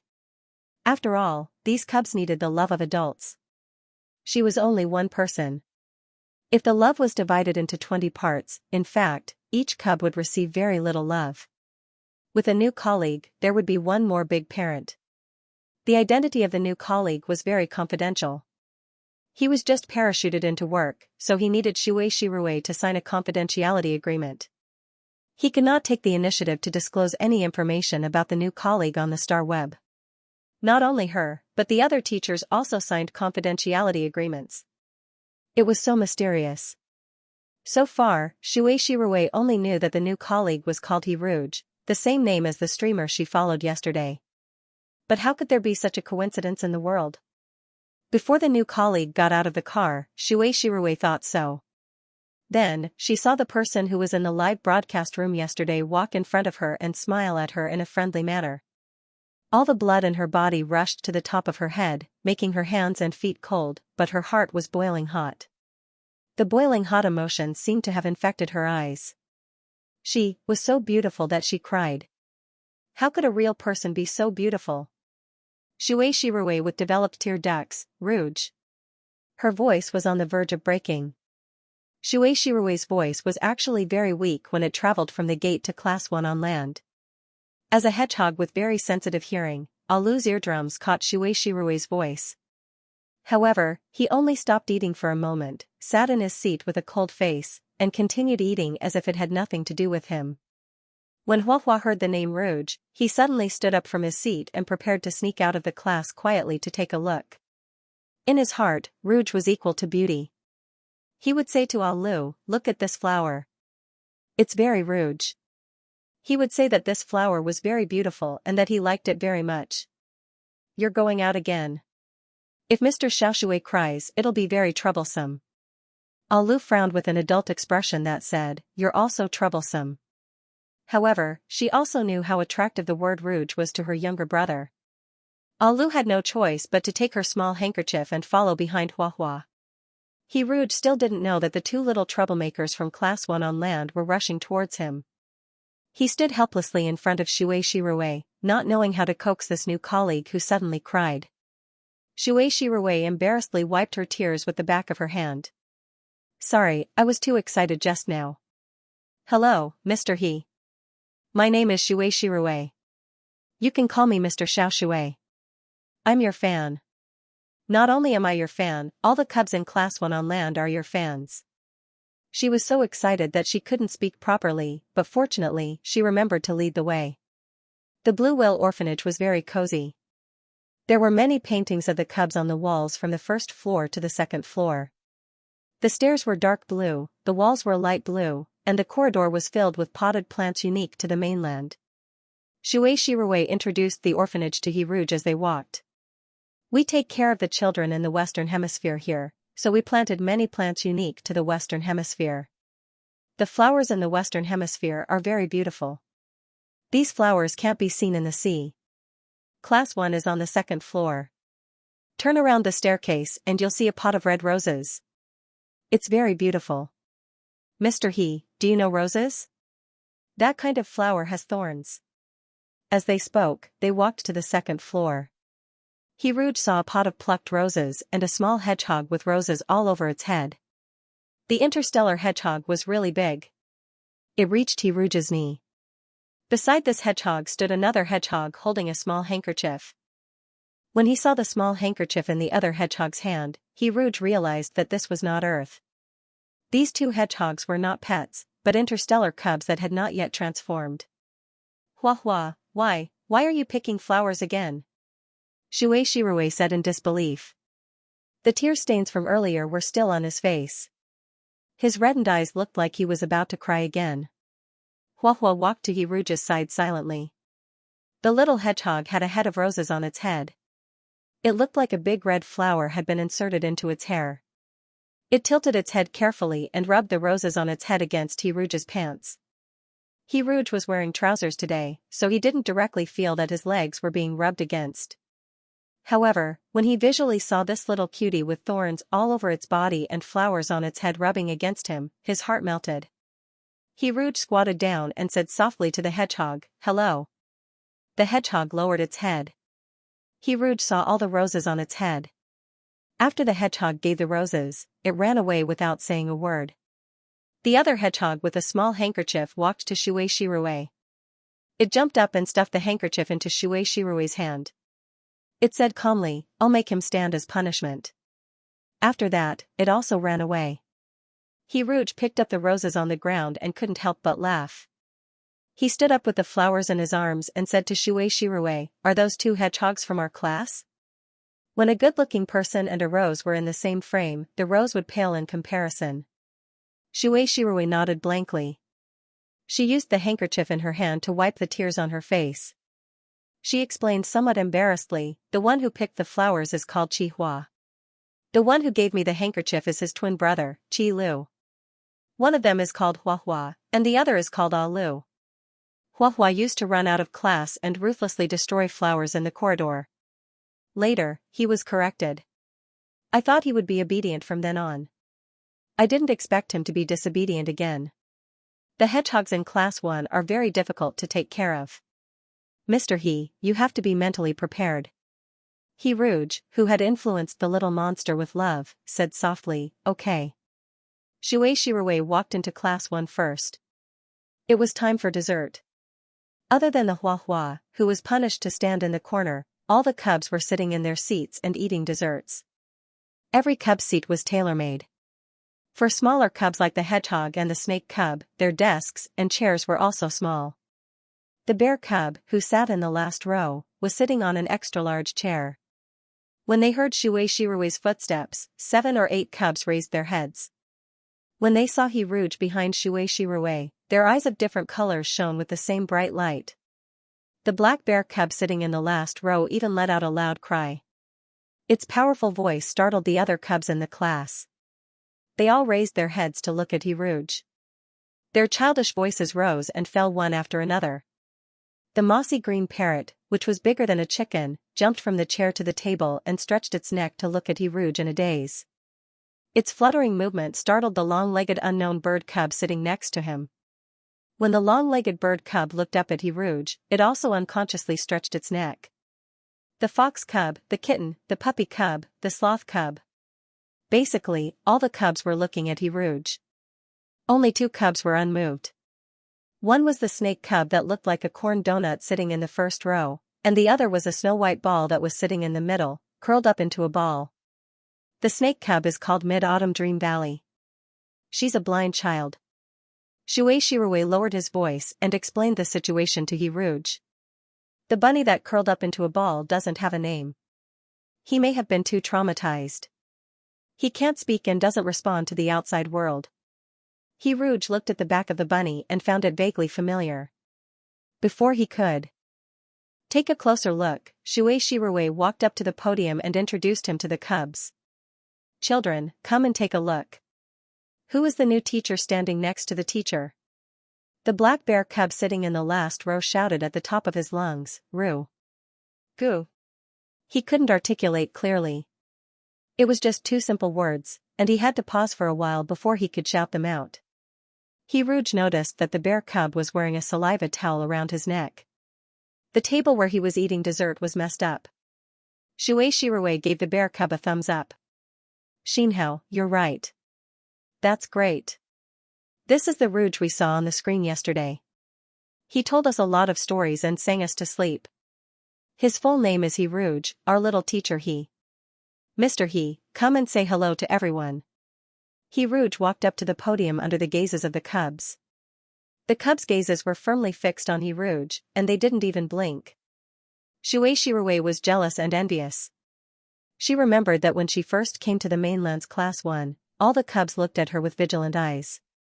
She spent a month trying to get into the cubs' hearts, but when He Rouge came, the cubs took the initiative to poke their little heads out of the door. Their hands were still clinging to the door frame, and they could close the door and shrink back into their own world at any time. However, this level of intimacy was already enough to make people envious. Shui Shirui had no doubt that if she told others about the reactions of the cubs in the mainland's Class 1, the teachers in the Blue Whale Orphanage would be so shocked that their eyeballs would pop out. Although this sounded very difficult, it seemed reasonable when it came to He Rouge. This was because the cubs had seen this good-looking teacher who could tell stories and sing yesterday. Humans were visual animals, and He Rouge's voice was also very audible. Not to mention the cubs, Shui Shirui also fell for Mr. He's beautiful face and beautiful voice. She squatted in the corner and looked at He Rouge together with Hua Hua, who was punished to stand. The young man standing on the podium was very relaxed. There was a smile at the corner of his mouth, and his tone was cheerful. Hello, children of the mainland's Class 1.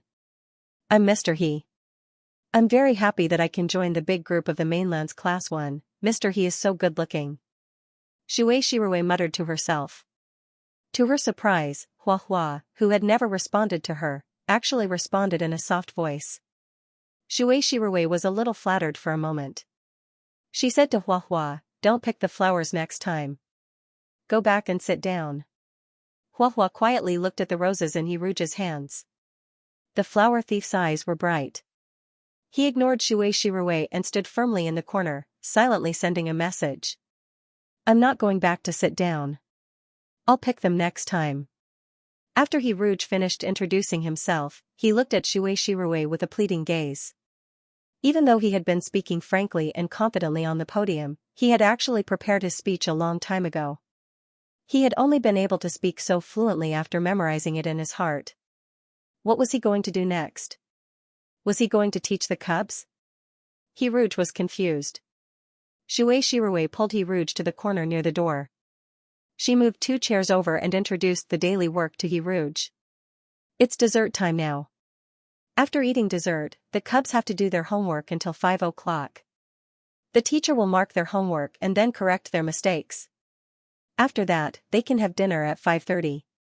Everyone usually finishes eating around 6 o'clock. I'll take them out for some exercise. After dinner, they'll digest for half an hour. Then, they'll go back to their rooms to watch cartoons, listen to stories, and so on. Around 8 o'clock is the cubs' bedtime. There's also bathing. Bathing is once every 2 days. Today happens to be the cubs' bathing day. Later, the two of us will bathe the cubs.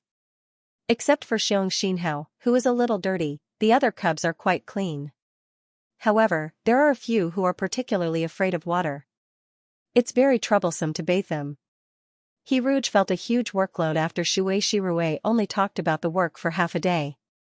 This was because Xianxia didn't have to take care of one cub, but 20 cubs. It sounds very tiring. It must have been very difficult for you to take care of an entire class of cubs by yourself, Rouge said sincerely. Xianxia smiled and shook her head. I've liked cubs since I was young. It's tiring, but once you get used to it, you'll feel better. It doesn't matter if you're physically tired. What I'm most afraid of is being mentally tired. I've already endured the most difficult days. Now that I'm talking to these cubs, they're willing to talk to me. This is the biggest motivation for my work. She pointed at Hua, who was standing in the corner, and said, Mr. He, do you see that little troublemaker over there? Hua, that little troublemaker, likes you very much. Go and persuade him to stop picking flowers. Rouge nodded and said yes. Therefore, Xianxia led Rouge and Hua to stand in the corridor. She walked into the classroom and carefully closed the door, leaving Hua and Rouge alone to talk. Rouge crouched down with the roses in his hands and asked the little hedgehog in a soft voice, Hua, why did you give me flowers? Do you want to share something beautiful with me? Hua curled up into a ball and didn't speak. The roses you gave me are very beautiful. I like them very much. The little hedgehog, who had curled up into a ball, moved and quietly raised her eyes to look at Rouge. But once the flowers are plucked, they wither very quickly. Rouge touched the slightly curled petals with his fingertips. If you don't pluck them, the beauty can bloom on the branches for a longer time. Rouge kept the most beautiful rose and put the other roses in the flower pot. There's a poem that goes, the fallen flowers are not heartless, they turn into spring mud to protect the flowers. These petals will become nutrients and can bloom into more beautiful roses.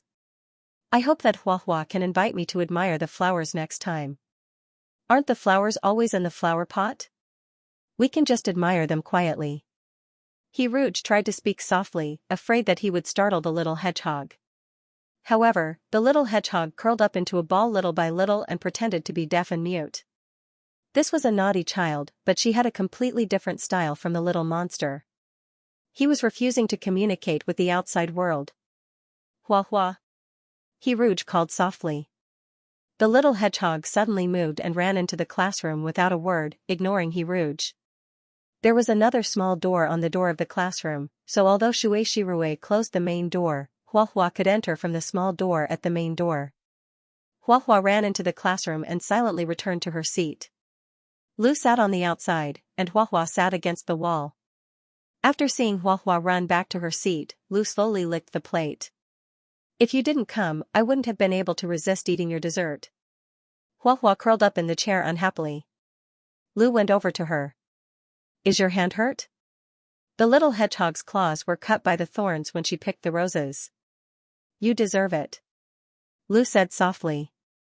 When Rouge walked into the classroom, he saw the two hedgehogs huddled together and seemed to be whispering to each other.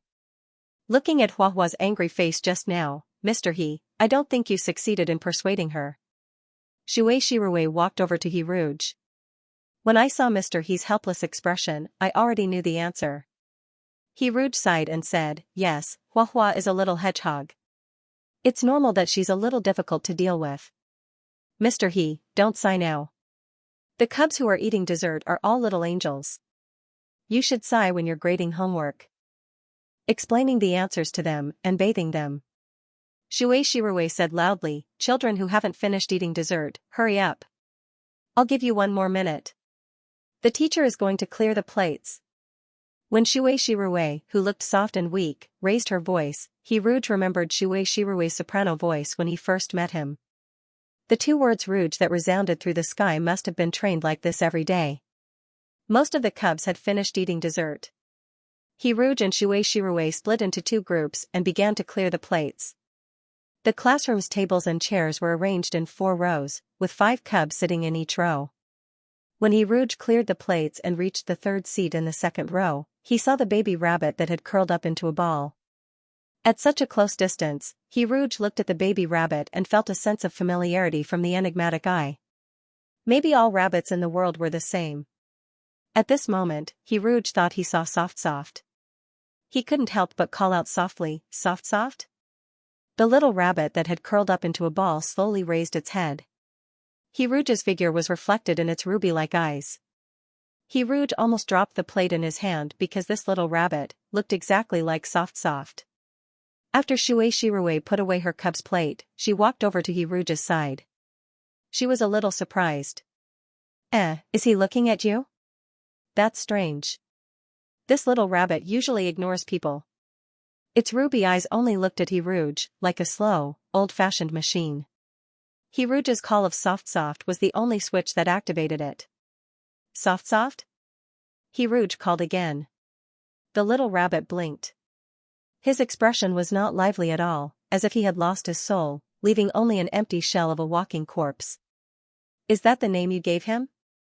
Why do you call him Soft? Shui Shirue asked curiously. Don't you think his fur looks very soft? Rouge casually found an excuse. Shui Shirue reached out and touched the little rabbit's back. She was conquered by the softness of his fur. She nodded in agreement and called out with a smile, Soft. However, the little rabbit did not respond to Shui Shirue's call. He was like an exquisite plush doll, quietly placed on the chair. Rouge's figure was reflected in his ruby eyes. Shui Shirue took away the plates in Rouge's area and gave them to the machine to clean. Then, she said to Rouge, who was standing in front of the little rabbit in a daze. Everyone has finished eating dessert. You can start doing your homework now. Rouge came back to his senses. The homework in the afternoon was mainly arithmetic problems. There was a switch on each table. Once the switch was pressed, a light screen would appear on the table. The questions would be randomly selected from the question bank. Every cub's question was different. This was to prevent cheating. The little rabbit you named Soft is indifferent to the outside world. He doesn't know how to solve the questions. We can ignore him. There's also Xianxia, who's sitting in the last row. His brain is a little slow, so he can't do the math problems that are too difficult. You can help him when he's doing the math problems later. Shui Shirue sent the roster and the cub's personal information to Rouge's photon computer.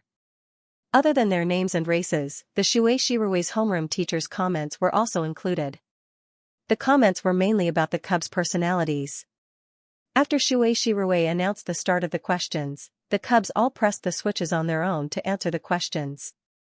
Rouge looked at the questions and found that these arithmetic questions were all about addition and subtraction within 100. The questions were not simply about listing formulas. Instead, there was a description. For example, there were 49 cakes. The little squirrel ate 5 cakes, and the little fox ate 6 cakes. How many cakes were left? There were a total of 5 arithmetic questions like this. Rouge found that the cubs were quite fast at answering the questions. They could finish the questions in 7 or 8 minutes, and their accuracy was very high. However, Shui Shirue said that the cubs would be given 20 minutes to answer the questions. Because the time to answer the questions doesn't depend on the cubs who solve the questions the fastest, but on the cubs who solve the questions the slowest. Although the baby snake named Autumn Dream Valley couldn't see, she couldn't escape from the afternoon practice questions because her questions appeared in the form of speech. She could still answer them with her speech. Rouge strolled from the first row to the last row. In the last row, there was a pair of deskmates. They were the little black bear and the baby sloth. The baby sloth was lying on the desk and lazily looked up at the questions. Its eyes moved very slowly. The time it took to look at one question was equivalent to the time other people could look at 3 questions. When the baby sloth finally finished looking at the questions, it slowly raised its paw and moved to the correct answer at the speed of a turtle. Hiruj seemed to understand who the slowest cub Xianxia was talking about was. 20 minutes should be the speed of a turtle for the baby sloth. The baby sloth seemed to have finally noticed Hiruj standing next to it. It slowly raised its head and slowly smiled at Hiruj. Hiruj couldn't help but smile back. Actually, it was quite good to work slowly. Hiruj, who was so adorable that he had no bottom line, thought to himself. As the baby sloth's deskmate, the little black bear's speed was just as impressive as the baby sloth's. What was more impressive was that its accuracy was extremely low. It could only guarantee that the math questions within 20 points were correct. This was because its front and back paws only had 20 fingers. If the math questions within 20 points were completed, then Xianxia would borrow its deskmate's paw. The baby sloth only had 3 fingers on each paw. Even if Xianxia borrowed the baby sloth's hands and feet out of friendship, he still couldn't complete more than half of the math questions. Hiruj was helping Xianxia with the math questions. However, Xianxia was extremely insensitive to numbers. No matter what Hiruj said, it went in one ear and out the other. Xianxia came over and was amused.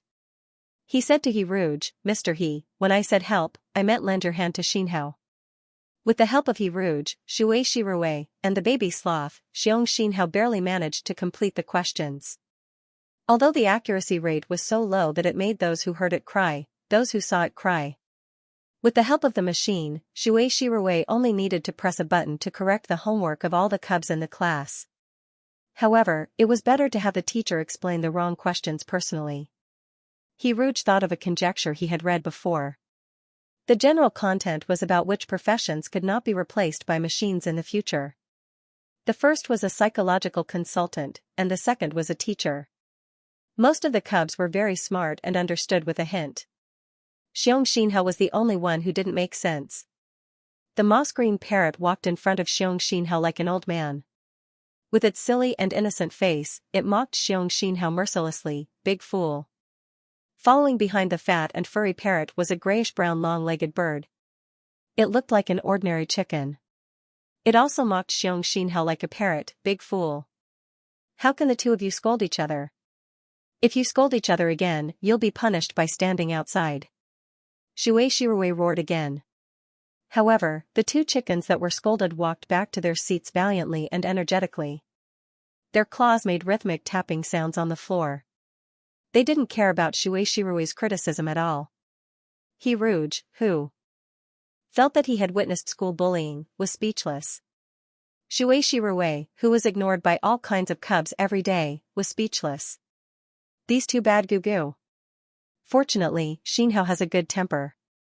If it were another big guy, he would have already fought with these 2 bad goo-goo. Xianxia touched the little black bear's head with pity.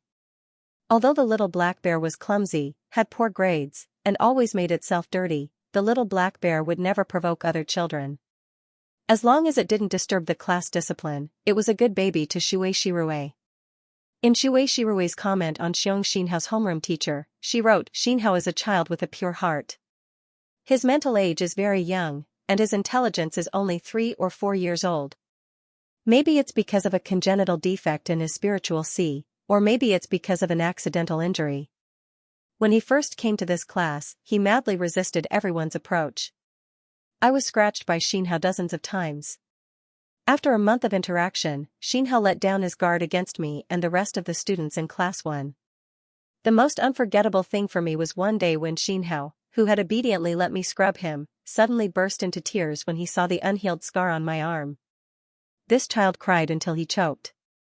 He said to me intermittently, "Teacher Shui, I'm sorry."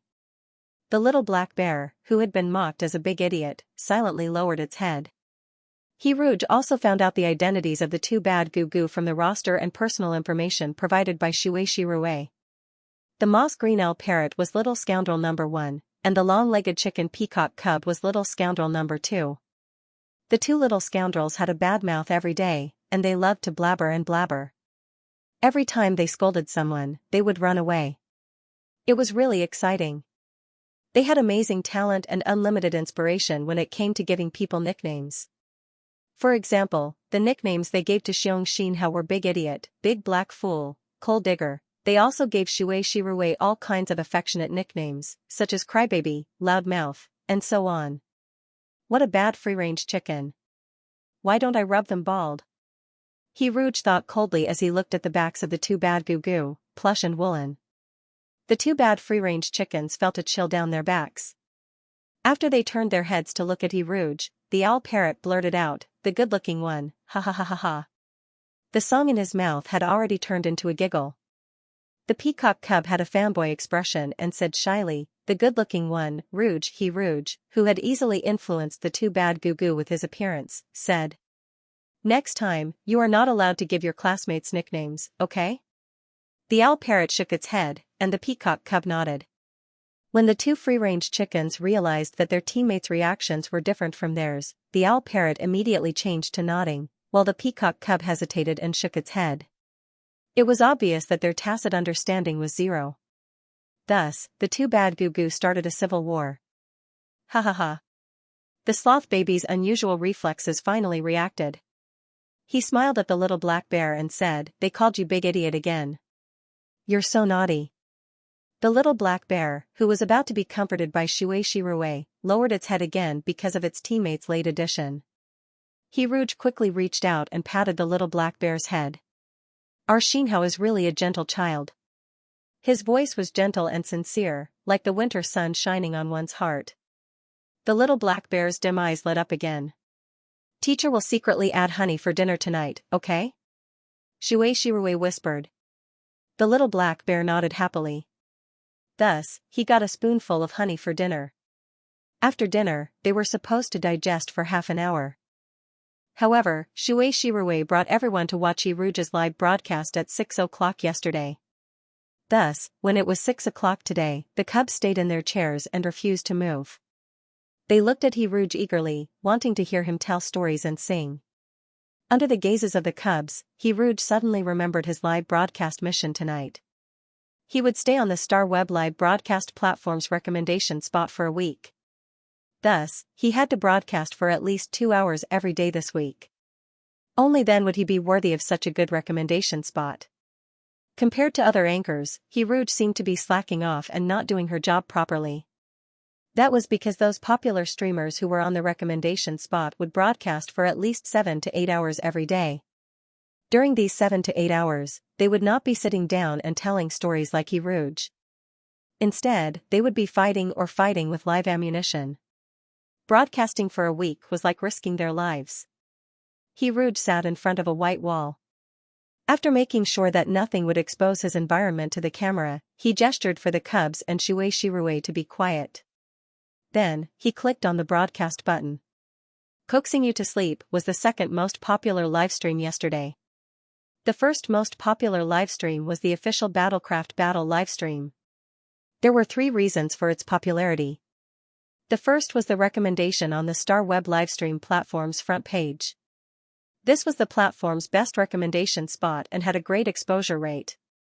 The second reason was the popularity brought about by the skyrocketing search. The third reason was the 11 Bright Nebula rewards. The notification of the Bright Nebula rewards would appear on the front page. Many users would see the notification on the front page and click on it to find out more. Coaxing You to Sleep livestream had 11 Bright Nebula rewards, the only one of its kind on the entire platform. Some people started a technical thread to discuss this phenomenon. They believed that traditional live streams with popular themes could stimulate the most primitive and violent nature in people's hearts, making them want to enter the arena to fight with others. However, watching Coaxing You to Sleep livestream made people want to throw $1,000 to win a smile from a beauty. The original poster who started the thread said with sincerity, "Even a stingy and poor person like me would want to spend all the money in my hands for Rouge when I found out that the Bright Nebula could be exchanged for his gaze for a moment. Although I can only give Rouge the rainbow fireworks, when I look at him from afar through the screen and see the brilliance of the rainbow fireworks in his eyes, I feel an inexplicable sense of honor. It turns out that he, who is so beautiful that he doesn't belong to this world, is also stained with a trace of my smoke and fire." So, if I were a godly tycoon, I would use the bright nebula to contract this livestream and let the whole world know that Rouge is surrounded by my filthy money. The second most popular livestream was the rising star of the virtual mecha arena, a young cheetah called Shui Weishao. He had used 2 months to break into the 5-star difficulty arena. There were only 3,000 players in the entire galaxy who could enter the 5-star arena. From the moment he entered the arena, Shui Weishao would challenge a player every day. At first, his level was very low, so he could only challenge the players at the bottom of the rankings. However, as he won again and again, his authority to challenge players above his level grew. Last night was the first time he challenged a player within the top 100. Shui Weishao was surrounded by many halos. Whether it was the chief of the Federal Military Academy or the successor of the Shui family, countless eyes were focused on him. He was a proud son of the heavens. Ever since he entered the arena, he had never been defeated. Some people hoped that he could keep winning, while others wanted to see him fall miserably. But until today, Shui Weishao had yet to lose. After defeating the 99th ranked opponent, he turned off his livestream and switched off his optical computer. He lay in the mecha training room, bored to death. "Yu Xiao, do you want to go to the gravity training room with us?" the team member asked. Shui Weishao smoothed the curly brown hair in front of his forehead back. His eyes that weren't covered by the curly hair were extremely sharp. "I'm not going." "That's true. Yu Xiao, you're already so strong, you don't need to train." His amber eyes stared at the ceiling and slowly turned twice before he slowly came out of his daze. Shui Weishao put his arm behind his head as a pillow and lazily turned on his optical computer. The first thing he saw was the livestream that had surpassed his on the popularity list. "Lull you to sleep." The name of this live broadcast room had frequently appeared in front of him these past few days. Originally, Shui Weishao wouldn't have turned on such a boring livestream. However, perhaps because he was bored, or perhaps because he didn't like other people suppressing him, Shui Weishao entered the livestream with the mindset of killing time. The live broadcast had just started, and the screen of the live broadcast was completely covered by the barrage of comments. Moreover, the barrage of comments were all the same, so beautiful and Was it a vase? Other than praising her beauty, did he not know how to say anything else? Shui Weishao impatiently blocked the bullet screen. Then, he saw the smiling youth on the screen. There was a moment of astonishment in Shui Weishao's amber-like brown eyes. He was in a daze for 3 whole seconds. 3 seconds later, he sent out the first comment of his life. "So beautiful." The barrage of comments was still as flattering as ever. Rouge looked at the cub sitting in front of him and spoke in a gentle tone unique to children. "Good evening, everyone. Welcome to my livestream. Today, I'm going to share a fairy tale with you." Rouge paused, and his eyes fell on the hedgehog flower. He whispered, "It's called Beauty and the Beast. Once upon a time, there was a businessman who was preparing to go on a short trip. Before he left, he asked his 3 daughters what gifts they wanted. The eldest daughter said she wanted pearls, the second daughter said she wanted gems, and the youngest daughter wanted a rose." Keenly aware that the word rose might be related to her, Huahua nervously looked at Rouge with her small eyes. However, he was soon immersed in the story, and the expression on his face changed along with the ups and downs of the story. When Rouge talked about how the beast was killed, Huahua's small eyes flashed with tears. When the beast was resurrected after being kissed by Belle, Huahua stopped crying with difficulty. After telling the story, Rouge temporarily turned off the livestream and walked towards Huahua. "Huahua, can I speak to you alone?" The little hedgehog nodded hesitantly. They walked together to an empty corridor. "Does Huahua like flowers like Belle?" Rouge specifically mentioned the main character in the fairy tale to make Huahua relax. Her black eyes soaked in tears were moist and soft. Huahua looked at Rouge hesitantly. After a long time, she nodded her small head. "Then, Huahua gave you the rose. Does that mean she also likes you?" Rouge continued to ask gently. She nodded her small head shyly. "Teacher also likes beautiful flowers, but he thinks that if you like a flower, it's best not to pick it. If the flower is the rose of a beast, you'll be in big trouble if you anger the beast and bring danger to yourself." Rouge changed his words. He realized that Huahua liked the fairy tale Beauty and the Beast very much. Using the main character in the fairy tale as an example would not cause Huahua to be rebellious. The little hedgehog was silent for a long time. Chihua was silent for a long time. He carefully looked up at Mr. He in front of him. Mr. He, who was even more beautiful than the flowers, reminded Chihua of his family's garden. Chihua was a 16-star hedgehog. His name was Chihua, and his twin brother was Chilu. The day they were born, it was spring. The flowers in the garden bloomed without a care for their lives. Chihua's family had a very beautiful garden. In spring, pink flowers clustered on the branches, and pink clouds bloomed at the top of the trees. In summer, the trees were green. He, his brother, and his parents would cool down under the shade of the trees. The light filtered through the layers of leaves shone on the grass, on his father's legs, on his mother's face, and in his eyes. In autumn, the fruit trees in the garden would bear sweet fruit. Sometimes, when he stood under the tree, the ripe fruit would suddenly fall on the thorns on his back. In winter, the garden was covered in a white coat. He and his brother ran around in the snow, leaving a long trail of footprints. Later, the insectoids attacked. A huge insectoid landed in his garden and killed his father and mother. His father and mother's blood dyed the beautiful garden red. His father used to joke with him that Huahua could run under the tree when he peed. That way, he could replenish the nutrition of the tree and make it bear bigger and sweeter fruit. So, after sucking his parents' blood, would the tree bear bigger and sweeter fruit next year? The young Huahua and Alu stood in the only energy shield in the house. He asked Alu in a daze. Alu covered his mouth. The two little hedgehogs huddled in the narrow energy shield. They wanted to huddle together and shiver, but the thorns on their bodies would hurt each other. So, the two little hedgehogs could only hold each other's hands. The same cold and shivering hands. Maybe it was because they couldn't make a sound when they were hiding in the energy shield. The lively Chihua didn't want to speak after that. Later, they finally waited for rescue, but they couldn't wait for their parents to come. In order to protect them, their parents ran to the garden to distract Zerg. So, the garden and their parents were destroyed by Zerg. The fruit tree was broken in half, and it wouldn't bear fruit next year. When the eastern hemisphere was about to completely fall, Chihua and Chilu were sent to the far western hemisphere. The only thing Chihua had that was related to the destroyed home in the eastern hemisphere was a flower stuck on his back. Maybe he got it when he was rolling in the flowers that day. His little paw held the flower tightly, afraid that it would fall. But no matter how hard he held it, the flower was gone in the end. It withered. It rotted in his palm, and there was nothing left.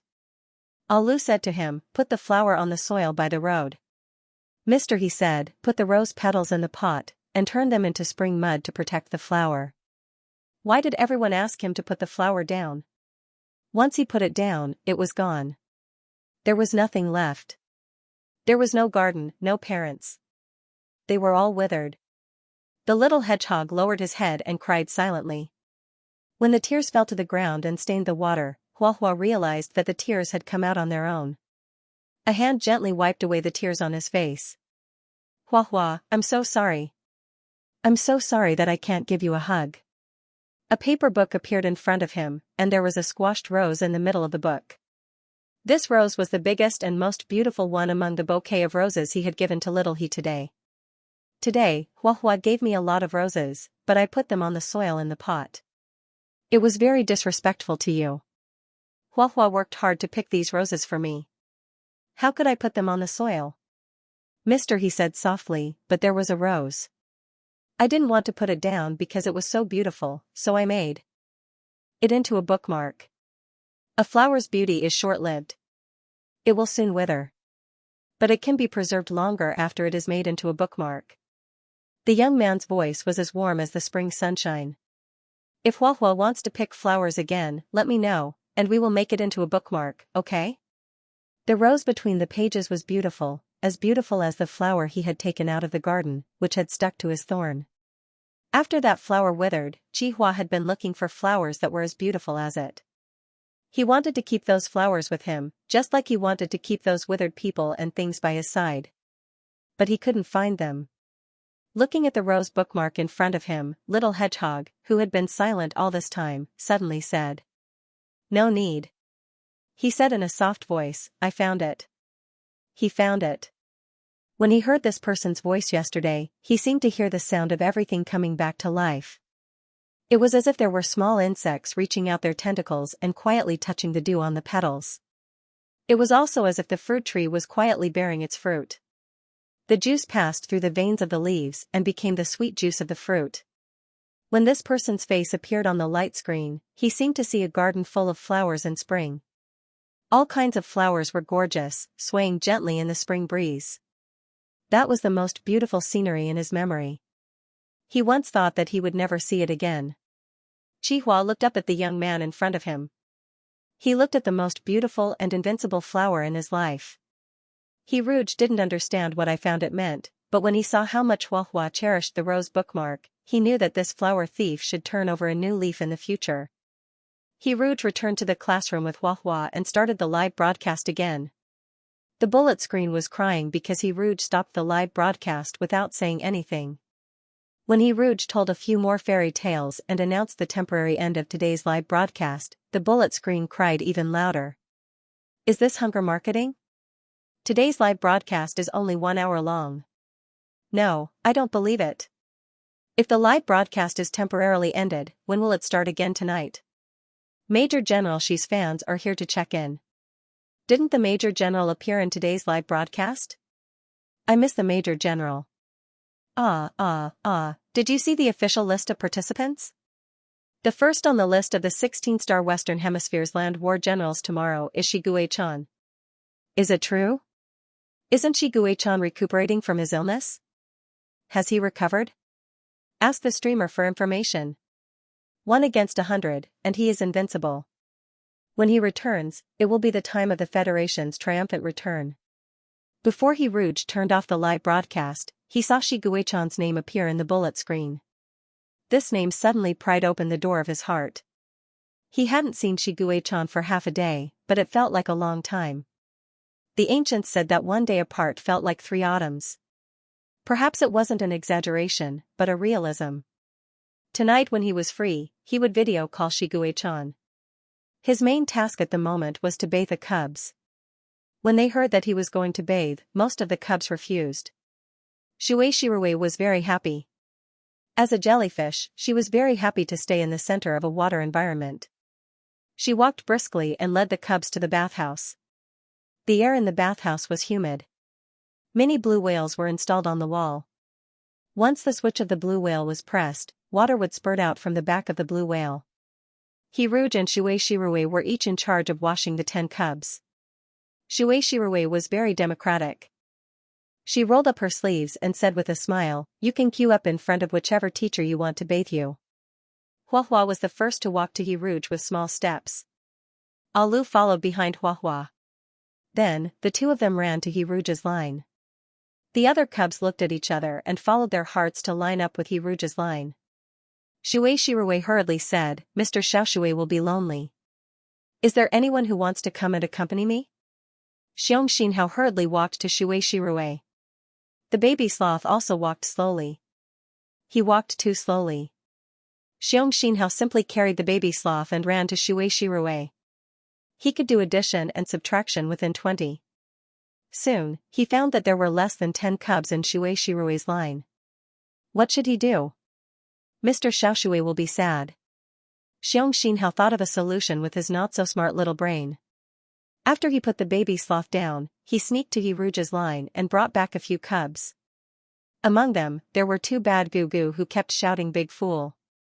Originally, Xianxia's movements were already very loud when he was running around. In addition to the big fool that resounded throughout the bathhouse, everyone's eyes were focused on Xianxia. Xianxia felt shy. He hit on Shirui's body and half of his chubby body was exposed. Shirui patted Xianxia's head and smiled. "Thank you, Xinhao." She took out a baby shower gel and a soft little brush and helped Xianxia bathe. Delicate bubbles appeared in her palm and then she rubbed them on Xianxia's fur. Xianxia let out a happy purr. Scrubbing was a physical task. However, with the help of the bathing machine, it only took 10 minutes for a big guy like Xianxia to scrub. He Rouge was even faster. He only needed 3 minutes to scrub a small hedgehog and 1 minute to scrub a donut-like baby snake. The little snake in his palm was the blind child named Mid-Autumn Dream Valley. He Rouge used a small towel to wipe off the water droplets on her scales. As he wiped, he thought of Xianxia's comment on the child's personality. Valley of Dreams is a very quiet child. Although she can't see, she always pays attention in class. However, every time during art class, she will curl herself into a ball. She is very sensitive, meticulous, and sentimental. Maybe it's because she can't see, but the world she perceives is different from normal people. Every time she curls herself into a donut and doesn't move, it's like she's immersed in a world that belongs to her. However, sometimes Valley of Dreams will express her curiosity about the outside world. She once asked me what the sea looks like. I can't answer her because I don't know how to describe the sea to a blind child. After washing Mid-Autumn Dream Valley, the next child was a little rabbit that looked very much like Soft. When he Rouge looked into the pair of ruby-like eyes, his gaze instantly softened. He remembered the bath day that Soft went through in the game. At that time, Soft was hit by a high-pressure water gun and was so nervous that she lay on the ground like a zombie. It was a pitiful sight. He Rouge squeezed the fragrant shower gel onto his hands and bathed the little rabbit. After rubbing her pink paws and pink ears, he Rouge placed a small ball of foam on the little rabbit's head and called out softly, Soft, is that you? He Rouge had a vague guess in his heart. Was Soft's soul imprisoned in the pokeball, and the little rabbit in front of him was a shell that had lost its soul? The little rabbit didn't respond. It was very comfortable being bathed, and its little head slowly nodded. In the end, its face was pressed against He Rouge's palm, and it closed its eyes and fell asleep. It was just like when Soft drank milk tea and fell asleep while listening to Twinkle Twinkle Little Star. He Rouge adjusted the water flow to the minimum and slowly washed away the foam on the little rabbit's body. Then, he placed the little rabbit in a dry area. He watched the little rabbit's wet fur become fluffy little by little, as if he was watching the process of making cotton candy. He Rouge suddenly knew what song to sing in the live broadcast at 8 p.m. Little Rabbit Be Good and Twinkle Twinkle Little Star. If the feelings in his life could be made into a movie, then these two songs would be the opening and closing songs for him and Soft. If it was really Soft, then he would definitely have a reaction to these two songs, even if he only felt that the melody was a little familiar. After washing all the cubs, He Rouge carried the half-asleep Soft, Xianxia, and the other cubs to the big room where they slept. Every cub had its own small bed. He Rouge placed the little rabbit on the small bed, and the little rabbit, who had already woken up, sat on the bed and yawned. He Rouge found an undecorated white wall and sat down against it. He gestured for the cubs to keep quiet, and all of them sat quietly on the bed. He Rouge had a very unique temperament, and it was a temperament that made every cub obedient. When he told them to be quiet, every cub would try their best to be quiet. Even the most talkative duo, Goo Goo, would zip their mouths shut. Xianxia could only look on enviously. He turned on the live broadcast and waved to everyone. Good evening, it's time to sing before bed again. Xianxia foolishly raised its bare paw and waved at He Rouge. He Rouge couldn't help but laugh when he saw the little black bear that looked like a fortune cat. The barking comments were jumping up and down in excitement. Good evening, Prince Charming. Ah, Prince Charming smiled at me. Rouge is in front of my bed right now, and I'm watching his live broadcast lovingly. Quick, let me wake up the one in front. I always sleep at 12 o'clock. Song has to sing before bed for at least 4 hours, right? Hoo, that's right. Other than the cubs, who sleeps at 8 o'clock these days? What a beautiful smile. I took a screenshot. He Rouge felt that it was necessary to educate everyone on the importance of waking up early and going to bed early. He said seriously, if you stay up late too often, you'll become bald. For a moment, the comments fell into a dead silence. Shiguei-chan, who was silently watching from the Western Hemisphere, also fell into a strange silence. Prince Charming, are you spying on my life? I'm still young, and I have an amazing amount of hair. There's no history of baldness in my family, so I don't feel pressured to stay up late. I just want to watch a sweet live broadcast.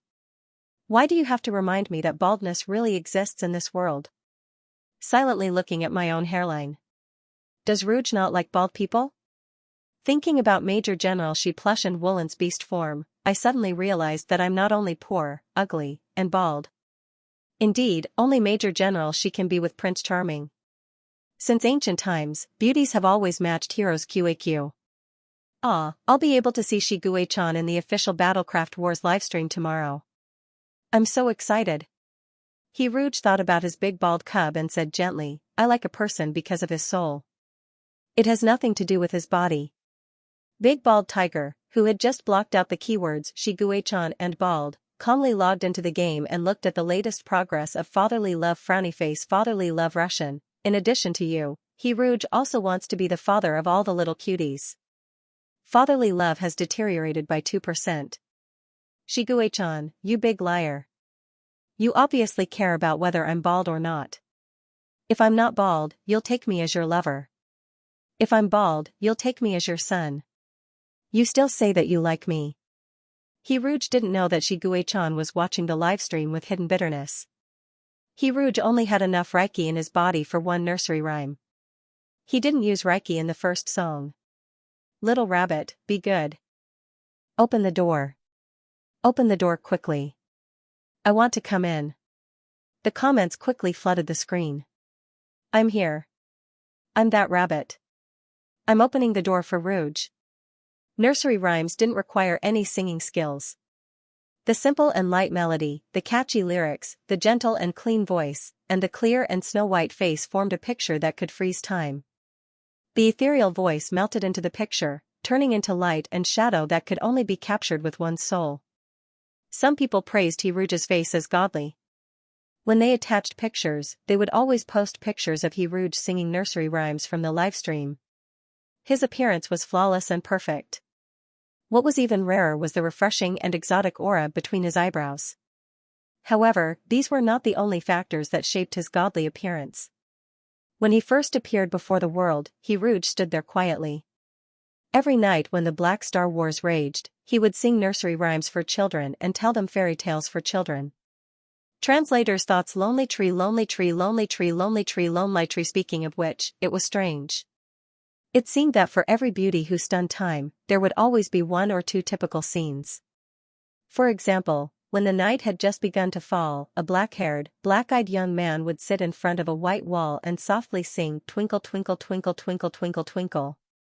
This scene touched the hearts of countless spectators, so much so that decades later, when they thought of Rouge, the starlight in their hearts never dimmed. Rouge used his spiritual energy when he sang Twinkle Twinkle Little Star. He was very absorbed in singing, and the little rabbit listened very carefully. However, from the beginning to the end, Rouge did not hear the response he wanted. There was no "I love sharks the most" in the childish voice that he remembered. The little rabbit on the bed was like an empty shell, with almost no response to the outside world. He could eat by himself, sleep, but he could not communicate with others. Are you soft? Rouge looked at the little rabbit on the bed and sighed softly. He turned off the live broadcast and went upstairs with Xianxia to tidy up the cub's bedding. When they were tidying up Mid-Autumn Dream Valley's bedding, she suddenly asked, Mr. He, what do the stars look like? Rouge was stunned. Just like Xianxia, he did not know how to answer the question. What did the sea look like in Mid-Autumn Dream Valley? How could he describe the stars to a blind child? Mid-Autumn Dream Valley did not insist on getting to the bottom of the matter. She said considerately, Mr. He, good night. When she said the word good night, Xianxia happened to turn off the lights. The room became dark, but Mid-Autumn Dream Valley was lying on the bed unaware, curling herself into a donut. She was used to the darkness. On the way to the teacher's dormitory, Xianxia took Rouge to the teacher's dormitory. Rouge could not help but ask, Mr. Xiaoxue, do you know how to describe the sea and the stars to Mid-Autumn Dream Valley? If Valley of Dreams could see, then I would tell her that the sea is blue. It's blue when blue paint is poured on paper. The stars are golden. It's yellow paint that's poured on paper. It's just like what I told the other children in art class. Xianxia paused. But Valley of Dreams can't see. Every time we have art classes, Valley of Dreams is different from everyone else. If only Valley of Dreams could distinguish colors.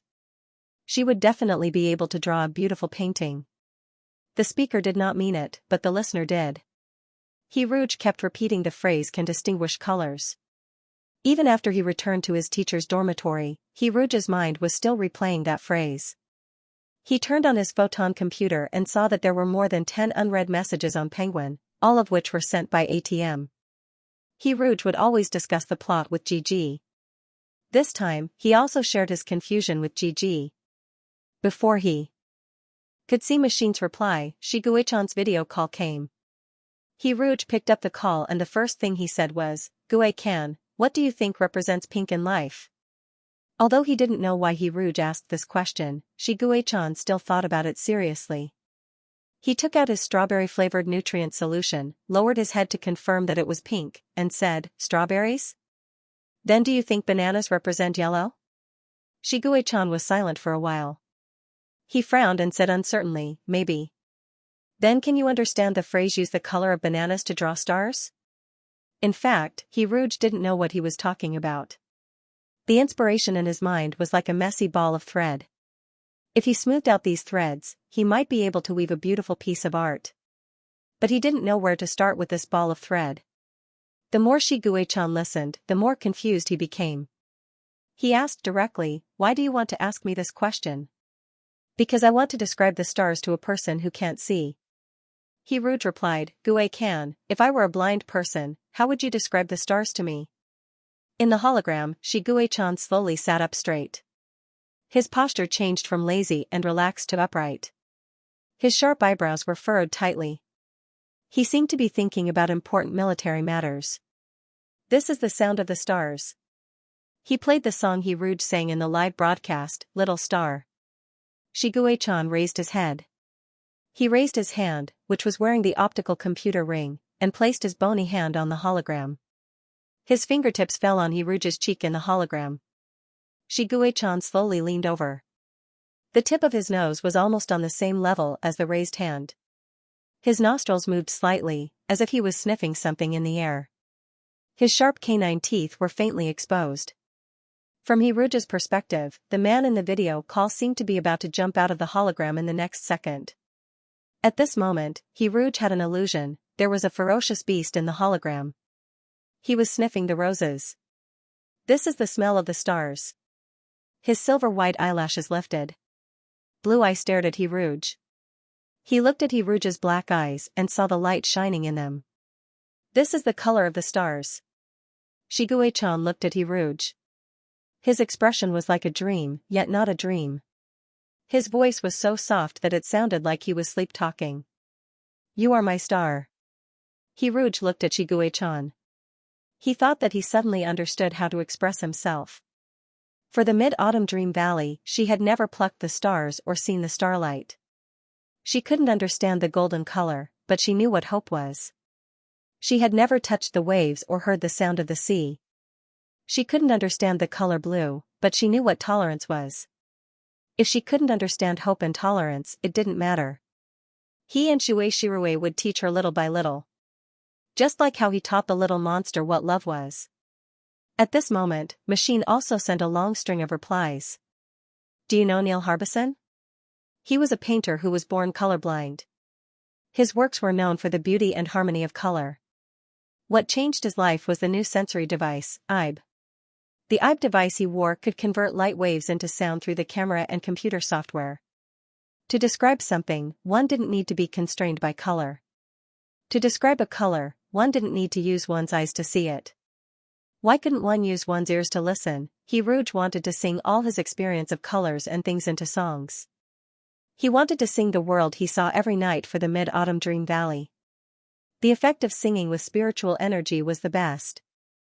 Although the spiritual energy that Shiguechan transferred to him through his lips when they parted had been used up when he sang "Twinkle Little Star" tonight, the spiritual energy that Shiguechan had transferred to him through his lips was used up. However, the power of faith that he had absorbed from the live broadcast these days had become new energy. The energy consumed by singing and the power of faith that he had absorbed barely maintained a balance. Because the energy of the energy crystal would flow faster if it was placed in the space button, Shigue-chan didn't take it away from the storage room. Hiruj felt poverty again. Poverty might be late, but it was never absent. At 7 o'clock the next morning, Hiruj and Shirue gathered together to discuss today's classes. The classes in the morning were music and art classes. Hiruj told Shirue about his inspiration from last night. Shirue agreed very much and extended a series of inspirations for the class. For example, the paints provided in the art class were of various flavors. Pink was strawberry flavor, dark red was rose flavor, bright red was chili flavor. Maybe we can add an experience class. In this class, every cub's eyes must be covered.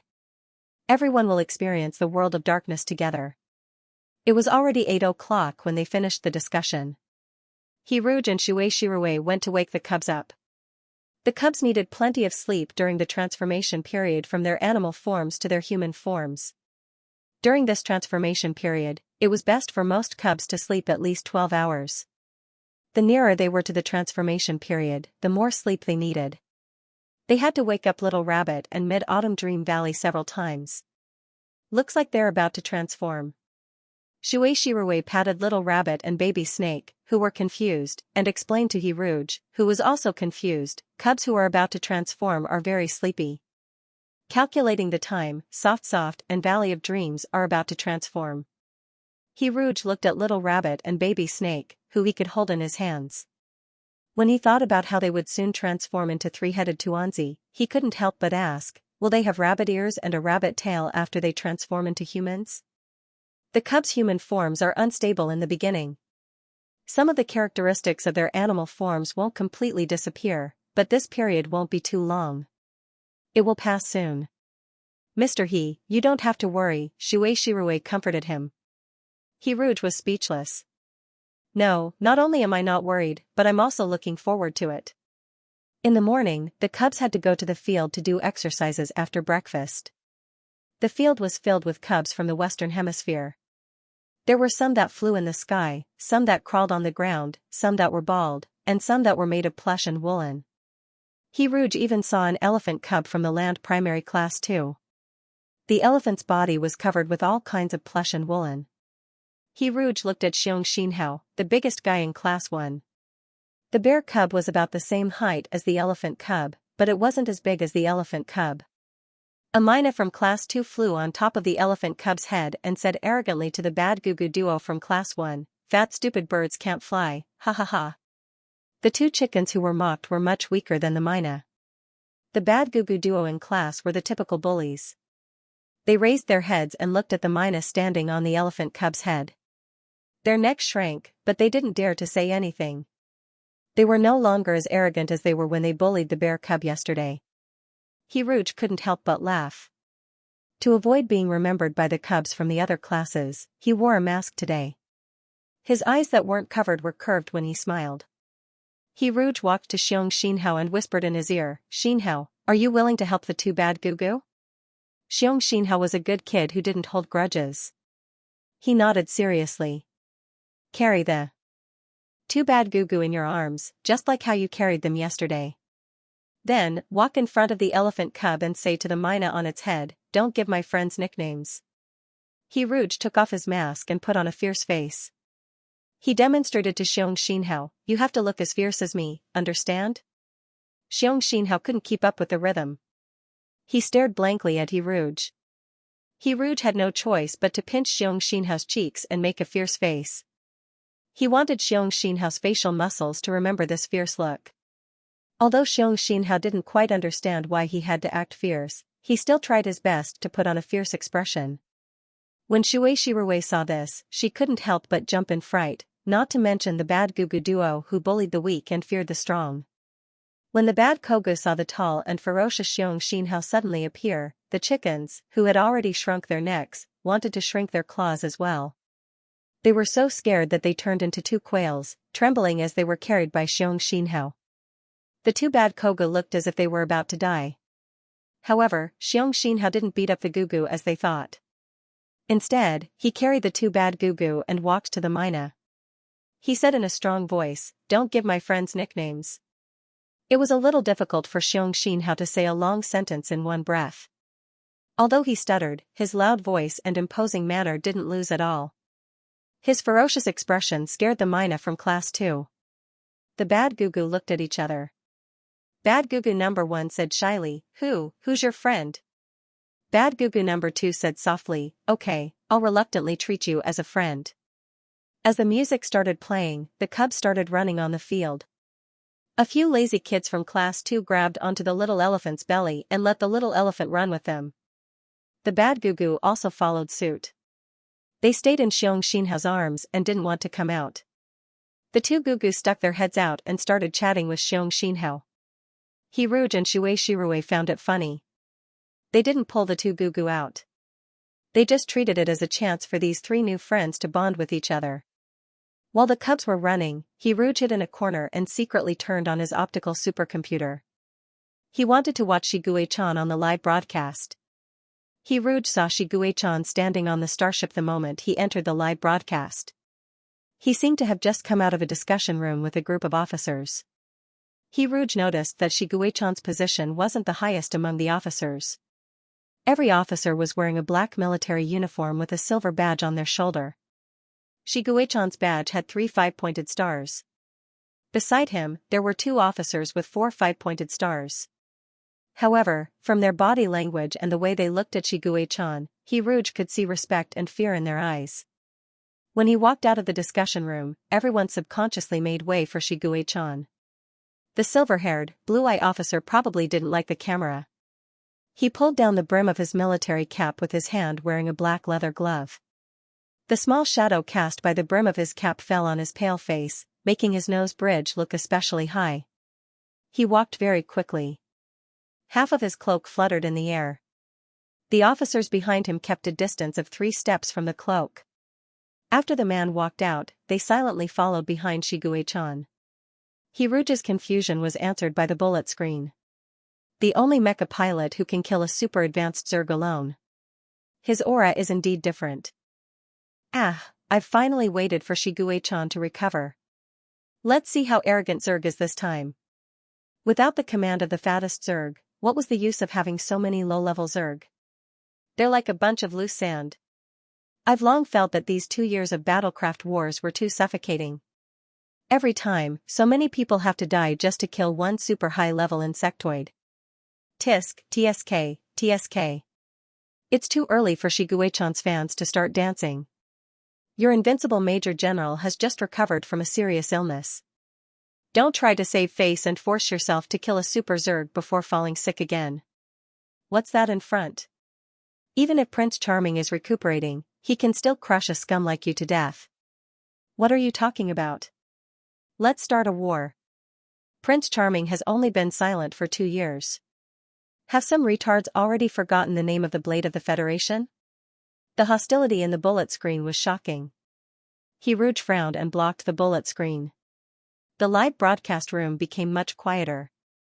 He didn't know if the officials knew that the current popularity was all on Shigue-chan, so a lot of the camera was focused on Shigue-chan. The Shigue-chan on the screen was completely different from how he Rouge remembered him. He stood on the platform of a giant warship, his cape fluttering in the wind. At first, the man was still patiently pressing down on his military cap with his hand. The brim of the cap covered half of his face. Later, perhaps his arm was tired from holding it up, he suddenly threw the cap behind him without any warning, revealing his cold blue eye. His sharp gaze was like some kind of weapon that could scratch people. There was no fear on his handsome face, nor was there a bloodthirsty look. There was only complete indifference and calmness. Wu Qingdang, the official person in charge of the Dove faction on the StarNet live broadcast platform, was also watching this live broadcast. Sitting next to him was another high-ranking member of the Dove faction, Jin Wangkai. This serious illness seems to have worn away Shigue-chan's crazy demonic energy. Jin Wangkai, who was wearing 3 large gold necklaces around his neck and gold rings on all 10 of his fingers, muttered, in the past, his eyes had a murderous aura that scared even me. This time, he's actually so calm. Has the monster changed? Wu Qingdang coughed out melon seeds and shook his head. No. In my opinion, Shigue-chan is like a demon blade that sucks blood. In the past, the blade didn't have a scabbard. Anyone who touched the blade would be cut. Even if they didn't do anything and just went up to take a look, he spat out the melon seed shell and said slowly, they would be scared witless by the cold gleam on the blade. But now that the demon blade has a scabbard, it's no longer showing off its sharpness because those things are hidden. Once it's unsheathed, it's still able to cut through iron like mud. Wu Qingdang sighed. What kind of nonsense are you spouting now? Jin Wangkai would spin the rings whenever he was annoyed. He spun all 10 rings around. Where did the scabbard come from? Wu Qingdang found the recording of the live broadcast of Coaxing You to Sleep and said, Here, it's this. Jin Wangkai went over to take a look. For a moment, his eyes flashed with amazement, but this amazement was quickly suppressed. He sized up the people in the live broadcast room like the most experienced businessman evaluating goods and said in a contemptuous tone, That's it. Jin Wangkai said coldly, A ceramic scabbard? Jin Wangkai asked. Wu Qingdang smiled and said, If he's ceramic, then he's the most precious ceramic in the world. Let's put it this way, for him, Shi Guichan has accepted our olive branch. He deliberately paused to bait the leopard in front of him and said, A leaf on it. Jin Wangcai's eyes suddenly widened. The new candidate of the Dove faction that you told me about today is Shi Guichan. He's finally joining our Dove faction. It's just a leaf on the olive branch. How can Shi Guichan join the Dove faction? He's only willing to be a candidate of the Dove faction. Wu Qingdang let out a long sigh. It'll be great if he really joins. I'm an old bag of bones. I can't take the position of the official director of the Star Network live broadcast platform anymore. Wu Qingdang swept the melon seed shells on the table into the trash can with his wrinkled hand and whispered, Some people in the Hawks are getting greedier and greedier. Even an old parrot like me wants to swallow me whole. You all say that Shi Guichan is a monster, but I feel that there's another monster hiding in the Hawks. After all these years, we've been feeding him bit by bit. He Rouge, who was watching the live broadcast, didn't know that he was being discussed by the higher-ups of the Dove faction. He Rouge looked at the silver-haired, blue-eye military officer on the screen, and his long-lost teenage boy heart began to beat faster. He Rouge remembered the reason he was tricked into joining the game. It was because of the handsome military god in the game. His temperament was ascetic like the peak of a snowy mountain, but when he curled his lips and licked the blood stains, the dangerous temptation of a murderous aura hit him right in the face. Shi Guichan's thin lips parted. He bit the finger of his left glove and pulled it off.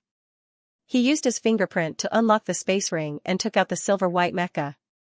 The man turned around and walked into the mecha's cockpit. When the door of the cockpit slammed shut, the camera that had been recording with him was also blocked outside the door. Although Star Wars could be broadcasted live, the cockpit of the mecha could not be filmed without permission. It was like an entertainment celebrity who was willing to let the camera take a picture of their face. If the camera shot the bottom of their skirt, it would be too much. The silver-white mecha was like a commander. Behind it was a sea of mechas. It was as if as long as Shi Guichan gave the order, the mechas behind him would quickly move out and cause a tsunami. 10 giant warships were like sky fortresses. They were distributed along the long border between the eastern and western hemispheres. He Rouge had never seen so many mechas before, so he couldn't help but compare the scene on the giant warships to a sea of mechas. However, when the black mass of Zerg appeared, He Rouge realized that he was wrong. The Zerg covered the sky like a swarm of locusts. There were so many of them and they looked so ugly that even people who didn't have trypophobia would have goosebumps. The giant cockroaches and bloated moths that could fly formed a flood and rushed towards the giant warships. When a camera took a picture of a Zerg's mouth at close range, He Rouge was so scared that he immediately sent out a bullet screen to protect his eyes. F***CK. Why are there 10 super high-level Zerg this time? The Zerg also knows that they have attacked the border between the eastern and western hemispheres. Maybe they want to rush directly to the eastern hemispheres in one go. 10 super high-level Zerg. It's over. Even if Shi Guichan was at his peak, he could only kill 2. The Zerg Queen actually released all of her super high-level Zerg this time. I'm disappointed. I don't want to watch anymore. 10 super high-level Zerg came out in full force. Does that mean that there are no more high-level Zerg on the 17 stars? The Zerg Queen is crazy. I'm Shiguechan's fan, but now I really hope that Shiguechan can be like those brainless fans said. 1 against 100, invincible. Rouge looked at the live broadcast. There were a few white dots in the dark Zerg tide on the screen. They were twice the size of a normal Zerg. They looked like moths, but unlike moths, their wings were as thin as cicadas' wings. They were crystal clear, like blades made of crystal. It was almost the same as the insect wings that the little monsters in the game cherished. Counting carefully, there were exactly 10 white dots. The 10 super high-level Zerg pounced on the 10 giant warships, like wolves in a flock of sheep. The mech was only a quarter the size of a super high-level Zerg. When the thin wings flapped gently, the hard outer shell of the mech was easily cut in half. A super high-level Zerg only needed to flap its wings and fly around the warships like a headless fly. Wherever it passed, it would cause the effect of Moses parting the sea. Was this the super high-level Zerg that the comments were talking about? Rouge's heart unconsciously jumped. The comments said that Shiguechan could only deal with 2 super high-level Zerg when he was at his peak. Then, would Shiguechan, who had just recovered from a serious illness, lose to 10 super high-level Zerg? When a super high-level Zerg dragged its bloated body towards the warship that Shiguechan was on, the silver mech also rushed into the sky at the same time. The mech's 2 arms transformed into slender blades. The silver mech was as fast as lightning, rushing in front of the super high-level Zerg at a speed that couldn't be seen with the naked eye. The mech gracefully stepped on the Zerg's head. It raised its slender blades and cut through the skin of the Zerg's back with a strange rhythm. The blades went straight for the spot where the wings connected to the Zerg's back. Every mech pilot knew that Zerg's weakness was a mysterious spot where the wings connected to the Zerg's back. That was the 7 inches of the Zerg's body. A single hit would kill the Zerg, but no one knew exactly where that spot was. Because every Zerg's mysterious spot was in a different place. But to Shiguechan, who had fused with the demon pattern, all of Zerg's weaknesses couldn't be hidden from his eyes. Because he was the creator of Zerg, he had once given this race everything, and now he could take it all back. The sharp blade slashed down fiercely. His movements were smooth as flowing water. Thick blood gushed out from the wound like a fountain. The super high Zerg let out a mournful cry. It didn't even have time to struggle before it fell from the sky. In the chaotic battle, no one noticed that the wings that were cut off were shrinking rapidly. It was as if the wings had been sucked dry of energy. The golden sunlight broke through the clouds and shone down from the sky. The silver mech reflected the dazzling light, and a terrifying aura enveloped the entire giant warship. The bullet screen in the live broadcast room fell into a strange silence. 3 seconds later, countless bullet screen comments flooded the screen. Instant kill. Ah, this is an absolute suppression of strength. He only used 1 move. My idol has become even stronger. Those who scolded my idol, get out here. This is clearly him conserving his energy and accumulating his strength. He is unstoppable and invincible. He's so strong that it's scary. I'm doubting my own eyes. 1 against 100, invincible. The day of his return will be the day of the Federation's triumphant return. Blade of the Federation, welcome back. The soldiers on the starship stared blankly at the silver-white mech, including Lieutenant General Hai Dongqing, who was known as the God of Eagles. At this moment, he felt that the man in front of him was the god of slaughter. If Shiguechan didn't get that strange disease 2 years ago, the Federation would have the youngest marshal in history. The monster from the Xinghai Orphanage's human experiment. The most powerful mech pilot. Perhaps in other times, the astonishing feat of single-handedly slaying a super high-level insectoid would attract the jealousy and hatred of those with ulterior motives. However, at this critical moment of life and death, everyone who witnessed all of this knew that it was the Federation's fortune to have such a powerhouse. The camera hovered in the sky, faithfully conveying the battle situation to the live broadcast. The higher-ups of the military headquarters watched the live broadcast with serious expressions. After the silver-white mech killed a super high-level Zerg, it quickly locked onto another super high-level Zerg that was closest to it. It was like a sword of judgment slashing towards the bloated Zerg. The snow-white mech's arm turned into a blade, and the light of the blade flowed in the air. For a moment, even the sun in the sky was overshadowed. How long would it take to kill a super high-level Zerg? Before this battle, without the cooperation of the 3 giant starships and the lives of countless mech pilots, without a day and night, the Federation couldn't even severely injure a super high-level Zerg. Now, Shi Guichan let everyone know that killing a super high-level Zerg only took 15 seconds. The silver-white mech flew out like lightning, and in the blink of an eye, it appeared on another giant starship. The mech pilots on the starship dispersed like the ebbing tide, making space for the magnificent mech and the super high-level Zerg. Before the silver-white mech moved, the live broadcast room was so quiet that there was no noise. They saw the mech cross its arms, and 2 long highly converged plasma lightsabers were silently drawn out. The dazzling light instantly cut through the silent air, like a beautiful meteor across the sky. The god of slaughter used the butcher's knife to reap the souls of the wasteland of souls. The light that vented endless ruthlessness and arrogance cut down the crystal-clear wings of the Zerg. Ah! Super Zerg's mournful cries resounded through the sky. Its 8 claws desperately flailed, and its bloated body twisted wildly. However, from the moment it faced Shi Guichan, its death was already destined. The Super Zerg scream stopped abruptly, but the feast of slaughter had just begun. 1, 2, 3, 4. 4 Super Zerg died in front of me. I can't believe it. 5 now. 6. Ah, my god, 7 kills. Is Shi Guichan even human? Am I dreaming?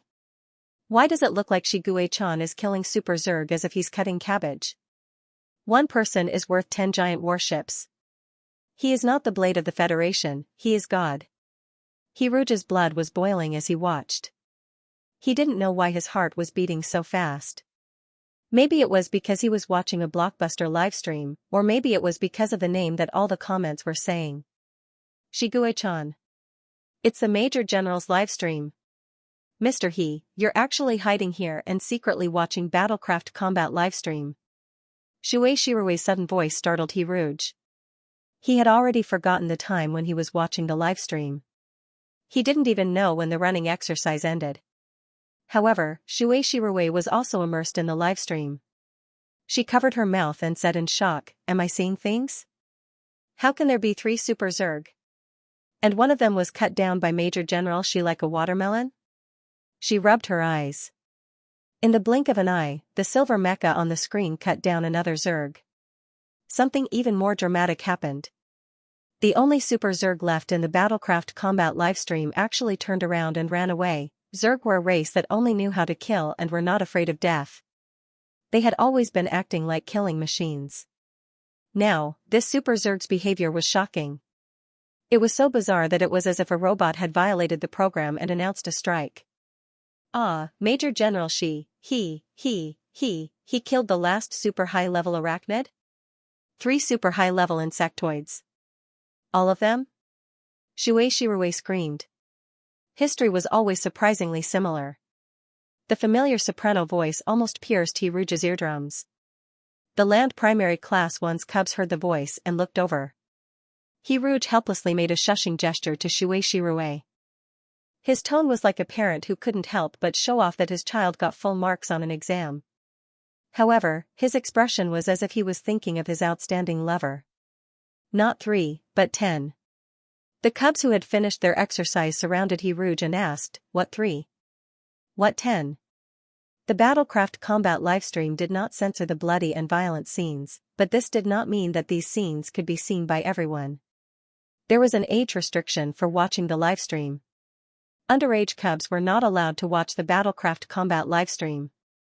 Hiruge said softly, "Mr. Xiaoxue and I were talking about a big hero." Xiong Xinhao asked stupidly, "How big is the big hero? Bigger than the little elephant in class 2? When Hiruge nodded, Xiong Xinhao was stunned. Bigger than Zerg? The biggest creature he had ever seen was the Zerg that destroyed his home. The young man in front of him laughed, his black eyes bright. Bigger than 10 Zerg added together, because he can easily defeat 10 Super Zerg. Hiruge pointed to the blue sky. Bigger than the sky, because this big hero can stand in front of the world and block all the damage for the world. Hiruge suddenly remembered that in the game, he had used the item Love Luck to test his marriage fate. The joke went like this: "Your sweetheart is a hero of the world." One day, you will bring your colorful bubbles to find him.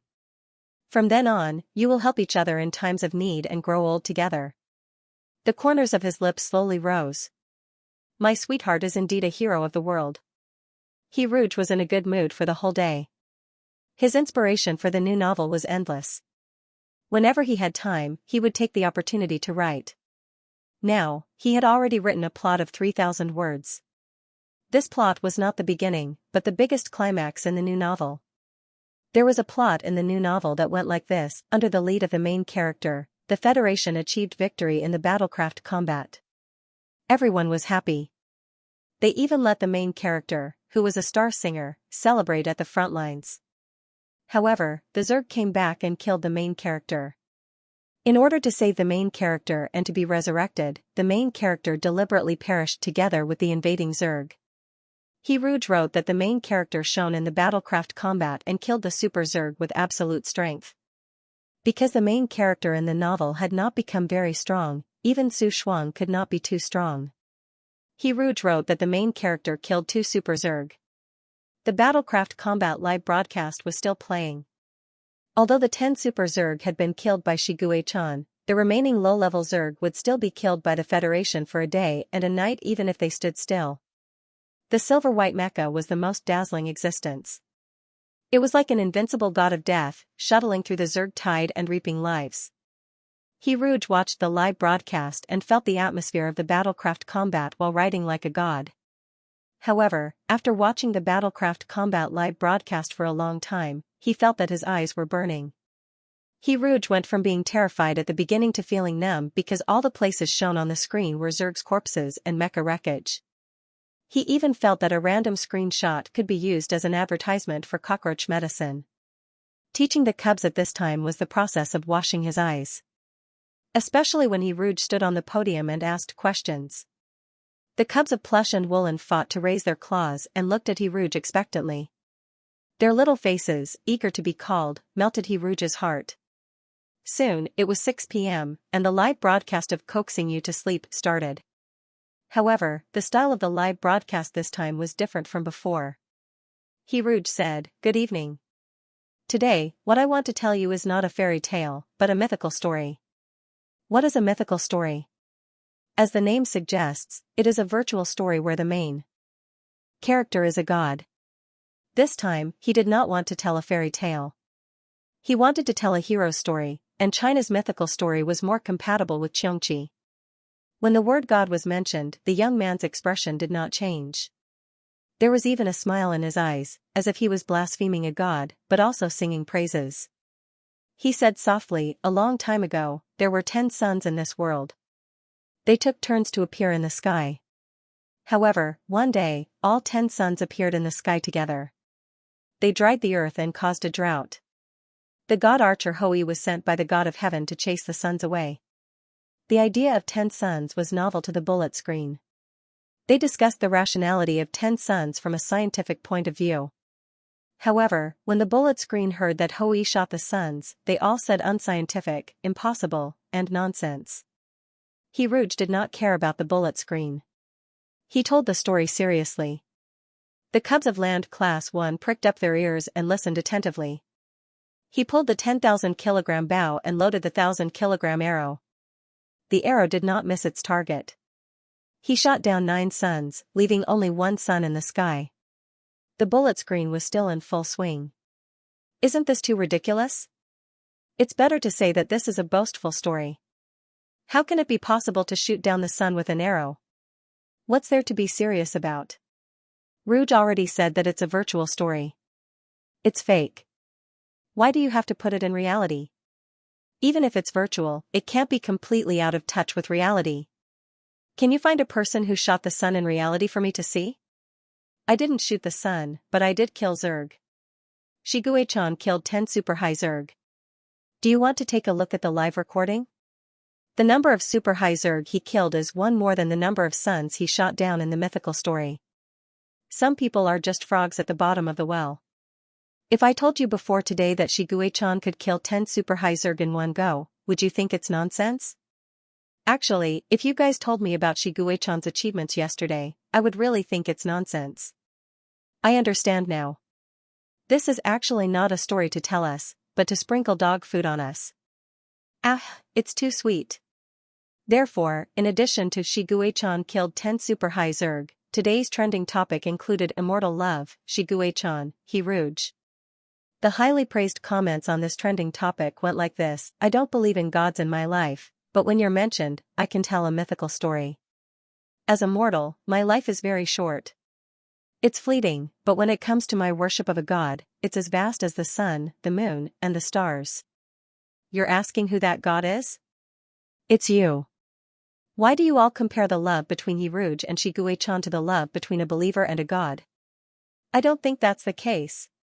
Did you see the way Major General looked at Yirouge in the live broadcast? His love was like the vast ocean. It's obvious that the god only loves his little believer.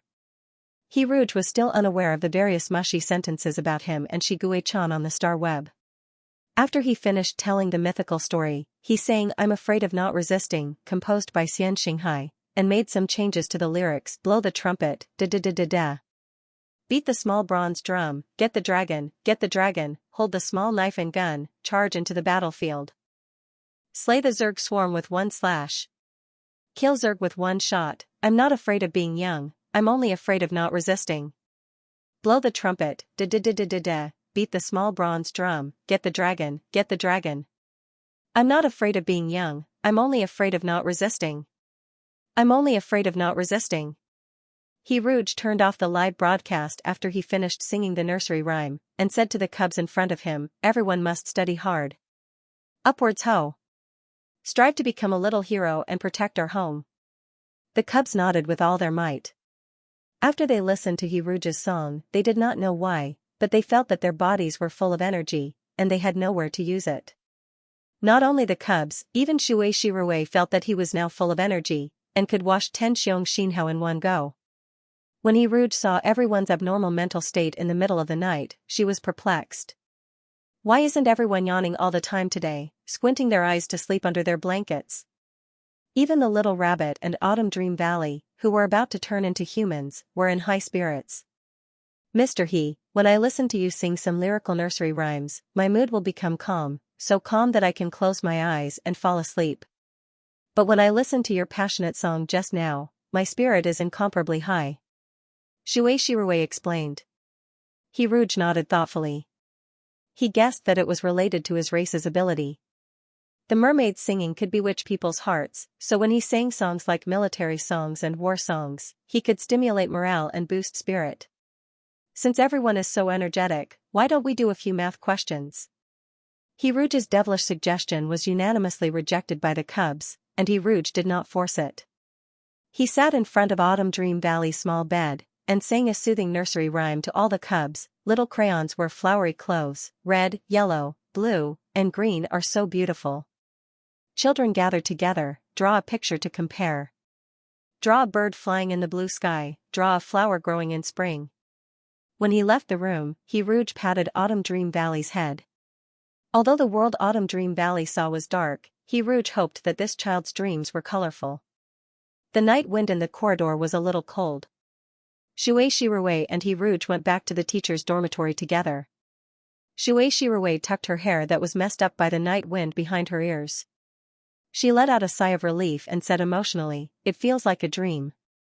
Everything is getting better. Major General Shi is back, and battlecraft combat is starting to get better. Mr. He, you're here, and Land Primary Class 1 is starting to get better. By the way, Mr. He, there's something I haven't told you yet. In 7 days, the cubs of Land Primary Class 1 will step onto the starship and go to another peaceful planet. Shui Shirue's voice was a little gloomy. Although I know that leaving is the best ending for these cubs. The geographical environment of the Eastern and Western hemispheres is completely different, and these cubs from the Western Hemisphere will go to a planet more suitable for them to live on. They will leave the unfamiliar city in the water, leave the war-torn 16th star, and live a better life. Shui Shirue covered her eyes, forgetting herself. But, I can't bear to part with them. When those cubs were cold and even rejected me before, I already liked them very much. These 2 days, thanks to Mr. He, they will stick to me and take the initiative to smile at me. I really can't bear to part with them. Rouge didn't know how to comfort Xianxia. In fact, when he thought about how the cubs would understand in 7 days, Rouge felt as if a small piece of his heart had been dug out. However, Rouge was very clear about one thing, and that was that leaving this place was the best for the cubs. He couldn't force the cubs to stay in the name of love just because he couldn't bear to part with them. Xianxia wiped her tears and said somewhat embarrassedly, I have a low crying point, and my lacrimal glands are well developed, so it's easy for me to cry when I'm emotional. Actually, there's no need to be too sad. It's not like I'll never see them again. I can still video call them. If the cubs are willing to talk to me, I can see them often. I don't have to see them every day. I just don't want to miss the important stages of their lives, the first time they transform into human form, the first time they get married, and the first time they have their own cubs. At that time, if they are willing to hold their cubs and say to them, look at teacher Shui, she's the Mr. Xiaoshui of daddy and mommy, Xianxia's eyes reddened, and she said softly, then I'll be very happy. They definitely will. His black eyes looked at Xianxia with determination, those eyes that were as bright as the stars had the power to convince others. Under his gaze, Xianxia seemed to have turned into a small jellyfish. Why did she want to be a teacher? Because when Xianxia was a little crybaby, she was bullied by the naughty classmates around her. Those little bad guys liked to see Xianxia crying pitifully when she was bullied. Children's malice was terrible. In order to see Xianxia cry, they even cut Xianxia's skin. Flower-rimmed jellyfish was a kind of highly poisonous jellyfish. Before they could transform, they couldn't control the poison in their bodies. Xianxia's poisonous blood made the children who bullied her cry, which also led to the fact that no one dared to approach the injured Xianxia at that time. It was her kindergarten teacher, a gentle kissing fish, who carried her to the infirmary. Later, when the cubs asked the teacher why her whole body was swollen and whether it was caused by Xianxia, the teacher smiled and said, it's because Xianxia is too cute. I want to have such a beautiful cub, so I couldn't help but kiss Xianxia. I even kissed myself until my mouth turned into a sausage. At that time, little Xianxia dreamed of becoming a gentle person like the teacher. Rouge went back to his dorm and turned on the live broadcast on the Starship website. He watched the live broadcast while writing new chapters. The live broadcast gave Xianxia a lot of screen time. The silver-white mecha slaughtered as if it didn't know what fatigue was. Although he couldn't see Xianxia's face, Rouge could imagine Xianxia's current appearance through the mecha.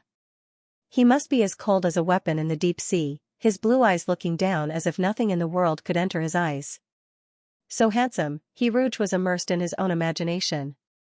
He didn't know that the man in military uniform in the cockpit was bare-chested, wantonly scratching the skin covered by the wings with his thick tiger tail. The small wings were no longer ignorant. They had expanded from the size of a palm to half a meter long. The oval-shaped wings had no attacking power. They were like a chubby baby that had eaten a lot.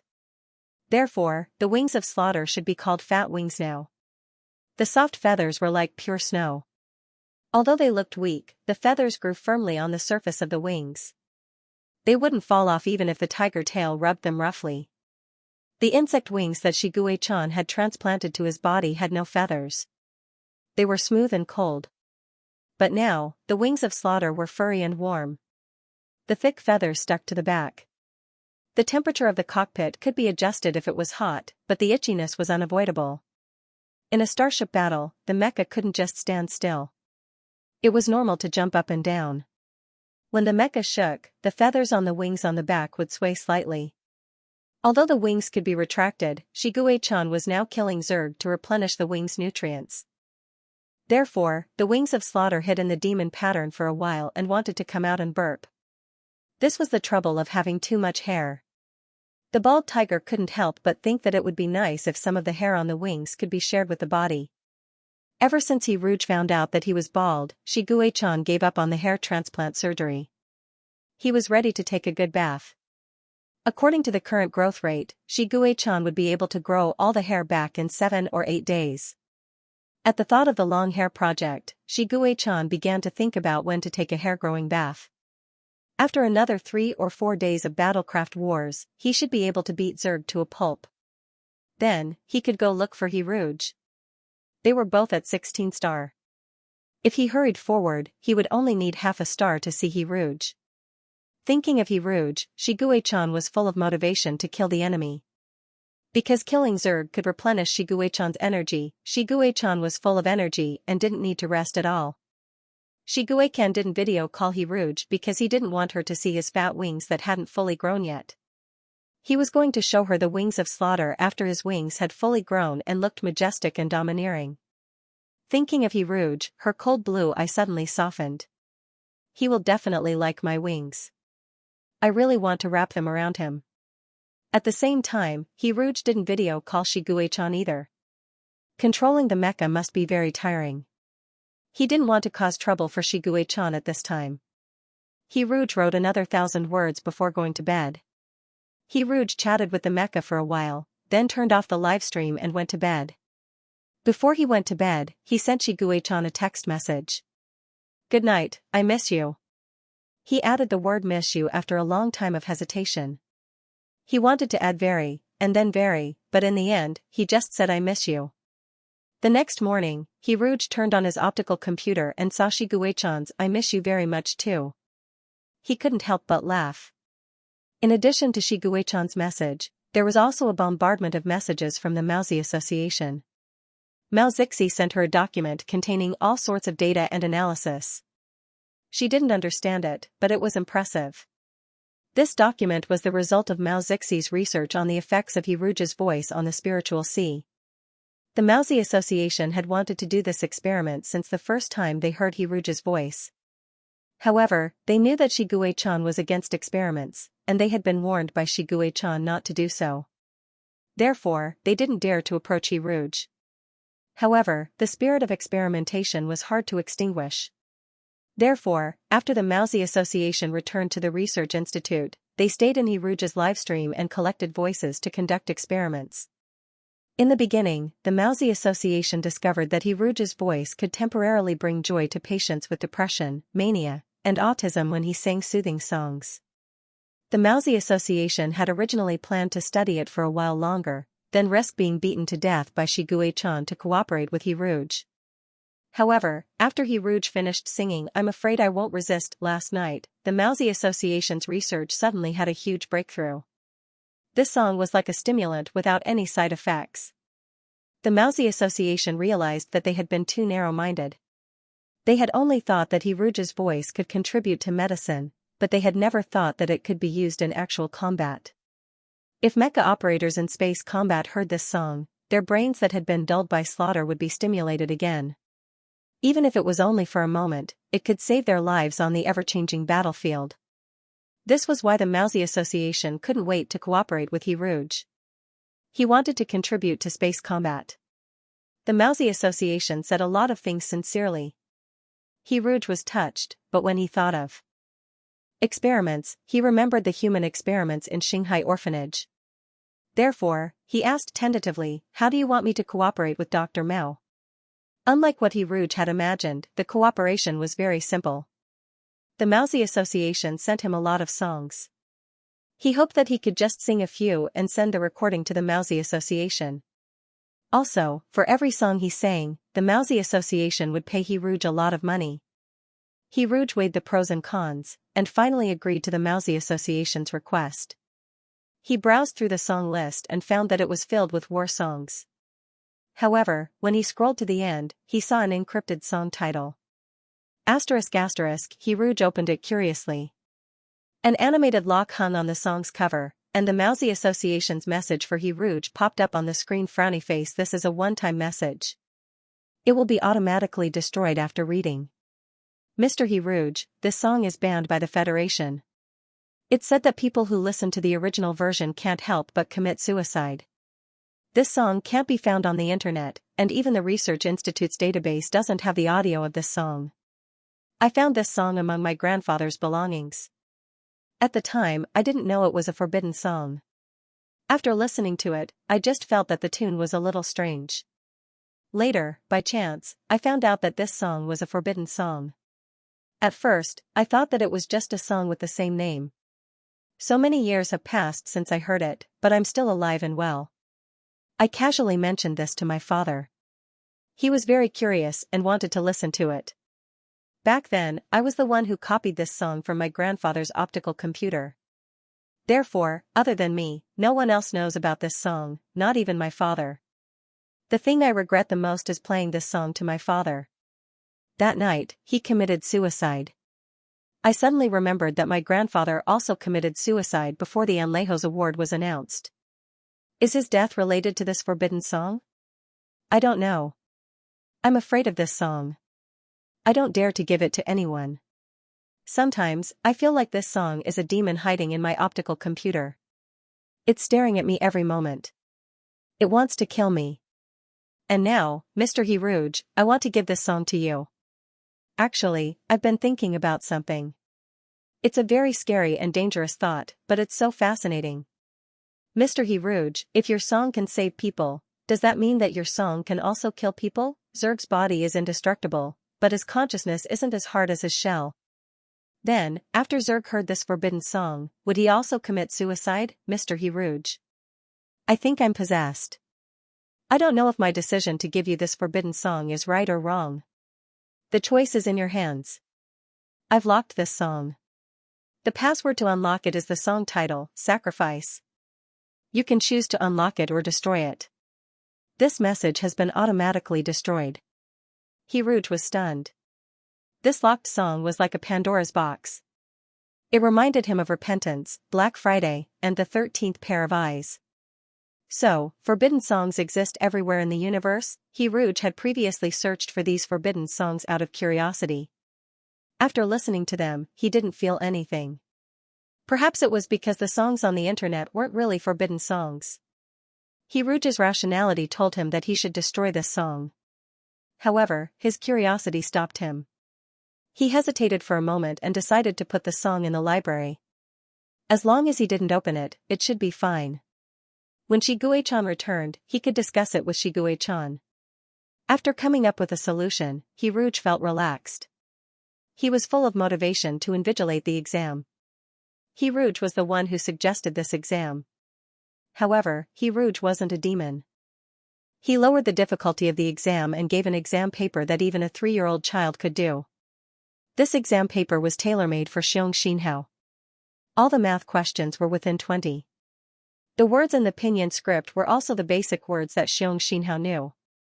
Hiruj stood on the podium and looked at Xianxia's serious expression as she lowered her head to answer the questions. His dark eyes became extremely gentle. He knew that for some children, going to school was actually a very painful thing. This was because they were stupid, brainless, and not cut out for learning. They couldn't understand what the teacher was saying in class and couldn't do their homework. This was actually a very cruel thing to do. This was because in school, stupid children would always be treated with more malice than others. They would be mocked by others. Even if they didn't say it out loud, they would still have such thoughts in their hearts. Classmates, teachers, relatives, and even parents. People's attitudes towards stupid children were different from their attitudes towards smart children. Imagine if there was a child who wasn't cut out for studying and sat in front of a desk every day. He couldn't speak or move.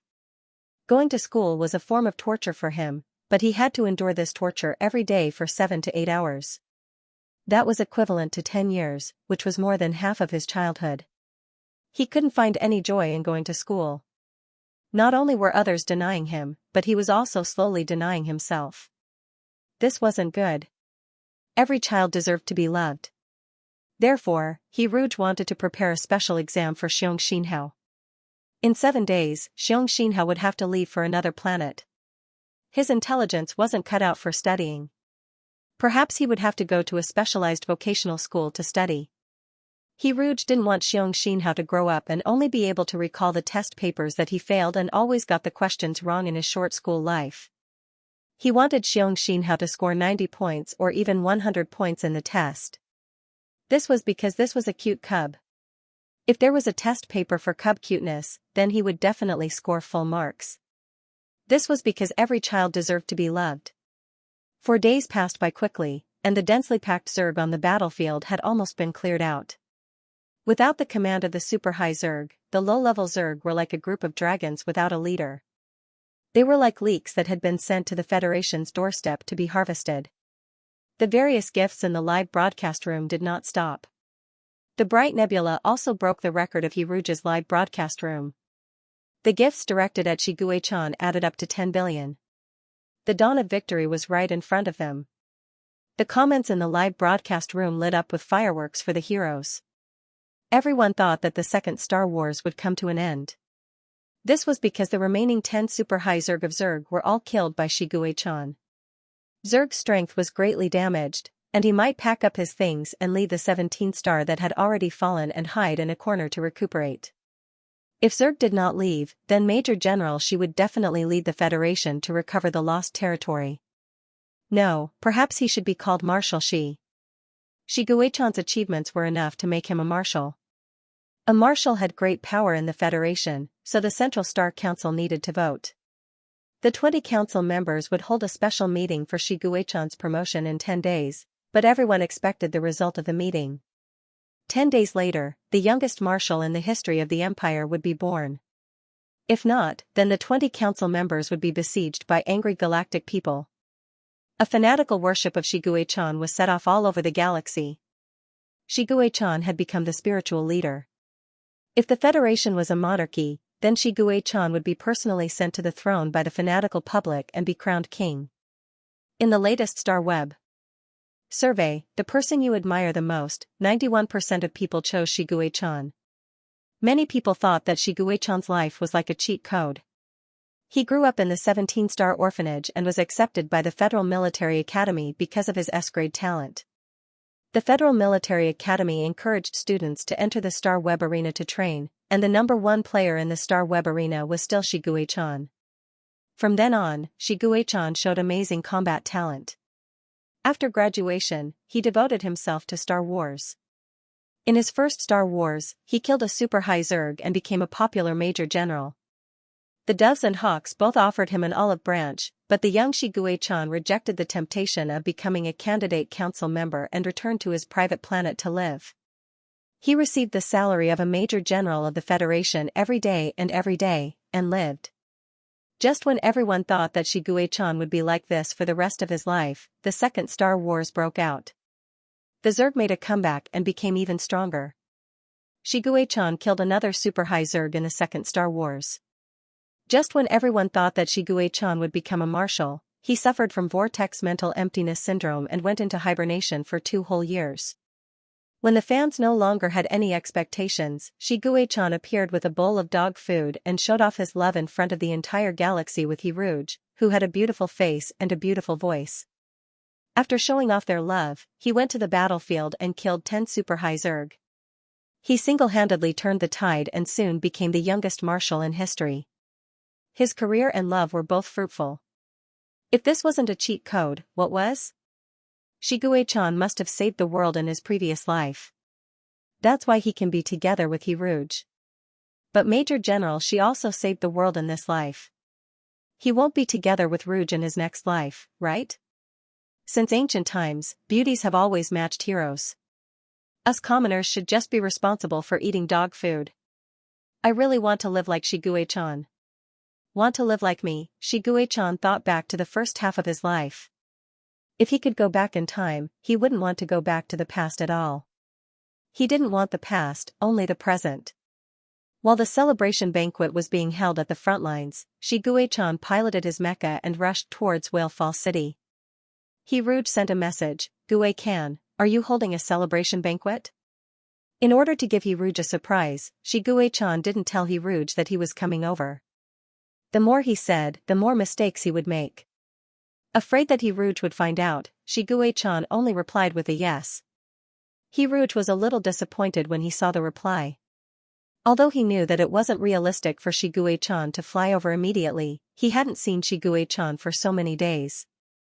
Even if he had an entire class of plush and woolen, it still couldn't alleviate his longing for the bald brat. Then you have to relax and reward yourself. Don't tire yourself out. You haven't rested for 4 days straight. Hiruge sent a long string of messages. Shiguei-chan seemed to be very busy. He only replied with a few short words, "Gue-kan, I won't disturb you anymore." It was also time for the fixed broadcast at night. Hiruge was narrating Sleeping Beauty today. Just as he was about to finish his broadcast, a bright nebula reward suddenly appeared. It was the first person to reward He Rouge with a bright nebula. He was back again, and he sent a message to confess. Rouge, are you willing to tell me stories every day? He Rouge didn't answer before the comments exploded. Shigue-chan, come out quickly. Someone is going to steal your wife. I'm not willing. Even a tycoon can't touch Major General Xi's woman. There's already a live broadcast. What else do you want? Big brother, you can't be too greedy. It's illegal to break up a military marriage. He Rouge was stunned for a moment. Thank you for liking my live broadcast. If you want to listen to my stories, you can watch the live broadcast every night at 6 o'clock. Before he finished speaking, he suddenly heard the sound of the door being pushed open. The moon outside the house was like a scimitar. A silver-haired, blue-eyed officer stood at the door under the moonlight. When he saw the person in front of him, his blue eye suddenly burst into a bright light, like the fire in the sea and the sky.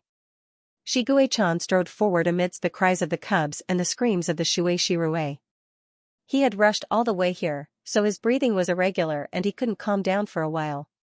He Rouge's shoulder was forcefully grasped by the man's cold hand. The man restrained himself and kissed He Rouge's earlobe. His hot breath blew into his ear, and his low and slightly hoarse voice seemed to be close to his scalp. I'm back. After saying this, Shigue-chan suddenly sniffed twice and sniffed He Rouge's neck and cheeks. The comments exploded instantly. Shigue-chan is really back. F***ck. Is that Major General Xi? Is it? Is it? Is it?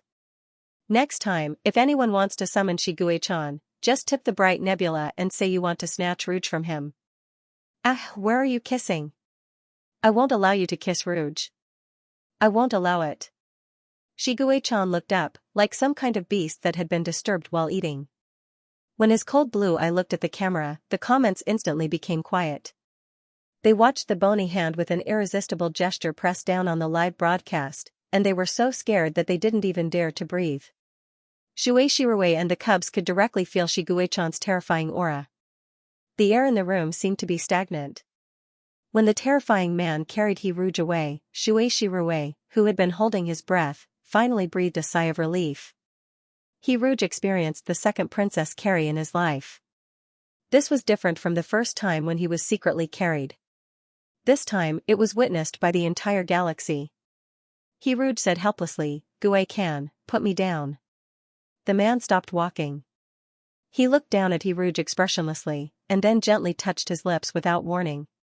He Rouge, who was caught off guard by the kiss, widened his eyes in surprise. He had no idea what made Shigue-chan so bold. But in the next second, he knew the answer. You have the smell of those immature brats on you. Shigue-chan's thin lips were pursed into a straight line. His voice sounded like he was gnashing his teeth. Tell me, how many cubs have you carried in the past few days? Shigekin's sharp blue eyes had a terrifying depth to them.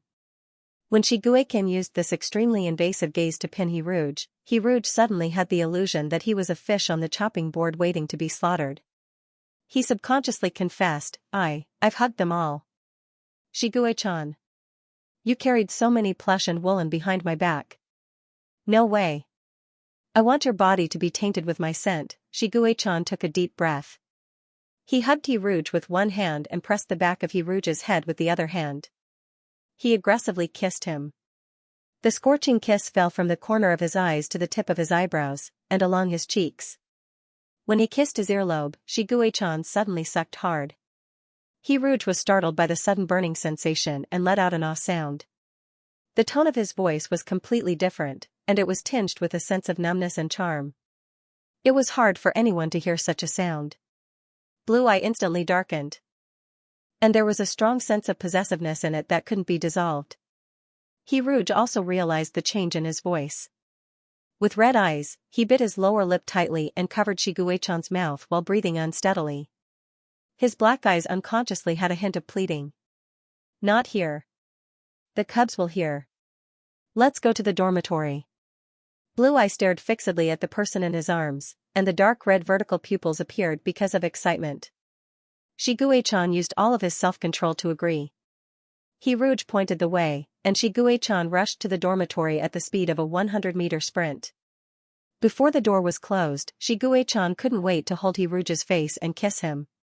Unlike the previous kiss, this was a real French kiss. A tiger's tongue had thorns.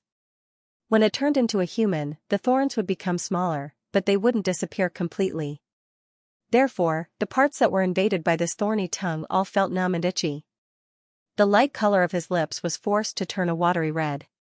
He Rouge's skin was originally white, but at this moment, it became white with a hint of red. He was pressed under Shiguei-chan's body and had nowhere to escape. As the kiss continued to deepen, He Rouge's strength was also drained little by little. In addition to the slight trembling of his body, his long eyelashes were also trembling non-stop, like a butterfly that had fallen into a net and wanted to escape. In the end, his trembling eyelashes slowly fell down, and the corners of his eyes seeped with sparkling and translucent tears. He Rouge's tiger tail emerged because of excitement. The tip of the tail burrowed into his pants and excitedly rubbed against his smooth and delicate skin. He Rouge's legs were trembling from the rubbing. When the tiger tail was about to burrow into his upper body, He Rouge lifted his soft legs and tried to clamp down on the thick and long tiger tail. "No, don't." His voice was slightly trembling. Shiguei-chan's dark red vertical pupils stared straight at the person in front of him. His voice was hoarse as he said, "I'll just rub it." "He Rouge, do you think I'll believe this nonsense of I'll just rub it and not go in? Actually, we're all adults and like each other. It's not a big deal to roll in the sheets once." The main thing was that Shiguei-chan's words were thorny. He Rouge felt that he might die if he rolled in the sheets. In order to appease Shiguei-chan, He Rouge trembled as he clamped down on the tiger tail and suggested, "Gue-kan, why don't we practice the second level of the dual cultivation technique, intimate intimacy? I really want to know what the reward for the second level is. Maybe it's the kill list that we've been dreaming of." His Adam's apple bobbed up and down as he licked He Rouge up and down with his devouring gaze. Shiguei-chan finally agreed with great difficulty. He pressed down on He Rouge's body. This position was like doing push-ups on He Rouge's body. He Rouge blushed. The snow-white tiger's ears rubbed against He Rouge's cheeks and ears. Due to the infusion of spiritual energy, this feeling of floating in the air was completely different from the previous hot kiss. He Rouge was kissed until he was soft. His tiger tail shamelessly wrapped around He Rouge, seeking more softness and smoothness. "Gue-kan, I suddenly remembered something." He Rouge's voice trembled as he said, "The Mousy Association gave me a forbidden song. It said that people who listen to the forbidden song will commit suicide. I don't know if I want to listen to it."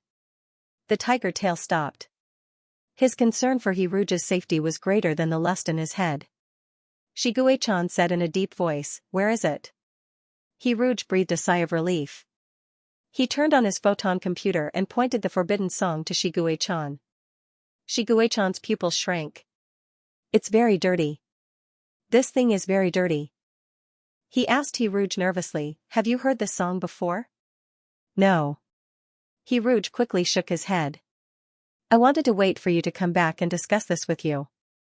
It's good that you haven't heard it. What's the password to unlock it?" "I think I know the origin of this thing, but I'm not sure." "I want to hear it." "The password is the name of the song, Sacrifice." He Rouge was worried. "Will you be in danger if you listen to this song?" "It won't affect me." Shiguei-chan set the mode to only one person. He entered the password and listened to the beginning. 3 seconds later, he paused the song. His blue eyes were terrifyingly gloomy. "It's evil magic." "Evil magic?" He Rouge was confused. "Although I don't know the specific content of this evil magic, it's similar to the secret method I used to refine the wings of slaughter." "It's all evil magic," Shiguei-chan suddenly asked, "Has the Mousy Association heard of this song?" He Rouge nodded. "You have to be careful of the Mousy Association. They may have been contaminated." Shiguei-chan frowned. "In this world, there is another evil demon other than me. Is it Tao Tai?" Blue Eyes didn't have a trace of warmth. "No matter who it is, I'll find it and turn it into ashes. Anyone who dared to covet his people must be prepared to be killed." The sudden ringing of the communication device broke the heavy atmosphere. Shiguei-chan picked up the video call and saw Killer Whale Xianxia in the commander's office. His face was serious and his tone was urgent. Major General Shi, the insect queen has invaded the 16th planet. Please go to the front line now. As he spoke, he cut to the live broadcast of the battlecraft war. A moth the size of a giant warship hugged the warship, opened its bloody mouth full of dense teeth, and bit down on the warship's head very slowly. With just one bite, a big hole was bitten. The small mecha operators fell into the insect queen's mouth through the hole. They didn't even have time to struggle before they were eaten by the insect. Even though the warship's defense system was activated, the transparent magnetic fluid shield was still bitten through by the insect queen. The ship's main particle cannon fired continuously at the insect queen through the shield. The baryon gaseous liquid cloud explosive bombs exploded on the insect queen's body. The insect queen's body was actually very weak. In the first battlecraft war, the insect queen appeared in the battlecraft war to find Xianxia. Although it was very powerful, it was easy for the frightened Federation to injure it. This was also the reason why the insect queen didn't participate in the battlecraft war. However, at this moment, it seemed to have gone crazy. It attacked the Federation with the method of injuring itself and the enemy by 1,000. Sticky green blood flowed out from the wound. Green rain fell from the sky and sprinkled on the mountain of Zerg's corpses. Screams of despair sounded continuously. The comments were crazily shouting Shiguei-chan's name. Where is Shiguei-chan? Where is he? Isn't he very strong? Save him. I beg you. Why did the insect queen come out? Does the insect queen want to die? It's over. Shiguei-chan went to find Hirouge. Hirouge is most likely in the eastern hemisphere of the 16th planet. When Shiguei-chan comes back, more than half of the 10 warships will be eaten. Is Hirouge the homme fatale? If only he didn't exist. Are you crazy? The country hasn't died yet and you're already looking for a scapegoat? Why don't you take the blame yourself? It's all because you're not strong enough. You can't turn the tide like Shiguei-chan. You're just here to make up the numbers. If you were strong enough, if you were in the battlecraft war now, none of this tragedy would have happened. Stop arguing. It's not about whether Shiguei-chan will come or not. No matter how strong Shiguei-chan is, can he be stronger than the insect queen? I'm afraid he's just sending himself to death. Hirouge stared blankly at the barrage of comments. The outline of his novel appeared in his mind. Under the lead of the protagonist, the Federation achieved victory in the battlecraft war. Everyone was very happy. However, when they held a celebration party, Zerg came back to kill them. It turned out that life could be more exciting than novels. He didn't even dare to write about the insect queen coming to kill them in the novel. However, all of this really happened. The unreal feeling in his heart was dispelled by the bloody and cruel live broadcast. What followed was a strong sense of absurdity. What happened? Why did the insect queen do this? Hirouge's heart was in his mouth. Okay. Shiguei-chan turned off the video call and hugged Hirouge. I'm going to leave for a while to deal with the insect queen. I'm stronger than it. It can't hurt me, so don't worry. Don't pay attention to the comments, they're all rubbish. He held Hirouge's cold hand, like a dragon that had left its nest and was counting its treasures. I'm still worried. I want to sign a blood contract with you. This is a one-sided blood contract. It won't hurt your body at all. When you're in danger, you just have to bite your finger and call out my name. A part of my power will appear to protect you. That power is like a cocoon. It can resist any damage for half a star. This time is enough for me to come back and protect you. The blood contract only lasts for 1 day. After 1 day, it will disappear whether you use it or not. But it's okay. I'll kill the insect queen in 1 day. Shiguei-chan kissed Hirouge's hand. Blue Eye looked at Hirouge quietly and said, "Close your eyes. I'll sign the blood contract with you." The young man in front of him closed his eyes obediently. Blue Eye's expression was complicated and deep. There was one thing that Shiguei-chan didn't tell Hirouge. The price of signing the blood contract was to take out his heart blood and half of his spiritual power. He could easily defeat the insect queen now, but after signing the blood contract with Hirouge, he would have a hard fight with the insect queen. But it didn't matter. His round fingernails grew into sharp tiger claws.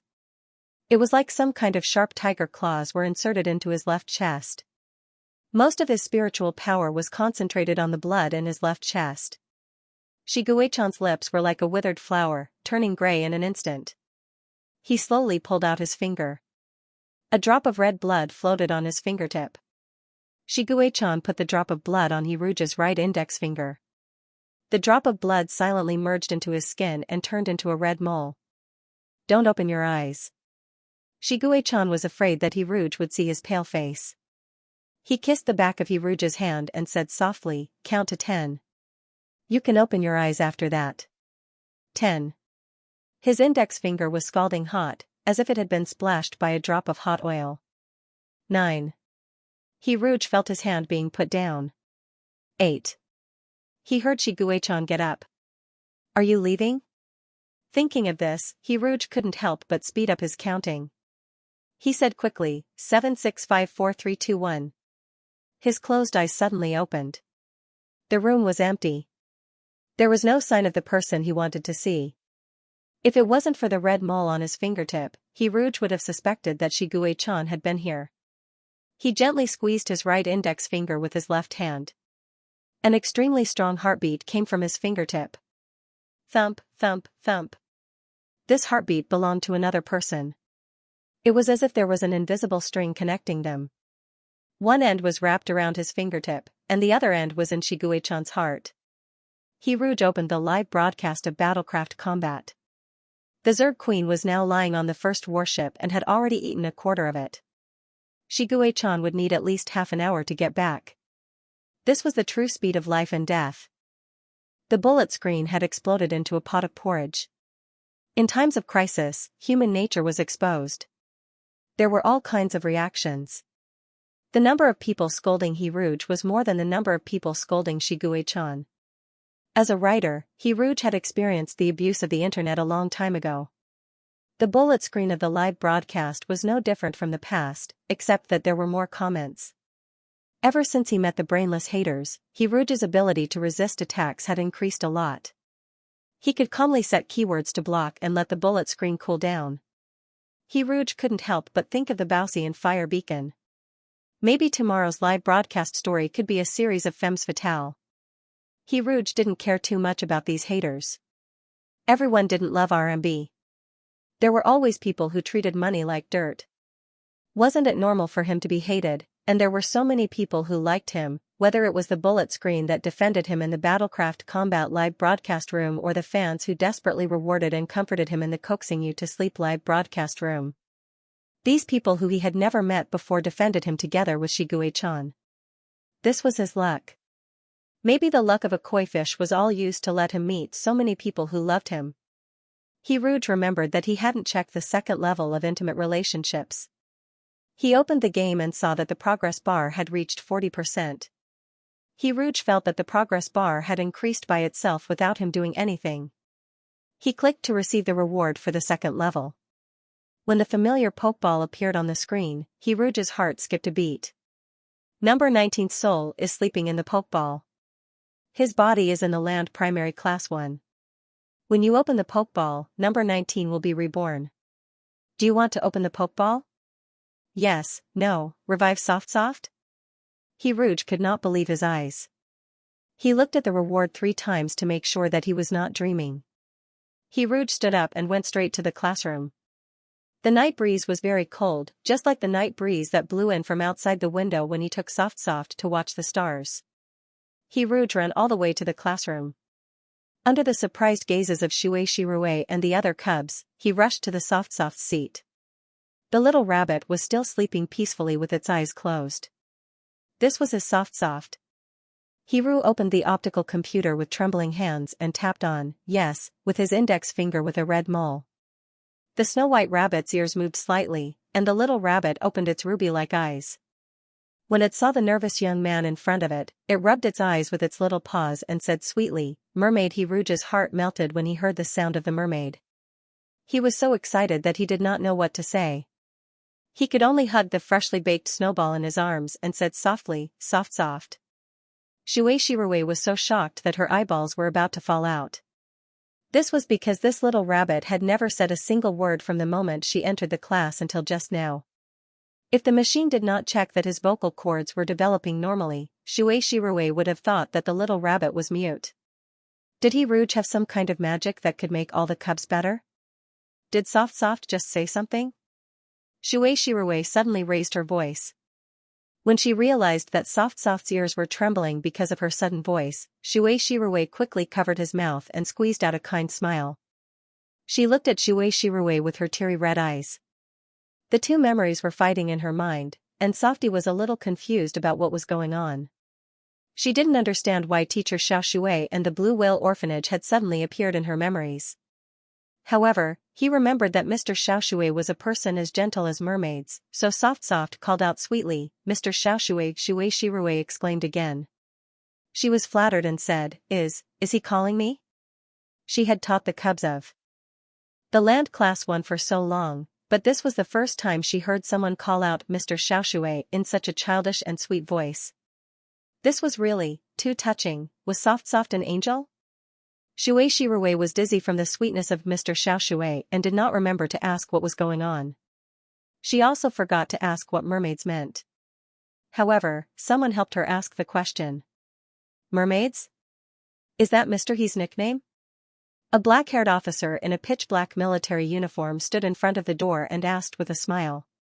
There were 7 military ranks on his shoulders. Major General, Lieutenant General, General. This unknown black-haired officer was a general. He Rouge hugged Soft and looked up. He realized that this uninvited guest looked familiar. He thought carefully and suddenly realized that this was the officer who had video-called Shigue-chan and asked Shigue-chan to go to the front line.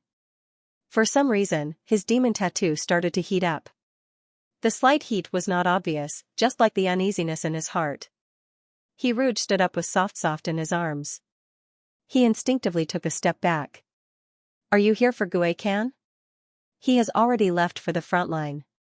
The general took a deep look at He Rouge. His black eyes were like an abyss that could swallow everything. He noticed He Rouge's movement and the corners of his lips curled up slightly. No.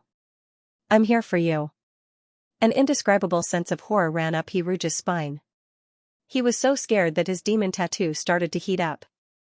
There was a voice in his heart that was screaming for him to run. He Rouge hugged Soft with one hand and wanted to bite his index finger. However, the uninvited guest in front of him reached out faster than him. His steel-like hand grabbed He Rouge's neck and lifted He Rouge up from the ground like he was grabbing a little chick. The room was deathly silent for a moment. The light cast their shadows onto the ground. He Rouge felt it was difficult to breathe. He opened his mouth and made a meaningless sizzling sound. The demon tattoo had already burned his entire body to the point that he felt like he was having a high fever. He had no strength in his body and could not even hug Softy. He wanted to cough, to hug Soft, to bite his index finger, but his eyelids grew heavier. He Rouge could feel a cold gaze calmly looking at him like a researcher studying a lab rat or a chef studying a fish on the chopping board. Shui Shirui's scream broke the silence of the night. The black-haired officer did not turn around. The thin shadow under his feet slithered like a snake and silently turned into an enormous monster. This shadow monster slithered on the ground and opened its mouth at Shui Shirui's shadow. Like a greedy snake, it swallowed the shadow. Shui Shirui's body stiffened, standing there like a puppet on strings. The cubs in the room panicked and screamed. No one noticed that the monster's shadow had expanded to the size of the floor of the room. Its mouth was so wide that it could swallow everyone in the room. Just as the shadow monster was about to swallow everyone's shadows, Softy and He Rouge's arms suddenly jumped to the ground and stood in front of He Rouge while trembling. She then let out a fierce G sound as she tried to appear fierce but was cowardly inside. The screech was like a sharp knife stabbing into the black-haired officer's mind and into the shadow monster's body. Soft skill, 100% attention grabbing. When the cute Soft appears, no matter if it is male or female, old or young, good or bad, their attention will be drawn to Soft. The hand gripping He Rouge's neck unconsciously loosened. He Rouge fell to the ground. He gasped for air like a dying fish. After he regained his senses, He Rouge quickly bit the tip of his finger. He and the black-haired officer opened their mouths at the same time. Shigue, his sharp teeth glinted coldly. The man grabbed two long rabbit ears and ignored Soft's desperate attempts to kick him. He opened his mouth towards Soft's little head and looked at Rouge with his dark eyes full of malice. It was as if he was saying, "If you scream, I will eat you." A bone-chilling coldness spread throughout his body. Rouge looked at Soft and could not say the last word. Shoo! The black-haired officer put his finger on his lips. His teeth were cold. All the cubs were crying helplessly. It was as if Rouge's world was falling apart. Rouge heard his own dry voice. "Who are you?" The man calmly touched Soft's back as if he was stroking his beloved pet. He looked emotionlessly at the youth who was paralyzed on the ground. The youth's face was extremely pale. He trembled like a lamb on the altar who knew his fate. His eyes, which were the same color as his own, were full of fear and watery. There was no emotion in his dark eyes, like a pool of stagnant water. But when Rouge's bitten index finger emitted the smell of blood, the man's pupils suddenly shrank. Grabbing the restless rabbit, the black-haired officer walked forward step by step. His military boots tapped on the ground, producing a silent sound. He squatted down in front of the man. At such a close distance, he could clearly see the pain, despair, and hatred in the man's eyes. This was the kind of mental food he liked. His rough fingers reached for the pair of bright eyes, wanting to touch the moist eyeballs. But the other's eyes were closed, and he could only touch the thin eyelids. His fingers slid down and landed on the slender and fragile neck. There was a terrifying bruise on the snow-white neck, as if he was wearing a neck ring. At such a close distance, the sweet smell of this person's blood entered his nostrils.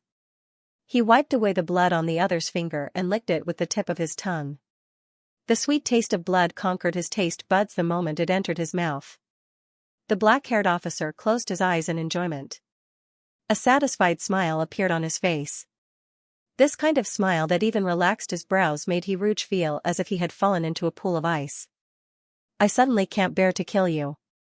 The cold fingers climbed up Rouge's cheek like spiders.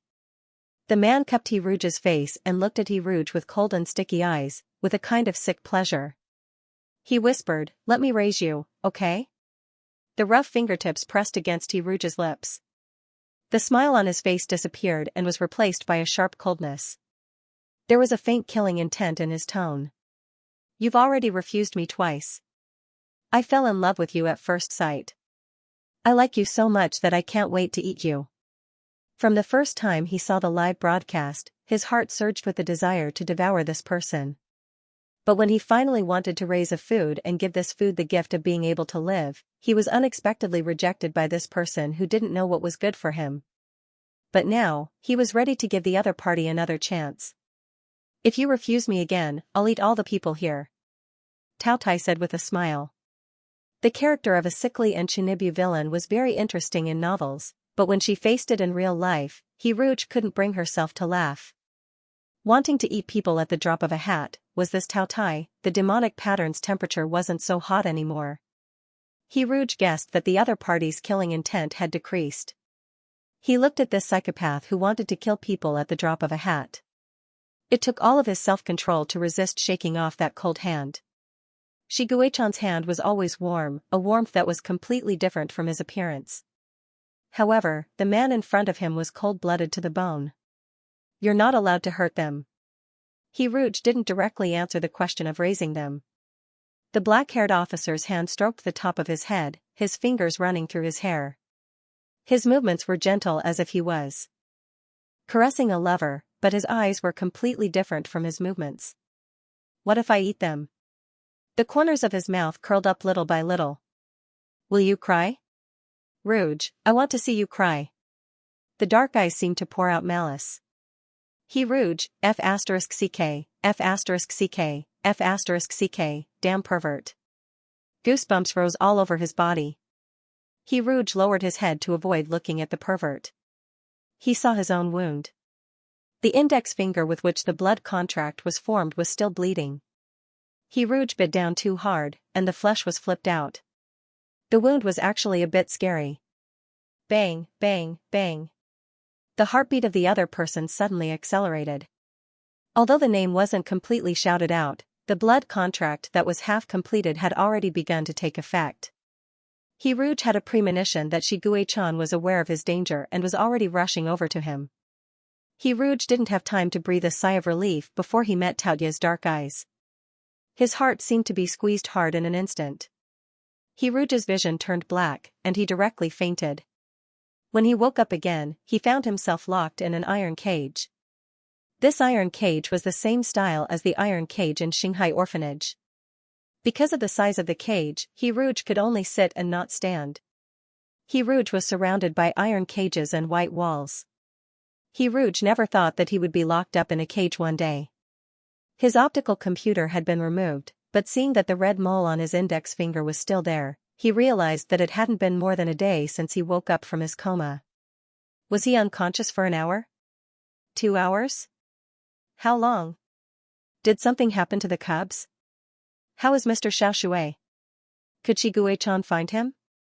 He Rouge had never felt so helpless before. Even when he mistakenly thought that he had a terminal illness, he was not as flustered as he was now. Because at that time, he was all alone. Even if he died, he would have no worries. But now, there were too many people he cared about. They were like vines that wrapped around his heart. They could shelter him from the wind and rain, but they would also tighten around him, making him feel as if his heart was being cut by a knife. There was a surveillance camera in the room, so He Rouge's awakening was quickly discovered. The tightly shut door was opened. The black-haired officer stood at the door with a wine glass in his hand. Half of his face was hidden in the darkness. The monster's shadow that flowed on the ground bared its fangs at He Rouge, like a wild beast that couldn't wait to feast. He Rouge subconsciously wanted to retreat, but when his back touched the hard iron cage, He Rouge realized that he had nowhere to go. The demon tattoo began to heat up, reminding him that the psychopath coming over wanted to kill him again. He Rouge wanted to shout out Shi Guichan's name again, but he was afraid that this action would anger the psychopath and cause him to kill Soft and the other cubs. The sound of military boots hitting the ground was like the sound of the Grim Reaper beating a war drum. The shiny military boots appeared in front of him. The tip of the boots lazily reached into the gap of the iron cage and gently shook twice. He Rouge didn't understand the psychopath's brain circuit. He was still thinking about whether this shaking of the feet was a special way of greeting him. A sharp pain exploded from his calf. He Rouge wanted to bend his leg, but his calf was fixed to the ground by a great force. The black-haired officer casually stepped on He Rouge's calf. He didn't use his full strength, otherwise, there would be the sound of bones breaking.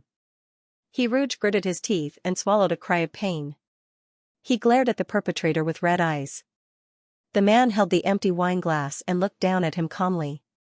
When their eyes met, the originally emotionless black eyes suddenly rippled with joy. Are you going to cry from being bullied by me? He retracted his foot and then slowly leaned over. The hand holding the goblet reached into the cage.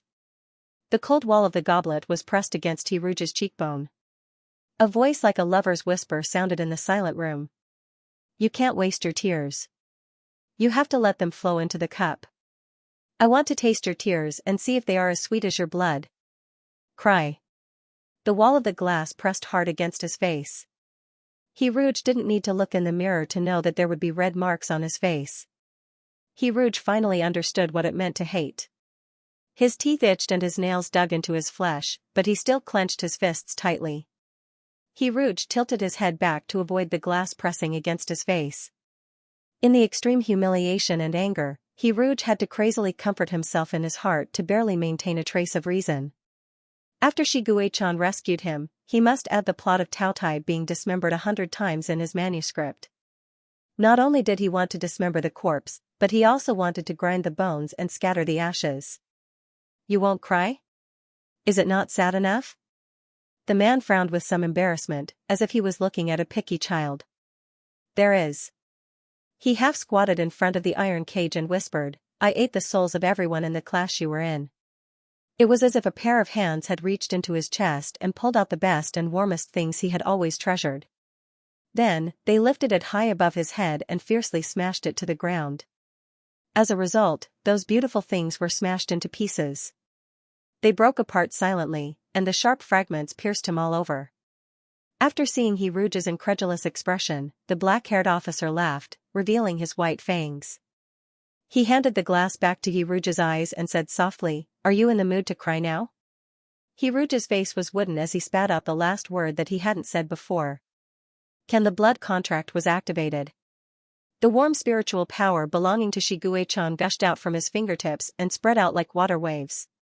In an instant, it wrapped He Rouge's whole body. He Rouge felt a little cold all over. Even if his body was wrapped in such warm spiritual power, it still couldn't dispel the chill emanating from his heart. The smile on the black-haired officer's face gradually faded. He shook the empty goblet and sighed softly. "I miscalculated," he regretfully said. "I didn't expect you to not even shed a single tear." "Rouge, why aren't you crying?" this heinous monster asked seriously. He was really confused, like a crocodile wondering why others didn't cry. He Rouge sat in the cage with his hands around his knees. He put his forehead on his knees and refused to communicate with this monster. A steady stream of negative emotions emanated from him. The black-haired officer opened his mouth slightly and enjoyed his feast. When a person with such qualities as truth, kindness, and beauty walked towards destruction, the negative emotions that burst out of them were the ultimate delicacy. But he wanted to taste the mermaid's tears even more. Legend had it that the tears of mermaids became pearls. What would pearls condensed from tears taste like? Tao Tai closed his mouth and looked curiously at the young man holding his knees in the cage. The other party lowered his head, and Tao Tai could only see his black hair. He stretched out his hand to grab He Rouge's hair and force him to look at him. However, when his fingertips touched the protective shield formed by the blood contract, his rough hand retracted as if it had been electrocuted. This was Xianxia's blood contract. His body was now just a fragile clone and could not shake the power left by Xianxia. Calculating the time, Xianxia should be catching up soon. If he really had to face Xianxia head-on, he would lose without a doubt. But, the struggle between evil monsters never paid attention to being open and aboveboard. The corners of his mouth pulled up little by little, and his mouth cracked to a size that normal humans could not reach. The black-haired officer smiled at the young man in the cage and said, "Tell me, if I made Shiguei-chan's flesh into rice and fed it to you personally, would you cry?" He Rouge suddenly raised his head. He looked at Tao Tai and said word by word, "You dare?" Those eyes were still red and bright red, reminding Tao Tai of the little rabbit he had caught before. The young man in front of him had a good skin, without any flaws, white and clean, and the smell on his body was also very good. While this person was unconscious, he held the other party's right index finger. Originally, he was going to bite it off and swallow the finger with the blood contract into his stomach, so that the other party could not use the blood contract. But in the end, he still couldn't do it. He always felt that this body was extremely beautiful. If he added green, red, and purple colors to this body, it would bring out a beautiful and tyrannical beauty. However, if he was missing a finger, it would be like a piece of beautiful jade that had a corner chipped. There would be an unsightly blemish.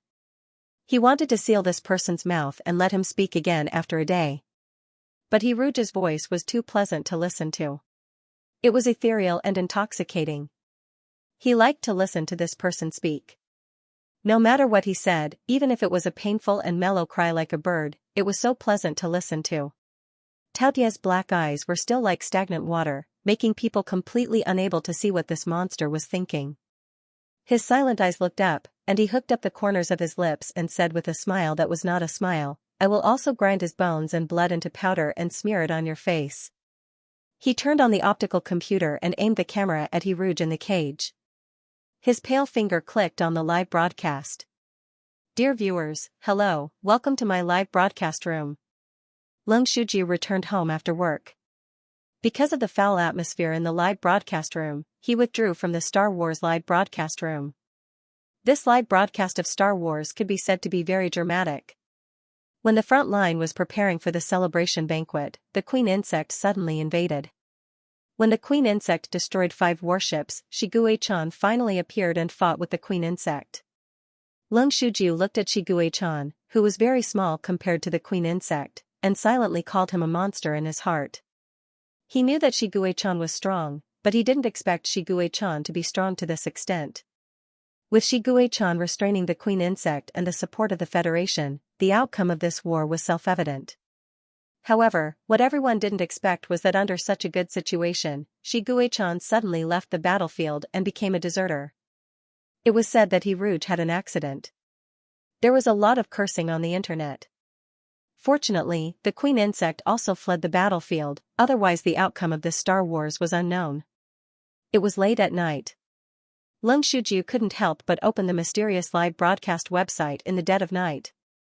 For so many years, he always couldn't control his curiosity and peeped at all kinds of things on this website. Then he saw Hiruge in a cage in the hottest live broadcast room of this live broadcast website. End of chapter 104. Don't forget to subscribe, like, and share the video to support the channel.